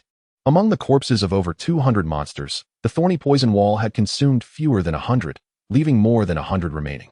Beginning in the yard, Yu Yuan meticulously dismantled the bodies of these monsters. 60% of the monsters were of the minion level, while the remaining 40% consisted of a single 24-level ice crystal golem and the rest being soldier-level entities. The overall level corresponded with that of the lower-tier demon zone, but their strength far surpassed the typical lower-tier demons due to the aggressive nature of these ice and snow monsters. Moreover, soldier-level monsters were not commonly encountered in the lower-tier demon zone, yet here, at Yu Yuan's doorstep, lay 80 or 90 of them, truly terrifying. While extracting magical crystal materials, Yu Yuan's peripheral vision suddenly caught sight of a golden figure standing atop the corpse of a unicorn not far off. Stealthily advancing a couple of steps, Yu Yuan beheld a creature adorned with golden scales, resembling a pangolin, perched atop the Frosthorn unicorn's head, vigorously tugging at its spiral horn. Thief, halt! Yu Yuan immediately recognized the diminutive gold-scaled creature as the gold-scale lizard. With a furious shout, he startled the gold-scale lizard, which glanced back at him and then, defiantly, resumed its frenzied tugging. Unable to detach the horn, it even opened its mouth, sharp teeth sinking into the Frosthorn, scattering shards of ice everywhere. Boom! Yu Yuan promptly drew his purification holy flame gun, charging it to fire. The sudden explosion nearby startled the gold-scale lizard, causing it to release its grip and scurry up a nearby tree like a gecko. Yu Yuan paid it no heed. He hurried to the Frosthorn unicorn's side and extracted its magical essence materials. He obtained 65 2-star magic crystals, 1 2-star quality cold-resistant hide, and finally, a spiraled, translucent horn resembling glass appeared in Yu Yuan's hand. Magic essence treasure, Frosthorn unicorn. Quality, 3-star good. Attribute, ice. Description: the crystallized magic essence inherited through generations of the Frosthorn unicorn, which, if successfully condensed by a prodigious talent, can help direct bloodline descendants break through a limit of aptitude. If passed down for a millennium, it may give rise to a beastly prodigy possessing dominion qualities. Damn it! Yu Yuan cursed bitterly. For a soldier-level monster to yield a 3-star magic essence treasure was an extraordinary stroke of luck. Yet, gazing at the clear bite marks on the Frosthorn, Yu Yuan's frustration resurfaced. Had it not been for the gold-scale lizard's interference, he was certain the quality of this magic essence treasure could have been elevated further, perhaps even reaching the pinnacle of 3-star quality. Thief, you better conceal yourself well. If I catch you, I will surely turn you into skewers. Yu Yuan surveyed the surrounding trees. Though he could not spot the hidden gold-scale lizard, he was certain it had not departed. Having pilfered its lair, it was undoubtedly here to exact revenge. After all, on this frigid day, while other monsters sought refuge in their caves, who else would linger outside Yu Yuan's abode, swooping in to snatch the spoils as soon as the battle concluded? He then resumed extracting materials from the monster corpses. With the gold-scale lizard's prior escapade in mind, Yu Yuan paid extra attention to the integrity of the ice and snow monsters' bodies. Upon reaching the 24-level ice crystal golem, his heart sank momentarily. The 3-meter-tall ice crystal golem had once crowned its head with a brilliant blue hexagonal gem, a detail etched vividly in his memory. Yet now, that precious gem had vanished. Anything coveted by the gold-scale lizard was undoubtedly valuable. Yu Yuan had no doubts regarding its discerning expertise. He vowed that when he eventually captured the gold-scale lizard, he would sever its claws, roast them in front of it, and force it to consume them. After a flurry of activity, all the monster corpses were dealt with. Upon exchange, he acquired a total of 112 3-star magic crystals, 52 1-star beast hides, 31 2-star beast hides, and approximately 100 other materials from the monster bodies. Some of the remaining beast hides from the corpses were incomplete and could not be extracted as whole materials. So Yu Yuan handed them all over to Qian Yibo, allowing him to process or sell them to others for further processing. The remaining monster bodies were also entrusted to him. In the realm of the Paradise World, while the minion-level monsters could be partially consumed once they reached soldier level, except for beast attributes, the magical essence within other attribute monsters accumulated excessively, becoming indigestible to the human stomach without special means of expulsion. However, these corpses were not without their uses. By salvaging and extracting some animal fats, they proved significantly beneficial for survival. Furthermore, the animal carcasses themselves could serve as bait for hunting other monsters. With a little ingenuity, one could certainly find ways to avoid letting them go to waste. Settling down by the campfire, Yu Yuan stroked the flame-treading lion sheep's body, which had softened considerably, and the healing medicine began to take effect. Relieved, Yu Yuan opened the world chat. The rankings for killing ice and snow monsters were prominently displayed, and Yu Yuan glanced at his score while also checking the standings of others. Indeed, he was in first place. Yu Yuan 008, score 368, 375. Chapter 66, The Winter-Blessed Clan. Score rankings. First place, Yu Yuan 008, score 368, 375. Second place, Suhi 101, score 25, 842. Third place, Katie Morgan 005, score 22, 548. The calculation of scores equated to the quantity of magic crystals obtained from vanquished monsters. The total magic crystals extracted from the slain monsters converted into 1-star magic crystals represented the current score. Yuan's score, converted, amounted to approximately 147 3-star magic crystals, exceeding the 112 he had just extracted by 35. These 35 3-star magic crystals were from the monster corpses devoured by the thorny poison wall, which could not be dissected. Sui's score, when converted, was equivalent to having defeated 10-15 level ice and snow monsters. This was already quite an impressive achievement. After having taken Yuan's Golden Feather Eagle evolution plan, the Blue Crown Falcon that had occupied the leaderboard in the world chat vanished yesterday, replaced instead by the Golden Feather Eagle. It is evident that the Blue Crown Falcon has evolved into the Golden Feather Eagle, now reaching level 12. With the advantage of aerial supremacy, it is exceedingly facile to eliminate 10 level 15 monsters. Furthermore, Yuan senses that Sui has not exerted his full strength. Unlike Yuan, who operates as a lone wolf, Sui bears the weight of responsibility for a team, thus prioritizing intelligence over resources.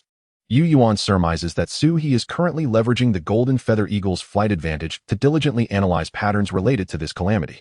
Suddenly, a lengthy discourse titled A Beginner's Survival Guide to the Extreme Cold Winter Catastrophe appears in the world chat. Yuan promptly scrutinizes it line by line. The content is well-structured, highlighting 3 main points. Firstly, a survival strategy of steadfastly remaining indoors. Under the extreme cold winter catastrophe, the snow is so thick that it could submerge all rudimentary 1-star wooden shelters. Sui advises that if one's beast companion is of a low level, it is best to remain inside and endure for the next 30 days. The frequency of ice and snow monsters has surged, and the density of high-level monsters in various regions will continue to escalate as the disaster prolongs, making exploration perilous. Moreover, temperatures in all areas during this catastrophe plummet below -40 degrees. A moment's carelessness could lead to death by freezing. The thick layer of snow enveloping the wooden shelters provides a natural insulation effect akin to the igloos of the Inuit on Blue Star. As long as ventilation issues are resolved, one can effectively conceal themselves beneath the snow layer, avoiding the onslaught of ice and snow monsters. Secondly, the regeneration mechanism of the ice and snow monsters is elucidated. Sui clearly states that these monsters do not spawn indefinitely.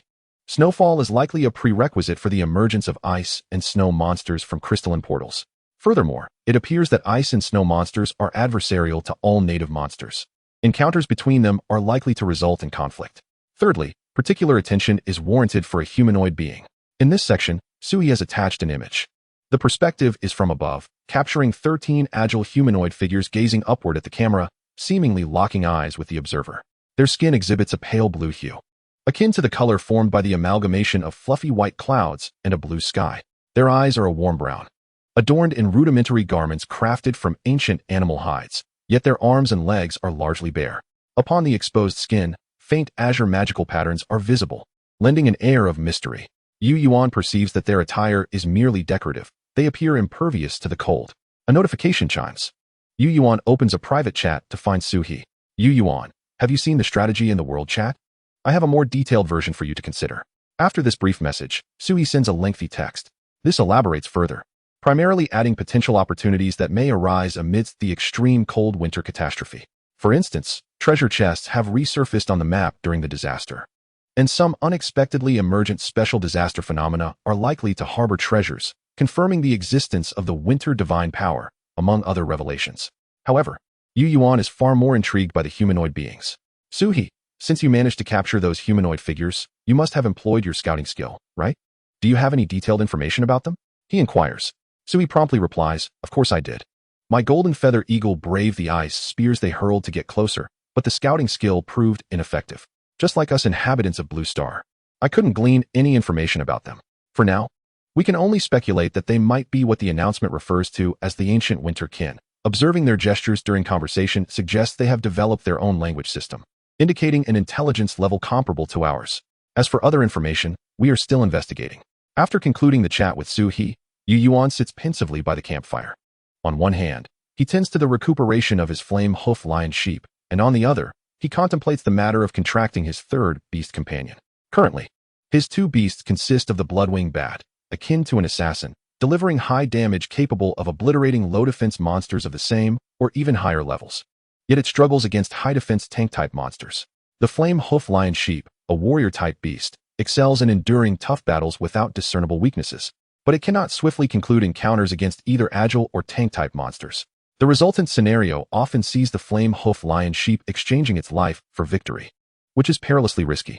Yu Yuan's team now lacks a sustainable, high-output ranged beast or a supportive type capable of amplifying healing and weakening foes. The former could implement an output-centric annihilation strategy, aiming to eliminate monsters in the shortest time possible, while the latter would focus on a prolonged engagement with the flame hoof lion sheep as the core, using the bloodwing bat as a rear offensive force. However, both types of monsters are exceedingly difficult to locate. Yu Yuan sighs, feeling quite vexed. He has encountered numerous monsters by now, not to mention, the previous 250-plus ice and snow monsters were predominantly warrior and tank types, with only a scant few being assassin types. The only creature that seemingly meets Yu Yuan's criteria for high-ranged output is a stone-throwing monster known as the Cold Stone Monster. As for supportive types, he hasn't encountered a single one since arriving in this paradise world. Upon reflection, this aligns well with the laws of nature.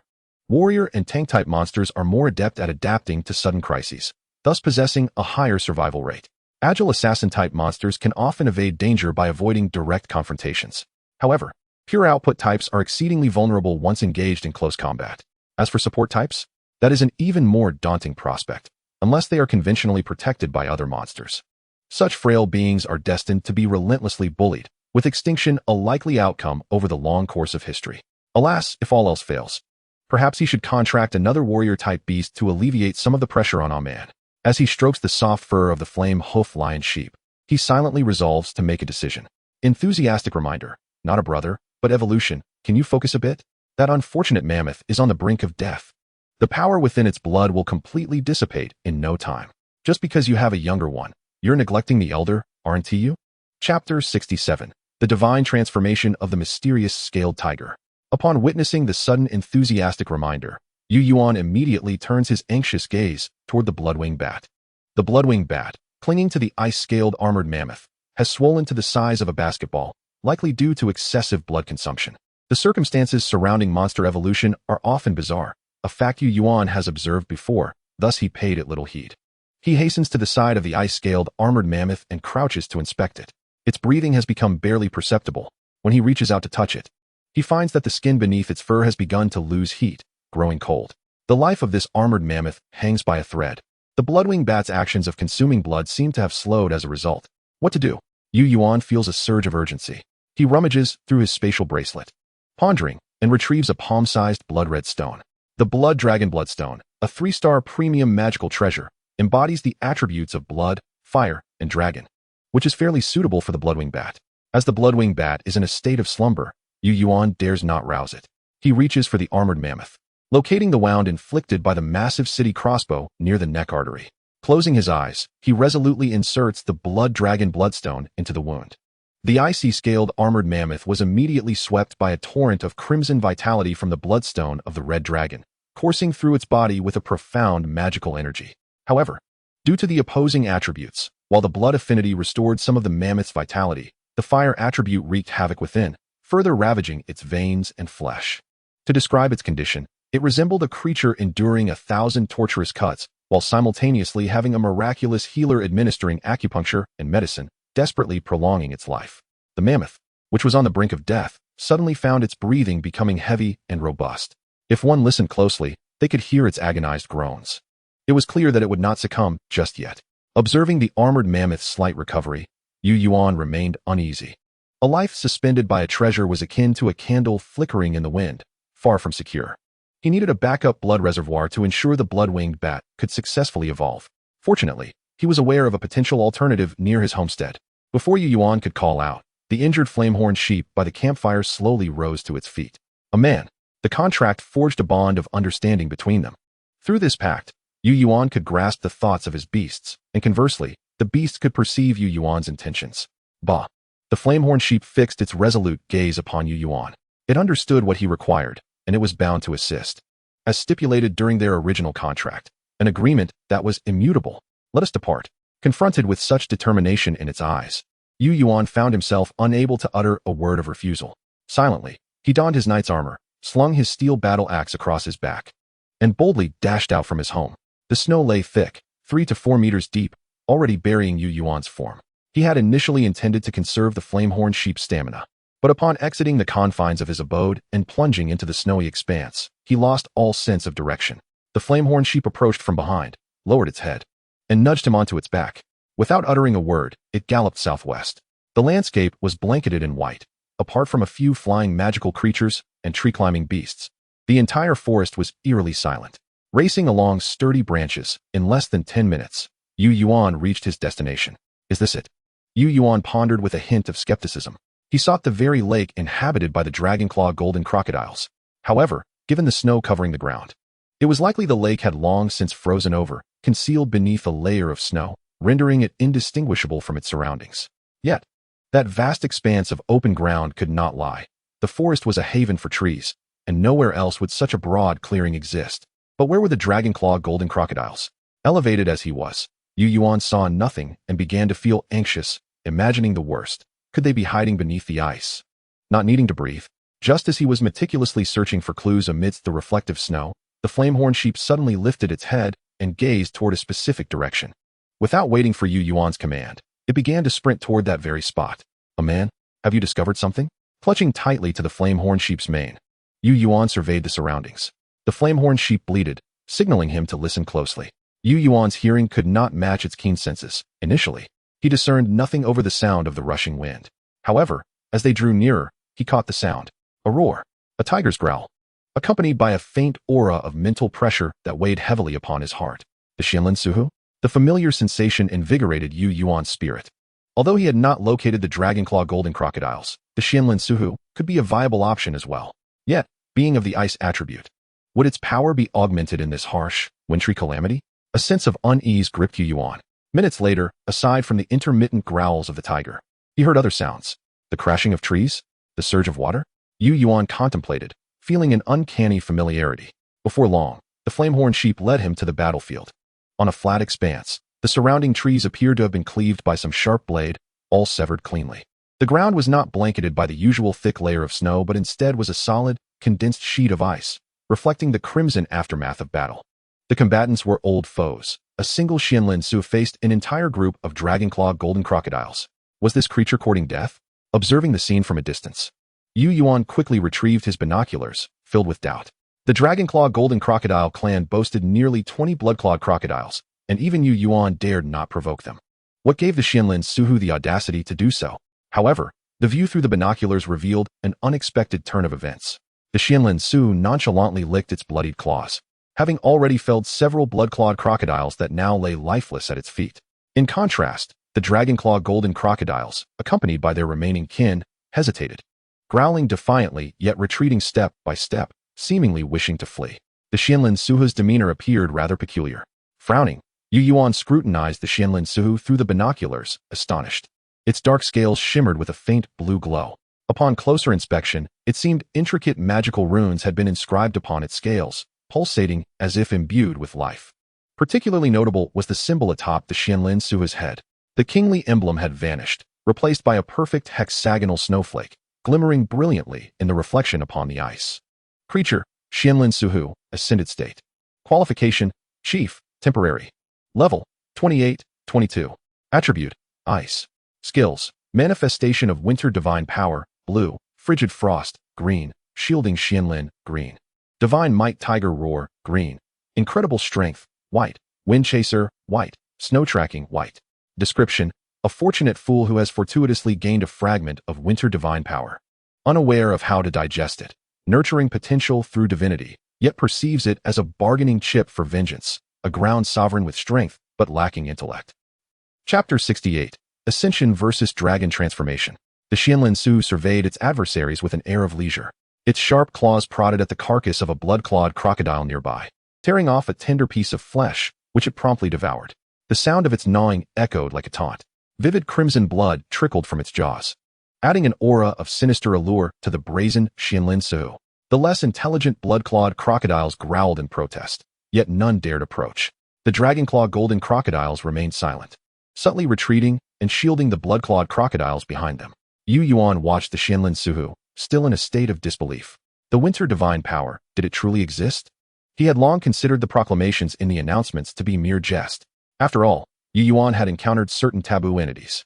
For instance, the enigmatic spire at the heart of the forest, Merely contemplating it inflicted a sense of spiritual oppression, and in severe cases, could even induce hallucinations.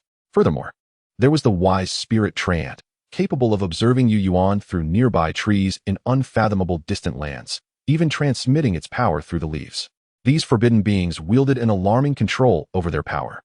Yet, despite this, Yu Yuan did not believe that the status of these taboo entities surpassed that of a deity. If it truly were divine power, how could it manifest in the world? Was it a deliberate act, or an inadvertent occurrence? Yu Yuan harbored doubts regarding this winter divine power. Nevertheless, the effects of divine power are undeniably apparent. The Xianlin Xiaohu, having merely received a fragment of it, experienced a remarkable and instantaneous elevation in both aptitude and rank, with its skill set becoming extraordinarily lavish. According to the detection skill, should the Xianlin Xiaohu manage to focus and integrate the divine power of winter, its enhancement would no longer be ephemeral but would stabilize in a tangible manner. This surpasses the majority of magical treasures by a considerable margin. During Yu Yuan's contemplative moment, the Xianlin Xiaohu devoured the meat in its mouth and licked its crimson tongue.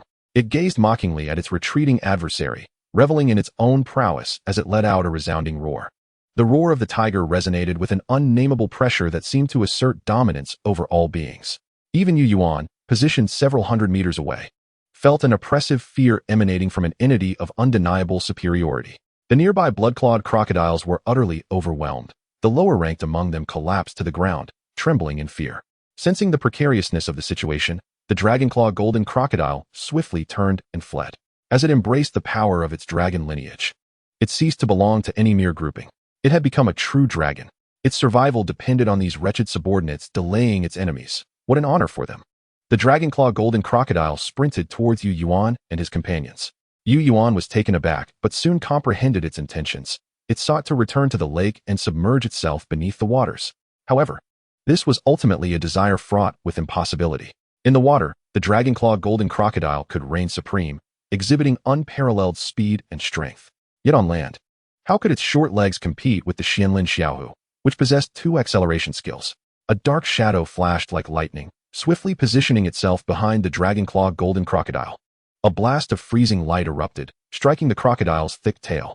Instantly, its tail was encased in ice, firmly adhering to the ground. The inertia caused the dragon-claw golden crocodile to momentarily halt mid-stride, as if a rubber band had been pulled taut in midair. The sudden sensation of tearing from its tail elicited a pained howl from the dragon-claw golden crocodile. Yet, greater anguish awaited. The Xianlin Xiaohu leapt into the air, its glimmering claws descending fiercely. With a swift cut, the dragon-claw golden crocodile's tail was severed at the root, blood gushing forth. The creature, undeterred by its injuries, howled in agony while scrambling to distance itself from the Xianlin Xiaohu. However, the Xianlin Xiaohu did not pursue. Instead, it picked up the severed tail, waiting for the dragon-claw golden crocodile to glance back before savoring a bite, relishing the taste. The Xianlin Xiaohu remained true to its nature, delighting in tormenting its prey, its cruel disposition unchanged by the acquisition of divine power. The dragon-claw golden crocodile ceased its flight. Though timid and self-preserving, prone to bullying the weak and shunning formidable foes, it possessed a keen intellect. If it did not repel this old adversary, it would likely find itself unable to escape today. The hesitance in its eyes transformed into resolve, a haughty demeanor surging forth as it stood tall and unleashed a roar towards the heavens. This sound rang out like a clarion call, resonating with the force of a waterfall cascading into a gorge. The world fell silent, nature itself pausing in reverence. The pressure of an exalted life form radiated outward, rendering all other beings beneath it utterly inferior, compelled to submit. The Xianlin Xiaohu's earlier roar seemed but a child's whimper, its might utterly diminished. Was this the roar of a dragon? Yu Yuan had never seen a dragon nor heard its roar, yet upon hearing this sound, the word dragon immediately sprang to his mind. In a flash of golden light, the dragon-claw golden crocodile underwent a dramatic transformation. Its body elongated, becoming supple like a python, coiling gracefully. The once flat head of the crocodile now took on a 3-dimensional form, 2 robust, bony horns protruding menacingly from the sides, starkly white and fearsome. Its golden slit-like eyes widened with fury, exuding an air of authority, as if veiled lightning flickered within. Suddenly, a river surged forth from the void, and the transformed dragon-claw golden crocodile leapt into the flow. The water rippled, and it emerged, its head rising from the ethereal waters. Cold golden eyes fixed indifferently upon the Xianlin Xiaohu below, its emotions inscrutable, like that of a sovereign. Yu Yuan hastily employed his detection skill. Creature, Azure Wave Golden Dragon, Dragon Transformation State. Quality, Leader, Temporary. Level, 25, 21. Attributes, Dragon, Water. Skills, Raging Tide Manipulation, Blue. Dragon Waves Breaking, Blue. Dragon Combat, Green. Dragon Might, Green. Grotto Water Concealment, Green.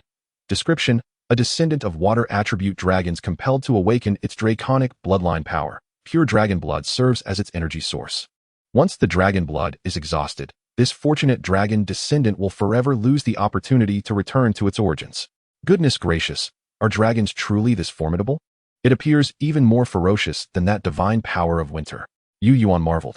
Yet upon further reflection, the Dragonclaw Golden Crocodile's exaggerated transformation stemmed from its inherent dragon nature, and the quantity of pure dragon blood far exceeded that of the Xianlin Xiaohu's winter divine power. If one were to consider it, it seemed the winter divine power might be even more extraordinary. As Yu Yuan pondered this, the battle commenced. The blue skill, Raging Tide Manipulation, allowed the Azure Wave Golden Dragon to conjure a surging river from thin air. The relentless torrent of water surged forward, displaying the merciless nature of water as it bore down upon the diminutive form of the Xianlin Xiaohu. The ice and snow emblem on the Xianlin Xiaohu's forehead flickered momentarily, and it unleashed a beam of freezing light over 5 meters in diameter. The two forces collided, erecting an ice wall towering over 10 meters high, akin to a dam, staunchly resisting the oncoming deluge. Chapter 69. Entering the fray to reap rewards. The effects of the winter divine power appeared to extend beyond merely enhancing the Xianlin Xiaohu's attributes.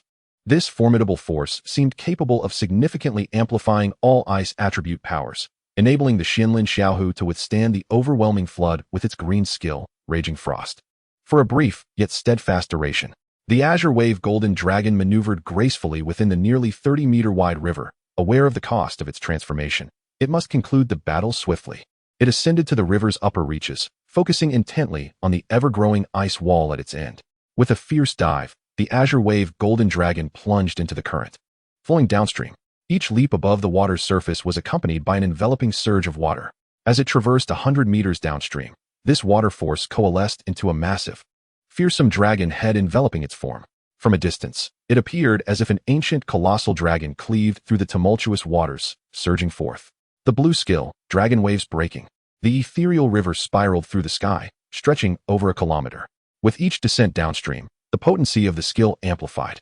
Upon reaching the ice wall, the water-formed dragon head loomed at a height of 20 meters, surpassing the ice wall by 3. The dragon head opened its maw and bit into the ice wall, shattering it instantly, revealing the terrified Xianlin Xiaohu behind. Without a moment's hesitation, the Azure Wave Golden Dragon commanded the water-formed dragon head to swallow its foe whole. The mighty river surged forth, propelled by the formidable force of the water dragon head, resembling an immense, serpentine waterway, crashing against the body of the Xianlin Huoxiang. Under the overwhelming tide that seemed to engulf the heavens, the Xianlin Huoxiang appeared diminutive, akin to a mere stone that had plunged into the Yangtze River, vanishing without a trace amidst the tumultuous currents. Yu Yuan clung tightly to his companion, a man. The rolling waters cascaded across the ground, transforming it into a tidal expanse. The snow-covered terrain turned into a shallow lake, as the expanding river waves struck against the towering trees, shaking their branches as if a minor earthquake had occurred. The 4 hooves of the Taiyan lion sheep clung desperately to the branches, preventing both of them from being dislodged. Yu Yuan's hands could not help but sweat and tremble. This was the essence of the blue skill. This was the prowess of a leader. He now comprehended why the division of magical zones existed. Without such delineation, should beings from higher magical regions unleash a single skill upon those in lower regions, it would spell inevitable catastrophe. If blue skills were this formidable, what of purple skills? What lay beyond that? Gazing at the chaos around him, a surge of audacity welled within him. The power of life and death, the dominion over heaven and earth. Why should this power not reside within his grasp? His mindset began to transform. Previously, Yu Yuan had merely embraced a passive existence akin to a slacker on Blue Star, content with surviving, eating well, and sleeping soundly. Yet now, in this new world, a fresh way of life lay before him. Should he continue to let time slip away as he had in the past? The Taiyan lion sheep seemed to sense the flames igniting within its master, glancing back in astonishment, torn between joy and concern. Onward. Focus on that golden crocodile. Yu Yuan raised his binoculars, clearly spotting the retreating form of the dragon-clawed golden crocodile, its transformation undone. Upon receiving the command, the Taiyan lion sheep leaped from the tree. seizing the crocodile from behind. With a splash, as the dragon-clawed golden crocodile swam out of the shallows and onto the snow-laden ground, the Taiyan lion sheep landed behind it, cutting off its escape route back to the shallows. Before the crocodile could react, Yu Yuan raised his weapon and fired. The leg of the dragon-clawed golden crocodile, now weakened from its transformation, was immediately shattered. The Taiyan lion sheep employed its flame horn charge, sending the crocodile crashing into a massive tree. The sound of bones splintering echoing through the air. Mission accomplished. As Yu Yuan approached, he noted that although the dragon-clawed golden crocodile was gravely injured, it still struggled to turn and resist, indicating that the blood-winged bat's reserve blood supply was ready. He intended to have a man assist, but he suddenly noticed her muscles tense, her gaze fixed upon a tree 30 meters to the left. A scent of blood wafted into Yu Yuan's nostrils. Instantly, he activated the magical energy drive of his knight's armor and the light guardian of his radiant robe, aiming his flintlock directly at the tree. A pitch-black claw of the Xianlin Huoxiang emerged from behind the tree, causing Yu Yuan's heart to tighten. Yet, his hand remained inexplicably steady. The fear within him was not as overwhelming as he had imagined. Instead, under this immense pressure, his focus sharpened, and his gaze grew ever more acute. The Xianlin Huoxiang stepped forth from behind the tree. With the skill, silent steps, it moved gracefully upon the soft snow, making no sound as it approached. Upon seeing its entire form, Yu Yuan exhaled a sigh of relief.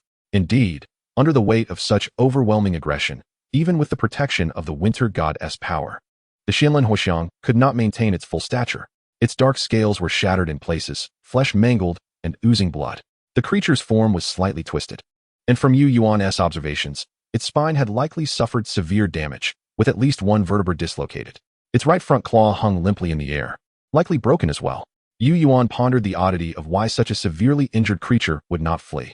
Even if the dragon-clawed golden crocodile had slain its entire kin, it shouldn't be so desperate. But as he met the Xianlin Huoxiang's glare, filled with unbridled loathing and hatred directed at him, he began to understand. That gaze was familiar. 2 hours prior, the 250 ice creatures bore the same expression, eager to bring about his demise. Yet, despite being ice-type, were they not native creatures? Why would they harbor such animosity? Yu Yuan mused in confusion. The Xianlin Huoxiang remained silent, its snowflake divine pattern shimmering with an unprecedented azure glow, and with a fierce exhalation, it unleashed a blast of frigid frost towards him. The Taiyan lion sheep shot flames past Yu Yuan, momentarily countering the icy onslaught. Seizing the opportunity, Yu Yuan darted aside, evading the skill's range, and raised his weapon to fire at the Xianlin Huoxiang. At a distance of 30 meters, aside from his previous encounters with ice creatures, he had not practiced much. His marksmanship could only be deemed average. The silver bullet, ablaze with golden holy flames, failed to strike the intact front claw as he had hoped, instead hitting its rear. Without the protection of its scales, the holy flame bullet penetrated the Xianlin Huoxiang's body, tearing apart a sizable portion of its hindquarters. The excruciating pain interrupted its skill, and the flames from the Taiyan lion sheep singed the Xianlin Huoxiang, causing a hissing sound. The battle unfolded with less difficulty and danger than anticipated. The incapacitated Xianlin Huoxiang, besieged by both Yu Yuan and the Taiyan lion sheep, struggled for 10 minutes before collapsing in defeat. Until its final breath, the Xianlin Huoxiang harbored no thoughts of escape. Yu Yuan stood before it, observing the gradually dimming snowflake divine pattern above its head, lost in contemplation, his expression inscrutable. Chapter 70. Fragments of the Winter God's Power. Prompt. What the hell are you still doing? It's about to escape. Extract the essence. As Yu Yuan contemplated whether the Winter God's power possessed consciousness, the urgent prompt suddenly appeared, filled with urgency. Upon closer inspection, he noticed that the divine pattern on the Xianlin Huoxiang's forehead was steadily fading, seemingly on the verge of dissipating into mist. Initially, he believed this to be a natural phenomenon, only to realize it was a ruse. While it feigned weakness and impending disappearance, it was secretly preparing to flee. Without hesitation, Yu Yuan pressed his hand upon the divine pattern and shouted, "Extract magic essence." The already dim divine pattern instantly radiated with brilliance. As if aware of its imminent fate, the divine pattern struggled violently under the light of decomposition, attempting to escape. Yet it could not break free from Yu Yuan's grasp. The essence of ice silently blossomed. The surrounding air turned frigid, akin to the desperate wails of a cornered creature. Congratulations. You have obtained a fragment of the Winter God's power, achieving one of the hidden conditions for the Disaster Goddess selection. The countdown begins. The light of the magic essence extraction faded. The body of the Xianlin Huoxiang vanished entirely, replaced by a hexagonal snowflake-shaped ice block, roughly the size of an infant's fist. resting upon the snow. Special item, magical essence treasure, fragment of the winter god's power. Quality, 5-star inferior product. Attribute, ice. Description, the divine power fragmented and scattered after the death of the winter god, representing the pinnacle of ice attributes. It allows any creature to transform into an ice attribute without any aftereffects. And it can also grant those already of the ice attribute access to the bloodline of the winter goddess kin, directly enhancing their potential and improving their qualifications. The meager quantity significantly diminished its quality, yet rumors suggest that gathering all the divine power of winter would effortlessly unlock the path to ascension. Do you wish to become a deity? The final line was laden with irresistible temptation, as if absorbing this fragment of divine power would grant one the key to divinity. However, that line of text flickered momentarily before being ruthlessly erased by an unseen force, remaining invisible to Yuan. His gaze grew increasingly dazed, akin to that of a captivated spectator watching a mesmerizing dance, utterly devoid of rational thought. He parted his lips, slowly bringing the icy sigil to his mouth. Consume it. Consume it. Once ingested, all would be his. Power, wealth, women, everything within arm's reach. It felt as though an invisible force compelled Yuan's body, while his soul remained shrouded in ignorance, resembling a hapless husband merely observing from the sidelines. Suddenly, a burst of flame erupted. Yuan felt an intense heat searing his backside. As the agony surged, accompanied by a faint call from the soul contract, clarity returned to his eyes, and his intellect regained its dominion. Like a person emerging from the depths of drowning, he inhaled deeply several times, daring not to gaze at the fragment of divine winter power, swiftly stowing it away in his spatial bracelet. Only then did a semblance of relief wash over him. This divine fragment possessed an unsettling aura. It was said to be a remnant of the winter deity's demise. He hadn't anticipated such a peculiar force within it. No, Yuan suddenly became alert. Wasn't the onset of this frigid winter calamity a manifestation of the winter will's awakening? How could it be claimed that the winter deity had perished? Were they not one and the same, or was there something more to the story? Perusing the world announcement, he found himself unable to decipher the enigma, deciding to put it aside for the moment. A single snowflake drifted from the sky, landing upon Yuan's forehead. The chill prompted him to look up. It was snowing again. His brow furrowed as he recalled Suhi's speculations concerning the refreshing patterns of snow and ice monsters. Concerned for the unguarded blood-winged bats in his home, Yuan urged the flame-treading lion goat to bite the dragon-claw golden crocodile and leap into the trees. Hastening back to his abode, had he forgotten something of utmost importance? Crouched atop the flame-treading lion goat, the biting cold wind swept past him, sharpening his mind. While disassembling that fragment of winter divine power, he seemed to have received a prompt indicating a countdown. Yuan accessed the function module. Finally, in the upper left corner of his personal information template, he spotted the countdown. Remaining time, 29 days, 6 hours, 48 minutes. Beyond that, there were no additional details. What could it possibly signify? The urgency of the countdown instilled a sense of inexplicable pressure within Yuan. His mind incessantly pondered what unforeseen events would transpire upon its conclusion. Friendly reminder, don't overthink it. Others are destined for divine selection, while you, lacking even an ice attribute beast, are merely going on a trip, albeit a thrilling one, akin to riding a roller coaster without a safety belt, where danger lurks at every turn. Alternatively, why not consume that deceptive divine power? The risk is comparable, at worst. You'll have to engage in a brawl with that foolish winter deity, and if victorious, you shall become the winter deity yourself, noble rank and status. Isn't that enticing? The notion of a divine selection for ice attribute beasts. Was the essence of divine power merely a ruse? The friendly reminder suddenly unveiled sensational information. Yet all of it seemed beyond Yuan's current grasp. The divine power fragment was now a distant thought. To contend with the winter deity? Who? The one capable of summoning world-class disasters with but a thought? That was a sure path to demise. Lost in his musings, Yuan encountered a clawed ice and snow monster resembling a python. Upon sighting him, it charged like a dog spotting a meat bun. The flame-treading lion goat incinerated it with a breath of fire, its aroma wafting through the air as it fell into the snow. The ice and snow monster had indeed respawned. Casting a glance back at the corpse of the frost python, Yuan felt a sense of foreboding. With the dragon-claw golden crocodile in tow, he hurried onward. And 10 minutes later, he arrived at his home. By this time, over a dozen monsters had approached the vicinity, with several fresh corpses of ice and snow monsters lying beneath the thorny toxic wall. He had arrived just in time. Yuan exhaled a sigh of relief. Placing the dragon-claw golden crocodile beside the toxic wall, securing it tightly with a blood vine, leaving only its head and neck exposed.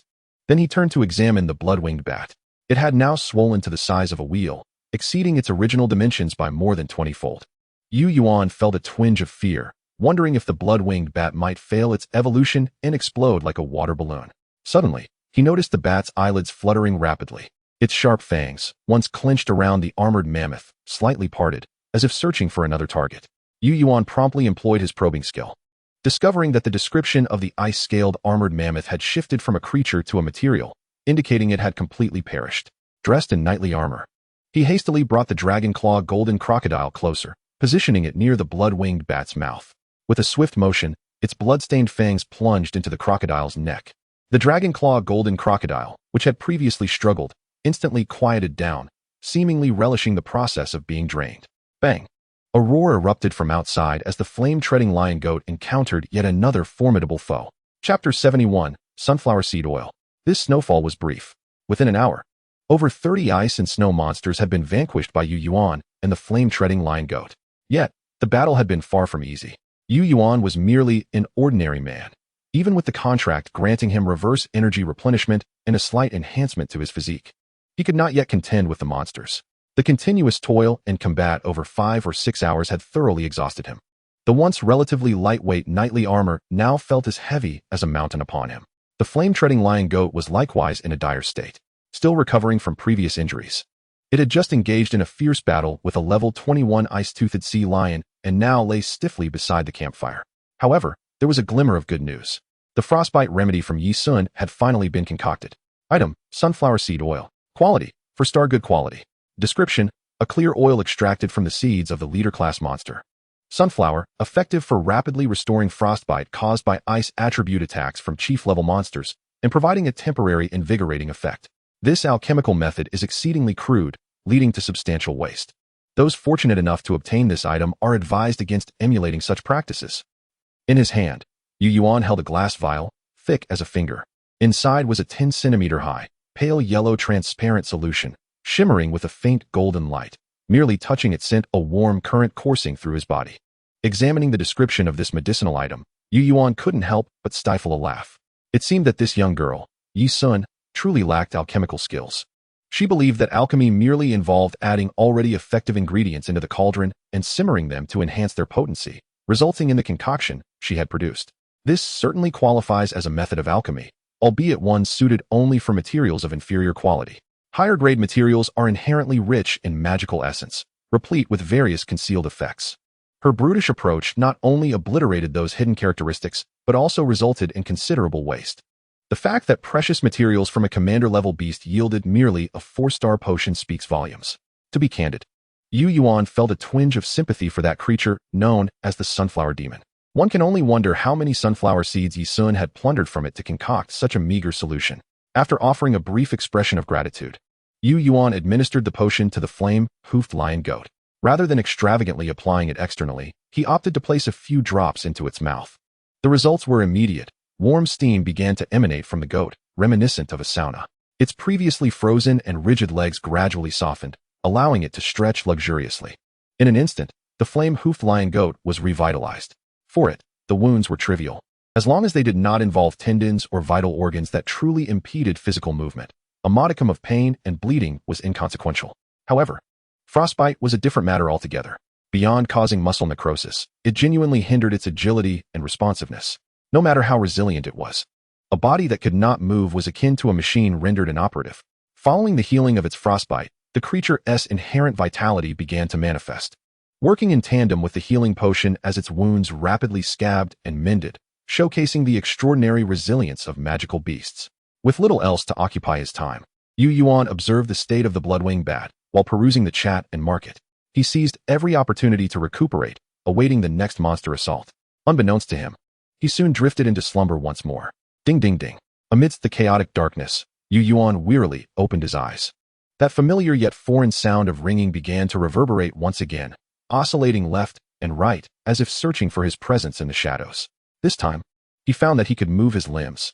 He immediately crouched low, holding his breath, attuning his hearing to the maximum to detect the source of the ringing in the dark. Ding ding.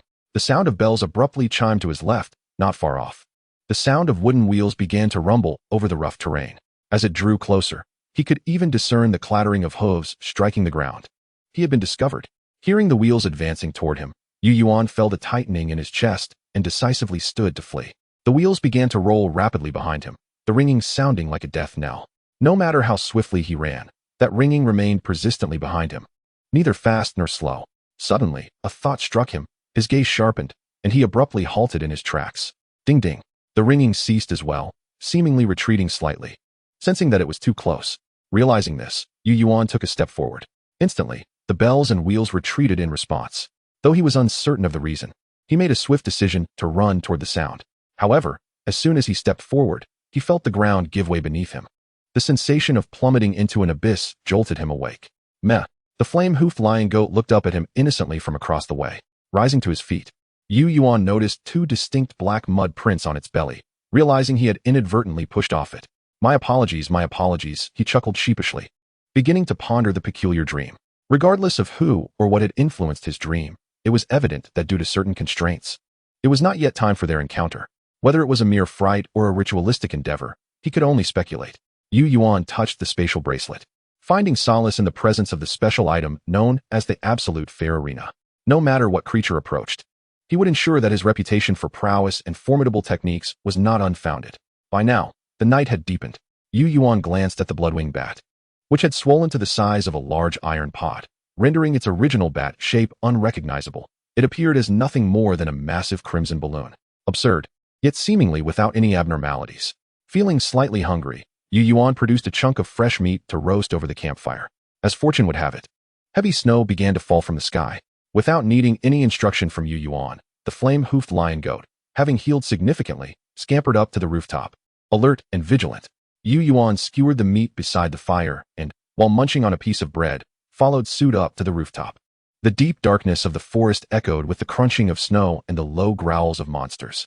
Yet after waiting for over 10 minutes, aside from a snow hare unfortunate enough to wander too close and become ensnared by the thorny poison wall, no other creatures approached. Did they lack night vision? Reflecting on the earlier gathering of monsters at dawn, as well as the panicked demeanor of that hapless rabbit upon encountering his territory, Yuan arrived at this conclusion. He inquired with Su He, who admitted he was unsure but acknowledged the valuable intelligence Yuan had provided. After all, Su He's golden feather eagle had mediocre night vision and never gathered information at night. Since they seemed to lack night vision, Yuan peered into the pitch-black expanse beyond his domain, stroking his chin as he began a rapid search in the market. Chapter 72, Night Hunt. Whoosh. A small fireball streaked through the night. The gentle illumination prompted a stag-like ice and snow creature to lift its head in surprise, gazing in wonder. The light was fleeting. Before the creature could comprehend the source of the fireball, a larger one erupted from a tree before it, striking it with unerring accuracy. Ice and snow exploded in a shower. This level 12 ice creature barely had time to emit a cry of despair before being blasted into several pieces, scattering around and releasing a plume of acrid smoke. Precise. From his perch on the tree, Yuan gave the flame-hoofed lion goat a thumbs up before holding a verdant glass orb to his eye to inspect his surroundings. This emerald orb was a special material he had haggled over extensively in the market, known as Dark Wolf's Azure, extracted from a nocturnal wolf-like creature. The seller had boasted grandly, claiming it took dozens of dark wolves to produce even a single Azure, demanding no less than 100 two-star magic crystals. Such an amount was mere pocket change for Yuan. However, whoever buys without bargaining. Being merely a one-star quality material, it had no other use aside from crafting. And given its exclusive nighttime utility, how many fools would dare, like Yuan, to venture out solely for nocturnal hunting? With Yuan's steadfast arguments, he managed to negotiate it down to a mere 12 two-star magic crystals.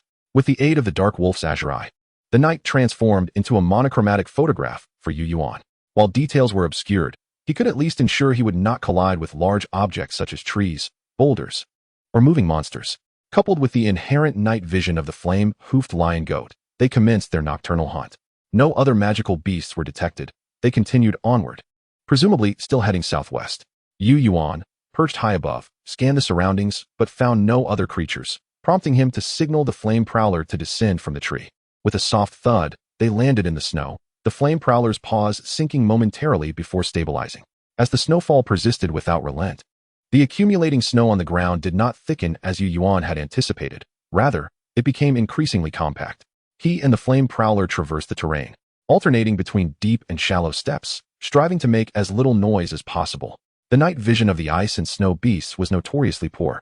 often causing them to stumble over the uneven forest floor or crash directly into trees.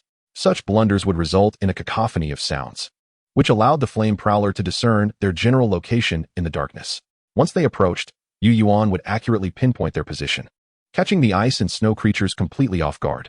After walking approximately 100 meters, three figures emerged within Yuan's line of sight: a short-legged blue tiger, a tough-tailed snow leopard, and a frost-breathing jackal. Yuan swiftly grasped the flame prowler, which instinctively halted. As the trio of beasts meandered closer, drawn by the scents, a small illuminating fireball erupted into the air. The sudden brightness compelled them to look up, momentarily blinding them. Boom! In an instant, a massive orange fireball and a silver bullet engulfed in golden holy flames blazed through the air. The tough-tailed snow leopard nimbly evaded the fireball, but the short-legged blue tiger had nowhere to hide, getting struck directly by the 2-meter-wide fireball, which sent it soaring amidst flames and black smoke. The frost-breathing jackal was pierced cleanly through the chest by the holy flame bullet, collapsing lifelessly to the ground with a final twitch of its legs. The scent of blood sent the tough-tailed snow leopard into a frenzy, and it bolted in terror. Just then, a solid thud echoed through the darkness, followed by an eerie silence. It had knocked itself out. What a remarkable creature. Yuan approached the twitching snow leopard and allowed the flame prowler to swiftly end its nightmarish existence. The commotion attracted the attention of a multitude of magical beasts, as a chorus of their cries erupted from the southwest, awakening the forest. Yuan immediately raised his gaze to gauge the distance. If his calculations were correct, that area should be the spawning ground of the ice and snow beasts. The darkness hindered their movements, so many of them likely remained there, resting or wandering in circles. When dawn broke, they would undoubtedly converge, drawn by the scent, bringing yet another wave of terror to their homeland. It was imperative to diminish their numbers tonight. Casting a glance at the ceaseless snowfall above, Yuan tightened his grip on the flintlock. From the southwest, a rustling sound indicated a multitude of footsteps, as if they were coming to investigate. Yuan led the flame prowler in a strategic retreat, halting when the sounds of pursuit became faint. Prepared to unleash a high-powered fireball in that direction, he commanded, pointing southwest. The 3-meter-diameter orange fireball soared through the air and struck a massive tree with a resounding crash, flames erupting in a dazzling display. The blinding light and deafening noise served as a beacon amidst the darkness. The ice and snow beasts, having just ceased their pursuit, resumed their advance toward this new disturbance. In the ensuing chaos, some beasts inevitably lagged behind due to collisions with trees, disorientation, or missteps, becoming lost in the process. Meanwhile, Yuan and the flame prowler gradually extended their line of attack, employing the same tactics once more. When the sounds of their pursuers had thinned considerably, Yuan and the flame prowler took cover in the branches of a tree, lying in wait for the approaching foes. "They're here," Yuan observed through the dark wolf crystal, peering below. In a black and white haze, several ice and snow beasts cautiously approached, seemingly alerted to his presence as they circled nearby. The duo began to coordinate their efforts. With the beasts on high alert, they refrained from using blinding fireballs and instead targeted the two highest-level ice and snow creatures, unleashing flames and bullets directly at them. The sudden assault caught the two level 18 beasts completely off guard, sending them reeling with severe injuries, their fates uncertain. Their position compromised, the remaining ice and snow beasts immediately bared their teeth and charged. Without hesitation, the flame prowler whisked Yuan into the darkness. Withdraw as they advance, and strike when they tire. In less than 20 minutes, this wave of ice and snow beasts was entirely annihilated. After resting momentarily and consuming some bread and magic crystals, Yuan and the flame prowler once again melted into the shadows. Crimson streaks marred the pristine snow, and the night was filled with anguished wails, the sounds of the hunt echoing until the dawn began to break. Chapter 73, The Guardian Boss. Before the sun had fully risen, the first light had already begun to grace the horizon. As dawn approached, the snowfall ceased. The flame prowler, carrying Yuan, returned to their homestead. Upon entering the wooden cabin, Yuan reached for the temperature control stove before collapsing onto the wooden floor, utterly exhausted and unwilling to lift a finger. The nighttime hunt had been relatively safe, allowing for both offense and retreat, yet its intensity was no less daunting than the battles fought during the day. The prolonged exertion had nearly worn down Yuan's young frame, and the heightened vigilance required to observe the magical creatures left him exceptionally fatigued. Struggling to sit up, he applied salve to the fresh wounds of the flame prowler, but fatigue overcame him, and he promptly collapsed on the ground, falling into a deep slumber. While he enjoyed a peaceful rest, discussions erupted across various regions. Who is this Yuan 008? His score soared during the day, and now he's out hunting at night? Is he cheating? Just look at that score. He's nearly doubled the second-place score. Could it be that he's using traps or poisons? Employing some underhanded tactics to slay so many ice and snow beasts? He must be. Where's the report button? I want to file a complaint. Please, a bunch of fools. Do you not understand? I'll tell you, as long as it's not directly killed by a master, a beast master, or a home structure. The indirectly killed ice and snow beasts don't count for points. Do you even know what you're talking about? Let me calculate. That score means he averaged the killing of 320 level 15 ice and snow beasts. Tell your father, without resorting to underhanded means. How could he achieve such a feat? At present, Yuan's score stood at 798, 992, more than double what it had been when he first glanced at it yesterday. A rough tally from the previous night indicated he had slain around 150 ice and snow creatures, with only about 30 being foot soldiers, totaling approximately 140,000 points. The rest stemmed primarily from the death of an ice-scaled armored mammoth, which contributed over 70,000 points due to its elite status. Additionally, the earlier afternoon skirmish with a pack of about 50 smaller beasts, which included one elite creature, yielded around 120,000 points. Lastly, the demise of the azure-scaled fierce tiger unexpectedly awarded him a full 100,000 points. When combined with other minor contributions, this brought him to the astonishing figure he held now. Glancing at the second-place contender, Su He noted their score lingered at a mere 50,000. If Yuan's growth today mirrors yesterday's, it is without doubt that before the day concludes, his score will surpass that of the second place by a considerable margin. On a frigid, desolate snowfield, a tall figure strides against the wind. Shueb Baichi, clad in heavy armor and wielding a knight's sword, cleaves a snow python, as thick as a human thigh, in two with a single stroke. She glances at the leaderboard, and with an annoyed huff, she muses. It is one thing to be looked down upon by that brat due to her age, but now she fears she may not even match his strength. They had clearly agreed to settle scores by kicking him next time they met. How can she maintain her dignity in such a situation? The palpable, potent resentment emanating from her was enough to send the dark, malevolent silent crow into a cold sweat, hastily departing from its possession state to soar into the sky, lest it be caught in the crossfire. Why are you flying so high? Get back here. Shueb Baichi bellowed, and after a moment's hesitation, the silent crow returned with a soft flutter, settling on her wrist. The crow vanished, leaving behind a rough tattoo of a crow etched upon the back of Shueb Baichi's fair hand. The Beastmaster skill, Possession, allows the master to temporarily borrow all the skills and magical power of their beast for combat, to vanquish foes. Since unearthing this Beastmaster skill scroll from a treasure chest, Shueb Baichi has ventured deeper into the path of tearing apart magical creatures, making it increasingly difficult to turn back. Meanwhile, Sui gazes at the shifting scores on the leaderboard, shaking his head with a wry smile. Due to the formidable strength of his initial beast, he has been appointed as a temporary advisor to the Legion, tasked with intelligence gathering and the allocation of the Legion's treasury. Originally, he had intended to make a concerted effort to boost his score today. However, his endeavors appeared laughably futile when compared to Yuan's. Did he really opt to hunt during the perilous night, knowing the ice and snow creatures lack night vision? Such a figure embodies courage, decisiveness, and tenacity. He must be approached with utmost caution in the future. Reflecting on the psychological analyst's assessment of Yuan within the Legion, Sui couldn't help but frown in contemplation. If Yuan were aware of Sui's judgment, he would undoubtedly feel inclined to deliver a few resounding slaps. Was it truly a choice to hunt? Was he not forced into such a situation? If he didn't eliminate them at night, he would find his home besieged the next day, with the bloodwing bats still in evolution, leaving him no avenue for escape. Unbeknownst to him, while the flood raged outside, Yuan slept soundly, blissfully unaware. The peculiar dream that had plagued him before did not reappear, leaving him to wonder if that enigmatic abyssal entity had relinquished its pursuits or was merely biding its time for a grand scheme. Stretching luxuriously, Yuan purchased a loaf of bread, munching on it as he ascended to the rooftop. Outside his abode lay a heap of magical creature carcasses. Upon reaching the rooftop, he witnessed the flame-hoofed ram shatter the skull of a feline ice and snow creature.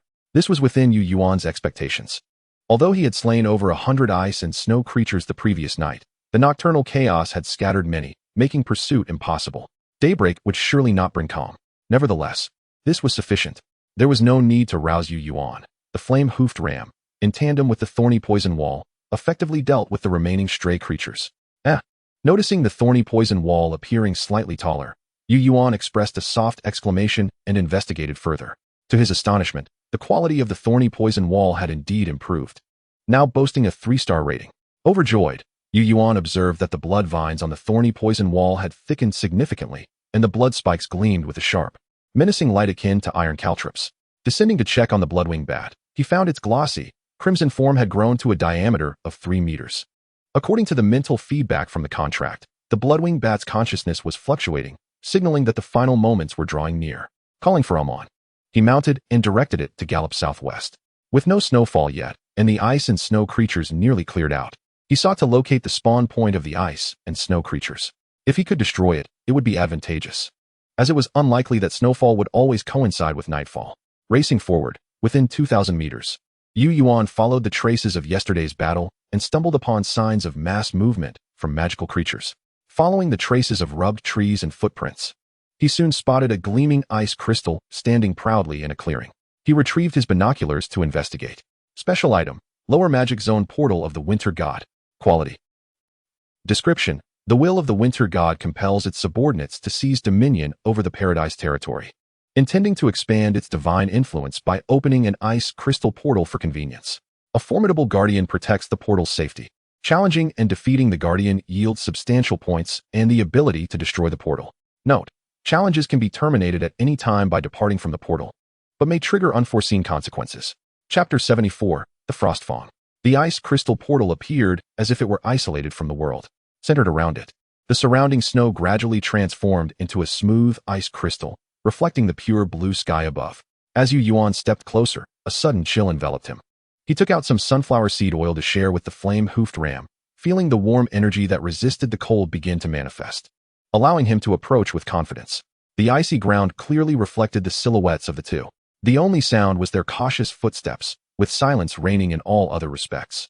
It felt as if only their lives remained in this world, an overwhelming sense of solitude cloaking Yu Yuan's heart. Taking a deep breath, he suppressed his emotions.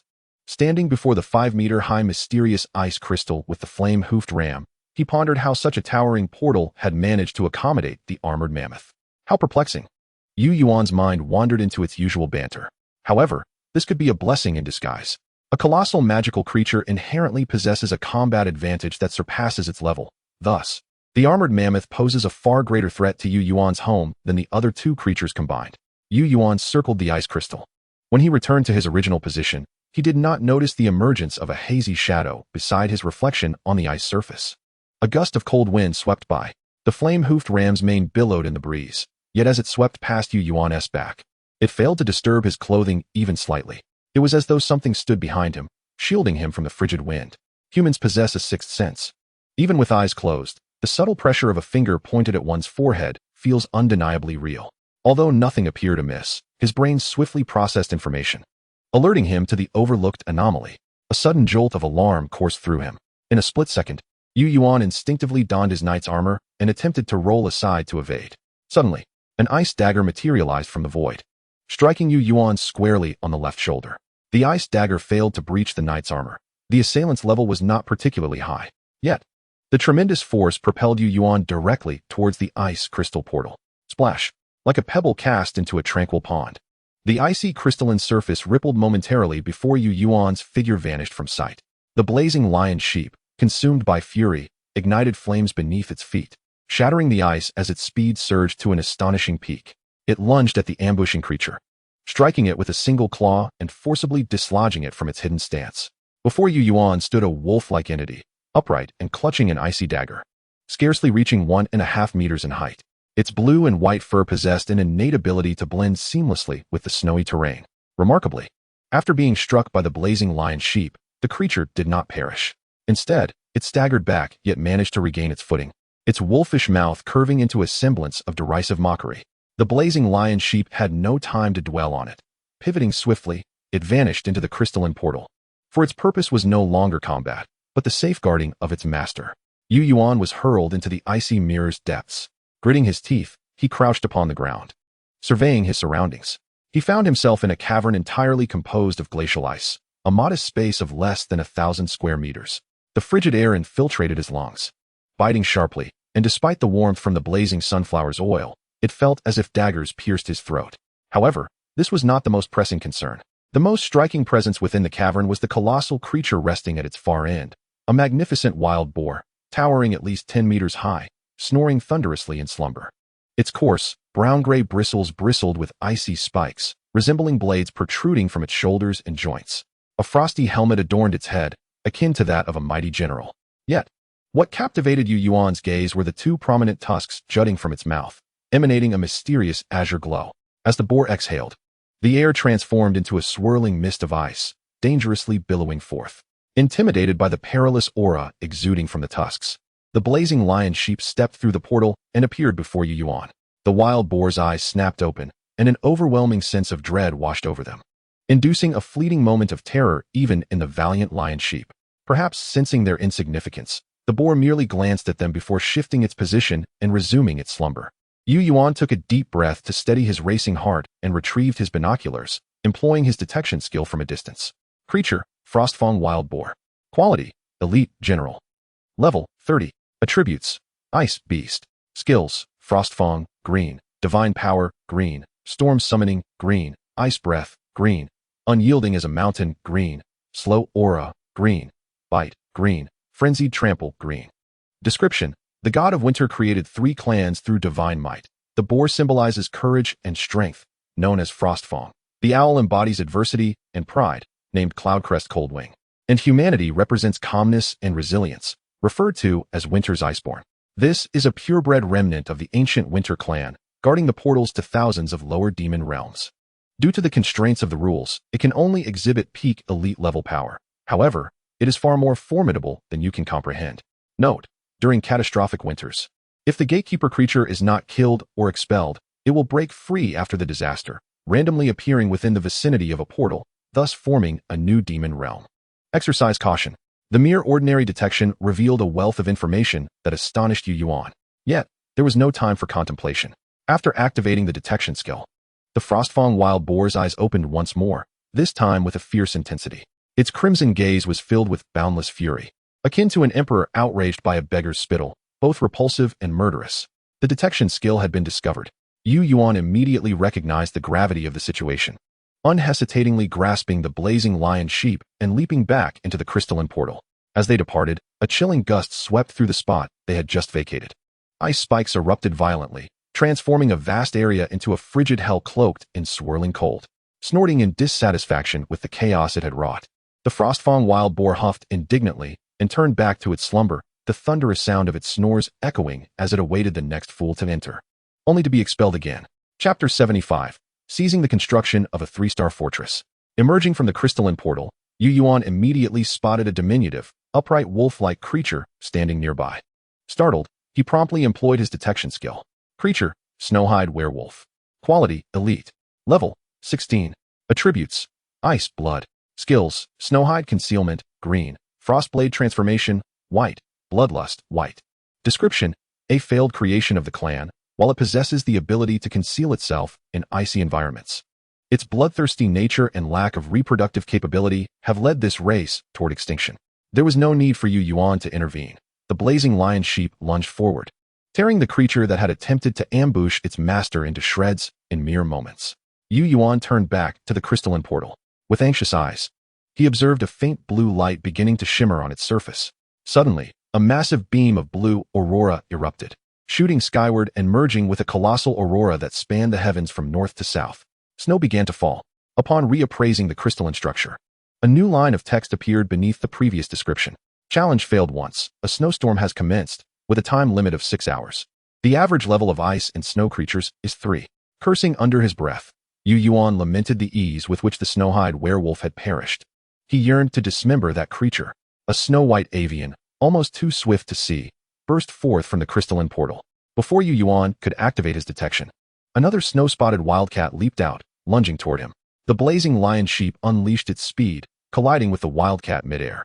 However, a third ice creature had already emerged. The rapidity of their appearance left Yu Yuan utterly unprepared. Fall back, he commanded, and the blazing lion sheep swiftly bounded to his side, skillfully hoisting him onto its back before racing away. The explosive speed of the flames beneath its hooves rivaled that of even the most agile creatures over short distances.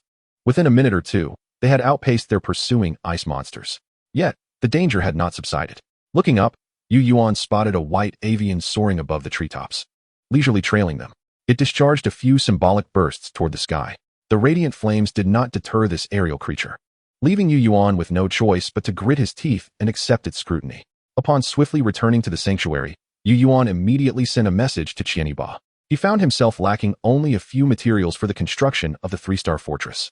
The 3-star wood of 100 units can sufficiently utilize the remaining ink locust trees, and the quantity of 3-star magic crystals is ample due to the opening of a golden treasure chest.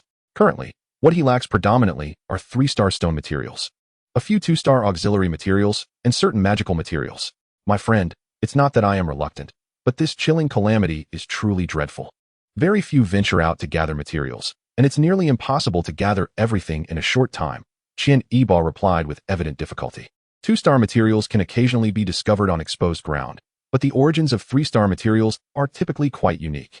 They are either deeply buried underground or frequently visited by magical beasts, or they exist in perilous terrains that are nearly insurmountable for humans. Yu Yuan could empathize. Despite his seemingly agile demeanor, even he, with his prowess surpassing nearly all humans, had been living in trepidation these past few days, let alone the ordinary individuals, whose beast mastery levels hover around 6. Snow-white avian magical beasts circled in the sky, occasionally emitting sharp cries, whether in demonstration or in search of companions, it was unclear. After pondering, Yu Yuan sent another message to Su He.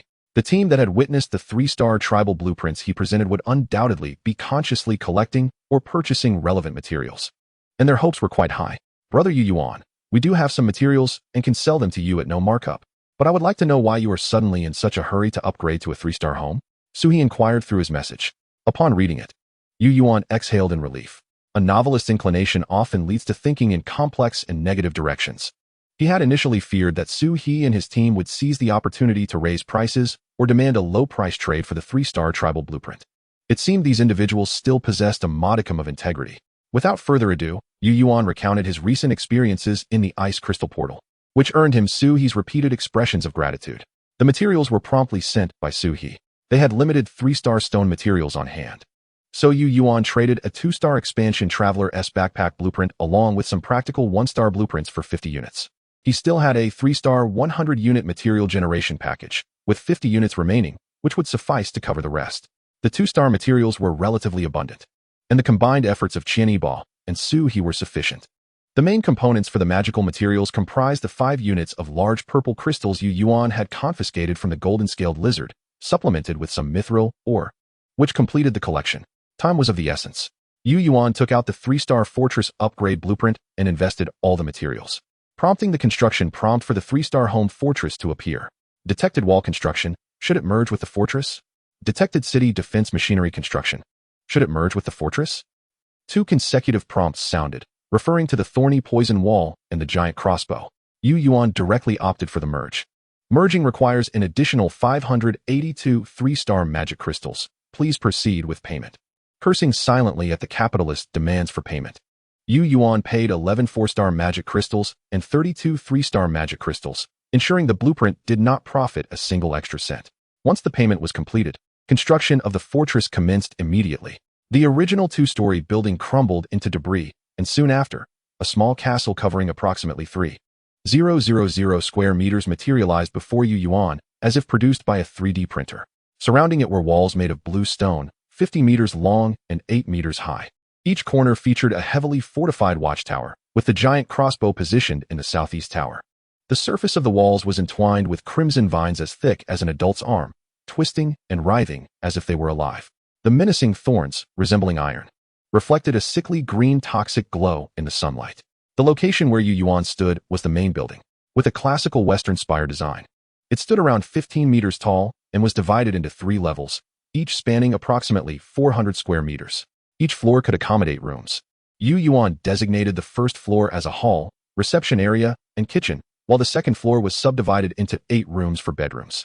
The third floor remained vacant, similar to before, serving as a tool and storage room, as well as a preparation area where the existing tools were arranged.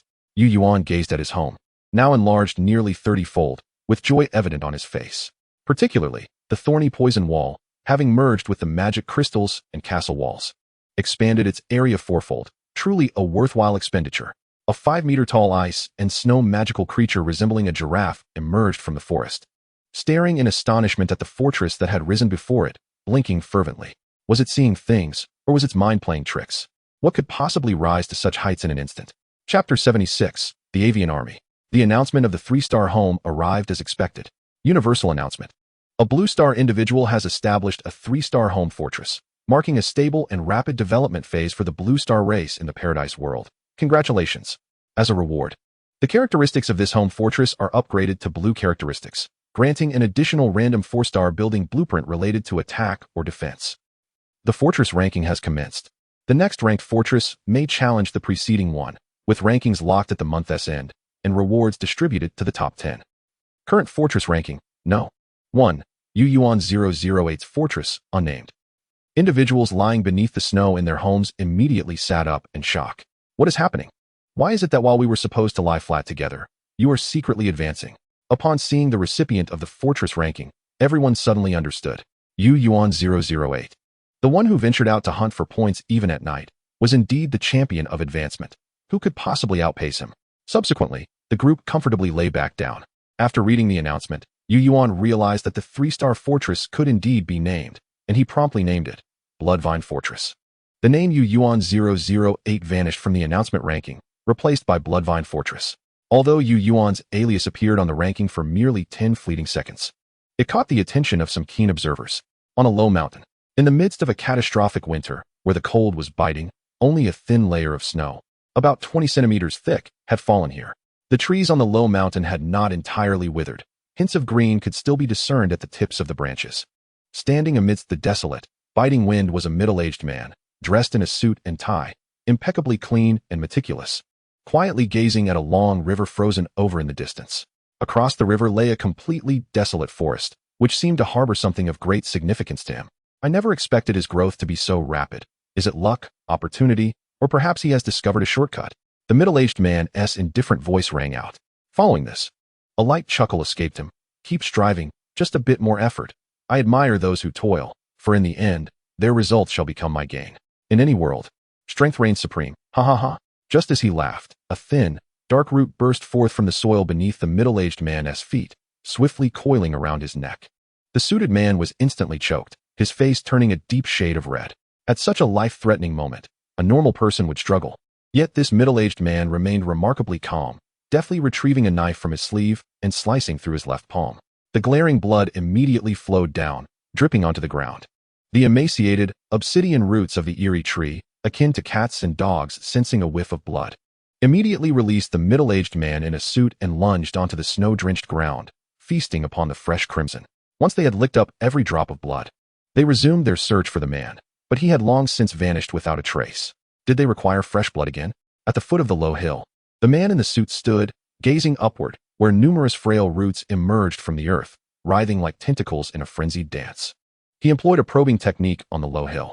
Material: corpse of a hill giant. Integrity: 12. Quality: 5-star inferior. Description: the corpse of a commanding level monster, the hill giant, has lain dead for nearly 50 years. It should have returned its power to nature, yet it seems to be parasitized by a strange creature, siphoning off the remaining nutrients. Beware of other giants or titans discovering this, lest you invoke the earth's wrath. It wouldn't be long before he returned. It appeared that the creature still preferred humans. Glancing at the remaining energy of the hill giant's corpse, the suited man turned towards the nearby ice river. Amidst the biting wind, his cold thoughts echoed. Why humans? What is so special about them? Meanwhile, at Yuan's location, the 3-star fortress had just completed its upgrade, and the first wave of rampaging ice and snow monsters had already arrived. Sounds of monsters crashing and trampling against the city walls echoed outside, while blood-red vines danced wildly, causing Yuan's points to surge. He descended to the second floor. On the second floor, there were floating bridges, each 12 meters long and 5 meters wide, leading to the 4 city walls. Stepping onto the nearly 5-meter wide wall, Yuan felt a profound sense of security. Beneath the walls, at least 50 ice and snow monsters had gathered, some attempting a direct assault, others trying to scale the walls via the blood-red vines, while a few clever ones circled the walls in search of weaknesses in the defenses. All these strategies were swiftly shattered by the blood-red thorns. The thick crimson vines, akin to numerous venomous snakes coiling upon a tree, would mercilessly bite any monster venturing within a 10-meter radius. Most soldier-level monsters would find themselves ensnared and incapacitated within a mere 10 seconds. Occasionally, 1 or 2 elite-level monsters would falter against the might of these vines, succumbing to digestion within minutes. Such was the terror of a 3-star superb defensive structure. Feeling gratified as he surveyed his impregnable sanctuary, Yu Yuan examined the details of his home. Home main structure, Bloodvine Fortress. Quality, 3-star superior. Territory area, 5,000 square meters. Subsidiary structures, Thorn Poison Wall, 3-star superb. Campfire, 3-star good. Giant Kill Crossbow, 2-star superb. Serene Pet Cottage, 2-star superior. Traits, Fortress, blue. Blood Soul Entwined, green. Stealthy Shadow, green. Description, a robust fortress built with ample materials. Its hidden powerful traits combined with subsidiary structures render it nearly impervious to even the mightiest of monsters. Heavy slaughter, leaving it shrouded in blood and vengeful souls. Normal monsters find it difficult to approach, yet it is greatly favored by undead creatures. So formidable, so violent. Yu Yuan paid particular attention to the blue trait of the fortress. Fortress, blue increases the strength of attack or defense-type subsidiary structures within the home by 250, and enhances the effects of other subsidiary structures by 100. The 3-star superb Thorn Poison Wall could already withstand lower-tier boss-level creatures. With the addition of this trait, its defensive and offensive capabilities tripled, explaining why even elite ice and snow monsters could not withstand its might. The snow continued to fall. 30 minutes slipped by in an instant. The corpses of ice and snow monsters beneath the wall had piled to around 200, not including those consumed by the Thorn Poison Wall. A nagging sense of foreboding lingered. Observing the sparse gathering of ice and snow monsters below, Yu Yuan felt something was amiss. The numbers were too few.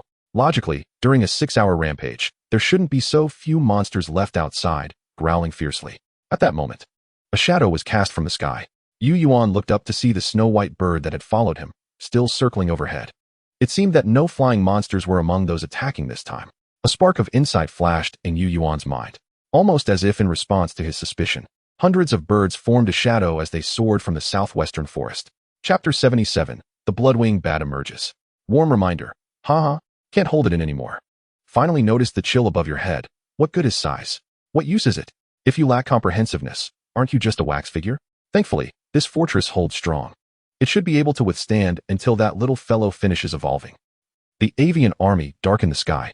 Yu Yuan grasped the hidden meaning behind the warm reminder and promptly summoned the flame-hoofed ram back to the 3rd floor of the main tower. The Bloodwing Bat was right here.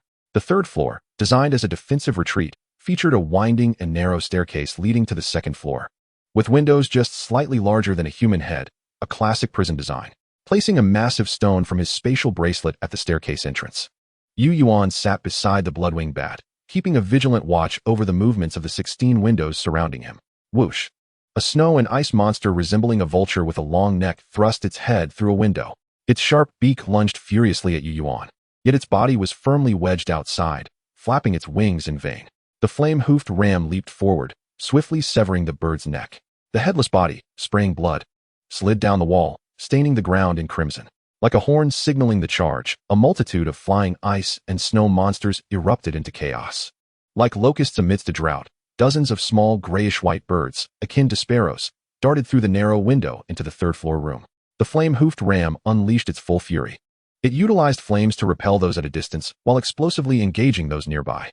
Yu Yuan, remaining beside the Bloodwing Bat, retrieved a long and used steel battle axe, using it like a fly swatter to fend off the approaching ice and snow birds. He lacked the fire control abilities of the flame-hoofed ram. Using a flintlock in such a confined space to target these fast-moving birds was nothing short of fanciful, and it could even damage the walls, creating openings for the monsters outside. The sounds of collisions echoed against Yu Yuan's knightly armor. These small ice and snow birds, generally of low level and lacking strength, still managed to inflict pain upon him with their impacts. The flame-hoofed ram's flames encircled Yu Yuan with exceptional control, briefly dispersing the ice and snow birds. However, due to the distraction, the agile ice birds quickly inflicted numerous small wounds upon the flame-hoofed ram. Yu Yuan felt a surge of urgency. He now understood that what his team lacked was not an offensive or supportive beast, but rather one capable of genuinely protecting him from harm amidst the fierce battle. As long as his absolute safety could be ensured, his team could advance or retreat at will, capable of traversing the vast world. This was an unavoidable flaw of the beast master profession. The state of injury triggered the unyielding spirit skill of the flaming lion sheep, causing its level to slightly rise and its magical energy to swell. However, in a bid to protect Yu Yuan, it devoted most of its magical power to erecting a firewall around him. Meanwhile, it resorted to its primal claws and horns. ferociously slaying the avian monstrosities that could not soar high within the confines of the room. Time passed. The flaming lion sheep seized the last of the snow-white sparrows, crushing it into a pulp before shaking its body and panting heavily. Yuan, too, was utterly exhausted. His grip slackened, and his heavy axe clattered to the ground. Initially, the flaming lion sheep was able to shield him, but as more and more small ice avian creatures infiltrated, it found it increasingly difficult to attend to Yuan's needs. He could only huddle in a corner with the evolving bloodwing bat, struggling to defend himself with his axe. Was it over? No, certainly not yet. With a sluggish mind, Yuan questioned himself and turned his gaze towards the window. The tumult caused by the ice creatures had not yet subsided, but the sudden absence of avian intruders was surely a problem. The sun had dipped below the horizon, and darkness was imminent. These ice creatures, devoid of night vision, would not relent. They would undoubtedly launch a final ferocious assault before nightfall. What was this? Suddenly, Yuan noticed a thin layer of white frost covering the wall opposite him, starkly contrasting with the colors of the other three walls. This was bad. As if struck by a realization, he rushed towards that wall. Upon touching it, he felt an icy chill that penetrated to the bone. Drawing closer to listen intently, he could detect the faint sound of cracking. Those ice avians were using ice-based skills to continuously freeze this wall, causing the material to contract and become brittle. Yuan immediately understood their intent. First, they aimed to weaken the wall. The next step was clear. He hurriedly leaned out of the window, his eyes narrowing in alarm. 3 gigantic ice avians, each with a wingspan of approximately 6 meters, were suspended by vines, carrying a 3-meter diameter ice boulder, swiftly heading towards the main building. Dodge! He barely shouted when the frost-covered wall was suddenly smashed apart with a resounding crash. Yuan, who had scarcely taken a few steps, launched himself out, colliding with the 3-meter-wide blood ball formed from the bloodwing bat, sending both tumbling aside. Cough, cough. Gritting his teeth against the pain coursing through his body, Yuan sat up and immediately embraced the blood ball beside him. However, the internal injuries were too severe. He could not suppress a mouthful of blood, which sprayed onto his faceplate and trickled through the gaps in his armor onto the blood ball. Fortunately, it remained intact. Driven by a stubborn resolve, Yuan checked the blood ball for any damage before his hands went limp, and he lost consciousness entirely. Meh. The flaming lion sheep cast a tense glance back. But soon, the cacophony of chattering ice avians outside seized its full attention. A large hole had been smashed into the 3-layered fortress wall. Outside, hundreds of ice avians of various forms filled the skies, creating a deafening uproar. The flaming lion sheep lifted its head, facing the vast expanse of the sky. It felt small yet resolute, refusing to retreat even a step. It glanced back at the unconscious Yuan, as if bidding farewell, before turning back as fierce flames ignited once more. Exhausting its magical energy was a familiar occurrence from its days as the Blackrock Ram. At this moment, sacrificing its vitality to extract more magical power was the most prudent choice in the face of battle. Dark smoke billowed from its mouth as fierce flames coalesced within. This beast would confront the sky full of adversaries, fighting to the last breath. Chirp! A familiar sound disrupted the flaming lion sheep's actions. It turned back for the 3rd time, this time focusing on the blood ball that had transformed from the bloodwing bat. In the flaming lion sheep's sight, the blood ball absorbed the unknown blood on its surface, causing its magical energy to surge violently. The blood ball began to swell, 4 meters, 5 meters, until it collided with the ceiling, still expanding outward. A scarlet brilliance shimmered across its surface. At a certain moment, the blood ball seemed to reach its maximum capacity, and with a thunderous pop, it exploded. Streams of blood light scattered like a constellation of stars. The flaming lion sheep stared in astonishment at the blood-colored motes flitting past like butterflies, witnessing countless small bats darting through the air, charging towards the host of avians. Chapter 78, Phantom Blood Bats. The world spun around Yuan. He felt as though he were a kitten tossed into a tumbling washing machine, completely unable to synchronize body and consciousness. In his hazy vision, he seemed to see the elderly director of the orphanage smiling and waving to him from across a river. Yuan ignored him. That old coot's smile surely heralded trouble. Yet, despite his reluctance, the old director floated over. "You little rascal, have you pretended to be bullied again? Diving into the arms of some female college student volunteer to cry, and scamming them for snacks?" The once amiable smile of the old director turned to fury as he raised a hand to strike. "Could Yuan allow that?" With a sudden leap, he pinned the old director down, gripping his collar and shouting, "Hello. Teacher Wu is over 50, and you still insist on flaunting your harmonica. It's atrocious. Shut your mouth." The old director heaved himself up, flipping Yuan beneath him, saliva spraying onto his face. Fong Fong said she liked it a lot. "Never heard such a carefree harmonica. What do you know about art?" Yu Yuan refused to back down. They exchanged dominance until both were utterly exhausted. Kid, you should leave now. The old director lay beside Yu Yuan, panting heavily, turning to look at him with a faint smile. Leave? Where to? It's exhausting outside. It's much better here. I can curse and hit you whenever I want. It feels great. Yu Yuan dismissed the notion, feeling drowsy and wanting to sleep. But wasn't he already sleeping? Useless. The old director scolded. Every day, there might be someone waiting for you in the morning sun. What if you miss her? Can this old man make up for it? Get the hell out of here. As Yu Yuan, nearly losing consciousness, heard that shout of anger. He recalled the old man's expectations of him. It felt as though someone had kicked him hard in the rear. Yu Yuan's consciousness began to ascend, and then he glimpsed a glimmer of light. Hiss. As the connection between his consciousness and body re-established, Yu Yuan gasped in pain. The agony coursing through his limbs and torso ignited his nerves. Each breath felt like torment, stirring the injuries within his insides. Trembling, he fumbled through his spatial bracelet for a vial of internal medicine. Yet, a sudden surge of intense pain struck him, rendering his suspended hand weak and limp. The glass vial containing the green solution plummeted towards the ground. Cough, cough. In a panic, Yu Yuan attempted to rise and save it, only to pull at his wounds, causing him to cough painfully twice before collapsing back onto the ground. After a few seconds, the anticipated sound of shattering glass did not come. A pale arm suddenly appeared in Yu Yuan's line of sight, holding the vial of green medicine, having already uncorked it and bringing it to his lips. With no time to think, Yu Yuan opened his mouth. The hand gently navigated to his mouth, slowly administering the healing potion, and an invigorating yet slightly bitter flavor instantly filled his palate. The medicinal concoction from the Paradise Realm was truly remarkable, capable of mending the intricate injuries of a colossal beast in mere moments. Yu Yuan, an ordinary individual, felt an immediate alleviation of his internal pain after consuming this 2-star remedy. The torment became significantly less unbearable. Ding Hong, what are you doing here? Following the pristine white arm, Yu Yuan discerned the figure beside him, who was administering the potion. Clad in a white t-shirt over a shirt, her slight bend accentuated the curves of her upper body. However, the smile adorning her face felt somewhat incongruous, lacking the warmth of genuine delight and instead resembling a smirk or a feigned grin, akin to a crafted doll or wax figure. No, you are not Ding Hong, Lily. How have you transformed into this? After a brief observation, Yu Yuan uncovered the truth. The girl, Ding Hong, was known for her penchant to flaunt her agile analytical mind. And had she seen Yu Yuan unscathed, she would surely have deduced his current predicament and proposed some strategies for coping. Yet, this entity resembling Ding Hong was excessively composed and far too restrained. With a renewed awareness of the contract's tremor, Yu Yuan realized the identity of the figure before him. Upon being unmasked, Ding Hong seemed to attempt an expression of annoyance or anger, but her facial muscles appeared as though newly formed, unresponsive to her commands, ultimately contorting into an unattractive grimace. In the midst of Yu Yuan's astonished gaze, Ding Hong abruptly erupted into a myriad of small, butterfly-sized crimson lights, which swiftly coalesced once more into the shape of a dark, blood-red bat the size of a human head. The bloodwing bat, aside from its slightly increased size, exhibited no other remarkable changes from its previous form. Its dark exterior and transparent membrane wings were tinged with a chilling scarlet. Notably, the bat's chest and abdomen bore a blood-red droplet-shaped symbol, reminiscent of blood flowing from a heart.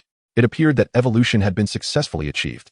Yu Yuan smiled with satisfaction and reached out to stroke the bloodwing bat's head, eager to assess its evolutionary progress. Creature, Phantom Blood Bat. Qualification, Commander. Level, 18. Affinity, 100. Attributes, Blood, Dark. Skills, Blood Source Absorption, Blue. Phantom Incarnation, Blue. Bloodlight Flash, Green. Silent Night Dark Strike, Green. Super Frequency Sonic Wave, Green. Description, an undead blood bat that embodies myriad forms. Each incarnation serves as both a clone and the original. It once instilled profound fear in a kingdom due to its unpredictable swiftness and undying nature, leading the realm's inhabitants to label it a vampire. A legend that spread far and wide.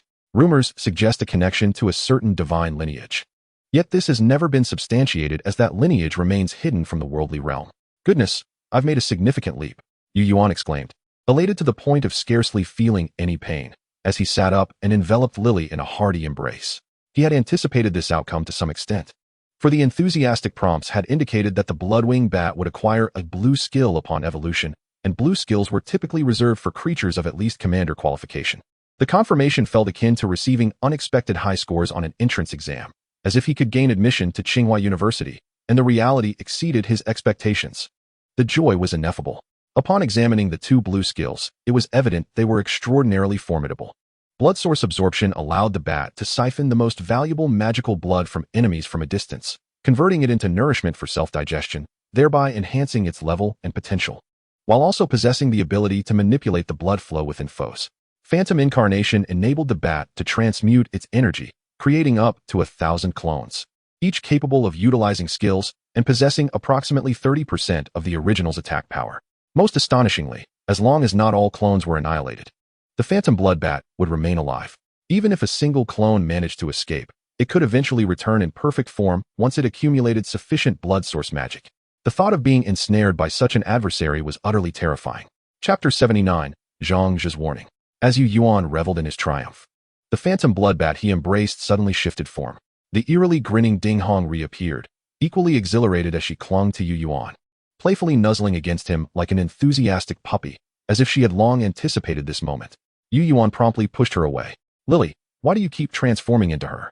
Despite the alluring figure resembling Ding Hong, Yu Yuan was acutely aware that this was his familiar, a bat. The sensation was akin to someone offering you chocolate flavored like excrement, utterly bizarre and defying common sense. This was the auxiliary ability of the skill, Phantom Incarnation. Not only could it create duplicates, but it could also morph. The energy-based clones could amalgamate into any form, yet apart from the Phantom Bloodbat's original shape. All other manifestations were mere illusions of energy, lacking true substance, much like the Ding Hong it had conjured. It flawlessly replicated Ding Hong's external attributes.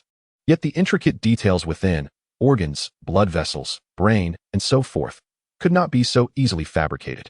Consequently, the Phantom Bloodbat could control Ding Hong's body to perform simple actions such as grasping or holding, but it was incapable of executing complex human actions like speaking or conveying emotional expressions. Even so, some might argue that a plastic doll is appealing. At this moment, Yu Yuan could only kindly advise, "Brother, this won't do." If her muscle control falters even slightly, the consequences would be excruciatingly severe. After being pushed away, the Phantom Bloodbat paused momentarily. Its clever yet somewhat simplistic mind deduced a conclusion. Perhaps the master did not favor this form? Then how about this? A flash of crimson light enveloped Ding Hong, and her clothing vanished in an instant as she posed alluringly towards Yu Yuan. "Goodness, Lily, this is absolutely unacceptable. This cannot be broadcasted," Yu Yuan shouted, hastily retrieving a piece of beast hide to cover Ding Hong. However, it seemed the Phantom Bloodbat misunderstood once more. This time, it transformed into the youthful visage of Xue Baiqi, yet astonishingly, it sported Ding Hong's prominent attributes. Yu Yuan felt an inappropriate stirring within. Just then, the fiery lion goat leaped in through a gap on the third floor, casting a glance at the peculiar duo before finding a spot to lie down. Amidst the commotion, Yu Yuan provided a thorough lecture on decorum to the Phantom Bloodbat, particularly emphasizing that it was forbidden to shapeshift into human forms without permission. The Phantom Bloodbat, looking dejected, finally quieted down. Starting a fire and setting up a delicious pot, Yu Yuan tossed a large chunk of meat into it, counting down the time. Remaining time, 26 days, 3 hours, 12 minutes. He had been unconscious for a full 2 days. The meat in the pot bubbled, and within 10 minutes, it was cooked to perfection. Yu Yuan forked out a sizable piece, replenishing his energy as he also checked for any changes in the Paradise realm over the past 2 days. Firstly, regarding regional exchanges, Yu Yuan, designated as 008, had not seen an increase in points for 2 consecutive days, prompting speculation among many that he might have perished, which was entirely inconsistent with his behavioral patterns. After all, the world had come to accept that he was a fierce individual who hunted even at night. Aside from that, another high-profile piece of news in the regional exchanges piqued Yu Yuan's interest. In the plains, individuals had spotted the humanoid race described by Su He. However, within the realm of regional communication, only a distant and indistinct photograph has circulated, and the individual who disseminated it has provided no further updates, leaving one to wonder whether they have met a grim fate. In the sphere of global discourse, Su He has ceased to share any comprehensive information. It appears he has no intention of revealing the details about the internal conditions of the ice crystal portal that Yu Yuan entrusted to him, perhaps out of a desire to avert panic or a fear of potential chaos. Aside from Su He, the only remnants of interest for Yu Yuan in the global exchange are various rankings. A mere 4 days have passed since the catastrophic winter calamity. Yet the rankings have undergone significant transformations. Level rankings. Number 1, Flame-Treading Lion Goat, level 20. Number 2, Phantom Bloodbat, level 18. No. 3, Icetail Fox, level 18. Number 4, Silent Raven, level 16. Number 5. Golden Feather Eagle, level 16. No. 6. Bloodblade Butcher, level 15. Number 7. Ice and Snow Magic Mirror, level 15. Number 8. Mighty Steel Claw Crab, level 13. No. 9. Fragrant Vine, level 12. Number 10. Tremor Bear, level 11. Qualification Rankings. Number 1. Phantom Bloodbat, Commander. No. 2. Flame Treading Lion Goat, Leader. Number 3. Icetail Fox, Leader. Number 4. Silent Raven, Elite. Number 5. Fragrant Vine, Elite. No. 6. Golden Feather Eagle, Elite. Number 7. Bloodblade Butcher, Elite. Number 8. Ice and Snow Magic Mirror, Elite. Number 9. Tremor Bear, Soldier. No. 10. Copperhead Iron Spine Wolf, Soldier. Among these, the most striking is undoubtedly the Icetail Fox, whose level has remarkably kept pace with the evolved Phantom Bloodbat, and its qualifications have silently ascended to that of a leader. Could this ice attribute beast have acquired the divine power of winter? A sudden intuition struck Yuan. Other beasts also exhibited signs of evolution, such as the Bloodblade Butcher, which is likely an evolution of the previously ranked Knife Demon. Naturally, while some bask in glory, others fade into obscurity. The elite qualified beast, Stone-Faced Mountain Demon, has vanished from the ranks, its master most likely having succumbed to death. Yuan had sensed that this individual, possessing an elite qualified beast, yet lacking a corresponding level, was unlikely to endure for long. Having perused the global communication channel, Yuan opened his private friends list. Indeed, the few friends he had reached out with inquiries. He replied to each, reassuring them of his safety. Among them, Sui specifically inquired about the intensity of the monster riot following the failed challenge at the Ice Crystal Portal, wondering if they would dare to confront those formidable gatekeeping monsters. Ding! Just as he was about to close the chat, a new message from a private friend arrived. Upon inspecting it, he realized it was from Zhangzhe. They had previously agreed that the Federation would strive for self-sufficiency, and Yuan's nominal rule would only extend to providing manageable assistance, rather than catering to them like a caretaker. Zhangzhe was well aware of this and had never sought him out uninvited. However, any contact from him could not be trivial. Yuan, Shenling has returned. Do not return to the Federation. Remember, under no circumstances should you come back. Reading the chat, a message laden with ominous foreboding caused Yuan to furrow his brow. He immediately sent a response to Zhangzhe, but after waiting for over 10 minutes, there was no reply. This situation could only imply one thing. The other party had either lost consciousness or had perished outright. Before Yuan could react, within the regional channel, an image depicting a grotesquely mangled figure hanging from a door was suddenly circulated by thousands. Simultaneously, they all echoed the same phrase. Yuan 008, Zhangzhe is dying. Will you come? Chapter 80, Return to the Federation Base. A 2-meter-tall wooden door bore the gruesome silhouette of a bloodied figure suspended beneath it. The clothing of this figure had been entirely stripped away, leaving a bare body swaying in the biting wind. Blood congealed into ice shards, leaving one uncertain of its fate. Zhangzhe. Yuan gazed at the image, his expression darkening. To be candid, he had little personal connection with Zhangzhe, merely recognizing his goodness and courage. Yet, witnessing such a person being subjected to such brutal humiliation stirred discomfort within him. Should he go? Sitting beside the fire, his gaze reflected the flickering flames as he posed the question to himself. He understood this was a trap. Some of his intelligence had been entirely disclosed to Shenling, including rankings and fortress details. Any rational individual, after a brief deduction, would realize that Yuan's prowess undoubtedly ranked among the elite of the Blue Star inhabitants, not someone easily trifled with. Yet, even so, Shenling had still orchestrated this trap.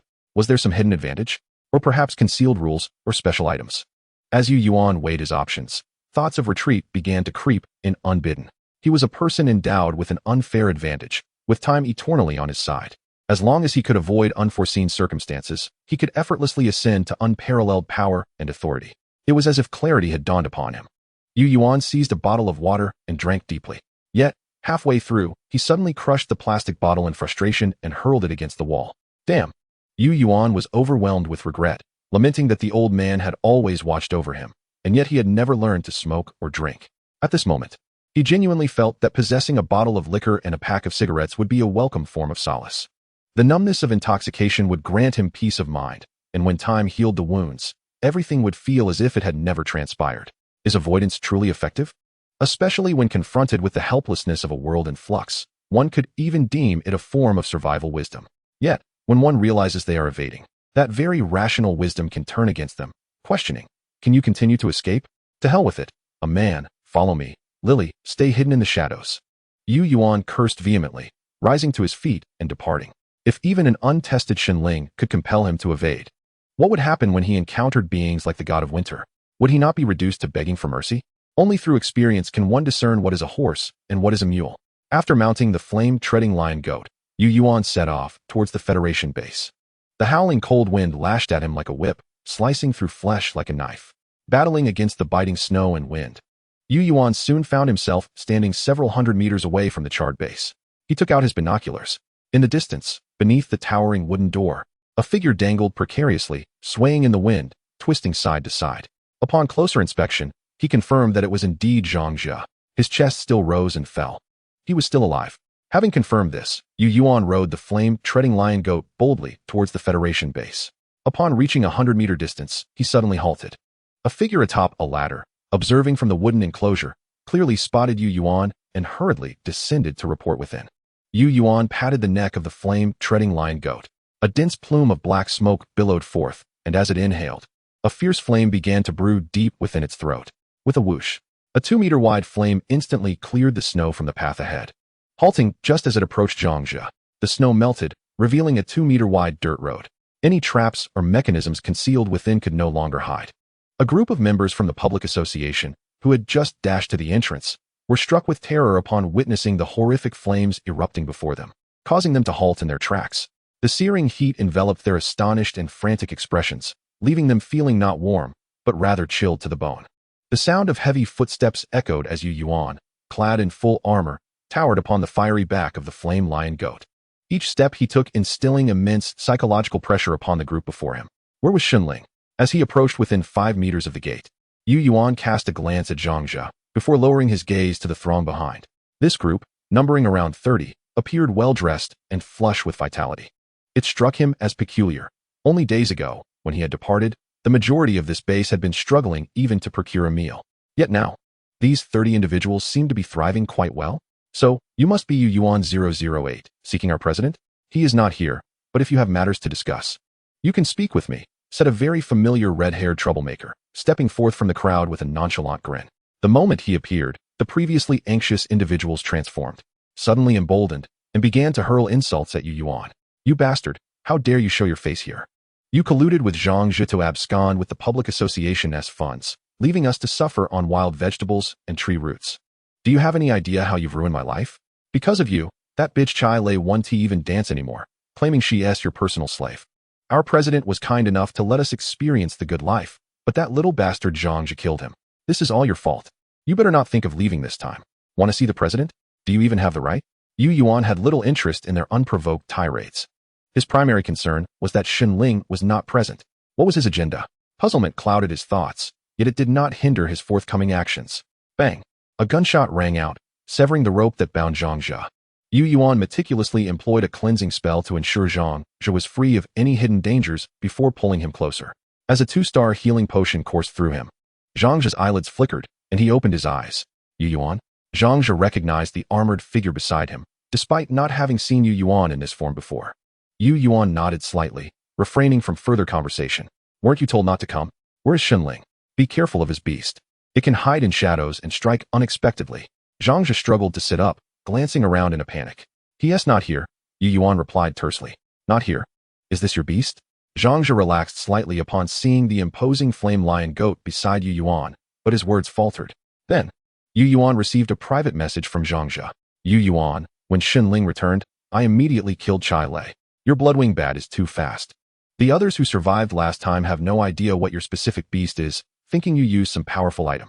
Shenling isn't even sure if the illusionary bloodbat is your beast, so you can disguise it. Zhang Jie's message prompted Yu Yuan to tilt his head and regard the solemn youth beside him, nodding slightly to indicate his understanding. Damn it.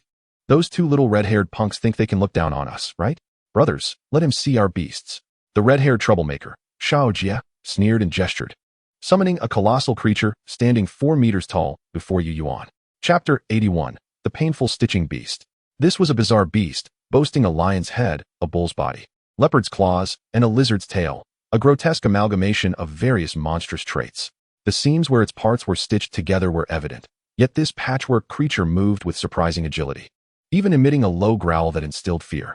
Creature, painful stitching monster. Qualification, soldier. Level, 16. Attributes, evil, blood. Skills, limb coordination, white. Painful howl, white. Description, a common stitching monster from the abyss, formed through unique techniques or biological stitching of monster limbs. This stitching monster lacks finesse, purely the result of forcibly linking parts from a parasitic abyss creature, possessing decent strength but struggling to survive long-term. Yuan attempted to use a probing skill and was astonished to find it successful. This creature was not a beast, but merely a common monster? Before he could ponder further, the 30 individuals began summoning one peculiar stitching monster after another, all at the soldier level. Such a terrifying assembly. If they were to attack en masse, it seemed unlikely that anyone in the world could stand against them. It was no wonder the red-haired youth had been so arrogant. Are you scared now? If you don't want to die, return all the money you embezzled from our public association. Our president said you must have greedily taken at least hundreds of thousands of one-star magic crystals. Standing beside the lion-headed stitching monster, the red-haired youth rubbed his hands together. Laughing maniacally, Yuan cast a perplexed glance at Zhangzhe. He recalled that he had only taken a few inconsequential blueprints from the public association, and the magic crystals were minimal. Where did this absurd claim of hundreds of thousands come from? Xinling deceived these fools, attributing his own greed to us. What a bunch of idiots. Zhangzhe spat through gritted teeth. Yuan retorted, you claim to lead the public association, yet it seems you cannot even command your followers. With Xinling's return, your authority has crumbled? Suddenly, a thought struck Zhangzhe, his face paling as he retched repeatedly. His eyes filled with hatred as he glared at the group across from them. I could only provide them wild vegetables and hard bread, but when Xinling returned, he let them feast on meat. How can I compare to him? Meat? What meat? Yuan's expression faltered. Edible meat has stringent requirements. It must be from monsters free of magical corruption, a scarce commodity in the market, especially during this dire, inhospitable time. No matter how wealthy Xinling was, he could not simply win people's hearts by supplying meat to these worthless individuals. Moreover, meat was currently a rarity. Where could he procure it? What meat could it be? The public association base should only consist of these people before us. Zhangzhe cried out in despair, retching once more. He would likely never forget the moment Xinling prepared a meat stew right in front of him. Smiling as he pried open his mouth to feed him the first bite, Yuan's complexion turned pale. When he turned back to face the exuberant crowd, his eyes were filled with murderous intent. Oh, you still dare to look at me? Stitching lion monster, kill him, even through his mask. The red-haired Xiao Jie sensed the chilling malice radiating from Yuan, prompting him to order the stitching creature to attack. Yet, to his embarrassment, the stitching monster did not even acknowledge him, its vacant eyes staring blankly ahead. Damn it! Cursing under his breath, Xiao Jie drew a somewhat rusty dagger, hesitating for a moment before grimly biting down and slicing into his left palm. Ouch! Xiao Jie cried out in pain, quickly pressing his bleeding hand onto the stitching monster before withdrawing it instantly. Yuan distinctly observed several slender, pitch-black tentacles suddenly pierce through the skin of the stitched monster, ravenously licking the blood left behind by the red-haired little Jie. After indulging in the crimson nectar, the tentacles twisted desperately outward, akin to an octopus hunting for prey. Yuan had no doubt that had little Jie not withdrawn his hand, those tentacles would have greedily consumed the injured appendage along with it. A fervent reminder. Is this not the malevolent tree favored by the lords of the abyss? The coarse yet resilient roots of this insane tree have tormented the succubi to the brink of death, and it is rumored they can even burrow inside their bodies to relish in their suffering. However, this is merely a fragment of the root, and it shall perish within days. What of the main tree? What of the tyrannical evil fruit? Could it be that some fool has managed to sustain it? At the very least, the lords of the abyss should have vacated a position. It remains a mystery as to which unfortunate soul that might entail. The sudden appearance of this fervent reminder allowed Yuan to grasp for the first time the reliance that Xinling harbored. The evil fruit. Yuan murmured the name of this entity. Given that even the fervent reminder expressed admiration for it, he had to exercise utmost caution. When the tentacles could no longer taste the blood, the emaciated, jet-black tendrils retracted into the body of the stitched lion monster. The towering stitched lion monster, now over 4 meters high, immediately sprang to life, emitting a dreadful roar that shattered the silence. Those behind little Jie, inspired by his audacity, began to smear fresh blood onto their own stitched monsters. Yuan quickly pulled Zhangzhe back, leaving the proud flare lion goats standing defiantly before the grotesque stitched creatures. Altogether, little Jie was not a fool, with Yuan 008's terrifying score still reigning supreme. Only a concerted effort could ensure his downfall. The stitched monsters surged forward. Their massive forms sent winds howling and trees swaying.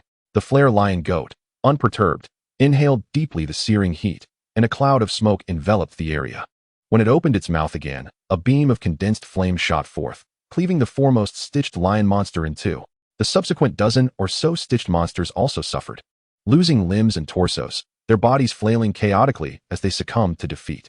How could this be? Little Jia stumbled back in terror, collapsing to the ground. Even with the suspicion that the bizarre creature before him was indeed the flare lion goat listed on the leaderboard, he could not fathom how over 30 soldier-class monsters could be so effortlessly vanquished. Yuan, however, was hardly surprised.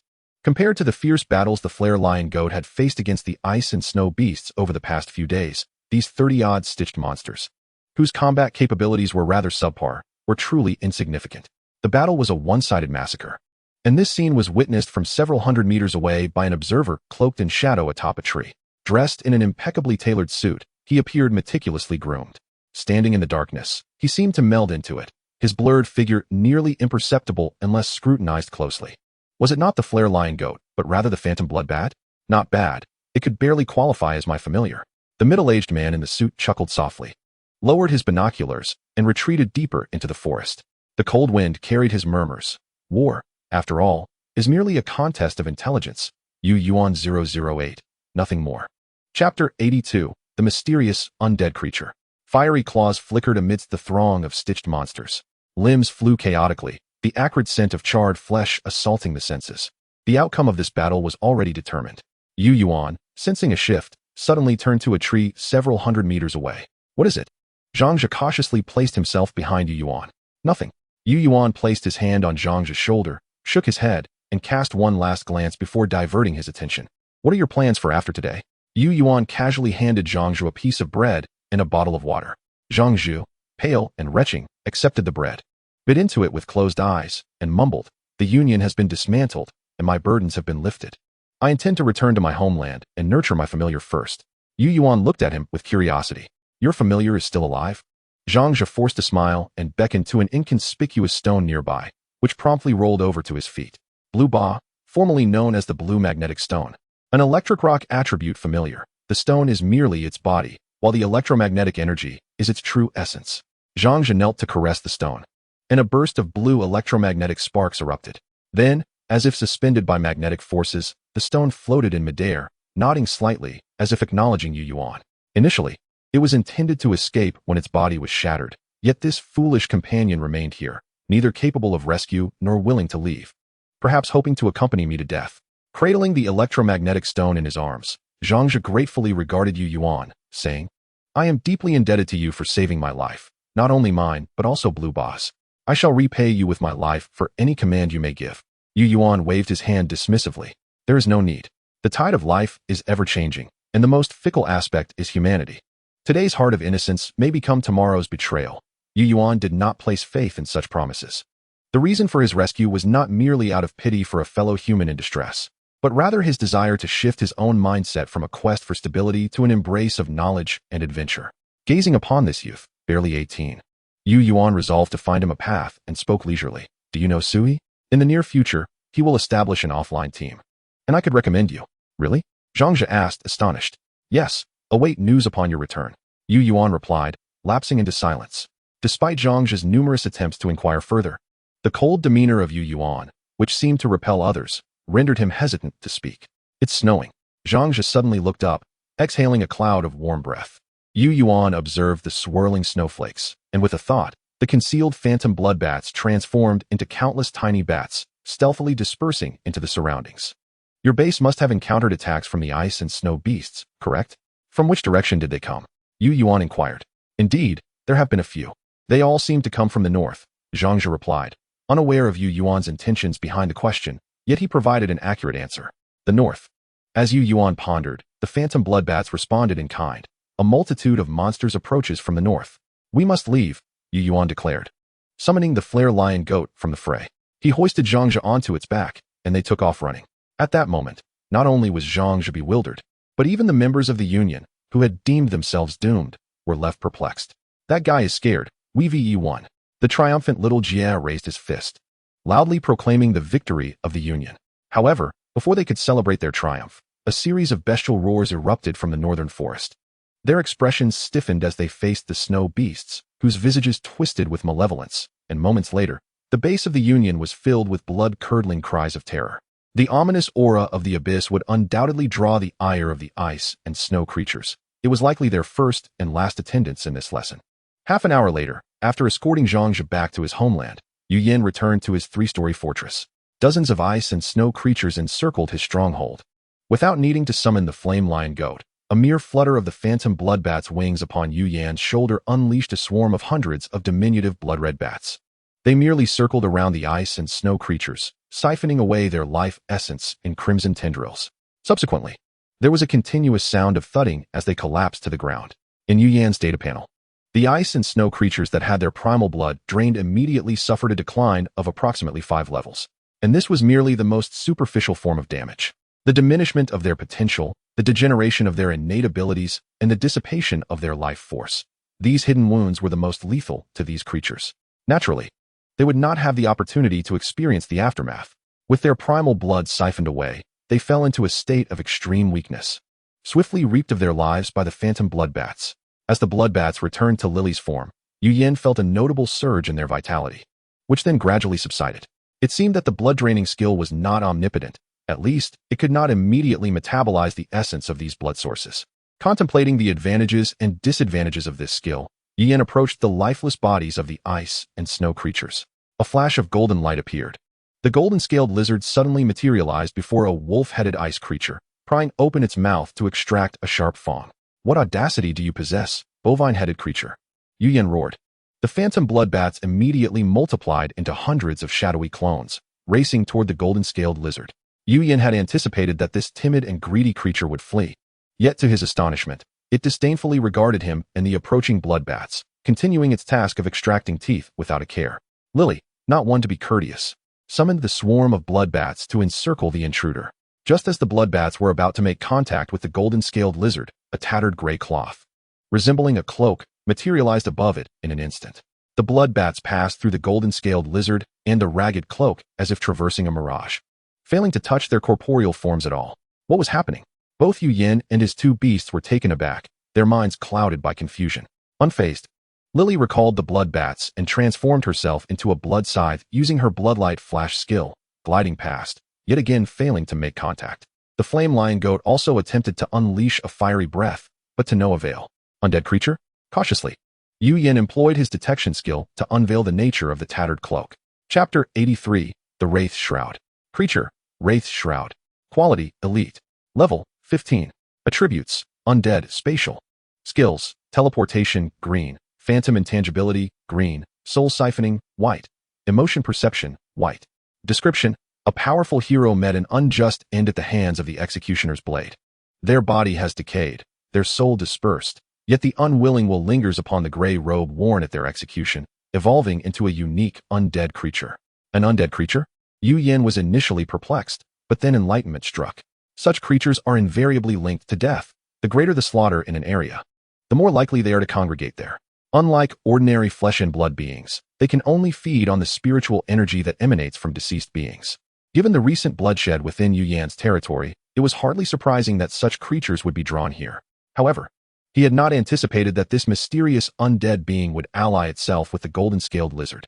These two seemed to have formed a partnership, one tirelessly dismantling valuable monster materials, while the other absorbed the soul energy of more promising adversaries. In the face of danger, the Wraith Shroud would instantaneously teleport to shield both, effectively functioning as a golden duo of theft. Witnessing these two creatures brazenly pilfering his spoils, Yuan's fists clenched in determination. Drawing forth his purification holy flame firing gun, he unleashed a silver bullet imbued with golden holy flames. An undead creature, indeed. Let it feel the touch of my sacred fire. As the fireball hurtled toward it, the Wraith Shroud instinctively activated its phantom intangibility skill to envelop itself and the golden-scaled lizard. When the radiant silver bullet approached, it appeared to panic, raising its sleeves to cover its non-existent mouth, desperately attempting to evade. With a deliberate misfire, the holy flame grazed the hem of the Wraith Shroud, igniting a cluster of golden flames. The Wraith Shroud immediately reacted as if startled by a mouse, lifting its skirts and performing an impromptu tap dance. Only then did it seem to recall its nature as an undead entity. Dark, spectral energy emanated from its form, like flowing water, to extinguish the burning holy flame with little effort. After quelling the flames, the Wraith Shroud appeared as if it had narrowly escaped death. wiping its non-existent sweat and collapsing to the ground. Although it could be harmed by light-based attacks, it was not wholly restrained. Indeed, Yuan mused, elemental weaknesses do exist. Yet he did not wish for his beasts to lack the ability to retaliate when faced with such vulnerabilities, especially for those designated to offer close protection. Indeed, Yuan resolved to claim the Wraith Shroud as his third beast. A beastmaster's own limitations invariably represent the profession's greatest weakness. However, this Wraith Shroud, based on observation, could grant intangibility to attached beings, rendering them immune to conventional physical and magical attacks. Moreover, perusing its skill set, it could potentially facilitate teleportation for those it protected. The level of protection it offered was nothing short of perfect. With these thoughts in mind, Yuan rummaged through his spatial bracelet and retrieved an item, pinching it between his fingers. It was a misty orb the size of a chicken egg, a pale blue cloud-like substance that appeared to lack substance. Yet Yuan could hold it firmly, as soft and pliable as cotton. The primary soul essence, a 3-star quality pet food exclusively for undead creatures, was derived from a skeletal vulture he had previously encountered. Upon revealing the primary soul essence, the Wraith's shroud stood upright, its collar leaning forward as it performed a sniffing motion, unable to contain itself as it floated closer. Observing its elder sibling's apparent eagerness to flee, the golden-scaled lizard clutched tightly to the hem of its brother's cloak with its tiny claws. Its short legs kicked against the ground, carving out several meters of snowy trails, until it collided with a small ice mound and fell onto its backside, helplessly watching as its gray-robed elder departed. The Wraith's shroud approached, refraining from outright seizing the essence, instead lifting its sleeves to wipe its collar. Yuan surmised it was attempting to wipe away non-existent drool. Do you desire it? Yuan raised the primary soul essence, waving it enticingly before the creature, a radiant smile adorning his face. The Wraith's shroud nodded fervently. If it could speak, Yuan was certain he would hear a cascade of desires. Very well, take it, it is yours. Without teasing, Yuan tossed the primary soul essence toward it. The vengeful specter, clad in a ghostly robe, clumsily caught the essence, seemingly in disbelief. One sleeve cradled the essence while the other pointed at Yuan and then at itself, as if to inquire, is this truly so, my adoptive father? Indeed. It is yours, consume it quickly. Yuan was not in haste to establish a contract, recognizing that this evidently refined creature would prioritize emotional connection. Should that fail, he could resort to more forceful measures later. The specter appeared akin to a child receiving a cherished toy, first spinning joyfully with the soul essence before suspending it at its collar. Wisps of blue mist wafted from the essence, dissolving into the specter's being. Within approximately 30 seconds, the egg-sized 3-star soul essence was entirely consumed. Upon finishing, the specter did not immediately depart. Instead, one sleeve rested against its heart, performing a formal bow. A gesture of respect unknown to Yuan. How polite, he remarked, appreciating such decorum. He preferred courteous creatures. Those who perpetually clamored for violence would never achieve high intimacy, even post-contract. As the specter expressed gratitude and prepared to leave, Yuan suddenly revealed another treasure, a gnarled, dark wooden artifact that pulsed faintly like a heartbeat. It was a 4-star exceptional magical treasure, the heart of the ancient Inksaphora tree spirit, infused with countless souls. The specter was immediately rendered immobile. The hero's spirit warned against dishonorable actions, yet the specter found its willpower waning in the face of such temptation, desperately yearning to seize the treasure. Do you desire it? Yuan inquired. The specter nodded vigorously. Accept the contract and become my familiar, and it shall be yours. Yuan intentionally waved the heart before it. The specter inhaled greedily, and for a fleeting moment, seemed to levitate, floating several meters above the ground before softly descending, as if under the influence of intoxication. However, the specter was oblivious to the concept of a contract. Hesitantly shaking its head and spreading its sleeves, it expressed confusion. Yuan, unable to comprehend its intentions, approached and placed his hand upon it, activating the contract with all spirits' skill. To his surprise, the specter shot away in a rush. Contract. Binding. The hero had once defied nobility for freedom and met a tragic end. The specter despised the sensation of being constrained. Yet, the allure of the treasure remained undeniable. As it contemplated whether to forsake its honor for the sake of the treasure, Yuan produced yet another item, a lavish tome adorned with gilded edges, depicting angels descending into hell. This, can it bind you? Yuan asked, displaying the heart of the tree spirit in his left hand. The ashen robe hesitated, then reluctantly shook its head. Then how about this one? Would you care to try? As he spoke, he held the doctrine of the path to redemption in his right hand, with a flintlock resting atop it. The specter, seemingly terrified of the book, instantaneously teleported 5 meters away, taking refuge behind a rock, panting heavily. It peeked out, casting a sorrowful glance at Yu Yuan, and again shook its head. The specter genuinely wished to flee, yet the tantalizing treasure remained a powerful temptation. Alas, for undead beings, sustenance was scarce, unlike living creatures that derived energy from natural food. They could only siphon a minuscule amount of soul power from freshly deceased entities. This limitation kept them in a perpetual state of hunger, hindering their growth. Thus, it was common to encounter undead beings that had existed for centuries, yet had not even reached half of their potential levels, a poignant tragedy of their existence. I'll give you one final opportunity. This, combined with that, can it lead to a direct contract? Yu Yuan placed the heart of the tree spirit atop the doctrine of the path to redemption, brandishing the flintlock with a cold demeanor, aiming it at the specter. Run. Startled, the specter instantaneously teleported away in a panic. Lily, retrieve that book and pursue it. Yu Yuan hurled the tome skyward. A crimson flash ensued, and the book vanished. A swift blood shadow pursuing the fleeing specter. Mounted upon the blazing lion sheep, Yu Yuan followed in hot pursuit. Within 500 meters, he spotted the specter pinned beneath the weight of the book, emitting wisps of green smoke, yet utterly immobilized. The phantasmal bloodbat shielded its wings like a gentleman, hanging delicately from a nearby branch, observing with indifference until Yu Yuan arrived, at which point it gracefully returned to his shoulder. Lily had evolved. Apart from her human form, her demeanor seemed markedly more composed and silent. Yu Yuan turned to the phantasmal bloodbat, whose wings enveloped it like a sculpture, pondering silently. Yet, the intimacy value would not deceive him. When he reached out to stroke the bat's head, its aloof facade crumbled, and like a dog welcoming its owner home, it eagerly nudged its fluffy head into Yu Yuan's palm, shutting its eyes in blissful enjoyment. After caressing the phantasmal bloodbat, Yu Yuan knelt before the specter, watching it writhe in pain beneath the tome. Not wishing to torment it further, he lifted the book, allowing the specter to spring forth, adopting a combative stance. Indignantly pointing at him. Cease your struggle, Yu Yuan chuckled, holding the tome aloft. You see, there's no escape for you. You can either agree with dignity, or I can find a secluded chamber to persuade you, and then assist you in maintaining your dignity. Personally, I prefer you choose the former. After all, heroes value their reputation, and I doubt you wish to find yourself subjected to unspeakable substances. The specter fell silent, seemingly realizing it had encountered a formidable adversary. After a moment's pause, it appeared to deflate, sprawling on the ground like a subservient spouse, utterly resigned. Unable to fight, flee, or argue, it succumbed to the situation and chose to lie back and endure. Observing its capitulation, Yu Yuan promptly approached, crouching down to place his hand upon it. The soft glow of the contract illuminated the air, and the binding was executed with remarkable ease. Yet, upon glancing at the intimacy level, which stood at a mere 52, Yu Yuan merely smiled, recognizing that there was ample time ahead. He shed the pristine robe he wore and beckoned to the specter, which reluctantly stood and sluggishly donned it. As the drab robe enveloped him, Yu Yuan's presence seemed to diminish, rendering him almost inconspicuous. Excellent. The specter's attire was slightly chilly, yet it remarkably shielded him from the biting cold outside, embodying a perfect blend of understated elegance and opulence, an ideal guise for subterfuge. Let us test the phasing ability, Yu Yuan commanded.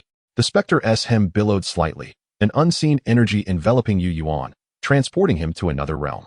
In this place, there was no wind or snow, no chill. Sounds became almost imperceptible, and even the air felt thin, inducing a sensation of breathlessness. As a fleeting thought crossed his mind, the flame-hoofed lion sheep beside him tossed over a clump of snow. Yu Yuan watched in astonishment as the snowball passed through his chest and fell behind him. After 5 seconds elapsed, the wraith's robe seemed to reach its limit. Yu Yuan extricated himself from the surreal sensation. The biting cold of the ice and snow once again striking his face, and his blurred senses gradually returned, confirming that he had indeed returned to the realm of reality. It truly is possible. Breathing in the fresh air, Yu Yuan felt an overwhelming joy. Although the duration of the phantasmal state was a mere 5 seconds, a significant reduction, and the cooldown for using the skill was around 30 seconds. It was still an exceedingly rare life-saving technique. Let us try the teleportation skill again. Excited, Yu Yuan immediately embarked on another attempt. A silvery glow shimmered across the surface of the wraith's robe. In an instant, Yu Yuan found himself shrouded in darkness, only to reappear approximately 6 meters to the right of his previous position. Restricted by his level, the distance limitation was markedly evident, and he could not activate it consecutively. Nevertheless, it was a commendable feat. By sensing the state of the wraith's robe through their bond, Yu Yuan realized that employing this spatial skill incurred considerable energy, especially when transporting another person. Previously, when Lily had pursued it, Yu Yuan had observed that the wraith's robe could teleport itself about 15 meters, usable once every 10 seconds. However, carrying Yu Yuan, the maximum distance was merely 6 meters, with a minimum cooldown of 5 minutes. No one had ever named the robe. Perhaps I shall call you Wu Tian from now on, and affectionately refer to you as Little Tian. What do you think? Isn't it quite impressive? Contemplating that every beast ought to have a name, Yu Yuan bestowed upon the wraith's robe the name of the most formidable figure he recalled draped in a black robe. Wu Tian? Wu Tian's robe? The name resonated with a certain allure. The wraith's robe gently rubbed its collar against Yu Yuan's neck, signaling its reluctant acceptance of the name. However, their intimacy subtly increased by a few points, reaching the threshold of 60 for mutual recognition. Although Yu Yuan was initially elated to have tamed a beast, his joy was quickly overshadowed by the sight of the large hole in the third floor of his fortress, which caused him a throbbing headache. The fortress, newly constructed and scarcely inhabited, had already suffered such damage. He promptly sought out Qian Yiba, requesting assistance in procuring items to repair his home. After receiving a reply from Qian Yiba, Yu Yuan pondered for a moment before activating a private chat with Ding Hong. Human hearts are fickle. As the small shop began to flourish, Qian Yiba had evidently strayed from his initial unwavering loyalty, compelling Yu Yuan to cultivate another trustworthy merchant in the market. Chapter 85, A Proactive Challenge. You finally grasped the concept of having me as your exclusive downstream merchant. Upon learning of Yu Yuan's intentions, Ding Hong first ridiculed his dense-headedness before cheerfully accepting his proposal. With her background as a master's degree holder in statistics, she naturally excelled in data analysis and statistical surveys. Since aligning herself with Yu Yuan, she had been mindful of his established partnerships, refraining from making excessive demands that could portray her as greedy and potentially fracture their nascent relationship. Now, with Yu Yuan taking the initiative, Ding Hong promptly utilized the unused blueprints and materials to establish her own shop. Immediately, advertisements for Ding Hong appeared in the regional communication channel. Her promptness was truly commendable. Watching her advert in the regional channel, Yu Yuan suddenly thought of Shun Ling, frowning in contemplation before sending Ding Hong a message. Be cautious in concealing your identity. Do not let anyone discover our connection. I intend to use certain items to draw Shun Ling out. Ding Hong promptly acknowledged, replying, I know a bit about Shun Ling. He is meticulous and, rumor has it, somewhat twisted. Your items must genuinely invoke his desire to seize them, or else he will never take the risk. As such, discussions about Ding Hong erupted in the regional chat. Someone inquired about the source of her abundant blueprints and materials, to which Ding Hong straightforwardly claimed that she acquired them by eliminating Zhao Chu while he was sleeping, having stolen them from him. Zhao Chu was the unfortunate soul who had previously ambushed Yu Yuan with a crossbow, just 2 days into entering the Paradise World. He was a prominent figure in the regional chat, frequently boasting about his acquisitions and food. This explanation was easily believable, especially coming from a woman, lending a more tantalizing flavor to her narrative. Consequently, Ding Hong's fierce Black Widow persona was firmly established in the regional chat, rendering it unlikely for Shun Ling to harbor any suspicions in the near future. Yu Yuan sat alone by the campfire, lost in thought. Shun Ling, a lone wolf player, had likely established a guild and amassed a collection of magic crystals and low-level blueprints, before remaining hidden somewhere in Titan Forest, waiting for the growth of the carnivorous tree. Thus, he lacked high-level items and blueprints, as he had no capacity to venture out and explore in the mid-tier magic area. However, Ding Hong could not present items that were excessively high-tier. Given her current abilities, revealing a 4-star magic treasure would certainly raise suspicions. What could it be? Yu Yuan found himself in a quandary. Unable to devise a solution, he decided to place his unused radiant robe in Ding Hong's shop, hoping it might pique Shun Ling's interest. Ahem! A sharp pain shot through his chest, reminding Yu Yuan that his injuries had yet to fully heal. He resolved to rest for another 2 days. As hot tea simmered over the fire, he gazed through the broken wall at the heavy snow falling outside. Suddenly feeling disinclined to repair it, turning it into a panoramic window seemed quite appealing. However, not everyone shared his tranquil disposition. In a corner of the third-floor room, the wraith's robe sat drawing small circles on the ground. What do you give me, treasure? What do you feed me, lies? Cursed master. I draw a circle to curse you. Yu Yuan couldn't help but smile at the sight. He had been waiting to see if the enthusiastic prompt would hint at an evolution scheme for the wraith's robe based on the Trent's heart. However, after a while, there was still no response from the prompt. Perhaps it was simply not meant to be. Little Tian, catch! Yu Yuan called out, tossing an item toward the wraith's robe. Instinctively, it caught the item, and, upon realizing it was the treasure it had longed for, it instantly erupted with joy, akin to a child. It pressed the Trent's heart against its chest, and the heart transformed into a swirling mass of dark spectral energy, integrating into the wraith's robe. Almost immediately, the wraith's robe appeared drowsy and plopped onto the ground. The grime and dirt that covered its entire body shimmered faintly, as if suddenly acquiring a semblance of order. At first glance, the dirt seemed to form the faint outlines of wraith-like visages, covering the entire gray robe, their gaping eyes and ghastly expressions terrifying. Yet, upon closer inspection, these wraith-like visages vanished without a trace. The robe remained as grimy and ordinary as ever, utterly devoid of uniqueness. 2 days passed in the blink of an eye. Despite remaining indoors, the incessant snowfall over the past 2 days had caused Yu Yuan's points to soar. Coupled with the previous snowfall incident and his 2-day unconsciousness, his total points now stood at 352 million, while the second highest, Katie Morgan, had only just reached the beginning of that figure. This total equated to over 400 level 15 soldier monsters. Just this data alone extinguished any hopes that beast tamers around the world might have harbored of catching up to his score. In a span of 6 days, over 400 mid-level soldier-class monsters were vanquished, averaging approximately 235 per day. Is this feat truly achievable by a typical beastmaster? Yu Yuan, however, felt little concern. He lamented instead the countless corpses of ice monsters from the previous regional snowstorm, now entombed beneath the snow, their magical essence lost and irretrievable. On the 7th day of the frigid calamity, sensing he had nearly recuperated, Yu Yuan set out early in the morning with his 3 beasts to explore the surroundings. Within half a day, he had traversed a radius of 1,000 meters. Fortuitously, during this harsh winter disaster, the forest floor was blanketed in ice and snow, offering an unobstructed view. Had it been the previously dense and overgrown environment, exploring such an expanse would have been an arduous task, taking at least a couple of days. Yu Yuan surveyed the meager spoils contained within his spatial bracelet, feeling profoundly dissatisfied. Throughout the morning, he encountered 25 ice monsters and 4 forest creatures, yielding only 2 black iron treasure chests, a scant assortment of monster materials, and negligible magic crystals. Furthermore, his beast showed no signs of growth. After 2 days of rest, the phantom bloodbat had consumed the blood sources from the earlier snowstorm upheaval, leveling up from level 2 to 20. The blazing flame ram, however, remained stagnant at level 20, unable to progress due to the critical first-level evolution from soldier to elite. The vengeful ghost robe had only ascended 1 level by consuming low-grade soul essences, and the tree man's heart treasure seemed to have no discernible effect on its level as of yet. At present, all 3 of his beasts were in dire need of rapid advancement. How else could they possibly fend off the Frostfang boar, the guardian of the pass? Before the end of this relentless winter disaster, this ancient remnant, possessing the qualities of a general, would undoubtedly wreak havoc upon his home if it were to emerge in his vicinity. No, this pace is intolerably slow. Low-level treasure chests offer me little utility. What I require now is a substantial influx of monsters.